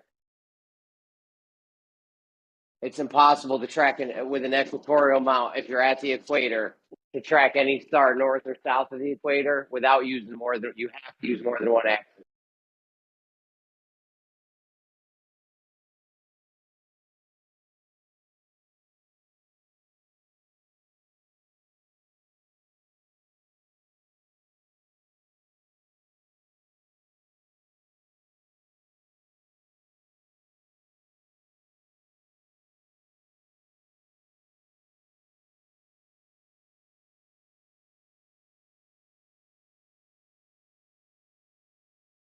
Right? Think about it.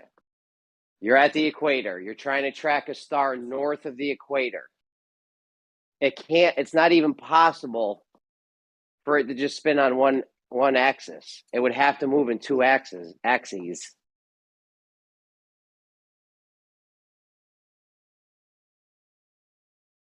This is all a big argument for nothing even, but it's to show that things are happening in the sky. We see things happening in the sky that, according to the globe model, aren't actually happening. So when they tell us, oh, look, we see this happening, we can just be like, well, we know that's not actually happening, just like crepuscular rays. You say they're not crepuscular.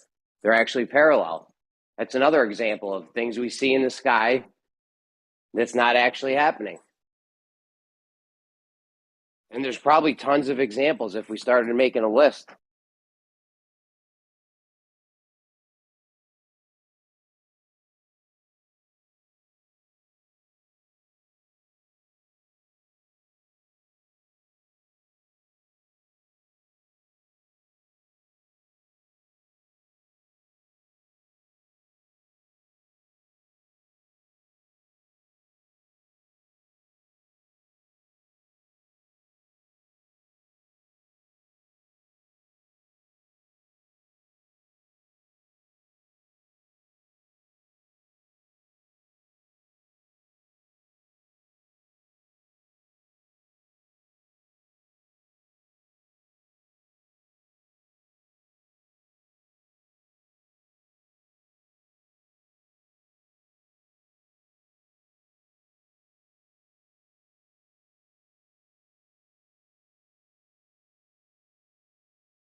flat.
I mean, Zanuck, do you not realize for an EQ mount to only move in one axis, the star would have to be traveling directly above you? How can you not grasp this?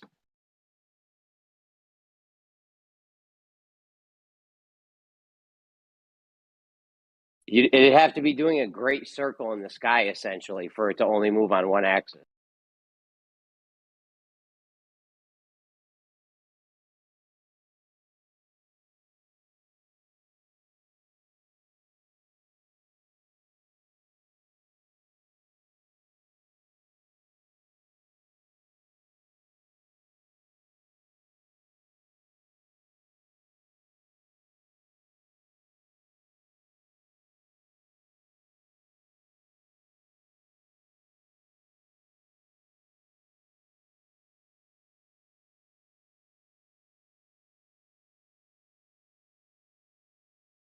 This is like Globe 101 stuff.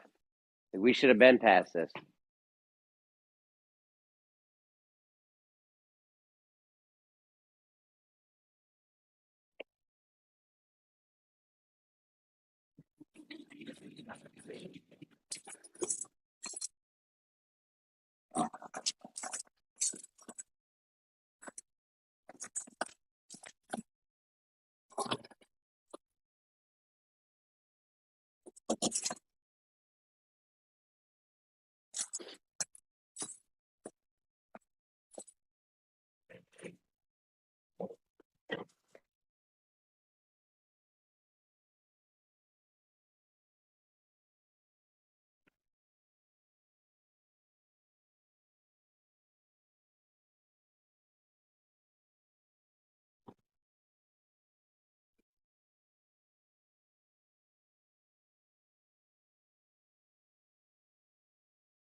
Zanuck, you there?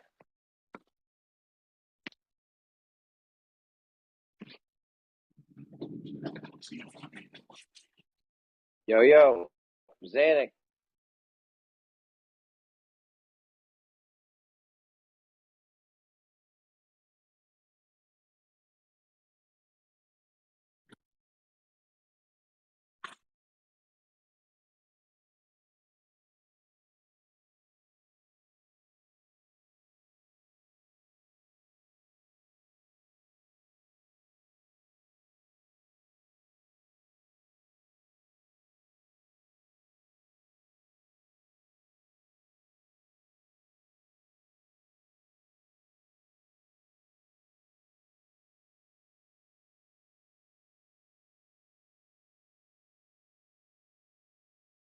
Just think about it like this. You got an EQ mount at the equator, right?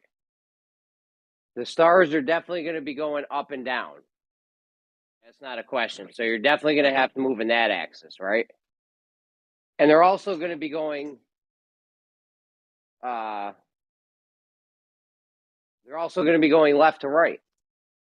So that's going to be another axis. You literally have to have two axes of rotation for an EQ mount if you're at the equator and you're tracking anything other than a star directly above the equator. This is a no-brainer. I can't believe we're even talking about it still. Unbelievable. Unfrickin' believable.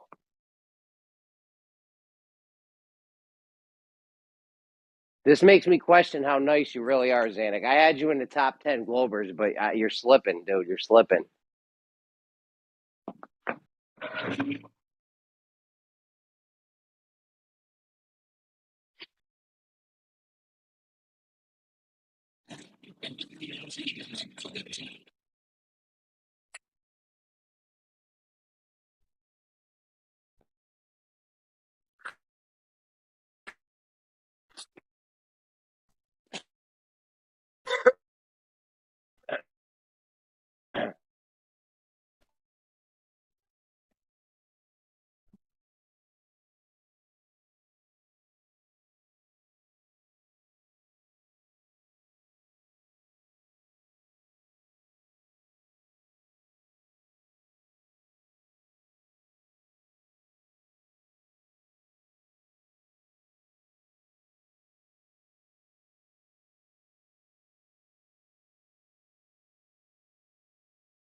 Do we have an EQ mount expert in the house, or do I really got to go to Gems to get this one sorted out for Xanac?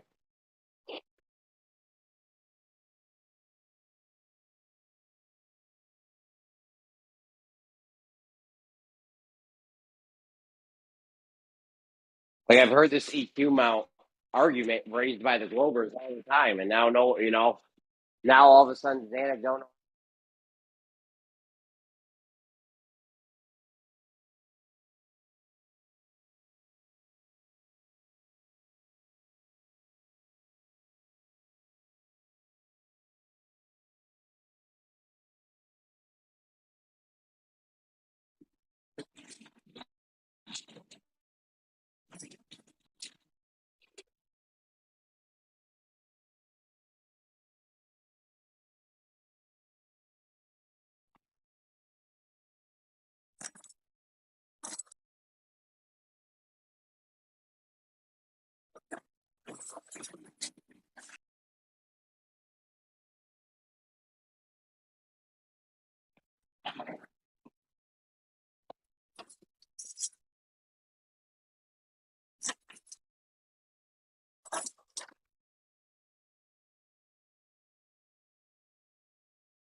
Hello, is anybody here?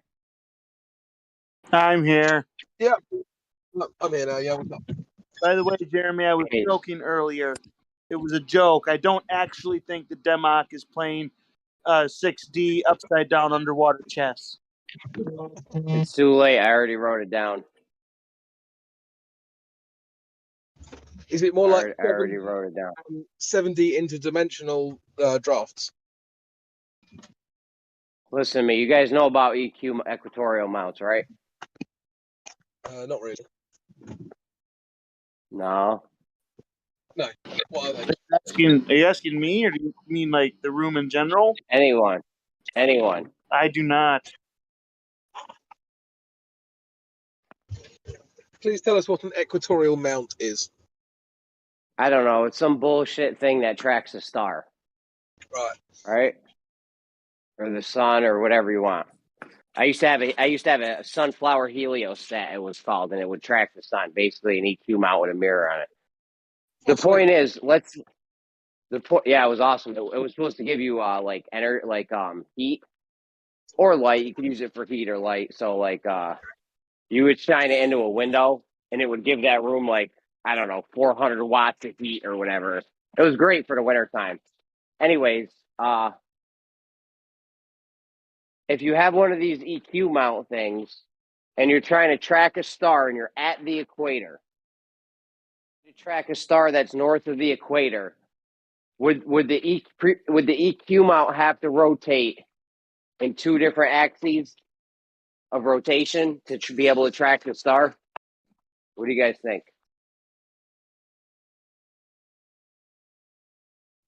I have no idea. Honestly, I'd need to look at the equipment and see how it operates to even begin to answer that question. Well, it's just basically pointing at a star nonstop. Picture 3 axes of rotation, right? Everything has 3 axes of rotation. Go up, down, left, right, whatever they are. Up, down, left, right. What's the other one? XYZ. XYZ. All right. So could you just point at a star and have it track and have it track the track the star by only swiveling in one axis rotation? You know what I mean? Like I know on the equator, if you were on the equator and you were tracking a star directly over the equator, you know, on the globe, you only need to swing it in one axis because those lines are supposed to be going straight. But then if you move off of that, you're going to have it move in two axes, the rotation. I don't know. Is he roboting for you guys as well? Because I can barely hear what he's saying.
Listen to me. Am I still roboting?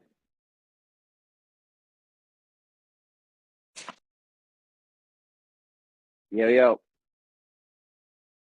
Sounds okay to me. Okay, listen to me. You're on a globe, right? You're on a globe. Could you track a star? Only have to swivel. Let's say you had a machine that could swivel in all three axes of rotation, right? Okay. Could you track a star on the globe if that star didn't stay over your head the whole time and go in like a great circle route? Are you okay? So you have this thing that can spin on all these different axes, and you're asking, yeah, all three. If I could track a star, or if I would track a star. If you could, you're on the globe. Okay. You got a machine that can swivel in all three axes of rotation, right? Okay. Could you track a star over you by just moving in one axis of rotation without that star having to go in essentially a great circle route over your head? Maybe I'm not phrasing it right. It would have to. So the star would have to basically make a great circle route if you were going to track it. If you're only going to be allowed to use one of the axes.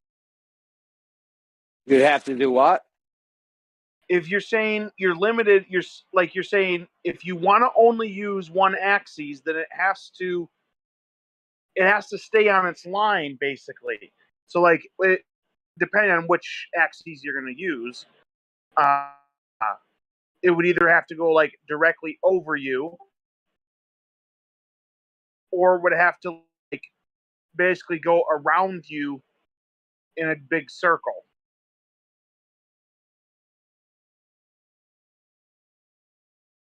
But if you're going to track it the whole time, I mean, you can't track it the whole time if it's going to go to the other side of the earth if you're on the ball.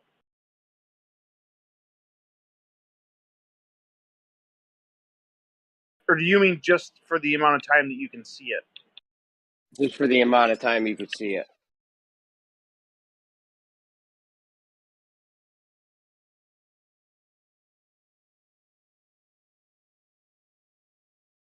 The thing is, okay, you're on the equator. This is the argument I'm having with Zan. We're on the equator with an EQ mount. He thinks you can track any star north or south of the equator. We both agree on the globe model. If you're at the equator with an EQ mount and you track a star that's directly above the equator, then you would only have to move in one axis, right? Because that star would essentially be appearing to go in a straight line. Yeah. Okay. Yeah.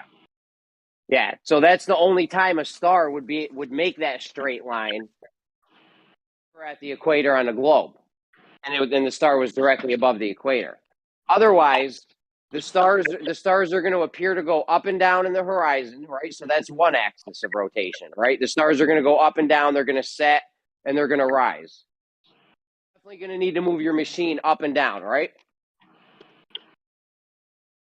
That makes sense. But they're also going to curve because they're rotating around a pole. You're going to have to. It's going to have to follow that rotation too. It's going to have to follow the circle rotation too. You know what I'm saying? No, isn't that what they're doing when they rise and set? Isn't it the same motion? No, the rising and setting, that would be up and down. You're going to be curving in your path because it's curving around a pole. Stars are all rotating around a pole, so it's going to be a different axis of rotation, I think. I don't know. I'll have to talk to somebody that owns an EQ mount or something. You guys are going to make me go into gems. Maybe not.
In order to track something and only swivel the thing in one axis, the thing would have to be doing a great circle right above your head. Right? Like the sun on the equator or stars on the equator.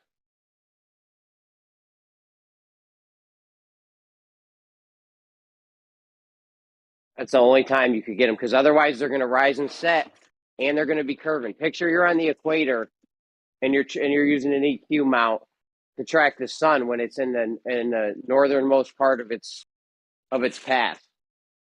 The sun's going to rise and set, so you're definitely going to need to move the EQ mount up and down, and you're definitely going to need to move it left to right, right? Because it's curving, going in a curved path. I don't even think they sell EQ mounts with only one axis of rotation, because the only place that's even good for is at the equator.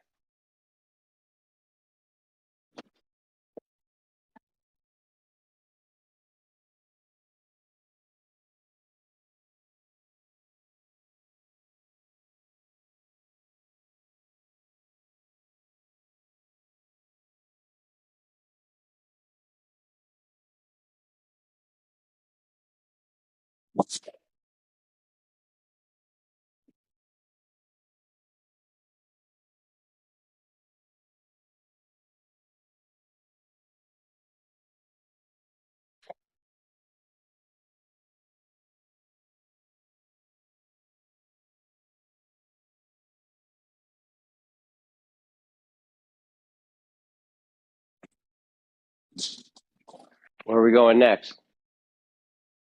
I think I know what you're saying now. And yeah, I think it would require more than one axis of motion.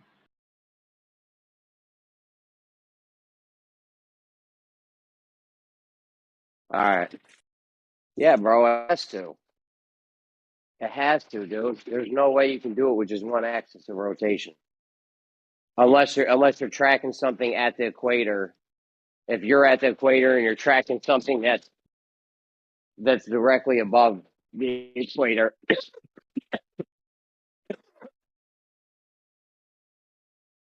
I'm a globe model.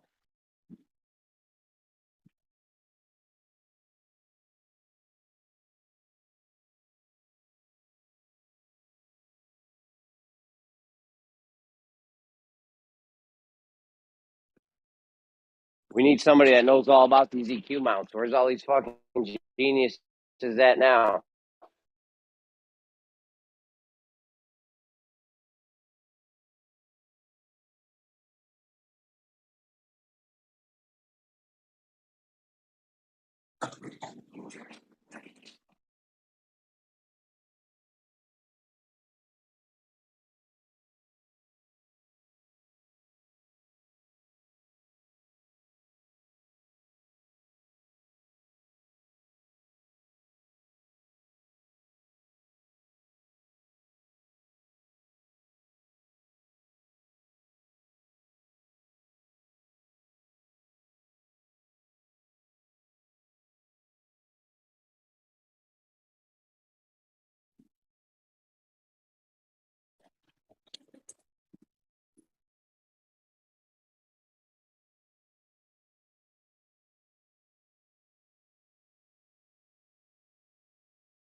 Yeah, just picture you're tracking the sun. Forget the stars. You're at the equator.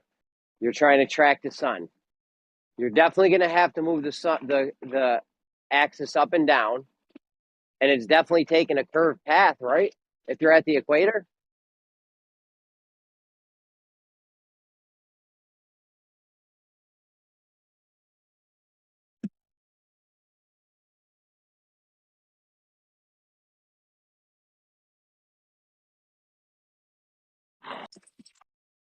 Where's all the geniuses at? That's what I want to know. It's time for them to shine.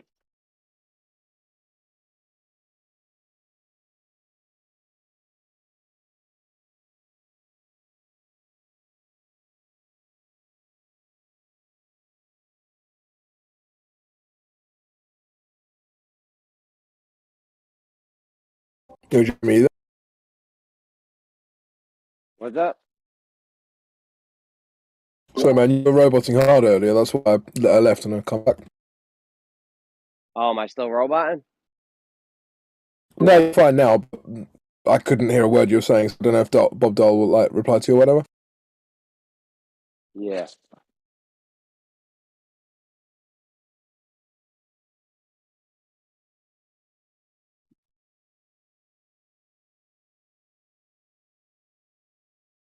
Hey. Damon. Hello. Damon, what do you know about EQ mounts? What do I know about what? Equatorial mounts. I mean, the basics. Why? What do you want to know? I want to know if I have an EQ mount at the equator, how many axes of rotation does it need to rotate if I'm tracking, I don't know, say the sun when it's at its northernmost point, whatever tropic that is?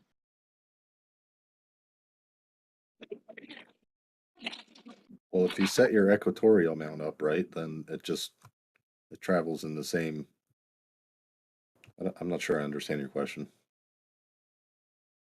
Okay, you're at the equator. Single axis. Okay? It's always a single axis. You aim it at the freaking object, right? And the equatorial mount does its work.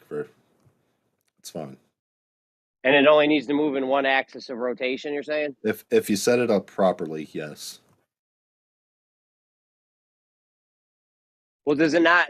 Okay, so we're at the equator with the EQ mount. We're tracking the sun. It's at the northernmost of its journey throughout the year. It's at whatever tropic is in the far north, right?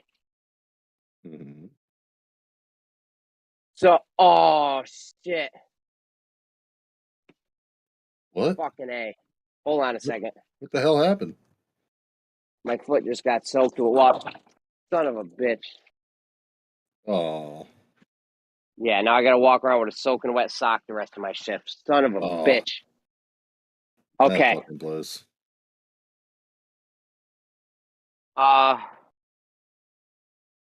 We're at. Why is the hose still going? You didn't turn it off. I did. We're at the equator. We're at the equator. Yeah.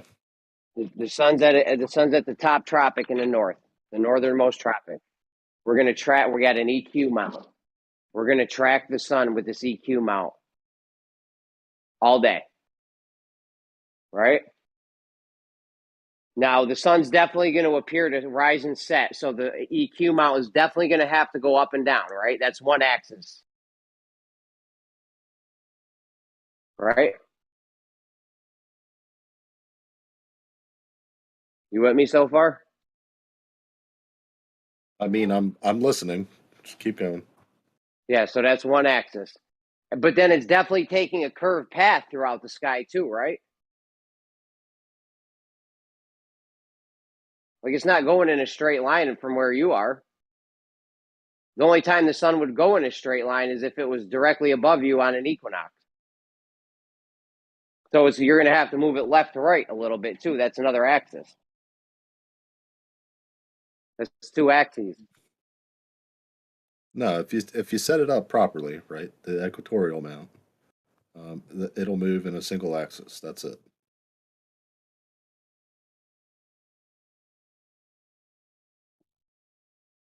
So we agree it's moving up and down, right? It's rising and setting, right? And that's one axis. Is it not going to have to move left and right? It's doing a curved path. We mean left and right. An equatorial mount doesn't necessarily move left or right. It moves in a rotation, a 360-degree rotation. So all EQ mounts only move in one axis of rotation. If you have it properly set up, pointed at the sun, at the equator during an equinox at the equator, if you will, then yeah, it's going to be pointed basically 90 degrees, and then it's going to go 360 degrees with the sun. During an equinox. If the sun is traveling like at one of the others, like the Capricorn, say, then it'll be slightly tilted, but it'll still move in an exact 360 at the way it's supposed to. You won't have to move it. Well, you will every other day, every so many days you'll have to move it a little bit because we're going around the sun. But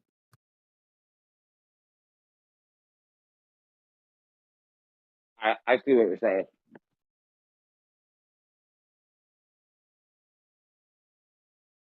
Yeah, no, it works. Like, it doesn't really matter what you're pointing at. If you properly set up an equatorial mount, unless you're looking at a comet or something that's moving in a particular orbit, you won't have to move it.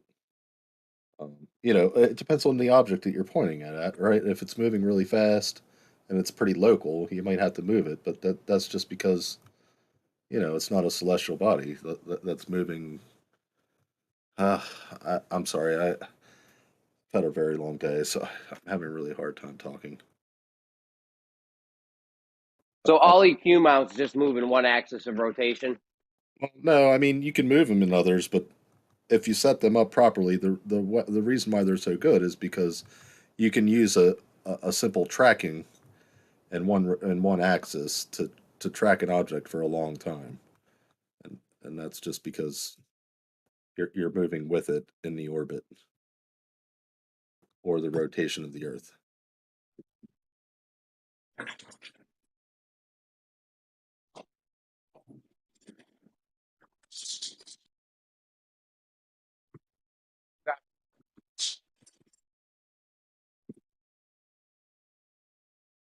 Which an equatorial mount only works if you have something like a globe.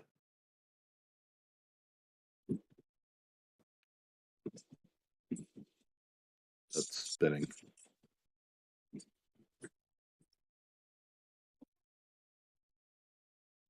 Well, what if you're at the Tropic of what if you're at the Tropic of Capricorn, or whatever the northern one is, and you're trying to track the sun when it's in between the tropic and the equator?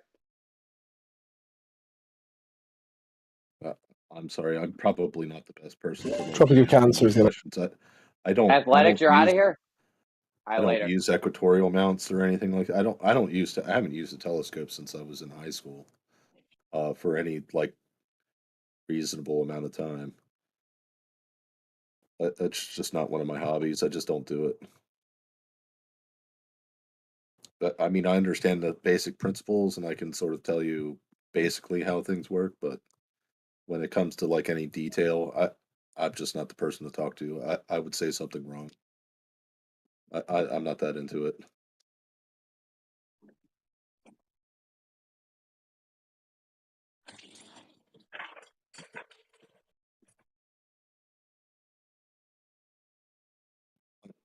I would say, when it comes to this discussion about flat Earth and globe Earth, the common topics that come up, my specialty would be more about, I think your claim of pressure in a vacuum, a vacuum can't. Oh God, see, I can't even. I'm sorry, dude. I'm just really tired. I just came to listen.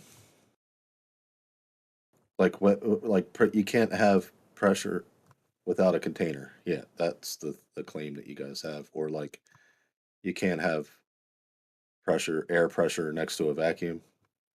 I think that's the other claim. Did I get those right?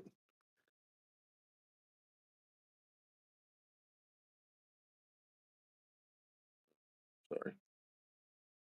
I was listening on YouTube, and I had to come in here for a second because you said something that was interesting to me. What's that? If I could ask a question. Well, you guys were just talking about.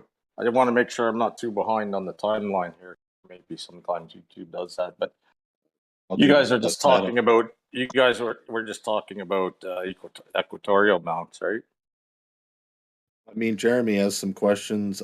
I tried to answer as best with my knowledge. To be honest, I'm super tired, so I'm brain dead. I had a really bad, long bad day. Oh, that's fair, but it's not my specialty either.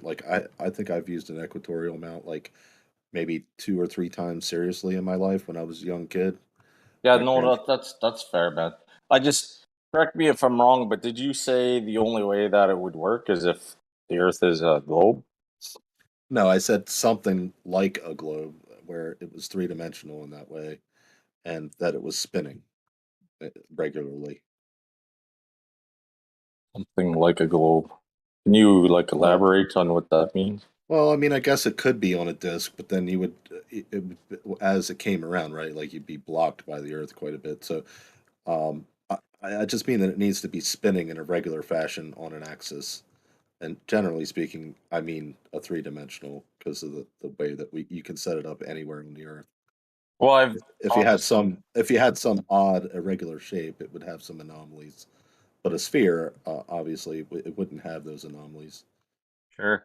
So I've talked to some amateur astronomers. One of them is actually within this arena, and he's also on the globe side of the conversation. And he told me that an equatorial mount will work within a planetarium. What do you think Yeah, I about mean, that idea? if you have a properly set up equatorial mount and you're yeah, and it's a reasonable depiction of the night sky, then yes, it should work pretty much exactly the same. Okay, well, it's curious because you just basically said that, if I understood you right, and like I said, you can correct me if I'm wrong, but you just basically said you have to be on a sphere-like surface that's spinning in order for this thing to work. But a planetarium is on a flat surface, and it's the sky Right. in the planetarium that moves. Right, which, and I understand what you're getting at, but like it depicts the actual model that we have, where it's a spinning Earth in the sky.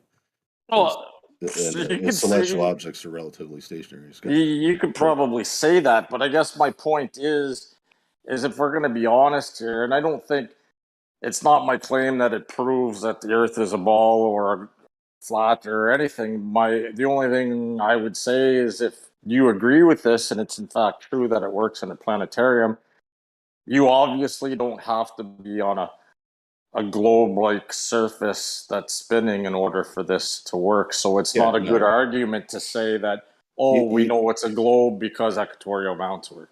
You do, because basically what you have is a model, right, of the actual thing doing what actually is in reality. So the reason why you're the on a equatorial flat stationary floor looking up at a ceiling that's moving. That's moving. Yes, right. It's the total opposite of the model that you're purporting. That's the only way it would work. No, it's not. It actually is completely the opposite. Not at all. Not at all. Sure, it is. What other model would it be depicting other than the globe model that it would work on? Well, Is there some other model? Are you going to let me answer your question? Can be depicting? Or are you going to ask it again? Let me answer. I don't think you heard my question. I did. You asked me what other model would it be depicting? Right? No, can I answer that? Yeah, that's exactly what you asked, and I was trying to answer it. What other model could be depicted by the planetarium and still have an equatorial mount work? That's what I was saying. I don't think it's depicting a model, period. It's just depicting what we observe in reality. It's just depicting reality. It's not depicting a model. Well, obviously, we have some idea about what reality actually is, and that's the model I'm talking about. Yeah, it's taking what we observe outside in the real world, in reality, and replicating it inside a planetarium. Yes. So we're not observing in reality the Earth spinning or the sky spinning. One could argue we don't know which it is, but either way, in a planetarium, the ground is not spinning. It's the sky that's spinning, which is completely opposite of what you're saying the model is. Well, okay, there's one aspect of this that you're missing, and that's the equatorial mount. And so the equatorial mount would only work in very minimal occasions. And those minimal occasions where those two have already been produced. Like there's no other situation in which an equatorial mount would work. Dude, you've had plenty of chances to say that it won't work in a planetarium, and every chance you've had, you've said, yeah, I could see how it would work in a planetarium. Well, yeah. I mean, if you're Okay. depicting the night sky above us, right, only inside a building, obviously the goddamn thing would work. Why wouldn't it work? It would at least work within the scope of the Okay. fucking Well, planetarium inside the in building, which it's being depicted. works completely opposite of what you say the model No, is. it doesn't. Yeah, it does. No, it doesn't. Yes, it It does, depicts the night sky as we see dude. it. Dude, the floor doesn't move in a planetarium. So what? So The that's the sky, opposite of the model that you're saying the that it has sky to is work on. moving as if we were standing on the Earth in a particular spot looking at the night sky.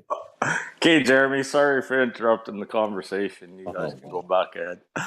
Dude, you're just not getting it. So I don't know what else I to am tell getting it. You're not getting it. No, I get it pretty good, actually. Do you?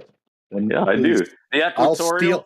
I'll steel man you if you steel man me. If I can tell you exactly what you're trying to tell me in a reasonable fashion that you agree with, then you should be able to tell me what I'm saying in a way that I would agree with.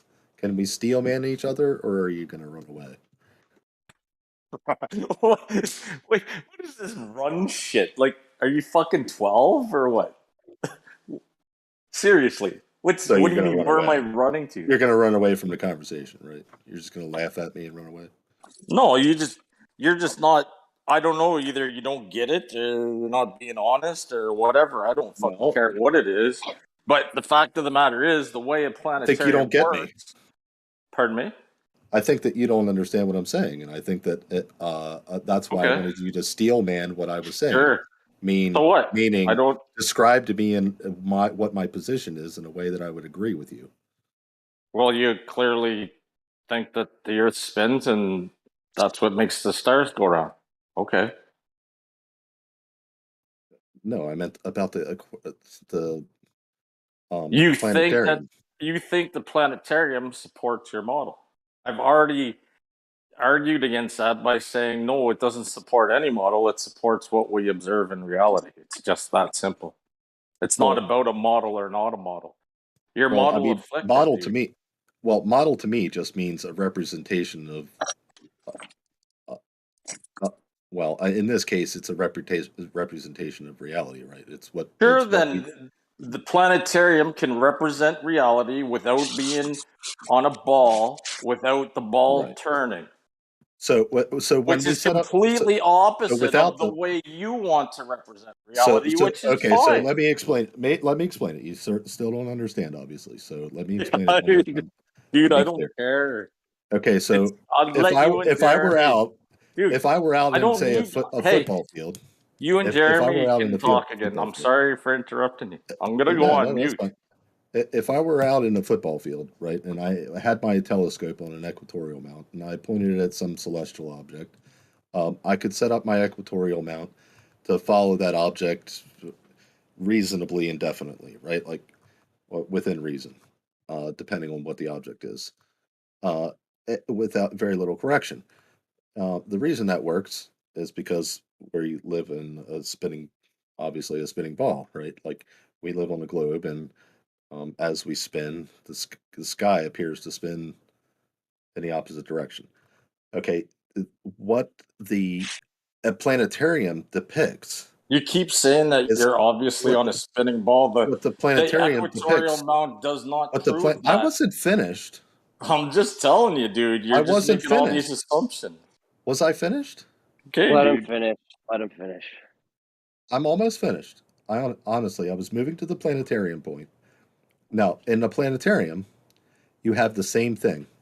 The planetarium night sky depicts as if I was in the same position of that football field, looking at the same celestial object, right? And that's the way the planetarium moves, because that's how our model works, right? So the planetarium is depicting reality just as if I was standing in the same spot. Not fucking moving, not doing anything, looking up at the night fucking sky.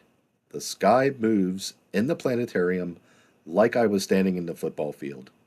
Not like I was standing on a stationary flat plane and the sky was moving. That's not what it's depicting. Do you understand me yet? Oh, now that you swore when you said it, it's so much more clear to me. So you're not even trying. So you're not even trying. No, I'm just telling you. Now that you swear, I listened. I shut up like you. Hey, dude! I went on mute. My turn now, right? Okay, go ahead. Right? I'll mute. Okay, good. Thanks. So, Jeremy, sorry to interrupt your guys' conversation, but anyhow, that's a planetarium thing, something for you to think about, and maybe bring up to some other people that are more willing to understand the argument. I'm out. Yeah, that's a good point. That's a good point. I was just wondering about the EQ mount because I'm knee deep in the middle of this thing with Zanuck about star trails appearing to converge and diverge at the equator. I thought the EQ mount would help Zanuck see the light on how his model works. So maybe not.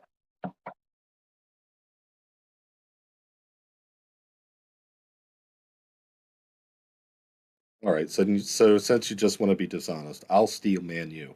What you're saying is that the planetarium is depicting a stationary Earth with a rotating sky.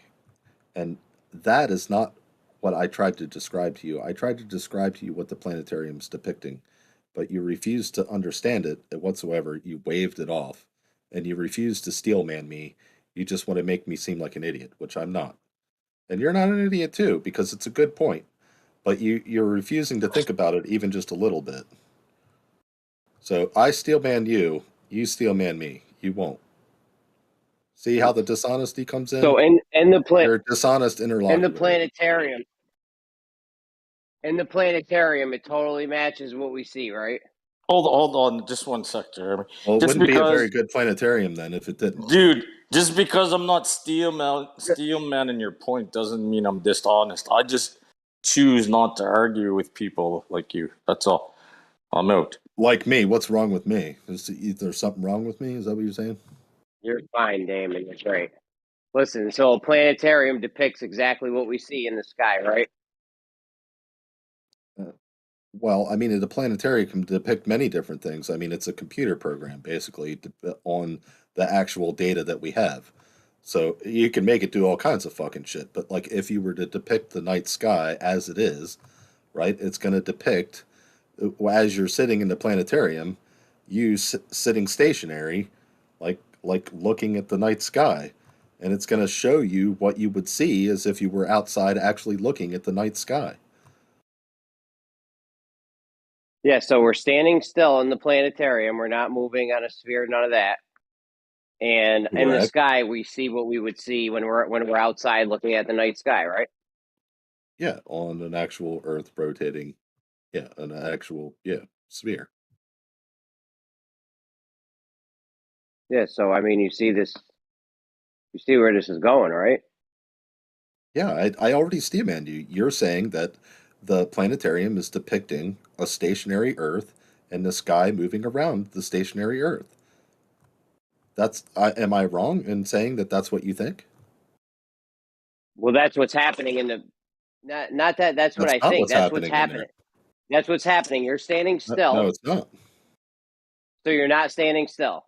Well, you are, but the night sky isn't depicting you staying in a stationary spot in the planetarium. It's a stationary spot on a spinning Earth. That's what it's depicting. It's showing us what we see in the sky, right? Yeah, outside. Like outside. If we were outside in the did you remember the football field example? Or do you forget? Should I go explain it again? No, it's fine. You don't need to explain anything because I'm pretty sure I understand this. So inside the planetarium, we see what we would see as if we were outside on a spinning ball. However, we still see the same thing when we're not on a spinning ball. We're just standing still on a flat surface. No. No, is that what's going on inside of the planetarium? Are we standing still in the planetarium? We are standing still in the planetarium. Okay, so we're definitely standing still in the planetarium. And we're seeing exactly what we would see as if we were outside, right? With the stars? Correct. Boom, perfect. There we go. So if I were to steel man I don't know what your point is exactly, but if I take you for what I think you're saying is that you're somehow saying that by me saying you're standing still in the planetarium, that the planetarium's depicting a stationary Earth and a moving sky. Is that what you think that I'm saying? No, you're saying the planetarium can mimic exactly what we see. According to your globe model, if we're spinning on a ball, it can show us the same thing as if we're not, as if the sky's rotating and we're on a flat stationary surface. Wait, say that last bit again. I said the planetarium is showing us what we would see if we were on a rotating sphere with the stars stationary, or it could be the other way, where we're on a flat non-stationary plane and the stars are rotating inside of whatever. No.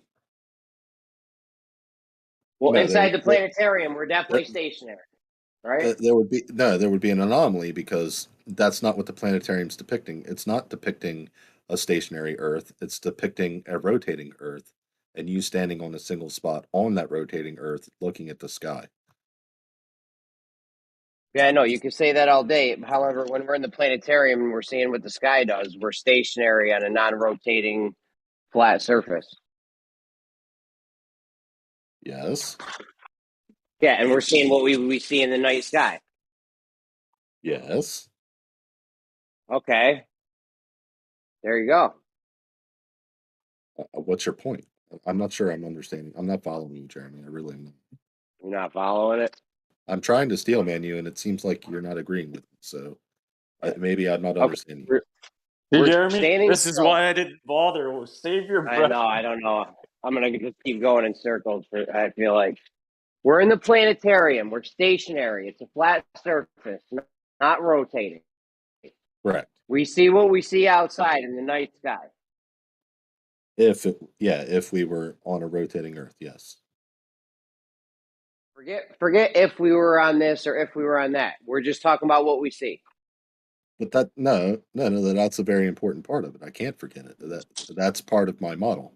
That's would be if you were steel manning. We're not talking about models. That's what I would say. I'm not going to agree with you. I'm not going to agree with you if you put it that way because that's not correct. That would be wrong.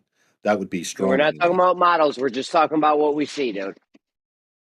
What we see outside, they can mimic that on a flat stationary plane, non-rotating, right? Yeah, the planetarium can mimic anything, really. I mean, it can mimic a fucking whatever model you want.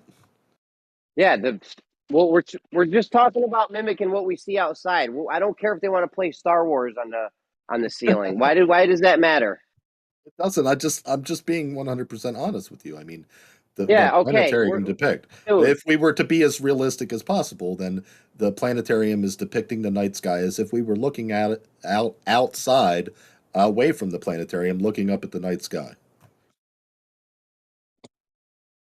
I don't know. I don't think I have the energy for this. Okay, well, I'm sorry. I'm tired too, Jeremy. I'm not really trying to be difficult. I'm really honestly trying to understand you. This is why I stopped, Jeremy, because you're never... This guy's not because I'm just stupid and I can't understand you. I never insulted you. That's listen to the retard Glober. He can't get it. Damon. Wow, dude. What's the problem? Anyhow, Jeremy, you're condescending, and I don't like condescending people. What I was going to say, Jeremy, is you'll never get any place with this conversation like that. You're just going to keep repeating yourself.